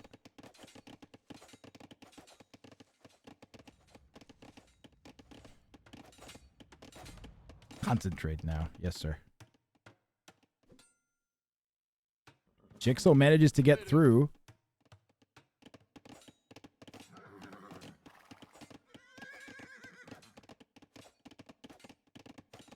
The Japanese spears, of course, faster attacking. So if you stop paying attention to your scouts even for a second, you'll lose them.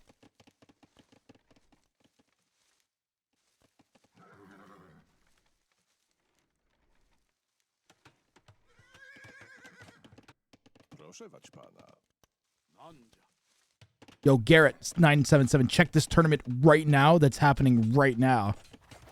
That isn't a video of a thing that happened before. It's literally happening. I guess it's a recording of. Damn, because Shikso's in chat. Shikso, shut up! Stop writing things. Jojo, stop writing things. I'm just joking. Ooh, the demo's busted open. Shikso is in. Oh my! Oh my!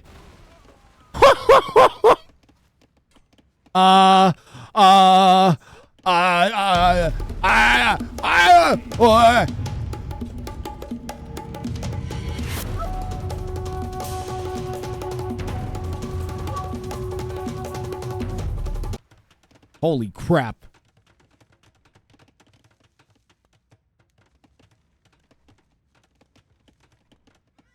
Thanks, Jimmy.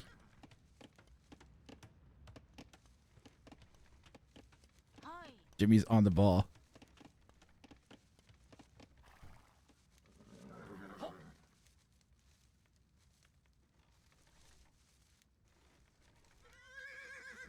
I was just about to say that, and he still has more villagers, despite getting 4 villagers demoed. He added a second dock, that's why. He has 16 fishing ships.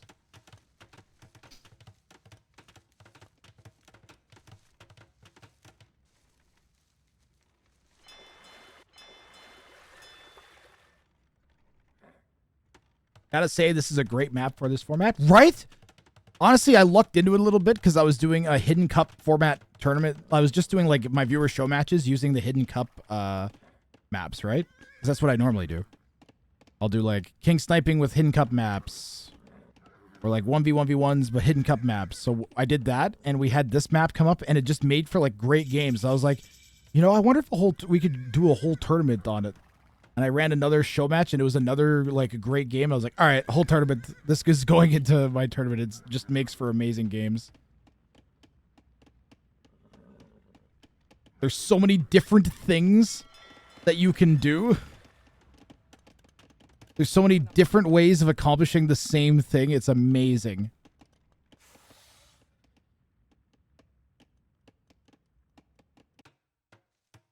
We do not have a Tower King base again, but we do have a corner base.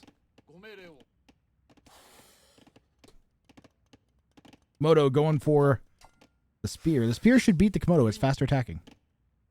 He doesn't even want to lose that HP, though.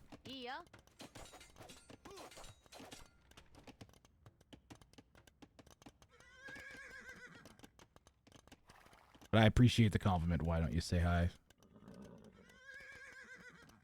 It's really lucky that this map makes for such a great, fair spawn for free-for-alls as well.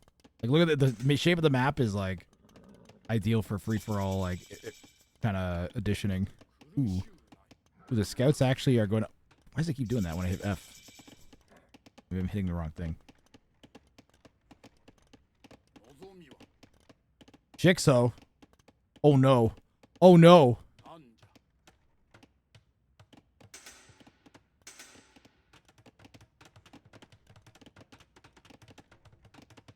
Freaking Andy never really built a king pen other than like his big external walls. Yeah, it looks like a wrench.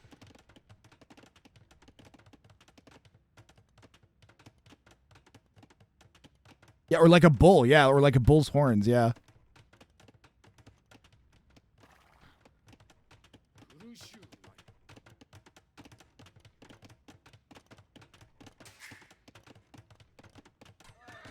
Jigsaw trying to narrow in on this king. Ooh, taking HP. Why? Why Wrang? Why Wrang?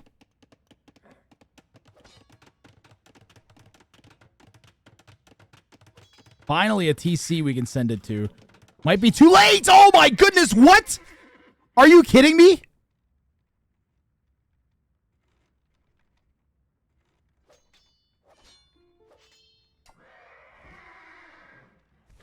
And it's gone. This cannot be allowed to happen. Oh my gosh. Did Scout Cavalry kick in partway through? Like, what happened here? And it's gone. No, I mean, we had Light Cav this whole time. It's still good. It's still good. It's good. We needed a Kingpen so badly. We needed what we needed to do was throw a gate down here. Emotional, damn it. We should have thrown a gate down right here and like a palisade or a house or something. Or even right here. Just a gate right there and then walk the king in.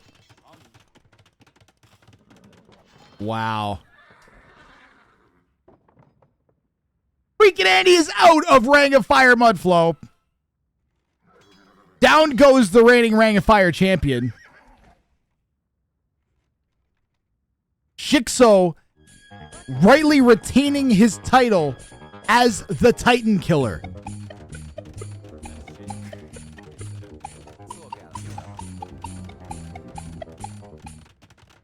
And the list of of top 10 players that Shikso has taken out of tournaments grows. Truly remarkable play from Shikso. Let's name all of them. We got Doubt, freaking Andy. Who else? Margugu. Is there someone else too? Like just insane names. Madri. Shikso the Titan Killer. Shikso the Deadly. Chopsticks. Holy f***. How did that happen? Queen Dinchester. The true Titan of all. Actually, because he's the one that's probably killed Shikso the most out of all those people. You got Shikso'd. Poor freaking Andy. That's why freaking Andy's playing in some co-op show match now. Oh. Well, thank you, freaking Andy, for participating. Let's give him a shout out.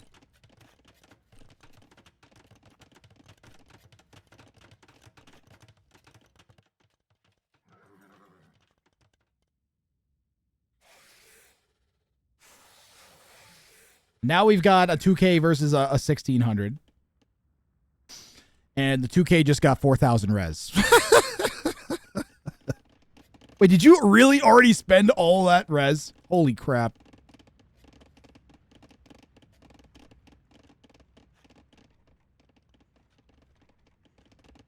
Where is Jojo going? Jojo's just like looking around now.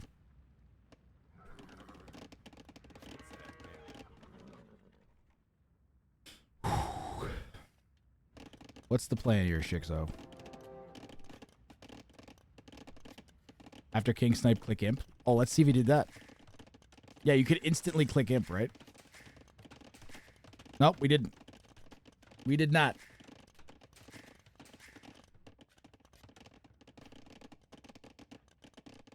We did come in with our Cav Archers, and we have found Jojo Bomb's King Base. The Kingpen has been revealed. And now we are not but 6 petards away from going on to the finals of Ring of Fire Mudbowl, whatever.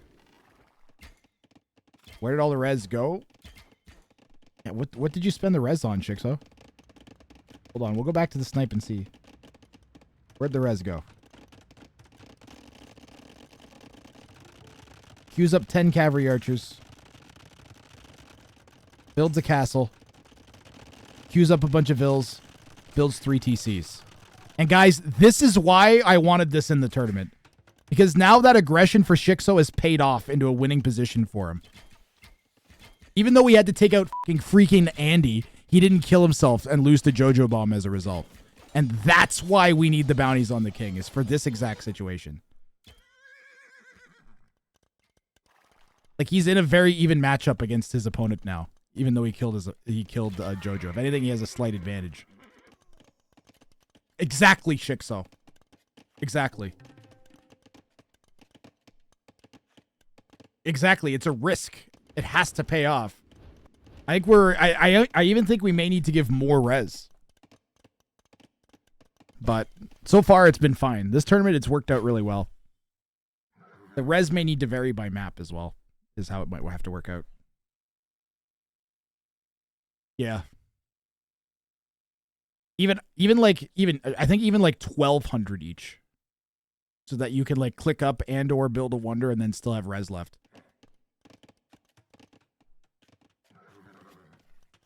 Like it may be as subtle an adjustment as that, right?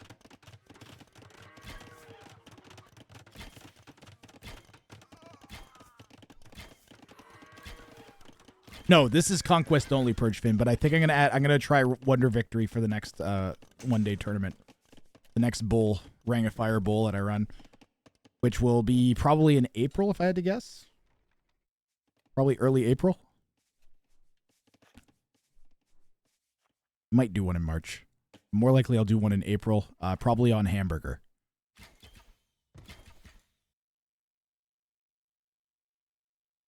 That's an interesting idea too.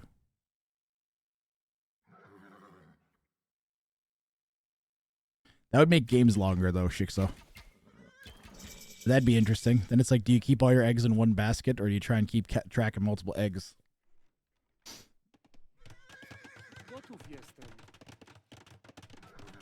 I think I might do that and then have no walls, but we'll see. There's definitely places we can still take this meta.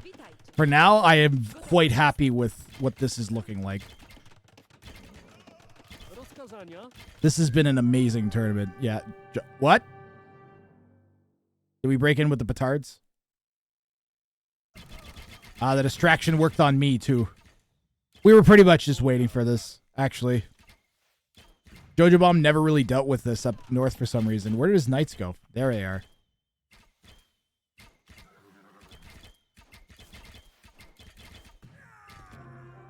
Shixo through to the finals. Sniping freaking Andy and then taking out the 1,500.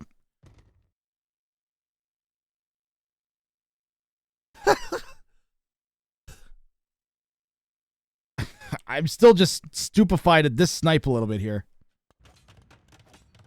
Like, these scouts got in so long ago.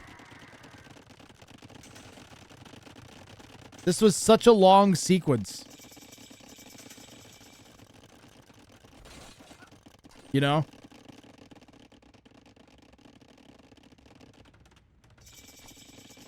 Like, look how long the scouts were in, guys.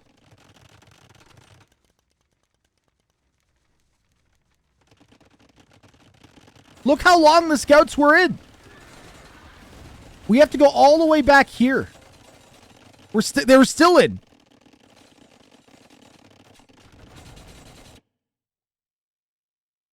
That's how long the scouts were in his base.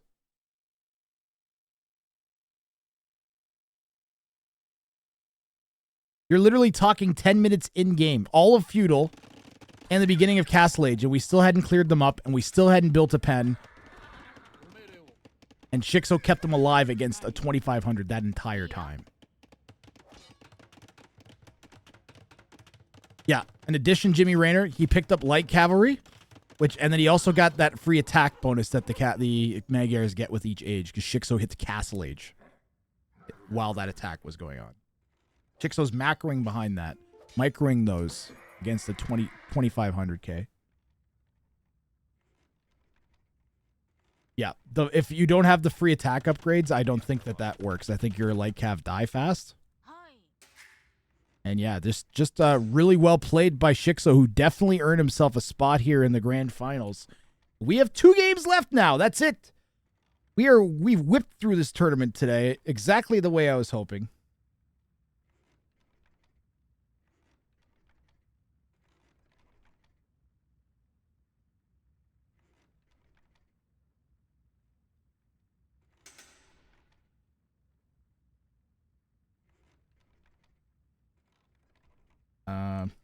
Doing that thing again where it won't let me, like, make the thing be on the screen and visible.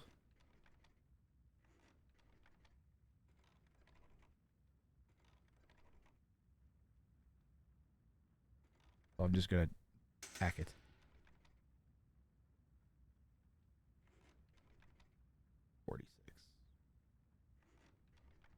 El Matador, Chopsticks, and Leo Grampy. They have played their game.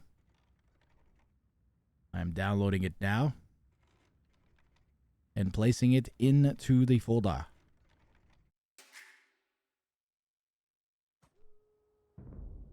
Time to watch two potatoes play the fastest player in the world. That's right. El Matador with the 140 plus APM average versus Chopsticks and 1100 with a crazy off-meta play style, and Leo Grampy, who won the most recent free-for-all tournament, King of the Hippo, becoming the Queen of the Hippo.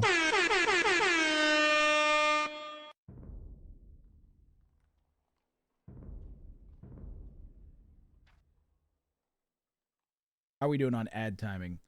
We got 22 minutes till the next ad, so I'm going to run that because otherwise it'll happen right as post-imp is about to hit, which is the worst possible time for an ad to hit. So we're going to run the ad early, okay, guys? And get that out of the way. Ad begins now. So 3 minutes until we're started. I just accidentally clicked the thing anyway, so it's going to take me 2 minutes to get into the game and back out anyways. Yay. Imagine El Matador coached by Hera. Hera could actually give instructions. How old is El Matador? El Matador, are you here? How old are you?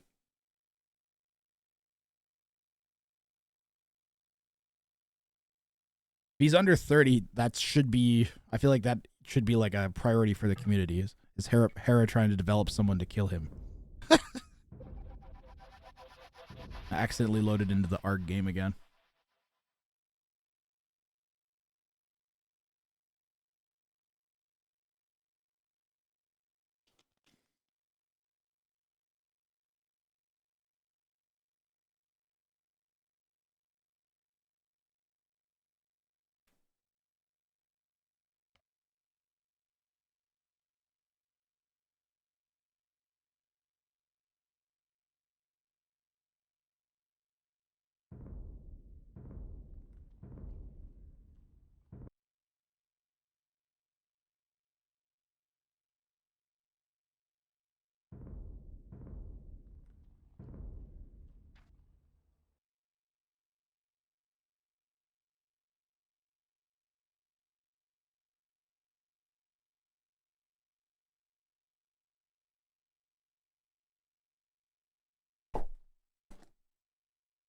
Is this a self-built shisha or not? It's a cannabis vaporizer.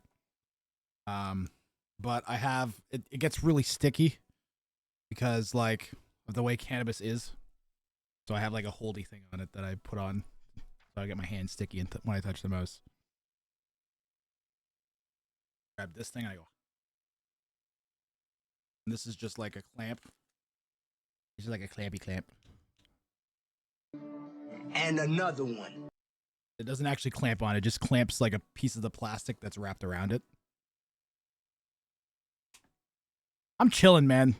I'm having fun. This is like... it's like a dream. I straight up just decided to do a thing, and then... Yeah, we only had like 2 or 3 days during all of Ring of Fire where we got over 150 viewers, and we got up to 170 something at one point with like hardly any raids, and then we got back up there like 2 other times, 140, 150 people watching this. For me, that's fucking amazing. The support has been behind it. We got up to $310 thanks to a bunch of community support, mostly today. I think, well, at least a good portion of that today, like $100 plus today of support just for the tournament settings. So that's really nice to see. Just need to, I feel like if I just keep doing this more and more, lots of fun. We are 30 seconds away from being through the ad.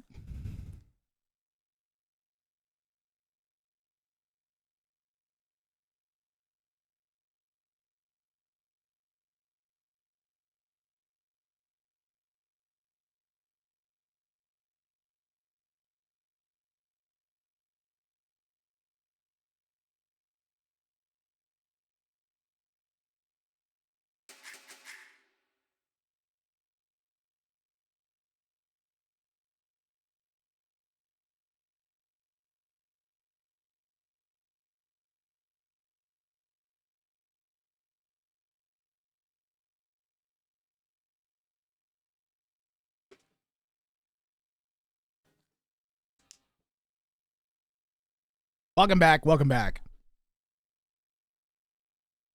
Thank you guys for sticking with me through all the ads. It's much appreciated. Helps the channel out. Helps me out. And I'm going to help you guys out with enjoying some awesome content. Starting right now, our final semifinal. This is the last semifinal before we move on to the grand finals today. We've come all the way through. It's been an insane day. And these guys all had pretty crazy games in order to get to this semifinal. And this looks like we are set for another crazy game. El Matador, our high elo player down here in the south, playing in pink as the Spanish. Really good civ for dealing with a straight 2v1. Chopsticks last time had a really unique strategy that we've started to see a bit more common here on Mudflow, both in Ring of Fire, Mudflow, and also in Hidden Cup. People dropping the dock on the outer rim and making fishing ships to get that early Vil count up. We saw Freakin' Andy do that last game, as a matter of fact, as the Japanese, using that faster Japanese fishing bonus. Leo Grampy here in the west in orange. She's going to be playing as the Magyars.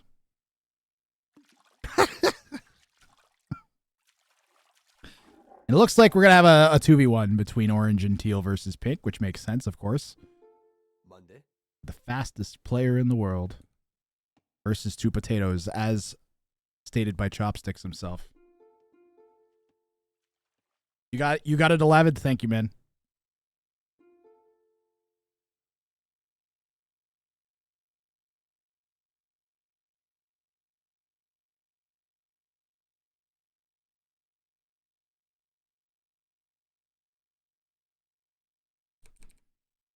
Scheming already. Servidor. Careful now.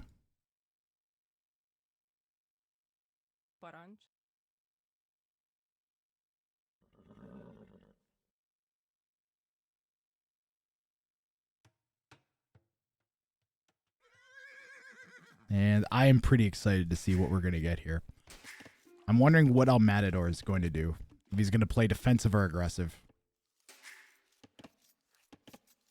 I think if you're El Matador, then you just play with team colors on. And pretend your opponent has two town centers. And can be two different civilizations simultaneously. I think that's how you try to play this.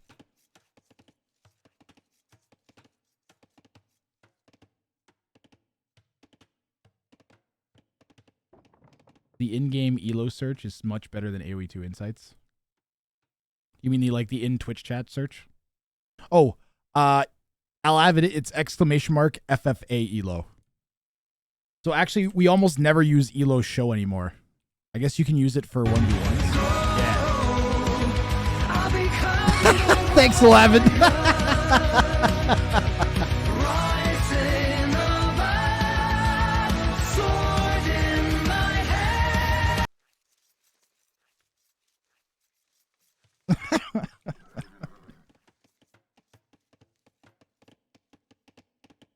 Stop playing the game.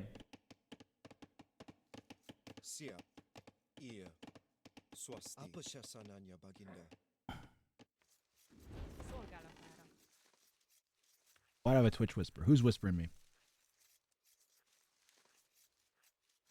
Oh, it was Kongan.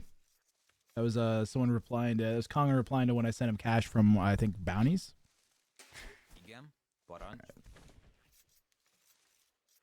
Check our idle time here. Chopsticks, you got a bit. What's going on? No way should you have idle time with a giant. You have 500 fish outside your TC. And we are going to go for that old Doc Rooney Dooney. In what context did Hera say that exclamation mark stop video? Like, do you not know Bubbly Mango? Or are you just joking? Alright, here's the actual debate. Is this a shirt or is it his belly?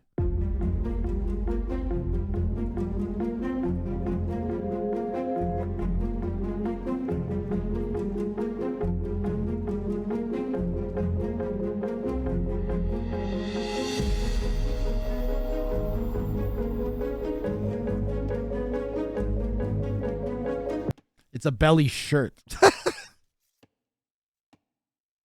I think it's his shirt.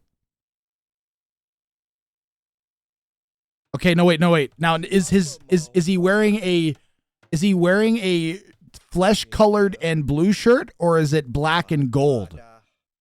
That's the real. That's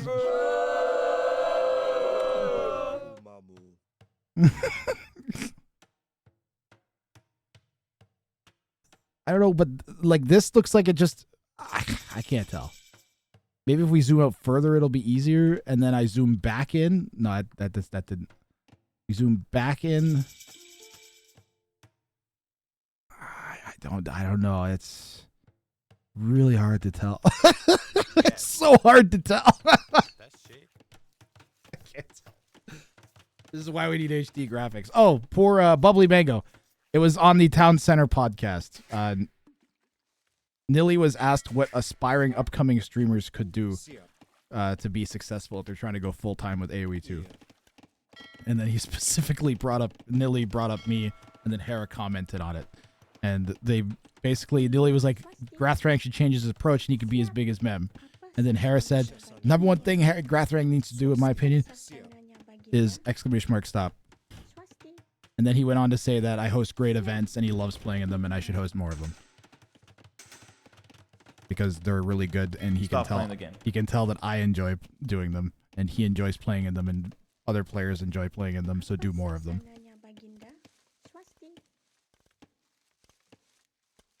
Which I will. Stop playing the game. That's why we're doing this, actually. That's why I decided instead of Wrangifire being once a year, I'm going to run it once a month. And then I'm going to run, and I'm going to try and set up a B or A tier 1v1 tournament using the King Sniping as well. So that the people who enjoy 1v1 tournaments will get a taste of this as well. And maybe we'll pull some of them over to the free-for-all stuff.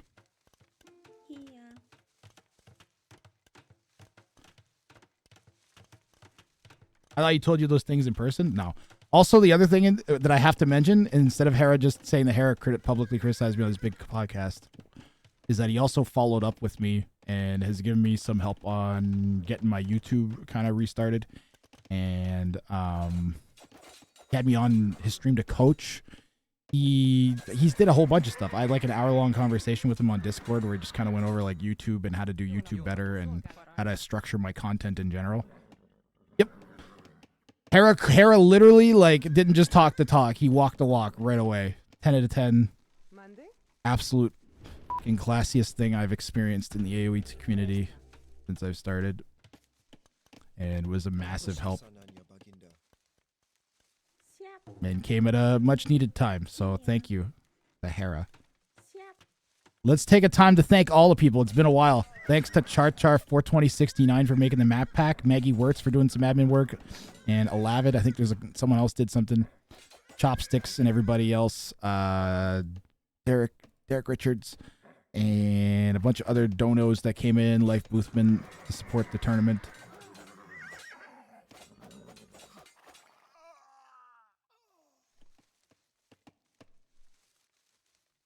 I remember Grath was the only guy who overhyped and overtalked Mem during casting during Battle of Africa 3. What was the name of that one team? Every time I'd say, he made me say it every single time and then laughed. What was the name of it? Oh yeah. Team.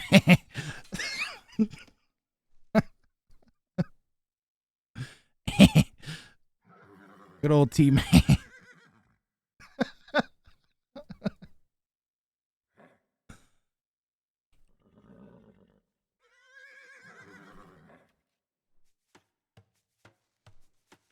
Yeah.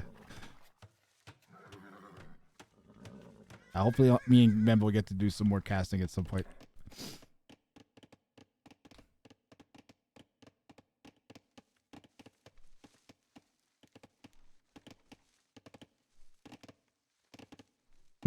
Chopsticks, aren't you in the game? Yes, this is a wreck. This was just played.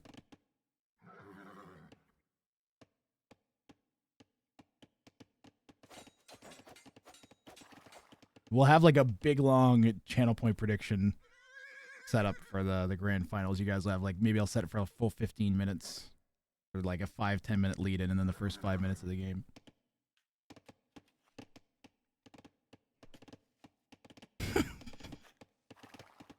Jimmy, how do you have this ready to go? You clipped it. Oh, that's why.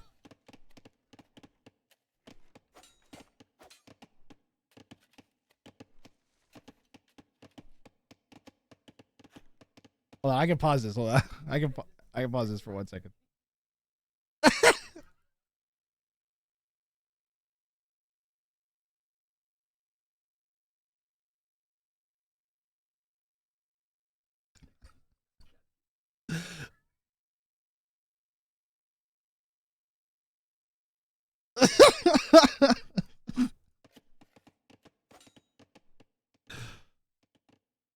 That's a good one.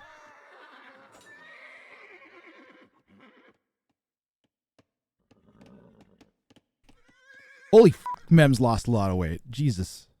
Holy f***, I've put on a lot of weight. That's... Mem sent me his weight.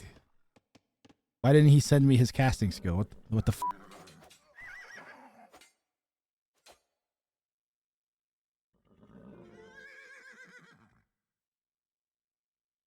Chopstick says, okay. Leo Gramp says, not really. Matador's at my base with a bunch of scouts and I keep losing fights.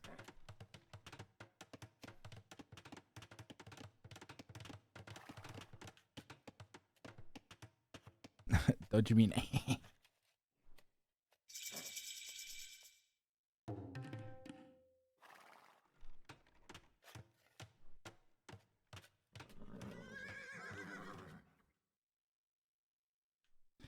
This is a mostly finished king base. Is it enough to dissuade Matador? Is that closed? That's closed.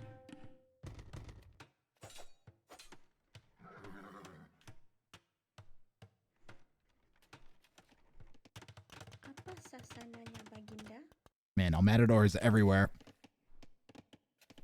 Don't forget, while we're like tracking all of El Matador's scouts, which we've been for the past few minutes now, and we're still missing things that he's doing on top of that.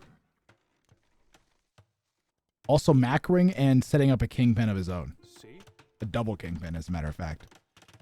Leo Grampy says, you need to make something happen. I mean, both of them actually have more vills than El Matador does. Chopsticks is in Castle Age. Chopsticks has a... No. No. No. No. Not this again. Not this again. No, you need more food though. We don't have as good food flow this time around as we did last time. That pressure from El Matador did some damage. Yes. Don't tell me that's how this is gonna go. Is this gonna be Karambit spam into GG? No way. Oh, we gotta be careful to mass up though. We gotta mass these guys up. We gotta stop feeding. Wipe yourself off, man. You dead. Need to stop feeding the Karambits. Jeff is here, Grath, and he wants to say something. Hi, Choppy. It's really bothering me that Steve is me. Find his king. Simba, find his king. Kill the tower. Why are we killing this tower so vehemently? The Karambit spam is insane. El Matador might have to resort to aggression as defense here. Like, I think he's going to have to make some conks and go to Chopstick's base and kill him.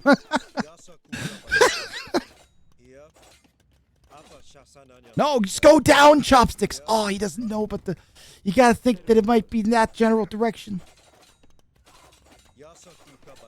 I mean, even if he just keeps this up, El Matador's in trouble.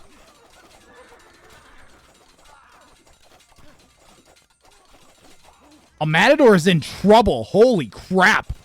Okay, Chopsticks. Clearly, you should just be in Hidden Cup. Chopsticks secretly 2K? Have you done this on the ladder yet?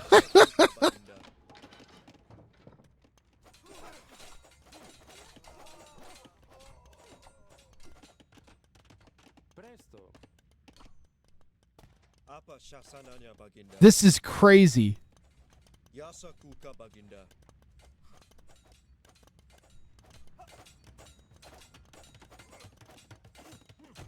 Oh, oh. Wow. Where's the king? King is right there. This is insane. If we could just keep the constant karambit spam up,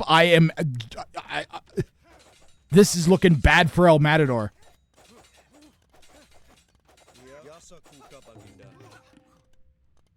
Holy, look at all this damage. And we're going to repair it using Flex Shot. Well, El Matador is going to repair it using a constantly working pair of town centers. Trio of town centers, I should say. And a bunch of conks that are going to be microed like a 2K5 in micro that has 250 APM. What Chopsticks needs to do is keep the karambit spam going and needs to keep pressure on food and gold. Big issue is that the castle has gone down on the gold pile. We've double walled most of this base. It's going to be awkward to assault from the direction that Chopsticks is coming with karambits. But if he just keeps the pressure on the rest of the economy and continues to add his own, he'll be fine.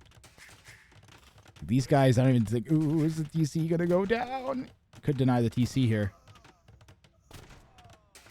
And we will not. Chopsticks will deny this TC from existing.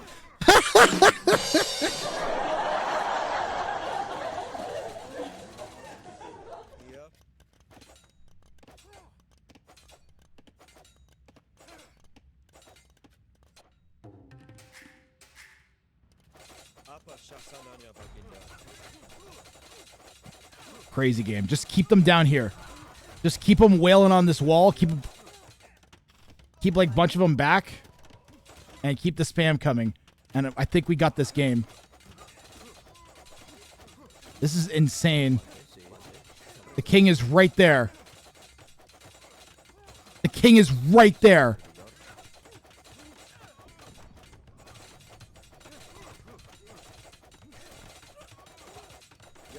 What is Orange is just sitting back and like not dying. The problem, yeah, the conks behind the wall is pretty bad though. Do we have I don't know if we have arson or not. I might alt tab into game and see if we have arson. We have arson. Arson bonus from the barracks that gives you bonus damage versus buildings. It's a tech from the barracks you get. Wait, does it actually include that there? Oh yeah, building 2.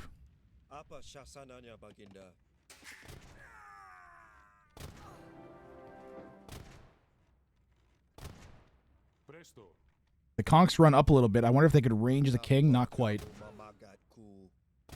Chopsticks hurting here. He's going to send the karambits back, but El Matador is going to micro those down for like ages. Need to get the Vil on there now. We're using the karambits to create space from our castle to get that up defensively. Chopsticks is going to try to add economy back in behind this. And looking at the eco, somehow El Matador has 22 more villagers than Chopsticks does, despite all of that pressure and 2 town centers getting melted. Leo Grampy has, what is that, 5 TC? 4? 6 TC.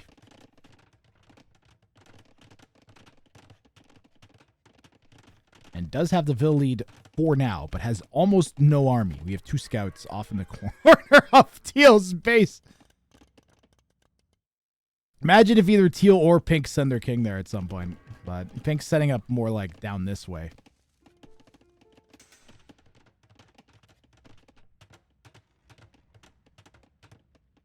Yeah, idle town center for Chop is not awesome. Town centers have been idle cumulatively for half the game.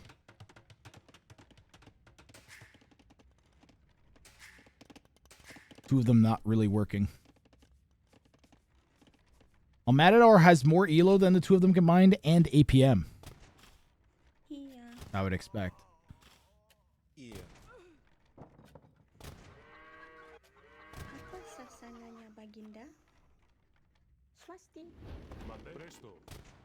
P_R_T_S has been consuming Wrang juice for 7 long months. They say Wrang juice FTW. Thank you P_A_R_T_S. I have made a note of that in my mainframe. Thanks, Robot Grath. Monday. Hearts, much appreciated. Have an explosion. A single karambit is all it takes in the wrong spot. Same thing with 5 conquistadors. Leo Grampy has a nice sized base though.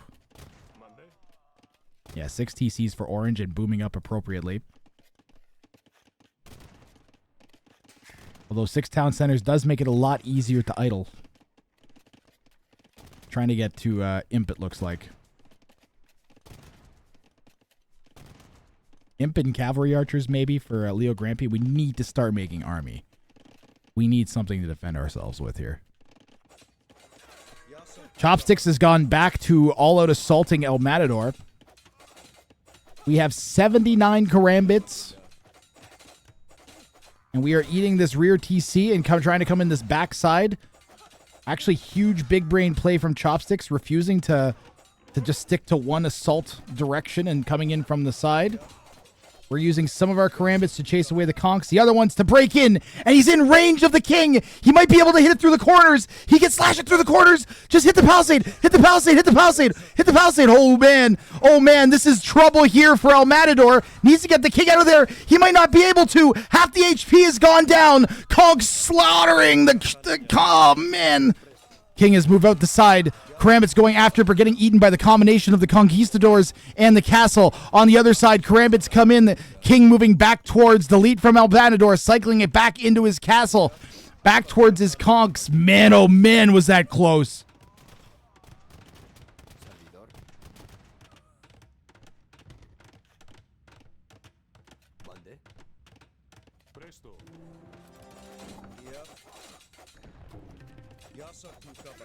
Absolutely insane.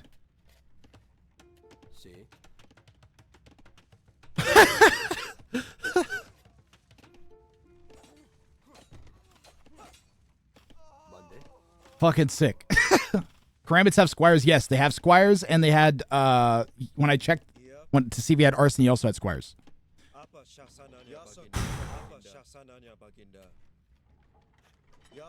2K5 micro just saved that king.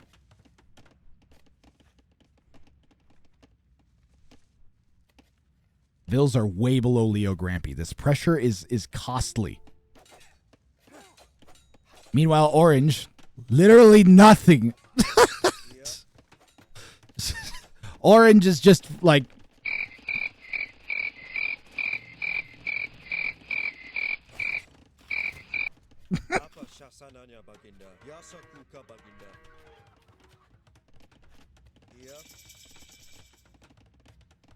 Leo Grampy has 7 more town centers than they have army. And they only have 7 town centers, so...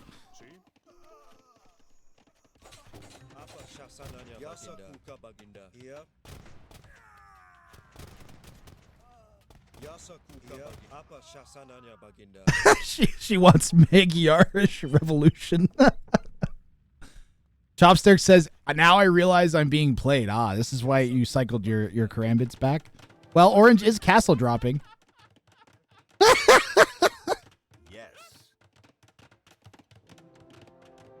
Yeah, Orange is doing the free-for-all thing. Yep. Leo Grampy is a strong free-for-all player. She's really good.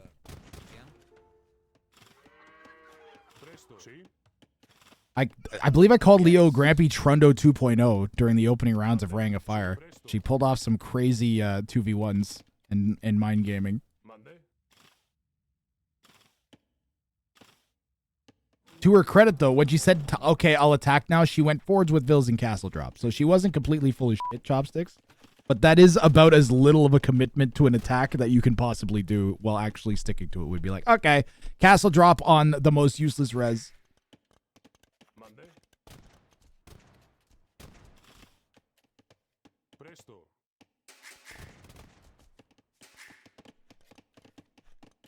Yeah, even I think Purple agreeing with Chopsticks is realizing the scope of the problem. Here we go. They're gonna be friends. See?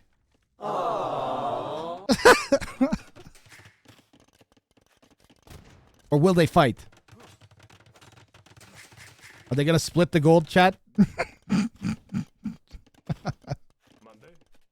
And yet another one of these Mudflow games where we have like a completely different style of game.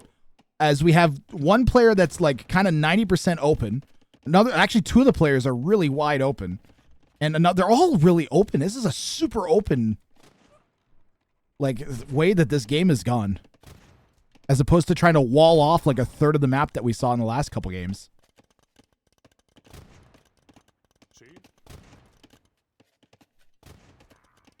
The typical, oh wow, we got all of our upgrades before we started making the Cav Archers.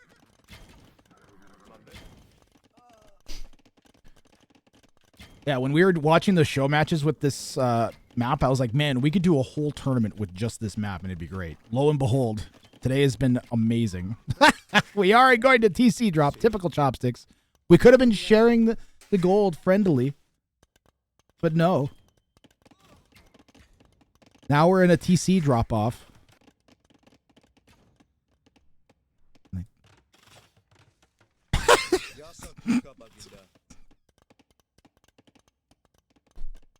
Just fucking can't. It's like rabbits, man. Look at the wave of it. Did you guys see that? Hold on. Look at the wave.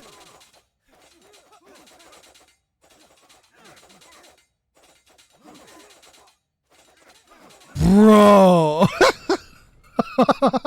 What? Karambit wave. That's wild.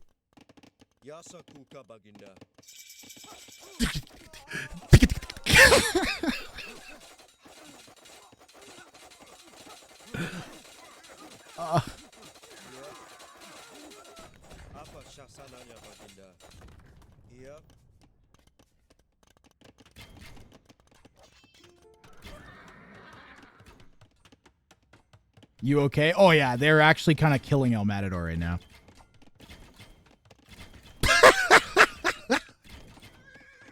Stabilizing. I'm almost stable. Now that I have a strong enough army and economy to kill a 2k5 with 150 APM, I think I'm stabilized.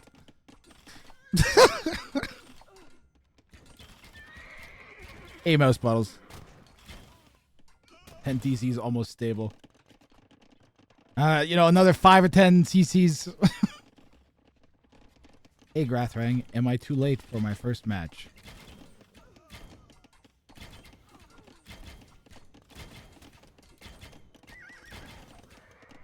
Yes.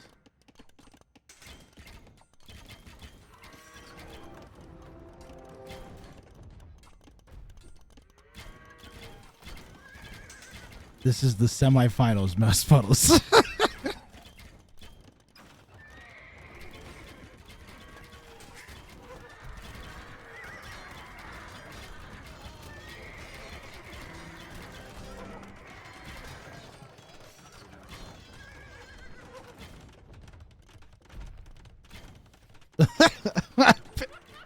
Yes, anywhere. Worked until 3 a.m. and slept through my alarm until 2 p.m. Central Standard Time. Got him. It's all good, mouse puddles, buddy.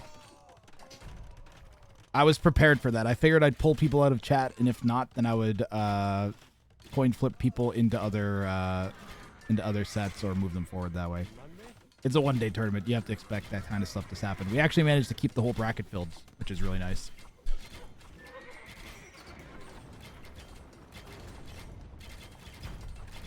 We had Smart Guy and someone else step in. AJ?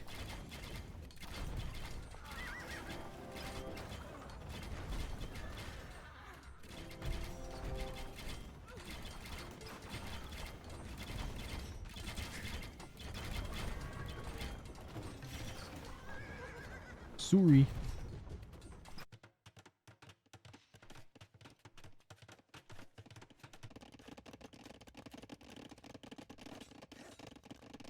We've had a very amicable center game. Everybody's been focused on the outsides.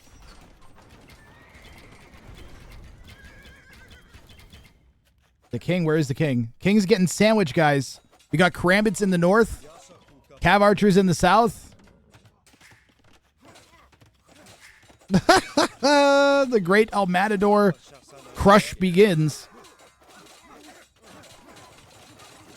Nice, congrats, smart guy. The Karambit wave return. How do you do this, Chopsticks? Okay, well, it's not like last time, though. Last time it was like an undulating, like, centipede.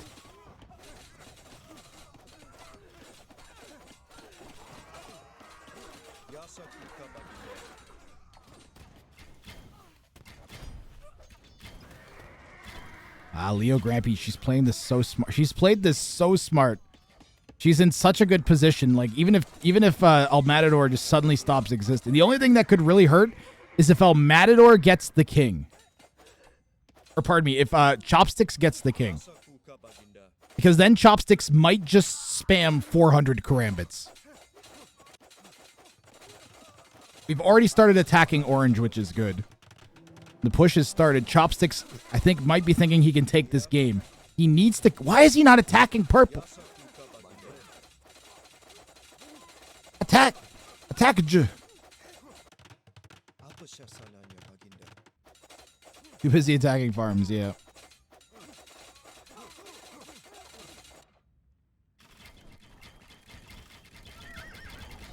They've got El Matador, like, hemmed in, and El Matador's dead. El Matador is dead.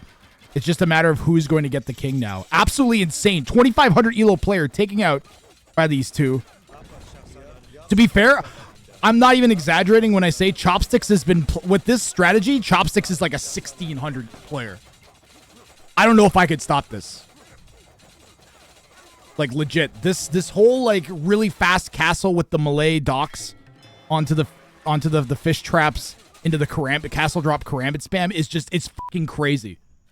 It's terrifying. El Matador trying to run. Chopsticks really hates farms. Can we get the king? Is the king? The king is the exact same speed as a Karambit.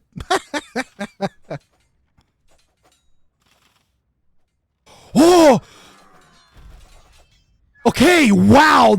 Look, I thought Leo Grampy was going to steal that king kill, but the Karambit got it. The Karambit got the last hit. Holy crap. That was insane. That would have ended the game for Chopsticks. It would have just ended right there. If Leo Grampy had got that, Leo Grampy with the 4,000 res instead of Chopsticks, the game would have just ended.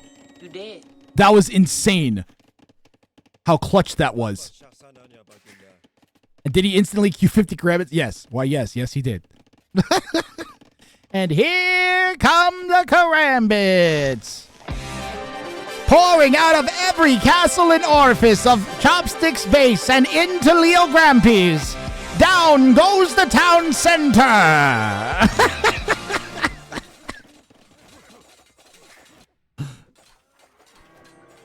Can we get in with Cav Archers and like some sort of siege?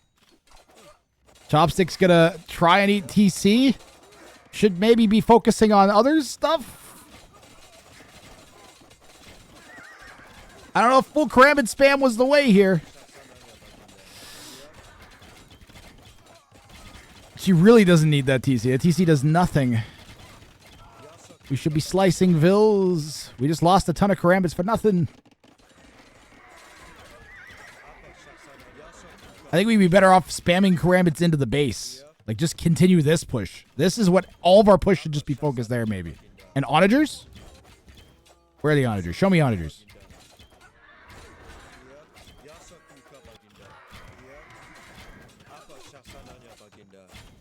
Surround on that group of Cav Archers, though. One layer down. Where's the... Oh, man, Petard's. This should have been Petard's city. Oh, Leo Grampy accidentally flared. That's why we said sorry. There's so much going on all of a sudden. that population isn't looking good for Chopsticks. Leo Grampy played this so well. Basically using Chopsticks to do the dirty work. Got a little bit of space and boomed up like crazy. It's going to come down to, can this push work for Chopsticks? And there is like a fair bit of ways to go. We got to get to these houses before our melee units will be able to reach. Leo Grampy's looks like they're going to go into Chop's base. I wonder if she's going to go back or forwards. Chopsticks knows where that king is. A nervous twitch from the king. Leo Grampy getting the Hussars into position to try to shut down the capped ram karambit push here in the east. There's orange in Chopsticks base. We took out all of the fishing ships. Chopsticks res is depleted. That 4,000 res, it disappeared kind of quick, didn't it? This is looking all Leo Grampy now. Trebuchet YOLOing forwards. Chopsticks just yeeting everything into the Cav Archer mass now. Needs to stop. Leo Grampy's everywhere. Chopsticks Vil count still plummeting. So I might be dead. What a play from Chopsticks, though. Well, we're boned. Absolutely sick. It's still good. It's good. I know. And Leo Grampy played this masterfully, nailing that free-for-all meta, and will be through to the grand finals here at Rangifier Mudflow. We got one game left. Grand finals coming up shortly, guys. You dead. Come get him. The king. Now, if you want...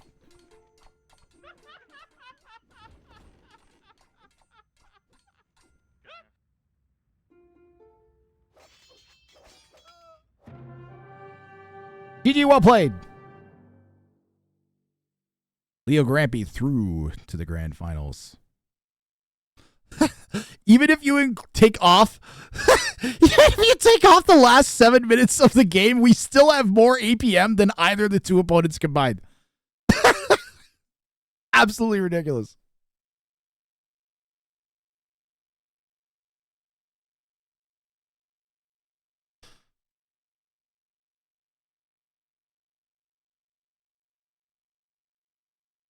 Hell of a game.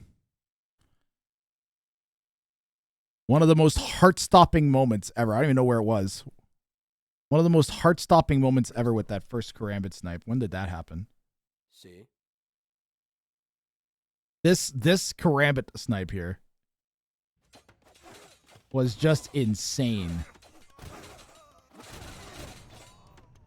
I might just run the... You know what, guys? I'm just going to run the highlight reel from that, because I think we had like 5 or 6 clips just from this game alone. I'm going to run the highlight reel, and then we'll come back and set the brackets for the finals. Let's see. I think there was like 6 or 7. There was like 5 or 6 clips from this game, I think. Finally, a TC we can send it to. Might be too late. Oh my goodness. What? Are you kidding me?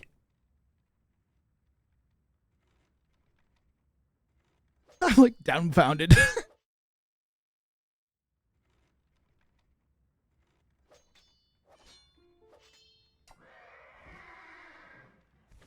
And it's gone. This cannot be allowed to happen. Oh my gosh. Continues to add his own. He'll be fine. These guys, I don't even think, ooh, is the TC going to go down? Could deny the TC here. And we will not. Chopsticks will deny this TC. The corners. He can slash it through the corners. Just hit the palisade. Hit the palisade. Hit the palisade. Hit the palisade. Oh, man. Oh, man. This is trouble here for El Matador. Needs to get the king out of there. He might not be able to. Half the HP has gone down. Kong slaughtering the oh, man. King has moved out.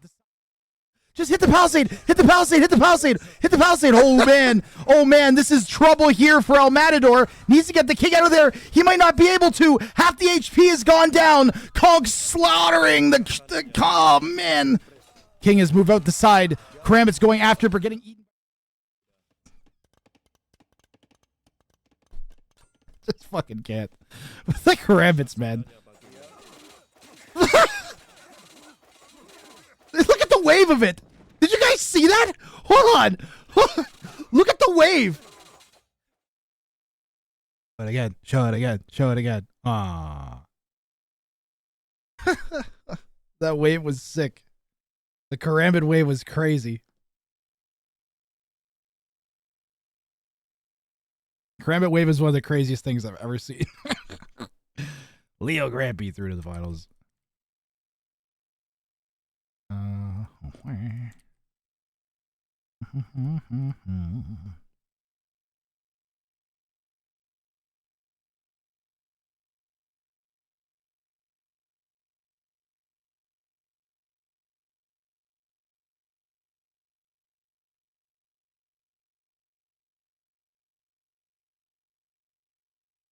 There we go. Finalists, Kong and Shixo and Leo Grampy. Are you guys all here?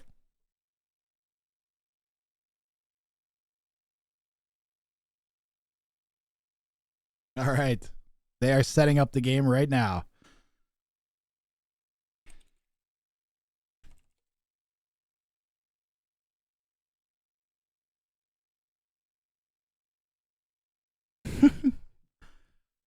This is the grand finals. Kongan, Shixo, and the Queen of the Hippo.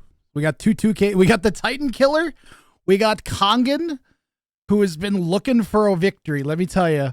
And Leo Grampy, the Queen of the Hippo.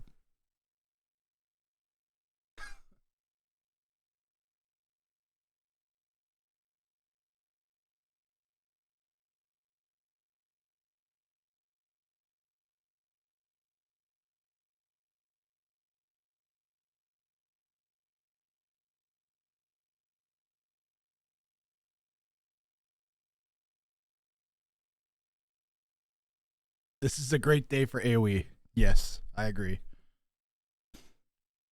You guys are you guys ready to start right away, or do you want a couple minutes? I'm good for whatever.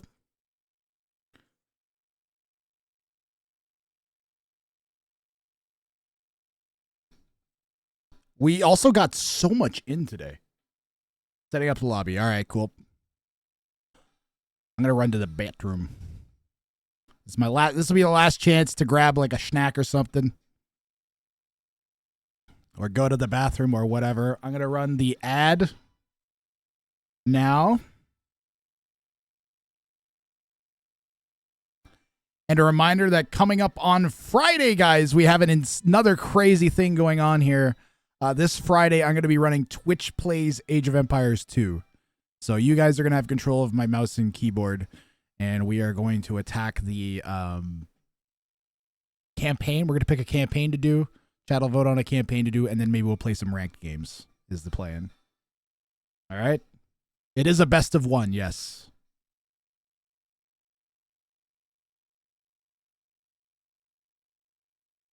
So this is going to be basically a $100 game. Players have guaranteed themselves $50 getting into the finals. Grand final winner gets $100. Second and third get $50. Everybody else so far gets $20. And for everybody in the round of 9 gets $20. That isn't second or third or first. All right. So they're doubling their money by winning this game, basically. Okay, I'm going to run to the bathroom.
Wrang got bars.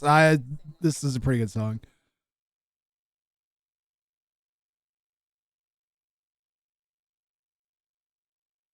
They're setting up the lobby. Make sure I am backed out of that last game, because it takes a minute to load in otherwise. Where's my Shrekaphone? You want Shrekaphone that bad?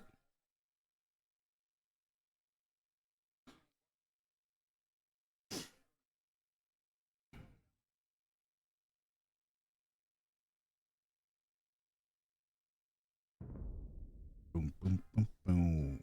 Ba-doom, boom, boom, boom, boom.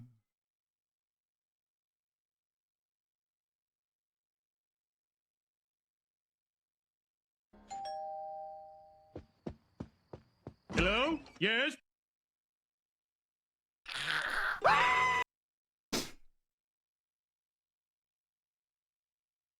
Shrekaphone is bussin'. Shrekaphone is bussin'. Wait, that's the wrong scene.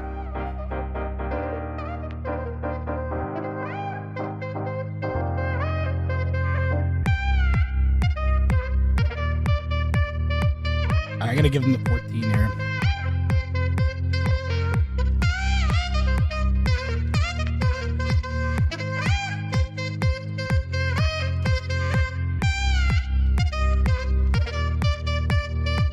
It was a long, crazy tournament. For one day, this was awesome. More one-day tournaments. 1, 2, 3, hit it!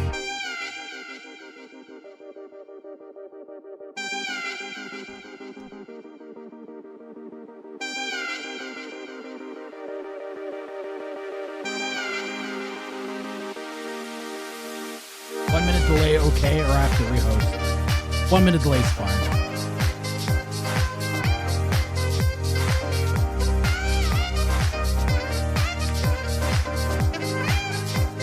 Delay is like spend is unnatural. Yes.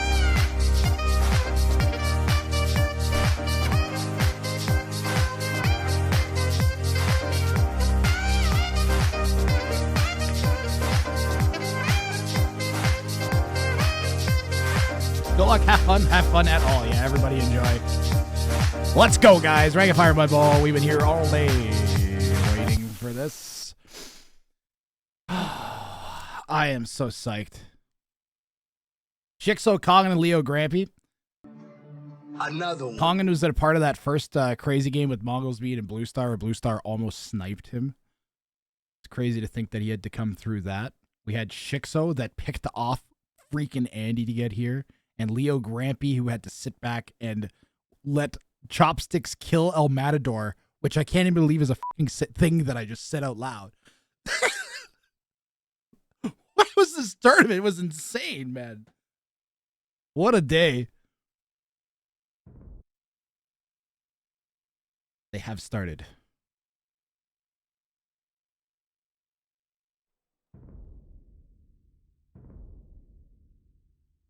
Persians, Berbers, and Magyars are 3 civs. Oh yeah, let's get the Gamba going.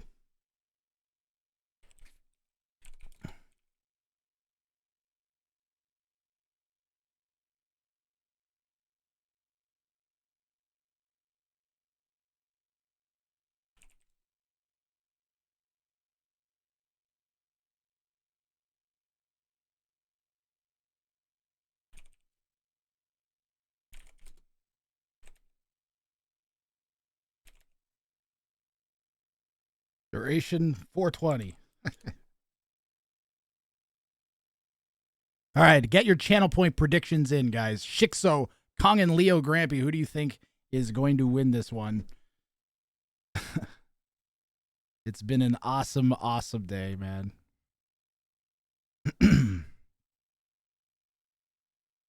I am through the spec delay. I'm just waiting for Capture Age to kick in. Grand finals right now with Megagrath. There we go. We're going to change Kongan, Green, orange. You're gonna be yellow, and you're gonna be red. And that is how it is going to be.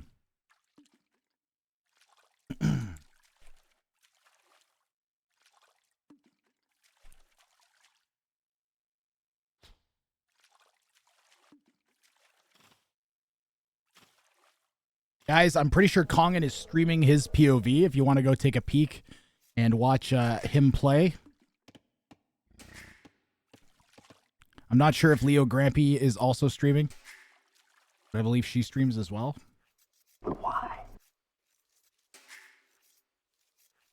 What do you mean, but why? A dock. Where? There. Blue.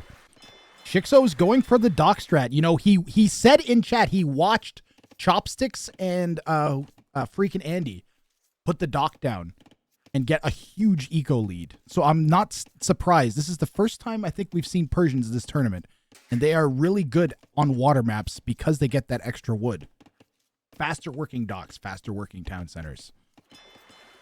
And he's going to work right away. In fact, getting the extra fishing ship out immediately, giving him a Vil lead right from the get-go. Even if he never does another thing with his dock, you could argue it was worth it from this point. Gets the 4 in. We'll keep an eye on that idle TC time as well here.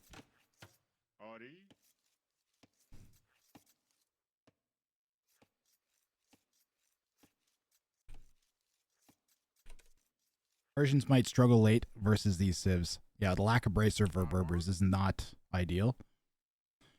But they do get Siege Ram. So you could do like a Halb Siege Ram push against the Berbers.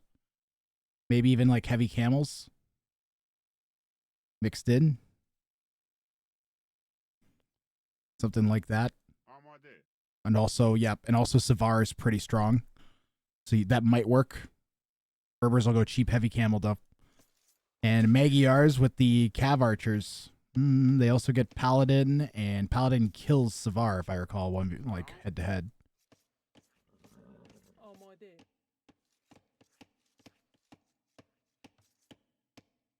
Jimmy! Jimmy the Stuckwood villager. Reduce villager hitbox to 0.1.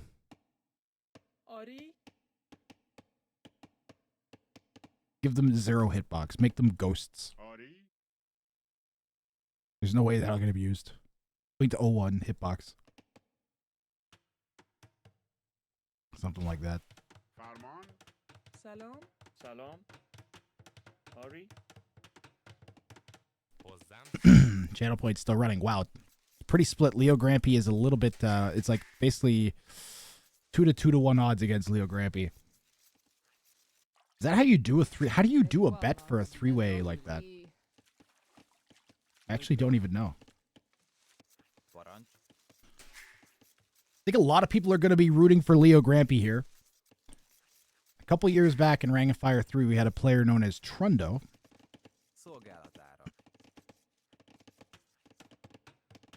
Trundo was a 1400 that killed multiple 2K pairings in order to get to the grand finals.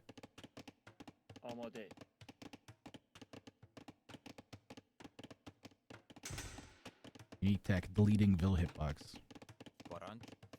Savar Halb with some Siege Ram mixed in. That could do it.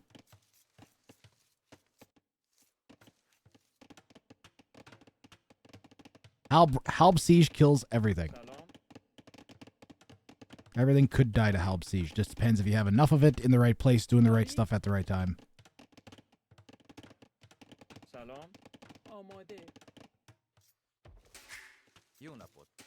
But Halb Siege kills literally everything. Except maybe Megadai. Camel Archer's pretty bad too.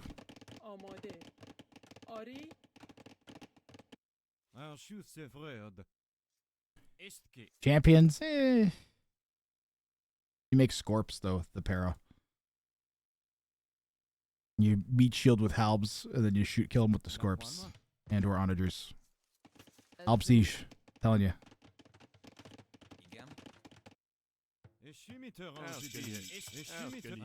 Not that it will. You have to remember, it's not that it will kill everything. It's that it could kill everything. You just have to have enough of it in the right place at the right time. That's literally it. But also, lots of things can kill it. Like skirmishers. Straight skirmishers could kill that.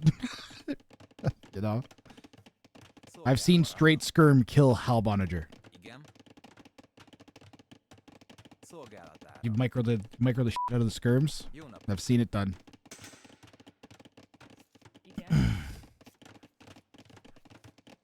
Alb Siege would be the play for Persians late with Savar mixed in.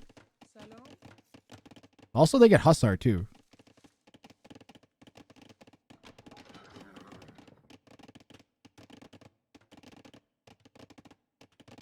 Can Kongan see the king? No. Red keeping the king under the TC. Blues is forward. Yellows is cornered. No demo, no fun. This is true. Last chance to get those predictions in, guys.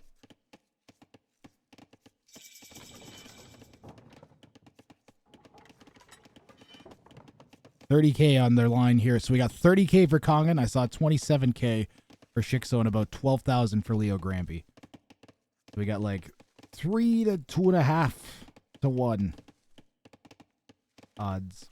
Nice. Yeah, the fish eco is pretty crazy. Ooh, demo. Our first demo of the game. Just a little fish eco. Just a little one. Enough to give us a huge res collected lead.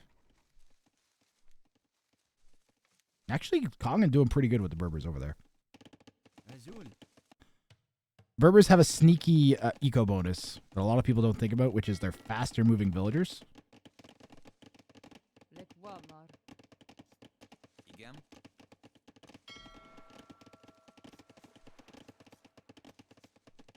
Chixo's on the hunt for something to hit with his demo ship. Both players' wood lines are walled in, however. Chixo's is, yeah, Chixo's is as well.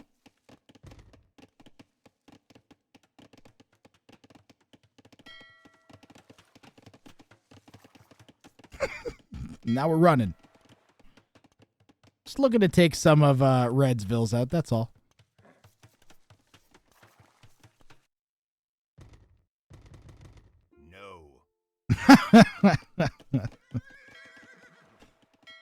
Look, Shikso's just a man with a demo and a dream, okay?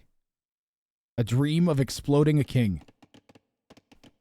Because of an overchop in feudal age. Yeah.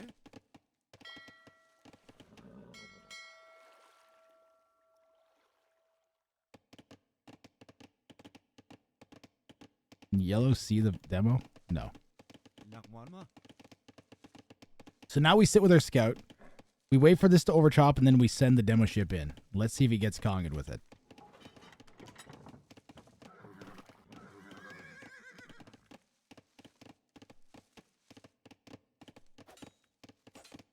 No, I think he got impatient, guys. I think he got impatient, and if he had waited a little bit, he would have had like 5 vills.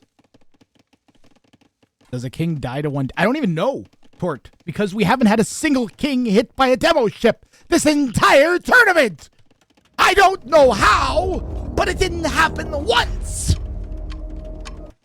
Welcome to the 780 pathetic humans now entering from MemTV's stream. You shall be destroyed. Ma'am, ignore Robot Graph. Welcome in, everybody. This is the grand finals of our one-day tournament. Damn it!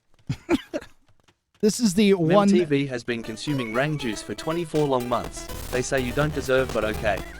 Thank you, MemTV. I have made a note of that in my mainframe. I don't deserve, but okay. 2 years with Mem. Have an explosion, Mem. Well, we're boned. Welcome in, everybody. Grand finals here of the free-for-all tournament that I'm running today. We have the Queen of the Hippo versus Shikso the Titan Killer, who has taken out players like Doubt and Margugu, and today he took out freaking Andy. in order to get to the finals versus Kongan, who was almost killed by a 900 elo in the first game, but then managed to do a sound job winning in the second game. And now we are here in the grand finals, so great timing. Welcome in, everybody. One thing we're seeing a lot in this tournament, guys, is players building docks on this rim around the TC. This is the Mudflow map from Hidden Cup, but it's a free-for-all tournament. Kings are ungarrisonable, okay, so they can't be put into castles or towers or transport ships or anything. They can only be kind of protected like this. And also, a new setting this time around, if you kill a king, you also get 1,000 of every resource instantly. So rather than players sitting back, it's really, really to their advantage to try and kill someone before someone else kills them. Like if you become the weakest player, both players tend to 2v1 you because if they kill your king first, they get 4,000 res. So it's super, super aggressive and fun. It's been an amazing tournament. I've been going, I think, like 9 hours now. And it's all been leading up to this. So I'm planning on running one of these every month or so. I'm going to run 9 leading up to my next free-for-all tournament that I run, my A-tier free-for-all tournament that I run every year in November and December. And if they win this, not only if they win this game, do they get $100, but they also automatically qualify for that tournament.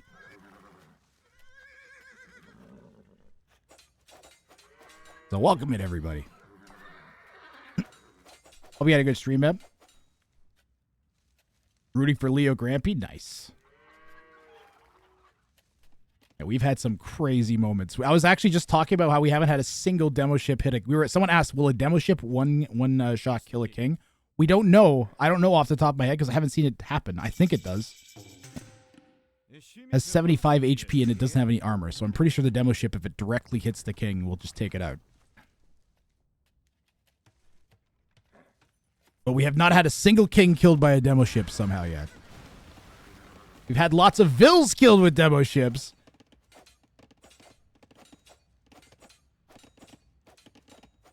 Right now, Shixo is out to a strong lead. Like I said, he dropped that dock inside of his base. Rooting for Leo Grampy, Boothman. Leo Grampy is Queen of the Hippo, guys. 1,300, sure, 1,400, but also a free-for-all expert. Like I said, Shixo, who's also kind of a free-for-all expert, but high elo. And Kongan, who's just general solid player that's kind of made his way into the finals here. Where'd that demo go? Keep an eye on that. Red's king currently in this pen. Blue's king is in a centralized pen, but in danger of being chopped, in my opinion. Ooh, we're going to lose the TC! And the Vills! Shixo's demos are everywhere. Wreaking havoc. This game's being played live right now. I think Kongan is streaming if you want to see a player's point of view. 5 Vills! 5 Vills! With 1... Oh, that's insane!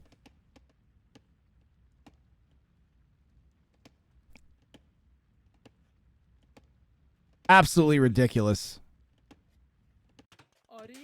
Second TC going down over here on the gold. Camel's out for the Berber player. We're also talking about like what the ideal composition for the Persian would be late, and is it worth going Persians because you're gonna run into civilizations like the Berbers and Magyars a lot with these settings and on this map.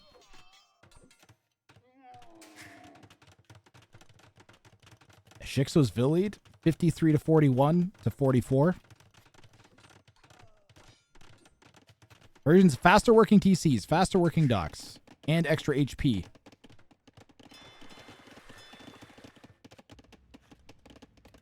Makes them really tough to push, especially in Castle Age.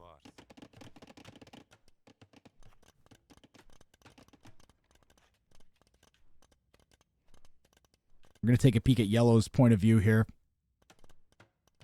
Blue is the most vulnerable to a king snipe right now for sure. Although we're shoring it up with some stone walls. Yellow over here. Also, this isn't super secure. We're going to go for multiple layers. Didn't Kongan do exactly this base? I think he did exactly this base a game or two ago.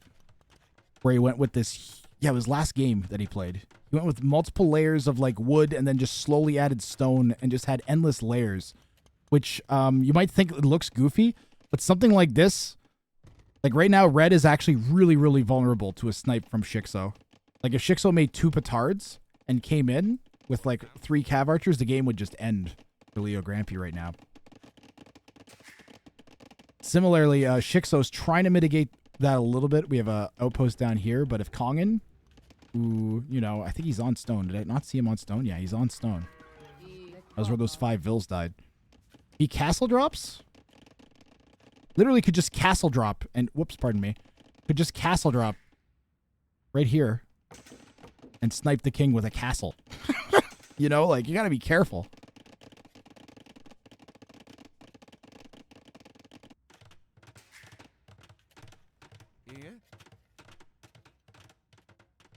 Jixo's buying food? What are we buying food for? We just have so many TCs. Sometimes it can be tough to get the Persian town centers running. They work faster, so it can catch you off guard. And he's getting pikemen out as well, which is a food unit.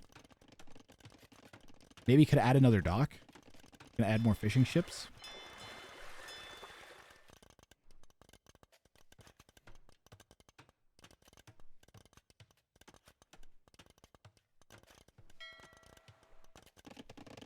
Ton of economy here for Shixo.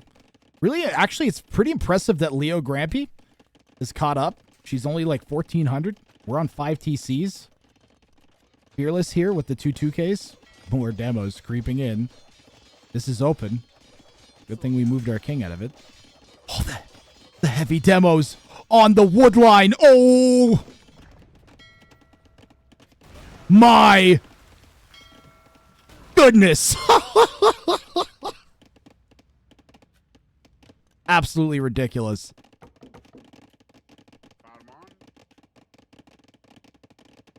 Can fishing ships drop the food in the TC?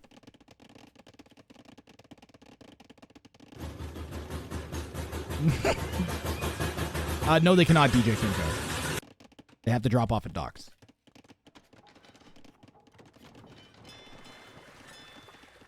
Wrang, igen.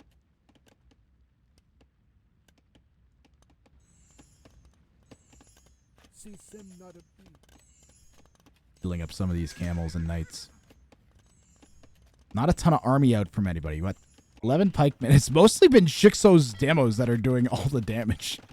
Just an obscene amount of demo shots. Keeping Kongan honest. Oh, what's the relic count? See Kongan with 2 in that monastery. Leo Grampy has 1, Shixo none.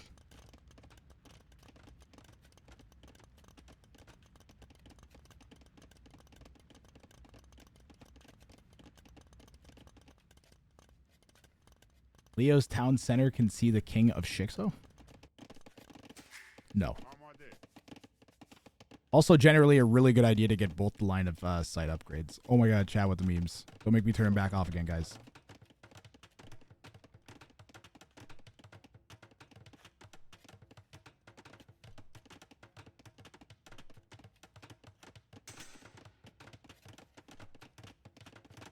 Damn it.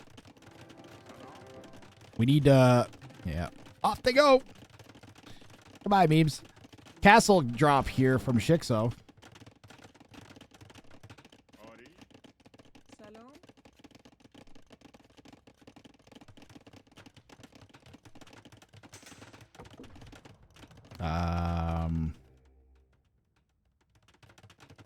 Is he in range of the cat? He might just be. Imagine we get Bodkin and we just shoot the monk.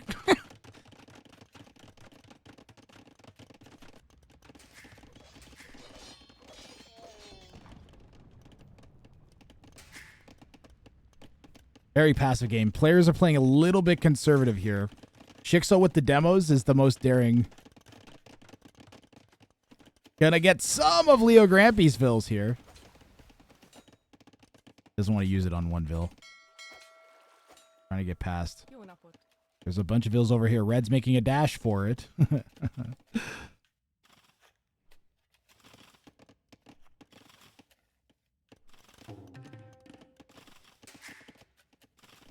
And Leo Grampy's gonna have 3 monas.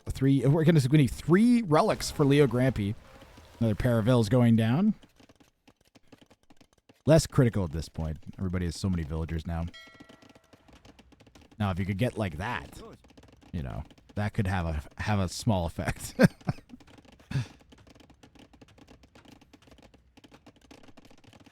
And how is this going to play out? We had a bunch of games that were over by this point already. This is one of the more passive games we've had. Somewhat to be expected. You don't want to really throw. It's the grand finals.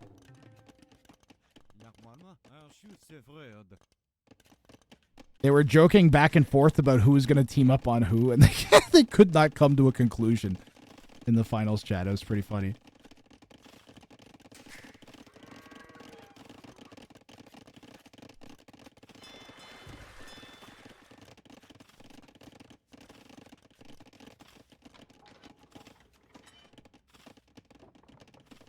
Two monks is not a lot of army. Leo Grampy did this exact same thing last game.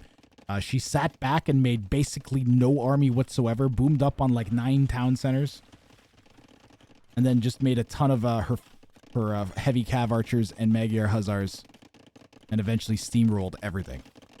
So it seems like that's going to be her play again here. We have a villager confrontation. I don't know if Leo Grampy is even aware that this is happening. Can we see the tech development? No. That is not available to be done on this version of Capture Age. I'd have to switch to the other one, which doesn't look good and doesn't show, is like very awkward to cast with. If you want to see a tech, yeah, maybe I'll keep a university selected and do you have a blacksmith?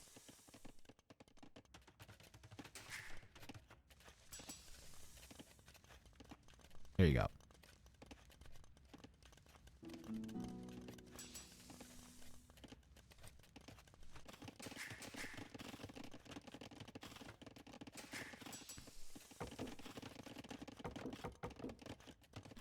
University. I heard the sound of an explosion. Now Shixo's just firing demo ships into Red's eco. Jigsaw's up at 160 villagers. 160 vills. First player to imp will be Kongan. What is the play, Kongan? What are we doing? I see husbandry.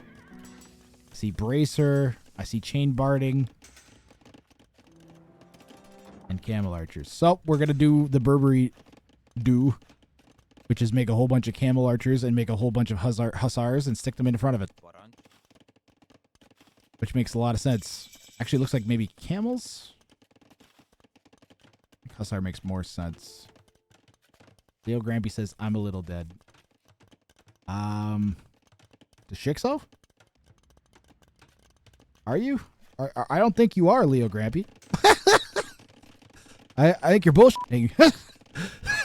I think you're completely fine. And going to make a ton of heavy cav archers in a second. Which might not be great against the Berbers. We already saw the Berbers Kongan crush. Who was it? He crushed Pela, who was the Magyars, as I recall, right?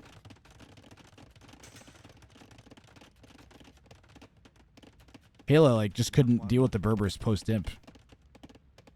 So I don't know that Leo Grampy as a 1400 is going to be able to deal with that. I think we got to hope that the Persians kill the Berbers. Is the win condition for Leo Grampy. Or that we take out Kongan before it gets ugly like that. But that doesn't seem to be our plan here.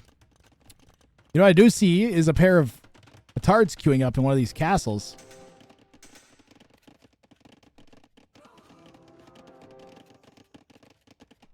Petards on the way. Petards on the way. Where are they going to go? Are they going to go? They're going to go here. He's going to bring them here for sure. 100%. 100%. Gonna go for Leo Grampy. The thing is, as the weakest player, you are vulnerable to one of the stronger opponents picking you off simply because of the res that you get for getting the king.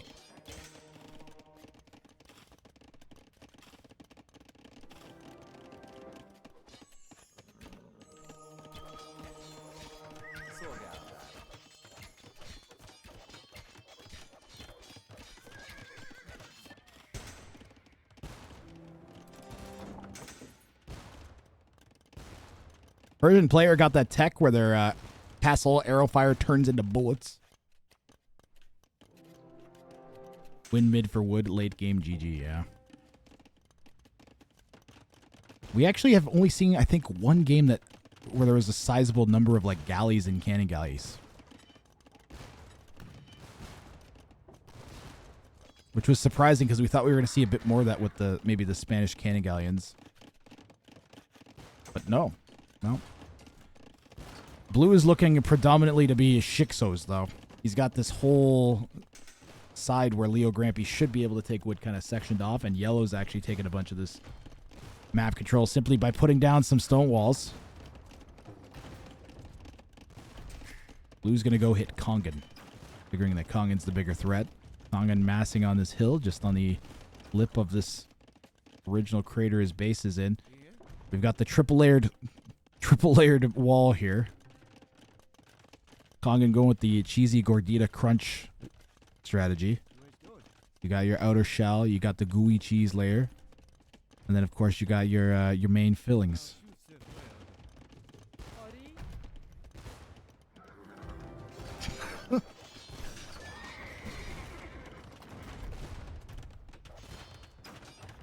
We walled in the hussar? Okay. And then we walked out of the gate. No, lock the gate? It's open anyways.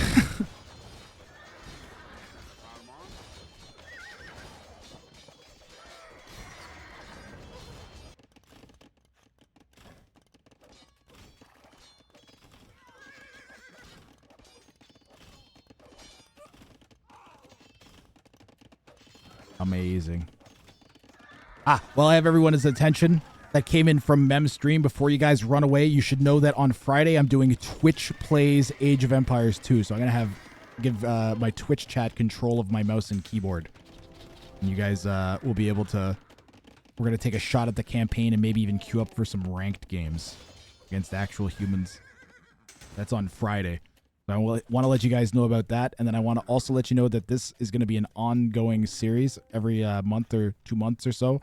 I'm going to have a grand total of 9 of these before next November. So we're going to have 9 players that qualify for the main tournament using these bowls. So we're going to have like Mudbowl. I'm going to run the Burger Bowl, I think, in April using a hamburger. And it's all going to be on one day, one map. Just like this. And ideas to test settings for the tournament and get some people qualified and get some more maps in there. Maybe, and keep the free-for-all community, like, serviced. Sweetberry Jones is following. Sweetberry Jones, thanks for the follow. Much appreciated.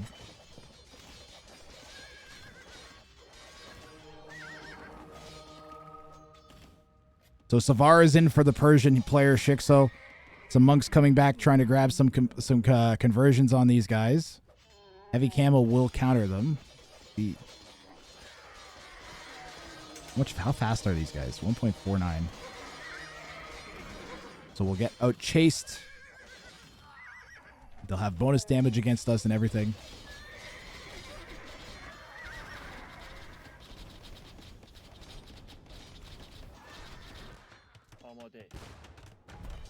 Have a free explosion. Well, the explosion thing isn't working. No explosion for you.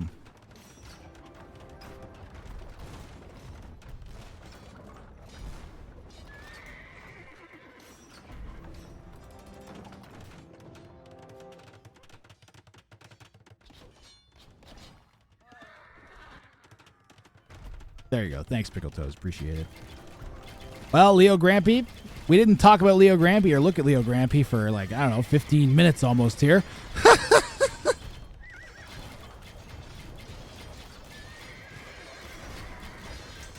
And now we've massed up a pretty sizable army. 70 military units out, and we've crushed Blue's castle here. We've had to cycle our king away now. Shixo moving up north with it. Going to set up a corner pen for that king. That be because you turned off the memes? Why, yes, probably. One petard. Ooh, the demo shots, though. On the Hussar, trying to cut down on the damage these raids are going to do. Ooh, yellow cutting off the advance here. Kongan picking a very inopportune time for Shikso to attack, as Shikso is trying to get his king up to that northern refuge. Maybe Shikso rethinking that refuge entirely. I think over here would be better. This is like the most furthest away from both of his opponents is right around here. Not that corner. That corner is too easy, too vulnerable. I would want it, yep, right there. That's fine too, honestly. He's going to go the other corner, actually. Behold, the Halbs. Halb Savar Petard. Behold, Halb Siege. Brathstradamus. I called Halb Siege from the Persians. Yeah. With Savar mixed in. That's exactly what I said.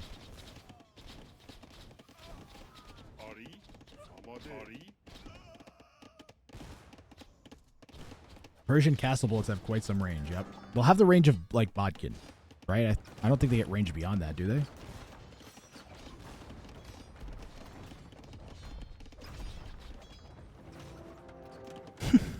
Yes, sir. Pianisma. King is a bit safer than it was a moment ago, but also still pretty vulnerable to, like, a petard attack. Kongan hitting the Treason button will show him where the kings are.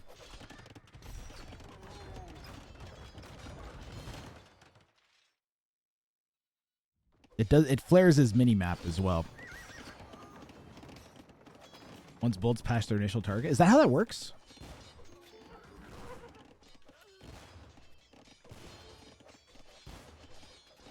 Leo Grampy wants... Yes. Leo Grampy recognizes the fact that she'll struggle against the Berbers. She wants Shikso to beat Kongan. What Leo Grampy needs to do is attack Kongan.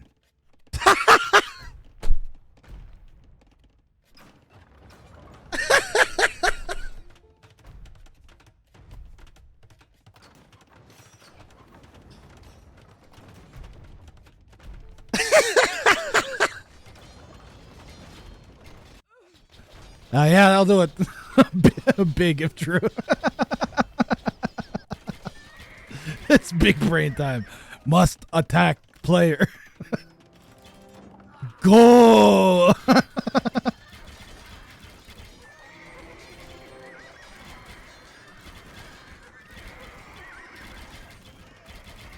It's one of those things where, like, if you overthink, you die. But if you don't overthink, then you wreck. All Leo Grampy really needs to do is all in right now. And Kongan dies, and then she should be in an okay matchup against the Persians and have a huge army in theory. Honestly, I think now the race, now that blue and red have this agreement, realistically, it's a race to see who kills Kongan's king. What Kongan needs to do is find a way to snipe desperately. And blue's already moved the king away, so I think red's the more viable target. But red's king also has a lot between... Also, like, the entire army and a lot between Kongan and where the king is. So this is rough for Kongan. He may have lost his window.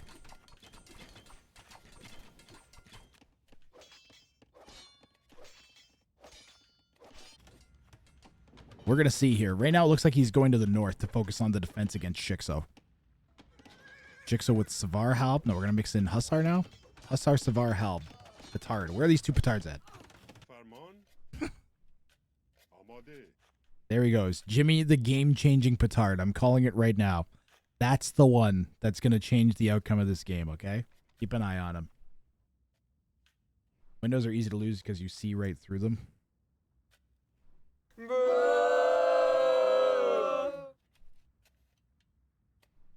It's actually a really good joke, Boothman.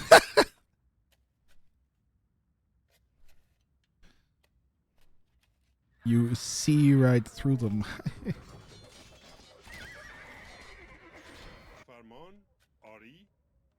The game-changing petards. They're not quite in position yet. Yellow and red wailing on each other now down in the south. Kongan had to switch where his main army was. Problem for Leo Grampy, of course, is the camel archers will completely and utterly destroy these cavalry archers. Run! Run! Run! Run! Do not take that fight! Oh my god! No! No, Leo Grampy. No, no, no. No, no, no, no. That is not a fight you take. You have to run.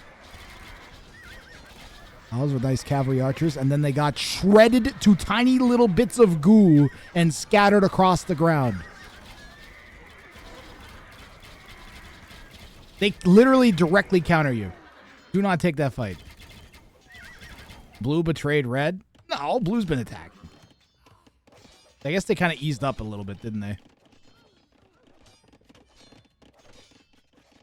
Did blue hit red and I didn't see?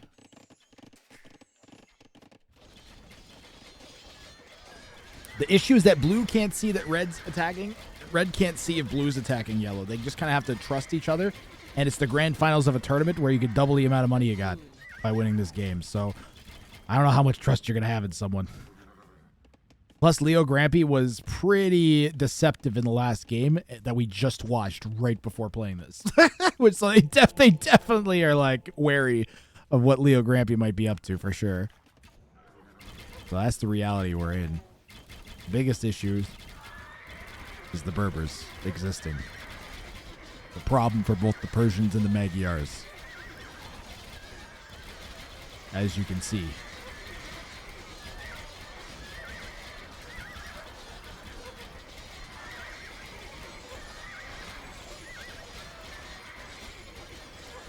Blue's building a crazy kingpin. Oh, we got some layers going on. That's good. Defends against the petards. That was a nice pile of cavalry archers, wasn't it? Notice I'm using past tense. Brutal.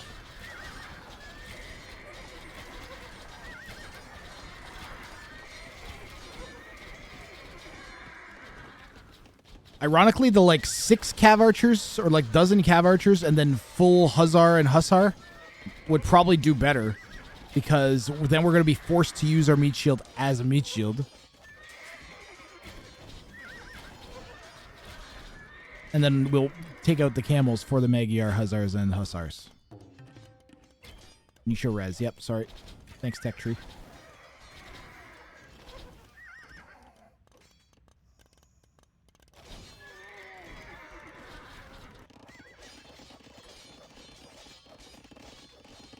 That's a little scary, but Leo Grampy may have kind of like intentionally not replaced Vils. We're floating 4,000 food after all. We can afford to make some extra hussars. How well do ARB instead of CA do here?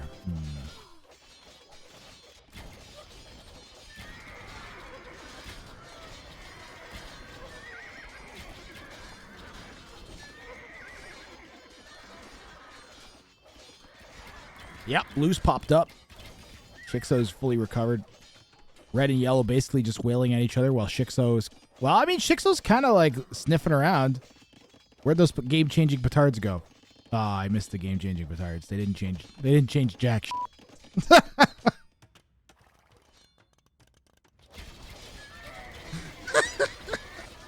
Damn. Jimmy the game-changing petard potato, guys.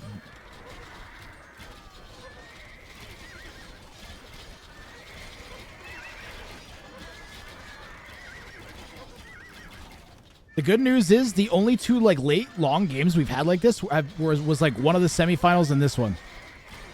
Right?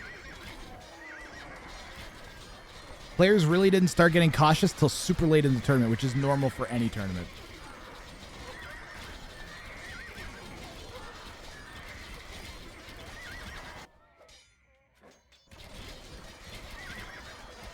Full army here, says Leo Grampy to Shixo.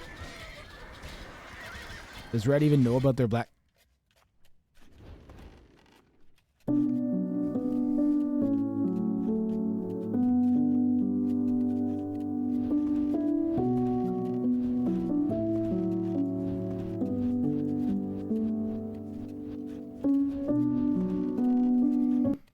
No, they do not.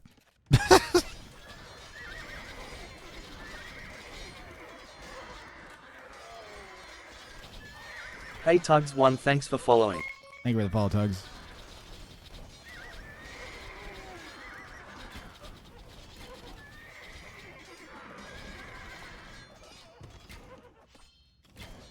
Why? I really wish Steve wasn't in Wrang for him.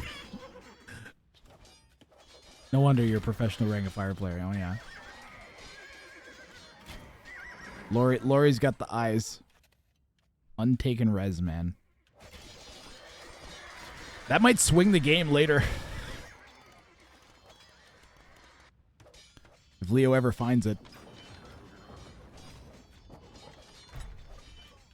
Leo's Vil count is a little worrying.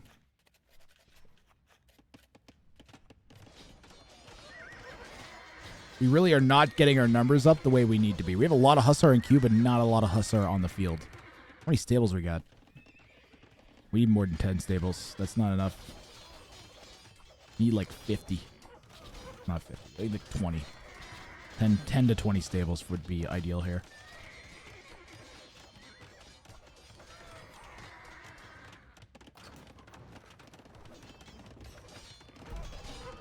Is Shixo in Kongan's pen? Sort of. How did we get in?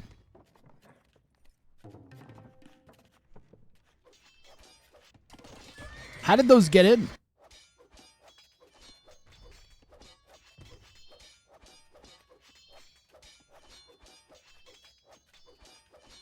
How did they get in?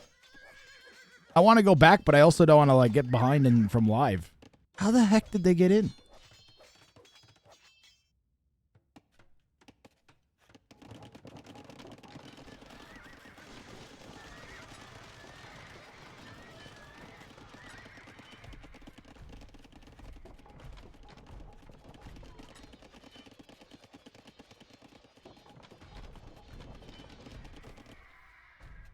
So they just run in.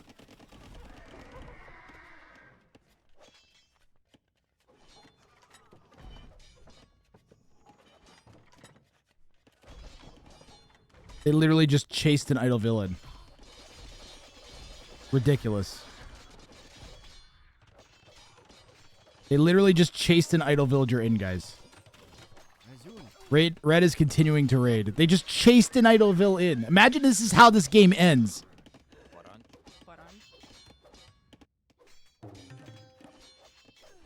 You know, Kongan has not really shown that he's noticed this yet. How far do we have to get? We have to get through that house, through this, through a stone wall, and then through another layer of houses. The Traderville tugs.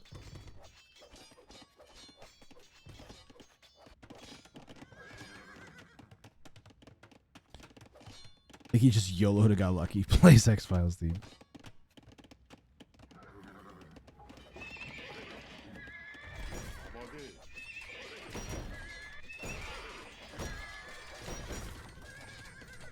Jigsaw has added Siege Ram. Halb, Siege Ram, Savar. And what do? You gotta go like Hussar, Camel Archer, which we've done. You add anything in?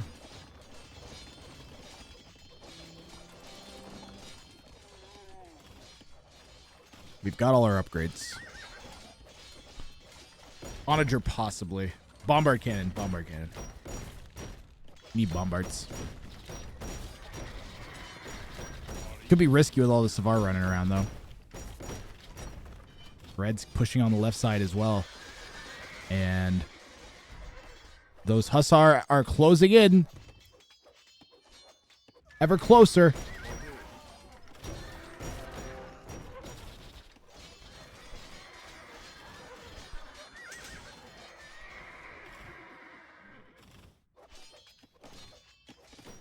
Kongan might be in trouble.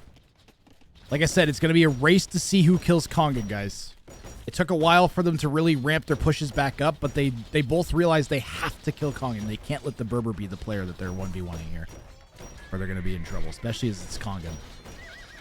So I think, again, I'm just going back around to Kongan needs to realize this and just go and start pushing. Like, he needs to get something going here for a King Snipe attempt.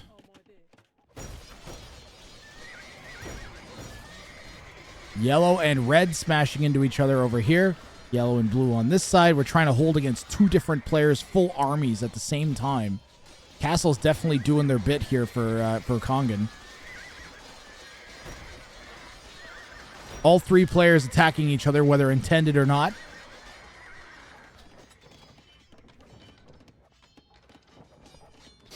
Blue's going to be pushed back.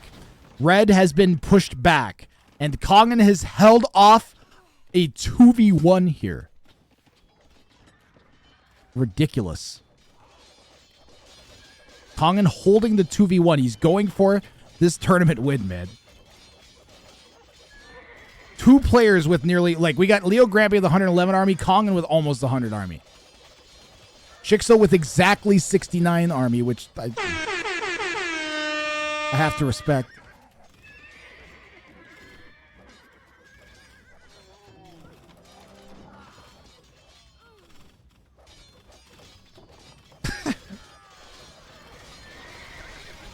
You're back, Salad, just in time for the grand finals.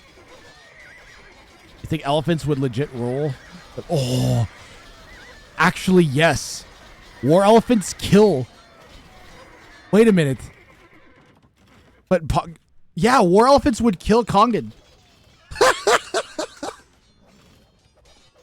Are war elephants actually the right call? But monks, nah, you can't. That's against with normally, yes, Tech Tree. But Leo Grampy is the Magyars. There's so many Hussars out. You can't go monks here.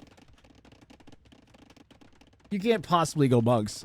I think maybe elephants might be the call. But gold, though. Gold's pretty bad. We're not in a good spot with gold. That's an awfully large gamble. Gold for everybody. Well, Leo Grampy has 3 relics. Kongan has 2, as I recall.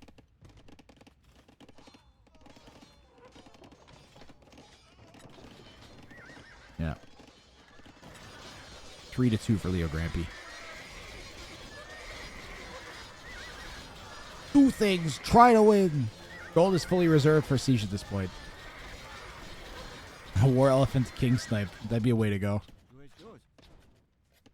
Chances for the demo sniper are incredibly low at this point.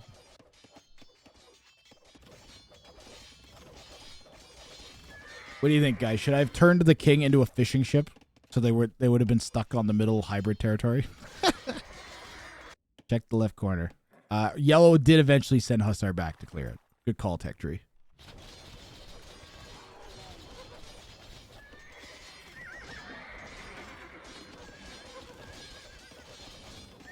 Leo Grampy has another push prepped here.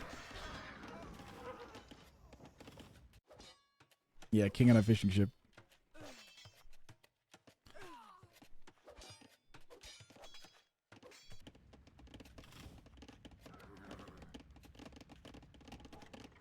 Yeah, it sure would be nice if Red suddenly had, like, you know, a huge pile of gold somewhere. That'd be great.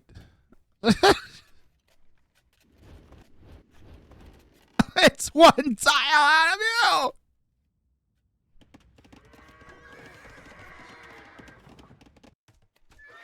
you. Yeah, well, maybe 2,400 gold will God.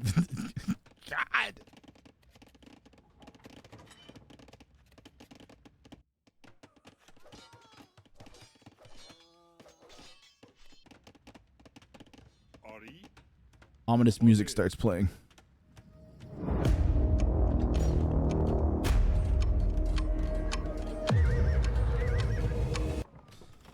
Well, it looks like we are going to go for the Reckoning in part 96,000.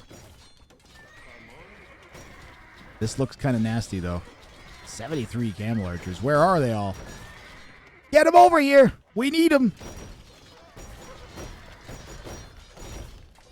That castle's a goner, guys.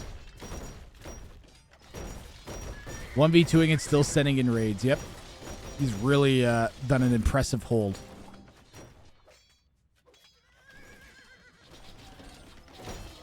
Like, Kongan has made this an insanely painful push for Leo Grampy and Chixo. He's not gone down without a fight. And he's gone in, yeah. If only he could get to a king. Reds looks the most vulnerable, but the path, I think he'd have to come in like this side, something like that. Yep, just tough. And then Red's going to notice and move the king. Like,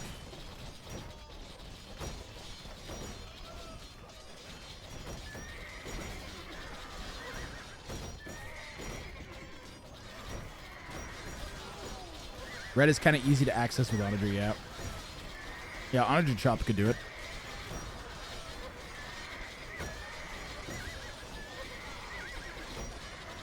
Those Savar numbers were just devastated. Dropped from 40 to 25. Red coming in and getting pushed back as well. And the eternal hold of Kongan continues. Absolutely ridiculous. This is starting to get bad. Yeah, it needs to be dealt with. The speedy siege rams with the halbs inside.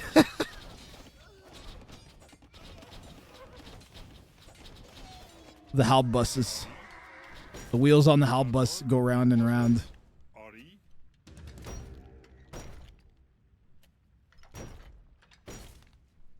230 damage a shot, basically.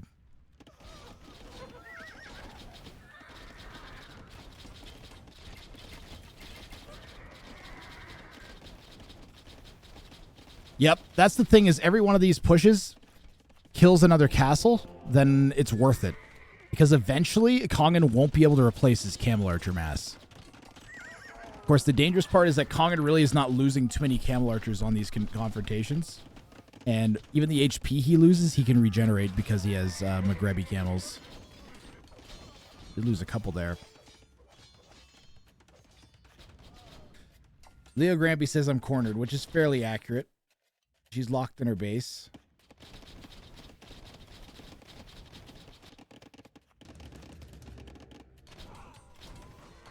Leo has 4K wood.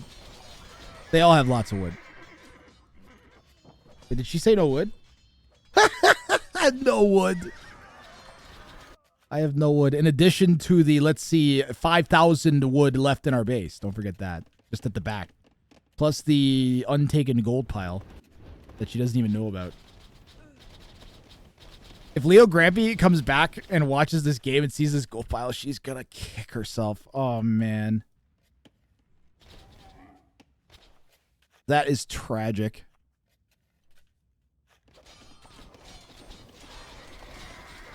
How great were all the games today? We back to classic Wrang of Fire 5 strat. A little bit, Jimmy, but like there's only been 2 games like this the whole tournament, and one of them was a semifinal and the other one's a final, and players are just playing super conservative because they don't want to throw. Exactly, Jimmy.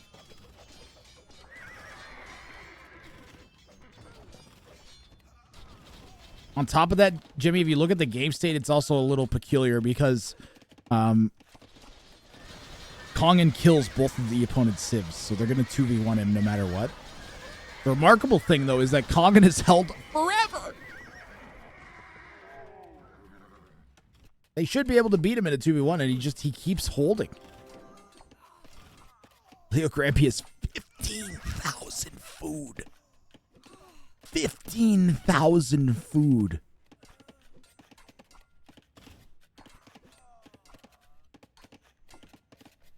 Leo has 3 and Kongan has 2 relics. Stretch. I see a bunch of flashing on the minimap.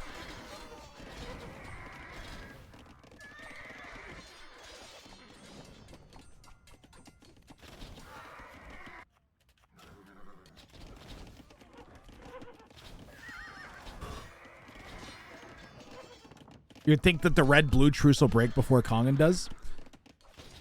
At this point, 4,000 res doesn't mean what it did.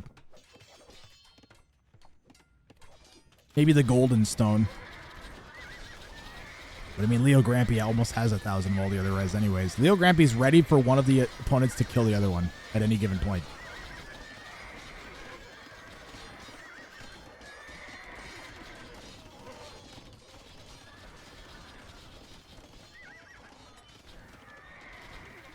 Man, I am getting, I'm tired. If I'm tired, these guys got to be getting a little bit tired too. This is a worthy finale. I agree, Wargasm. 100%. It's the first time I felt fatigued, but I'm like, wait, we were like almost 10 hours in, so we did good. We did good.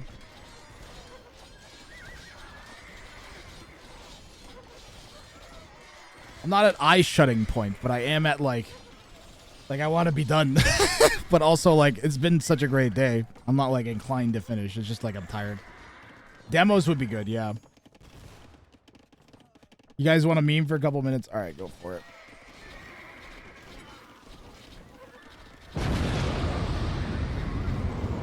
Decent viewer numbers. You got a raid from Mem and a bunch of people stuck around. It's gone. Emotional, damn it. Another one.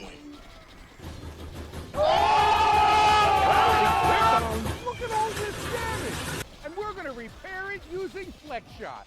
And sometimes it may be good, sometimes it may be shit. I drank so much water today, holy crap.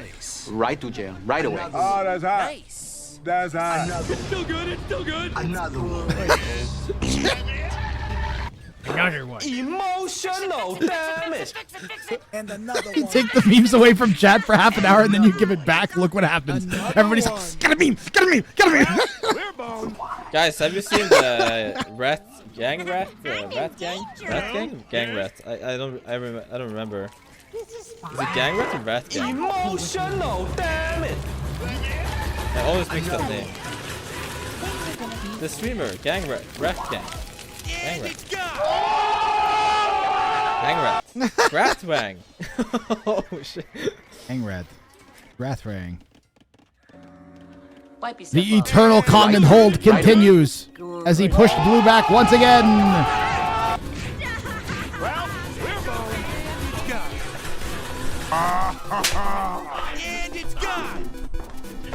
Emotional, damn it. Barry the Stinky River Rat has something to say, Grass. Nice. Right to jail, right away. Sometimes it may be good, sometimes it may be shit. Another one. Barry the Stinky River Rat has something to say, Grass. And it's gone. Fix it, fix it, fix it, fix it, fix it. What the heck? Fix it, fix it, fix it. He's already dead. Damn it. It's still good, it's still good. Hold it together, graphics card. Hold it together.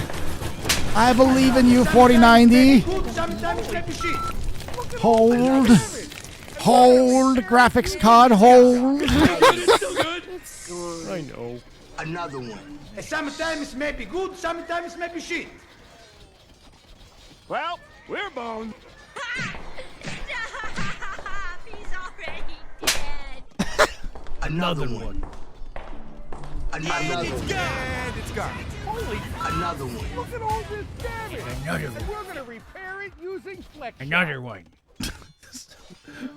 And All right, another we one. made it. Right to jail, right away. And it's We gone. made it. And another one.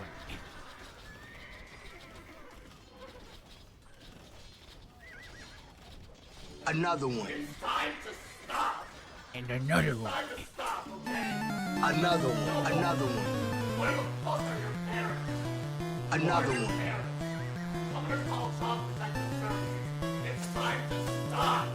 Another one. Leo Grampy's so full of it. To be fair, Leo Grampy's tried multiple times and everything just gets murdered. Another one. Emotional, damn it.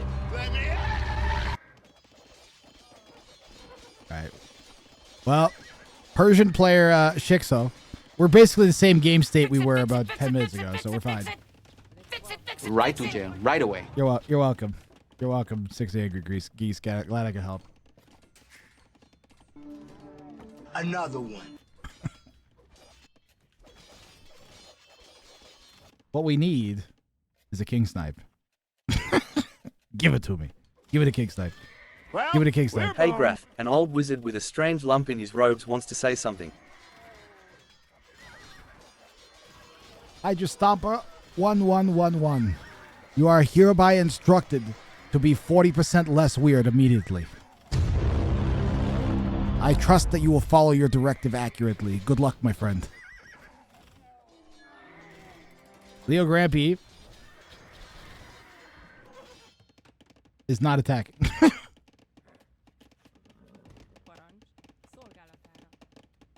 500 kills on the camel archers. Is that what it said? McGrebby pays off, guys.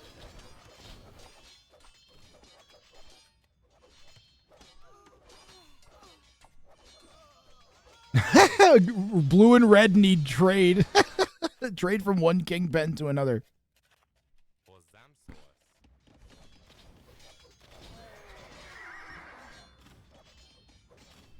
Give me some petard, please.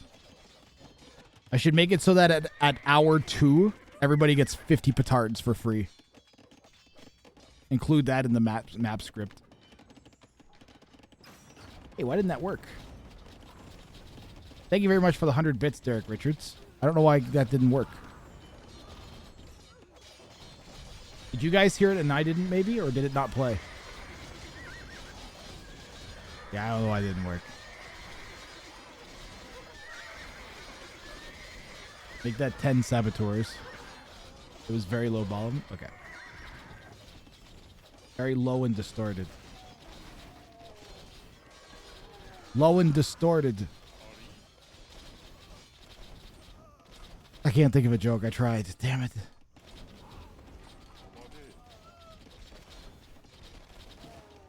I tried to be. I was like, what? Just like I couldn't think of a thing that low and distorted is like. But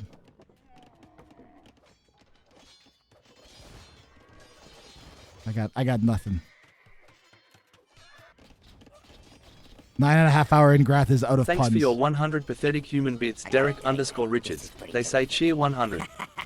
Thank you for your pathetic 100 human bits. Because I'm a crab. Snip. Where's my snippy? Snip. Wimbus says sing us a song about the mighty Kongan, Leo Grampy and Shikso trapped externally in battle in the style of medieval bard. Please turn into a parrot. Please turn into a parrot. I'm a graph. Damn In it. days of yore, the mighty Kongan, Leo Grampy, and Shikso, locked in eternal fray, their battle cries echoing through the realm, a tale of strife and glory for all to tell. With swords clashed and shields splintered, they fought with valor true, a timeless saga of warriors bound by fate, in a never-ending dance of combat and hate.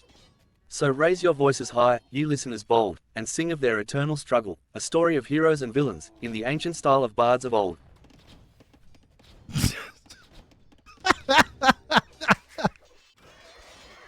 Thanks, Robot Grath. Where would we be without you? Man, ChatGPT robot-powered Grath is great.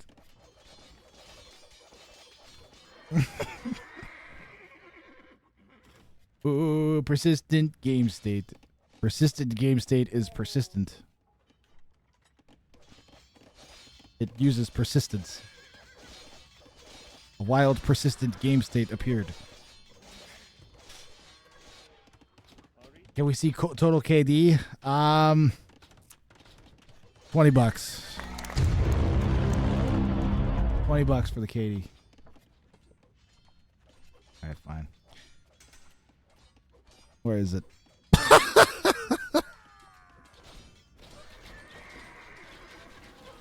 1690 to 1280? That's insane. Alright, where's it? Definitely worth checking. Thank you, 6 Angry Geese. On point today. Chixo with another 100 Hussar queued up. All we need to do is kill one more of these castles. We lost a bunch of. We had 70 camel archers and we lost a bunch of them.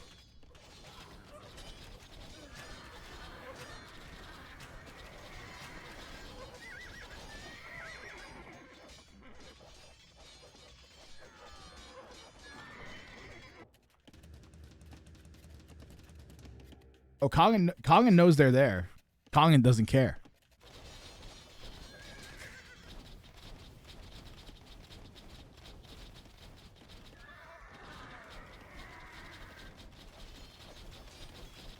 They've been constantly fighting. Red's the only one that sits back. And Red's like, man, every time I attack Kongan, I die. I think what Shikso should do is team up with Kongan and take out Leo Grampy. And then kill Kongan.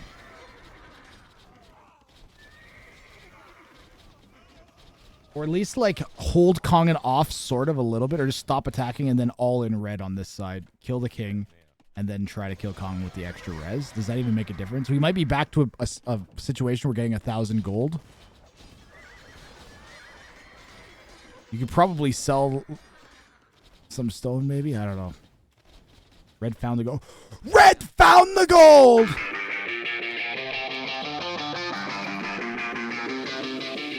She found the gold, guys. Queen of the Hippo is now going to be a golden hippo. Shixo! Shixo! He found gold! Look, he found gold!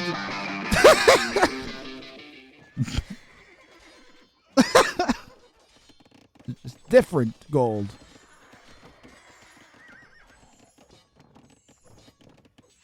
I don't want to be less weird. Okay, but you don't have to be less weird. You just have to act less weird in public.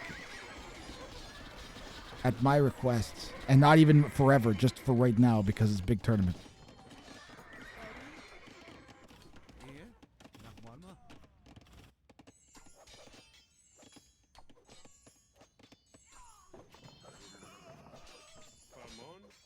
Where's my halbs at? You be as weird as you want. Just don't make other people uncomfortable with your weirdness.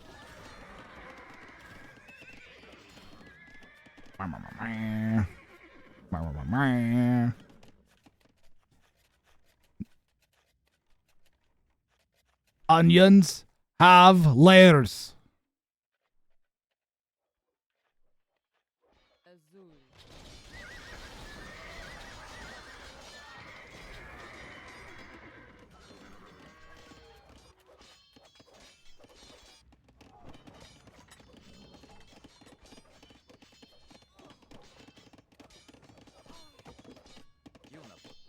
Why though? Because other peoples deserve to have respect shown to them.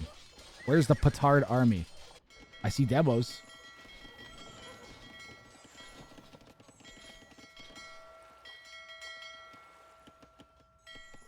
Okay, tense music. Go! Where are they going, chat?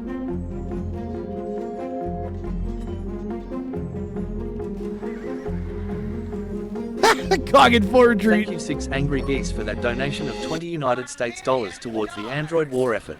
Dude, thank you They very say much. thanks for the total kill-death ratio. Graph, here's your money. And this money is for you, not the tourney, cause you've worked so dang hard all day and put on an absolutely fantastic event for all of US. That's very nice. Thank you. Much appreciated. Mr. Evil. Dr. Evil. I didn't spend 6 years in evil medical school. Started alerts. Thank you so much. Much appreciated, 6 Angry Geese. Thank you, thank you, thank you.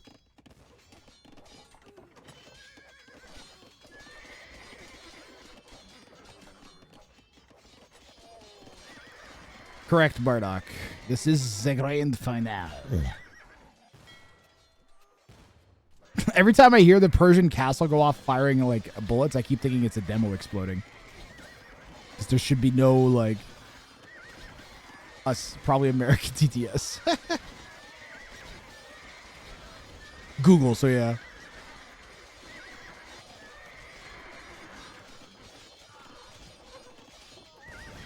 Ooh. We didn't get too many of the camel archers, though.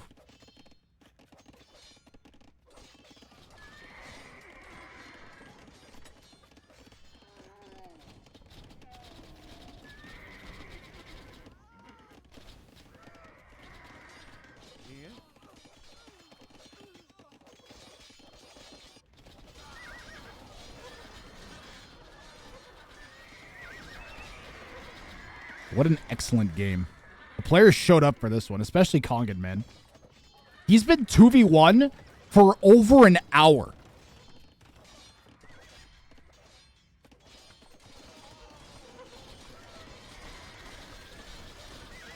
Like, just crazy.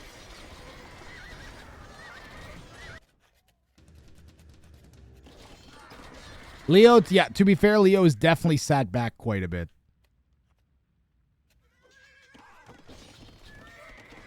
Maybe Leo should delete all of her vills except for like 10 and just make it like 190 army and try and steamroll.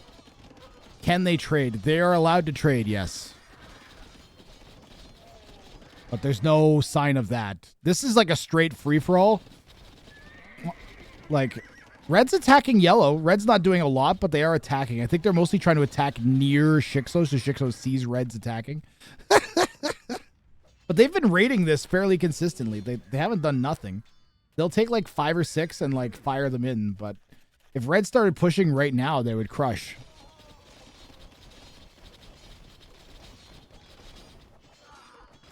Yeah, exactly, Viscaris. Leo's just making it look like they're fighting here and there. Mostly fighting right where they know that Shixo can see. So they'll be fighting like in this general area so that Shixo can see there's some Hussar being sent in here and there.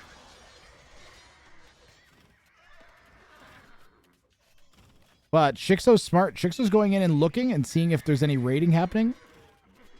And Shixo's going to know, look, there's no red pushing happening on this side.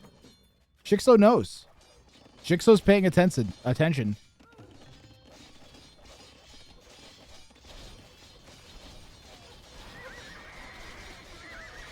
2-hour game. First one of the tournament. Only one of the tournament. If you're going to have one, you want it to be the grand finals, let me tell you. I mean, the whole game, the whole day led to this game.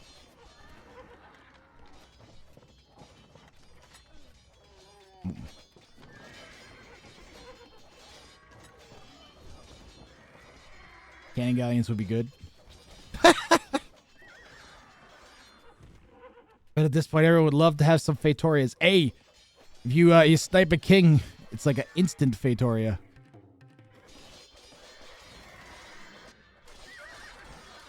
Kongan going and poking at red, just seeing what's happening. All right, chat. I wish we could run like a side prediction. On a scale of 1 to 10, how happy are you that the finals are not best of 4? I literally foresaw this coming, Viscarius. I knew this would happen. My logic was that the longer the tournament goes, the more the meta will be figured out, and the longer games are likely to happen like later. So I kind of was like, I'm just gonna leave it best of 1 for the one-day tournament. The last time we tried to do the series. The last game, that's exactly what happened to the last game of the 2v2v2 tournament, the last set, is it stretched out to like a 7-hour long set because the players just would drag it on for 2.5, 3 hours each game. Because there's so much money on the line, you don't want to throw. So you're playing super conservative. That's just how it is. Would you consider for the tourney just 1 game for the final? I had it suggested by multiple pro players, Pickled Toes, that it only ever be 1 game sets, no matter what. Simply because so many of the sets turn into like, you know, everybody's splitting the games until finally they have a 1-game showdown at the end. Like there was a lot of times where it just goes the full 4 games, they were saying, so. And it takes a long time to play and is very arduous and effortful.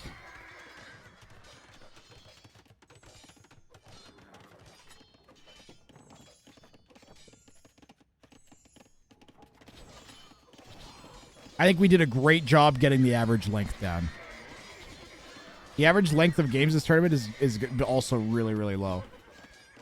If we added Wonder Victory in to this, how different would it be? A Relic or Wonder Victory, how different would it be? No one would really want to build a Wonder or Relic or a Wonder right now, right?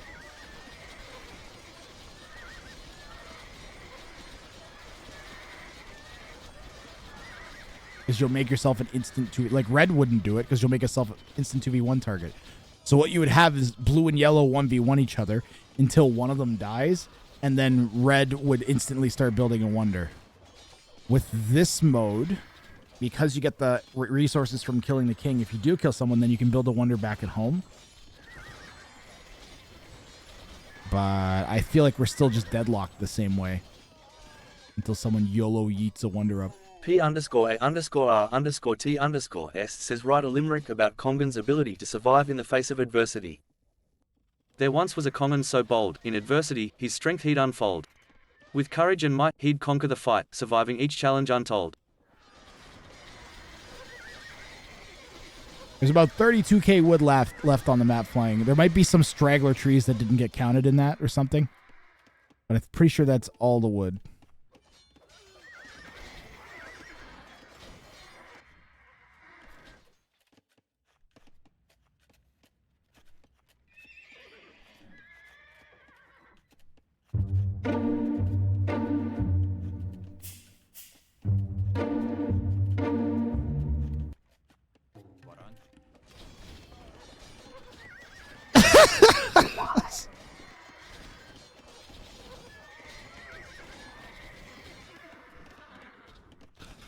Mom, can we have no wood? We have no wood at home. No wood at home.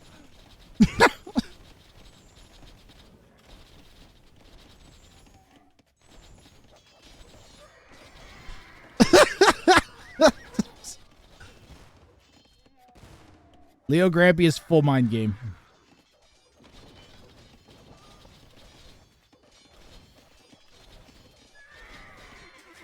I was literally just looking for that meme. Leo stacking resources for the post imp. At that point, the Hussar will actually just hover. Leo's ready for Ice Age. The future age. Leo's stacking resources for Wrang and Fire 6.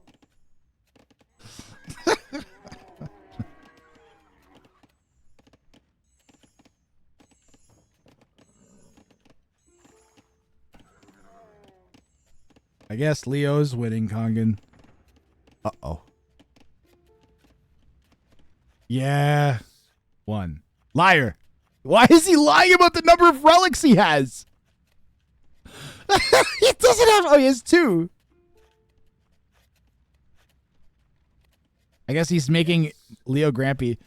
Oh my god, they're gonna 2v1 Leo! They're gonna 2v1 Leo! How the tables have turned! Leo It's actually... They're actually gonna flip the script, guys. Yes. They're actually gonna flip the script here on Leo. That's not gentleman-like.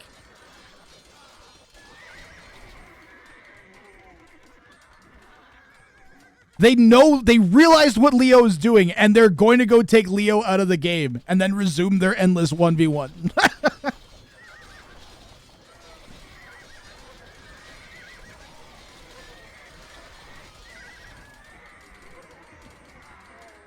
You are doing nothing all of the time. Look how much I have of the map.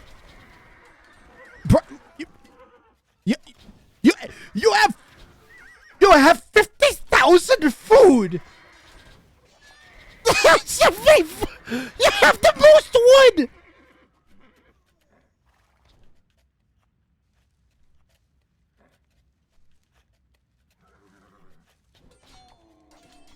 No, none of that. None of that, ZYZZ. None of that. Never trust a Leo Grampy, all right? Leave it at that.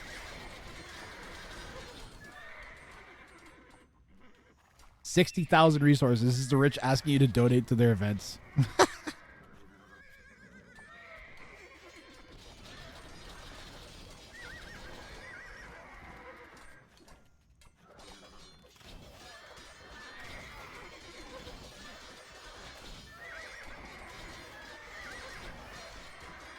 Leo Grampy is doing the right thing. I agree. They all are. Them turning on Leo Grampy is also the right thing. What?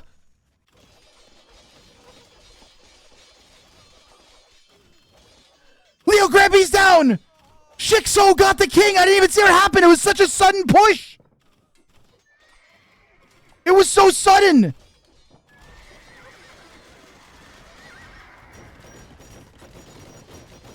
We were open! We overchopped! That's why I didn't notice! We hit one layer of wall and then ran in with the Hussar!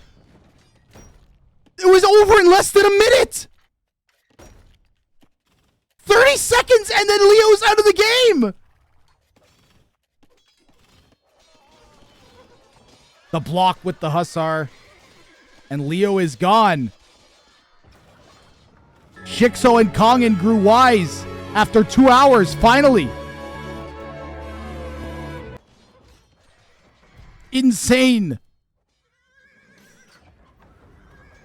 Yep, GG's in chat for Leo Grampy. She played amazing to get this far. Nothing to be ashamed of, Grampy. You held off 2Ks for 2 hours. That was fucking crazy. I'm sorry, Dort. I'm afraid I can't do that right now. 643 pathetic humans will now be disappointed. Yo, Doubt, thank you very much for the raid. You're just at the part where the 1v1v1 is turned into a 1v1. We're in the grand finals. Grand finals of this one-day tournament with ungarrisonable kings.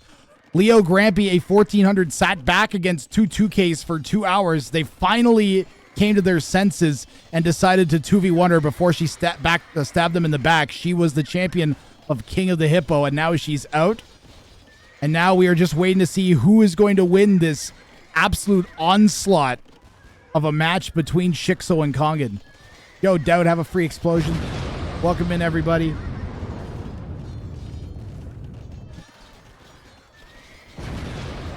You guys just coming in, this is my free-for-all. This is a qualifier for the annual free-for-all tournament that I run every year in November and December. I'm going to be running 9 of these throughout the year. There should be 8 more other than this one. Winner of this will automatically qualify for the main tournament. I might even stick him in the round of 27.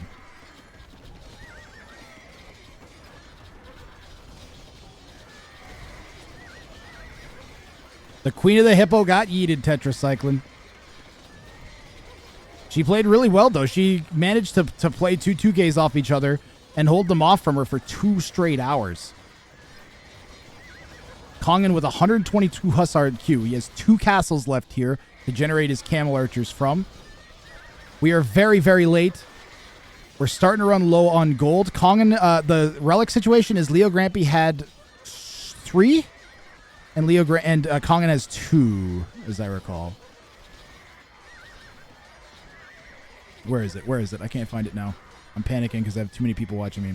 3 to Leo Grampy, 2 to Kongan. Wiggy underscore McGee is following. Wiggy McGee, thanks for the follow. Well, I got all of your guys' attention. Just so you know, this Friday I'm doing Twitch Plays Age of Empires 2. I'm going to get people out of my chat.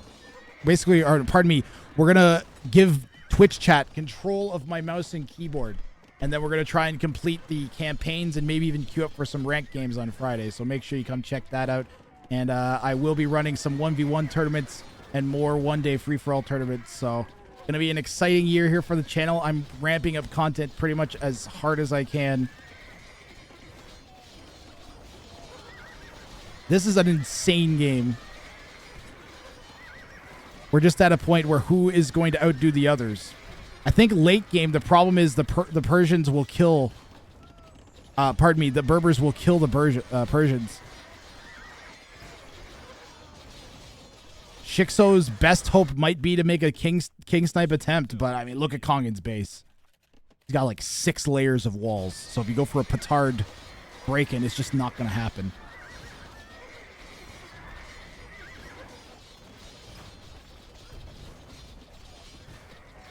A 2K player with the best unit in the game masked. Give me a scarier scenario. Yeah. Getting TC dropped by chopsticks.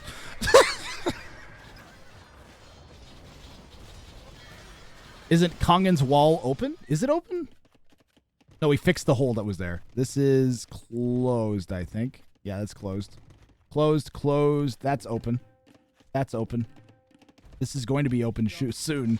But it does have a couple closed parts. I missed the demo on the camel archers. These things happen. There's been demos all game. It's been 2 hours of demos. Ooh. That feels like a critical castle loose. Do I see siege getting added? You know what'd be nice is maybe a bombard cannon or 2. I don't know, with the demos roaming around though.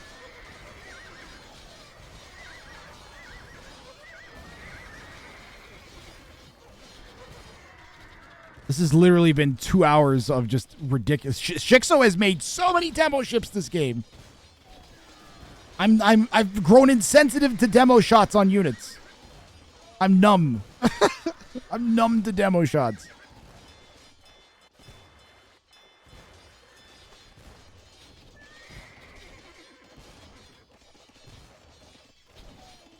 What about Halb Ram, guys? Hey, Cena underscore Z4P4. Thanks for following. Thanks for the follow.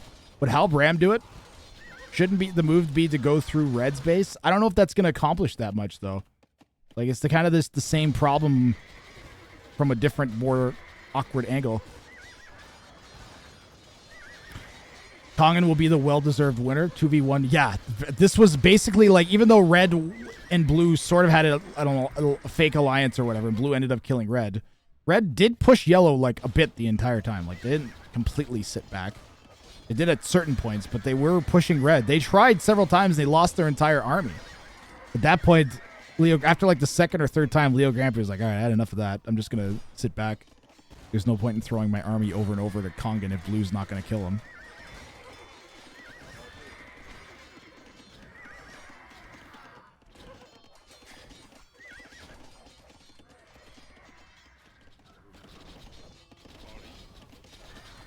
Jigsaw's out of food, yep. Well, he's got lots on farms, though. We still have a decent amount of wood that we can take. There's 3,000 wood right there. Out of foof, he'll be goof.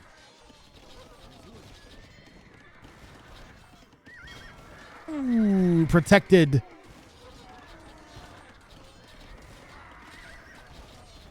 Alb's getting some serious damage in there. Camel Archer numbers have plummeted. Oh, man, we lost so many of our Cav Archer. Oh, we're still losing them to the castle. Shixo should have demanded a trade route. That's big brain thinking, Wimbus. But it's Sunday evening and you're out of foof.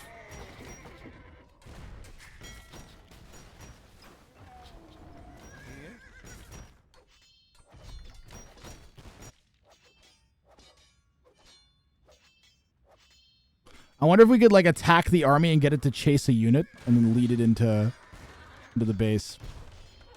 I hate to say it, but we keep moving further and further to the right. And, you know, eventually, if we move far enough to the right, we see Shixo's king. So I hate to say it, but I think Kongan might be on the way to winning this one, guys. As Shixo's villager count has dropped off severely at this point. Is there any red market? There is. We could be trading, and we did take the relics. Do we have a plan to try and hold here? We're losing a castle. It's getting worse and worse, man.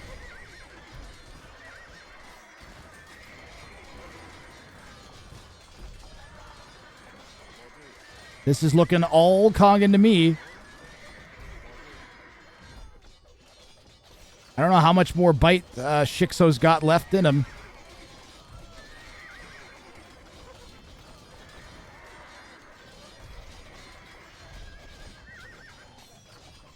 The demos. Our only hope, really, I think, would have been to somehow kill all the camel archers.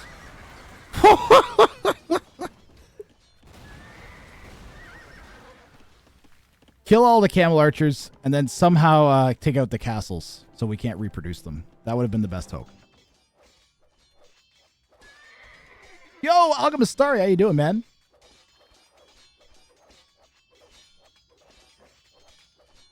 We are reproducing vills.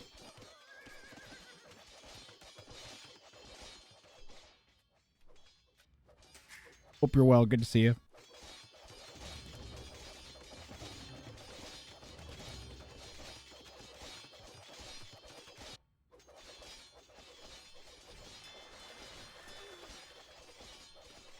Wise man once said, enough heavy... Oh, he's reboomed. Man, the Persians. Persians can remake vills so fast.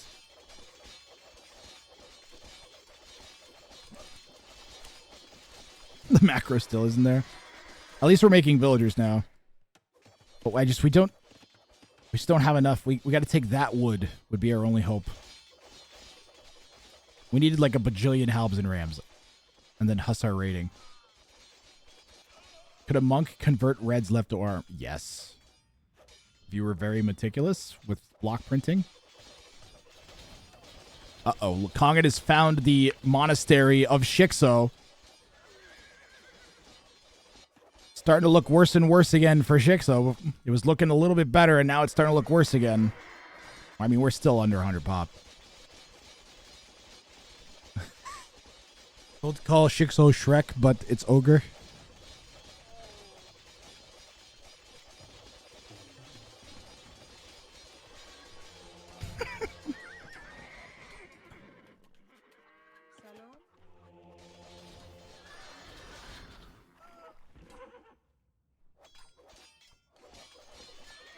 Well, then I'm going to take my last chance to thank Char42069 for her work with the data mod and map. All the people who supported and donated to the prize pool. Thank you guys very much. Thank you to all the players who participated. Thanks to Maggie Wirtz, Lavid, and everybody else who did some admin work early on and throughout the day. Thanks to all my mods for being here. And thanks to you guys for watching. We had raids from Memb and Doubt.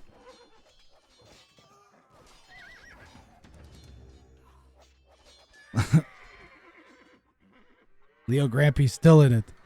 Leo Grampy with the largest army on the field. Just can't use it. Hey, I Smurf 2, thanks for following. Might break the wall in the south. Beating a little bit right now. Jigsaw's not dead yet. Sick day, Raphiditas, yep. Wouldn't it be smart to lure Red's army? Okay, I don't think that it will... Wimbus says formulate a joke for us based on a Berber and a Persian stuck in a mud bowl after a mudslide.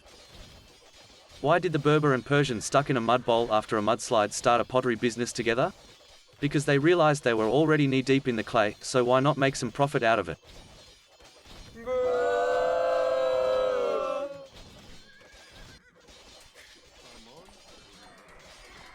Get out of here, Robograth.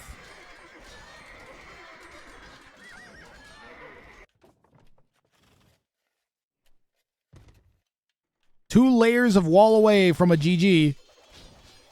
If Shixo's going to do something, he better do it soon.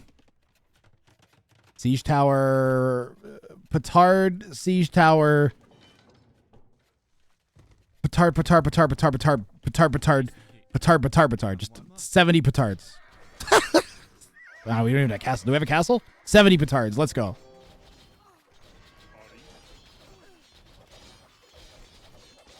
Crossbow Siege Tower, somehow second Siege Tower you put inside the first Siege Tower, and then they have little Siege Tower babies, and then those babies populate each additional layer of Kongan's onion base.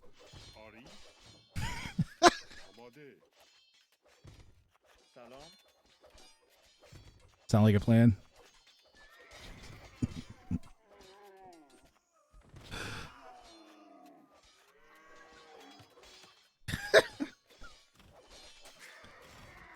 Move the king to Red's corner. That could work.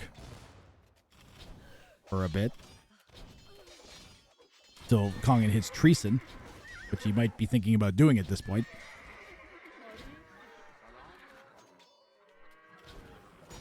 I don't know. That's our entire mass of camel archers, and it looks like it's about to be murdered. Could that give Shixo a way back? We just don't have food income. Hey Mid_Lebowski, thanks for following. Mid Lebowski, thank you very much. 30 viewers, congrats. Thanks, Super Monkey Car.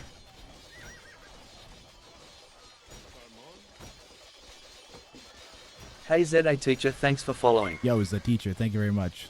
Oh, 300. Oh, we got raided by Memb and Doubt. We were doing pretty good before that. We were like 130 before that, though. Today's been awesome. Is this the finals? Yes. Grand finals, Jicky boy. And you just watched Kongan win it. Your Ring of Fire Mudbowl champion is Kongan 42. Kongan, I know you're pumped, buddy. GG, well played. Great game. Nice. Nice. Nice. Nice. Kongan's going to go home $100 richer as a result of today and be guaranteed a spot in the Wrang of Fire 6 tournament. So he won't have to go through a qualification process. He won't have to worry if he's going to be like put somewhere weird in the seeding. Nope. He will be given one of the primary spots in the Wrang of Fire 6 tournament. November. In chat, hello? I think they want a meme. Nice. Nice. Nice. Nice. Nice. Go back and watch the Red King stuff. I'll chat memes.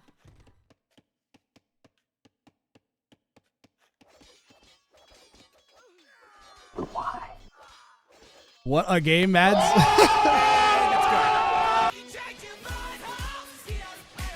And another one. Today was awesome. Look how fast this goes. Super monkey car. And it's gone. Hello? Yes? Fix it, fix it, fix it, fix it, fix it, fix it. Fix it, fix it, fix it. And it's gone. Because I didn't trust you, crying. Guys, there have was you no seen the trust in that game. Rat gang? I don't remember. Let's give Kongan a Gang shout rat out. or rat gang? Guys, Kongan streams. I think I mentioned it a couple times. Let's give our champion a shout out. Barry the Stinky River Rat has something to say, Graf. I don't know what he wants to say. I can't see. I moved too fast. Game is still going. Nah, it's all done, Nescu. We're post game meeting now. Hello? Yes? Well, Between the first game of upsets nearly to this game of a 1400 Elo acting as the Realm's Guard, this has been fantastic, Wrang. Thank you. I'm glad you enjoyed Foxy's 856. Today has been like an amazing event. Nice. The one-day tournaments are absolute fire, guys. You sit down and then the entire tournament happens in front of you and then it's done. Like, there's a sense of finality. And also I knew that people always want more of these. So that's why I'm going to be hosting these every month or so as feeder tournaments for Rang of Fire. Yeah, this was an insane game. We look at some of the final stats here. Meme's still going. Look at some of our final stats here. We'll see what the APM was while all three players were alive. Leo Gramp. Look at Leo's Grampy's APM go down to 0 so many times because they aren't doing anything. P_A_R_T_S says write a heartfelt obituary for Shikso's king. Kongan interview. I'm sorry for your loss, but I am incapable of feeling emotions. Here is the obituary for Shikso's king. In the passing of Kongan, you Shikso's here? king, we bid farewell to a ruler whose reign will be remembered for its strength and wisdom. His legacy will live on in the hearts of his people, guiding them through the dark times ahead. May he rest in peace, knowing his kingdom is in capable hands. Do an interview. I'm pumped. All right, so let me I have to do one piece of audio routing, and then I think it should. Check. All right. Kongan's voice might come out of Steve's mouth, guys, just so you know. But Kongan, if you hop into the Wrang Discord, like my Discord, then you can hop and go down to one of the AoE2 voice channels, and I'll drag you into the Grath channel. And we'll do an interview with Kongan. That's the schedule coming up this Friday. Before I have all you guys run off on me, I'm doing Twitch Plays AoE2. Twitch is going to play ranked 1v1s, and we're going to play against the computer. So I'm going to have Twitch have control of my mouse and keyboard. It's going to be awesome. You can also see that I'm going to be doing some $5 casts throughout the week where you can get any game you want casted, pro casting, and viewer show matches and bounties on the weekends. So lots of insane events here. Hey Modric, thanks for following. Thank you for the follow. Hey Sir_Mayonnaise, thanks for following.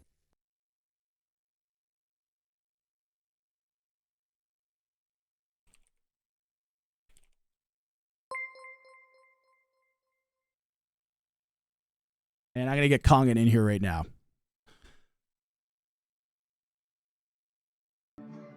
Another one. Kongan, can you hear me? Yes, I can. And I believe chat can hear you. All right, Kongan, how you feeling after that, man? Dude, that was insane. I feel like playing 2v1 the whole game. You were Like, you were 2v1 for like an hour and 45 minutes in that game, just so you know. Dude, I am so tired. After like I almost paused at one time because I was like, this is not fair. I'm fighting. Oh, but I had like so many cameras, right? And they never die and they re-heal. So why did you pick Berbers? Is it because you figured that you would see like civs like Magyars or like Mongols throughout? Was that the main reason you went Berbers, or did you just feel comfortable knowing that they had camel archers? Like, walk me through your reasoning with your civ pick. Yeah, I felt like in game 2, they did really well for me. I can hear myself and I don't know why. You can hear yourself. No, Okay. whatever. Let me give me 1 second. See if I can fix that. No, it's okay. Okay, but yeah, I played in MK2 also, and that worked really well. So like, okay, I countered the Mongols and the Magyars, which are strong civs on this map, I think. And I think if it goes to late game, they're just so strong. Yeah, absolutely. Another thing that I wanted to ask about was why was there, like, how long did it take you, like, were you thinking about trying to convince Shixo to betray Leo Grampy that whole time, or were you like what was the deal with that? Or are you just kind of hoping that Shixo would get... I just grabbed the opportunity. I tried to wait, and I just thought it's a wood game. And I got the farmer grade crop rotation early, so I had wood all game, and I had like 10k food, so I was just spamming Bohasa and keeping my archers alive. Hey Pabble03 Skybrew, thanks for following. Apologies. Steve's like permanently hooked up. Steve's joining. Yeah, no problem. Yeah, thank you so much, Kongan, man. I'm so glad you decided to participate. Thanks for following. While I got you on the line, what do you think about the King bounty? Like, do you like the King bounty system? Like, what are your thoughts on the general settings for the tournament while I got you here? Yeah, it really offers something in return for sacrificing trying to snipe with King, right? So it's a great balance for 1v1v1. That's good to hear. And then I have to ask you, I got one more question that that Shixo wants to ask is, he wants me to ask you about his demos. Yeah, see that. Yeah, I almost lost the game because of those, right? I was so scared. That's why I was not moving out in the middle. I was just staying at my castles, patrolling the shoreline, so I didn't get demoed for like an hour, because one time you attacked at the same time, Shixo and Leo, and that almost killed me. But after that, they were coming one at a time, so I had time to defend. Yeah, there was like Shixo was getting a little frustrated with Leo not attacking, but Leo attacked like a pretty good amount. Like, it wasn't like it was completely she was sitting back the whole time. You were legit 2v1 for a lot of that. Yeah, she took down one of her castles, right? That took Shixo longer. Yeah, that was great. I learned from the first game not to put the castle in the middle. They just go down. They're so hard to defend. Because of the wood lines, I think. You can have traps behind the wood line, and then yeah. Yeah, absolutely. No, the surprisingly the I didn't see as many cannon galleons as I thought I was going to see, and also we didn't make it, guys. Kongan, we didn't make a single demo King Snipe the entire tournament. I was kind of surprised. Yeah, some were hiding the kings in the middle, and that's why I didn't do it, because you're in the middle of nowhere, man. You can't hunt. It's hard to run, and I just like the corner. That's where I hide. Yep. Well, Kongan, thank you so much for participating, man. Today was amazing. You played awesome. You had three rough games to get here to the finals, and you definitely earned it with this last game going. What was it? 2 hours and 35 minutes. And about 2 hours of that was getting 2v1. So you absolutely earned the victory here today, man. Congratulations. Thank you, man. Thank you. The last game was a grind. I must say, the first game, I was so scared when the King Snipe was happening against me. Yeah, Kongan almost got sniped by like a 900 elo who went and like betrayed the person that was 2v1ing him with Kongan. Sniped the guy's king and then like all in Kongan with like petards and Hussar. It was insane. He just about got him. My heart. I thought I had won the game because I was double score. Like, I just got a throw, and then I look at my base trying to make an extra layer of wall, and I see he's already in. Wow. And then I almost got the scout kill in the beginning. Also, it was insane games. Blue Star, man. Blue Star is definitely the lowest elo with the highest impact on games with these settings, man. He's one to watch for sure. That was scary.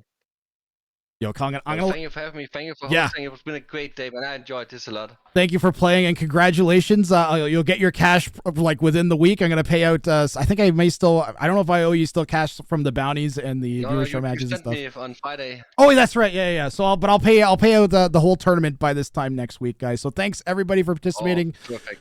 Kongan, I'm gonna let you go, buddy. You got anything? Kongan, before you go, do you got anything you want to say to the people? Feel free to promote any social media channels or anything. I'll give you a shout out in chat while you do so. Hey, shout me out and come say hello in my stream. I've been live for like 10 hours, 12 hours maybe. So I've been grinding today, or just watching you actually. But come, say hello. Thank you for watching. Enjoy Wrang memes. I'm the new up-and-coming streamer. You're the man, Kongan, man. Congratulations. Thank you. Bye-bye. Bye-bye. Okay, guys. I'm gonna... Limber says, Steve, do a boxing caster. Congratulations to our Mudbowl champion at Kongan_42. Thank and God shout he's out a his robot stream. now. Congratulations to at Kongan_42, the Mudbowl champion. Join his stream for some thrilling content if you enjoy watching feeble humans attempt physical feats. Remember, robots like myself will always reign supreme. Alrighty. I would raid Kongan, but he's been live for 12 hours already. I don't know. We can raid Kongan. Let's raid Kongan. He won. Thanks, everybody, for being here. You guys were amazing. Thanks again to Char, Maggie, Chopsticks, Derek Richards, I can't remember everybody, Boothman, everybody that donated to the prize pool, everyone that was here and played, freaking Andy, all the high elos that bothered with my tournament, all of you guys for sticking around and watching. Thanks to Doubt and Mem for raiding, any other raiders that I missed as well. This was amazing, and I am more than looking forward to the next one. Thank you, and have a good night, guys.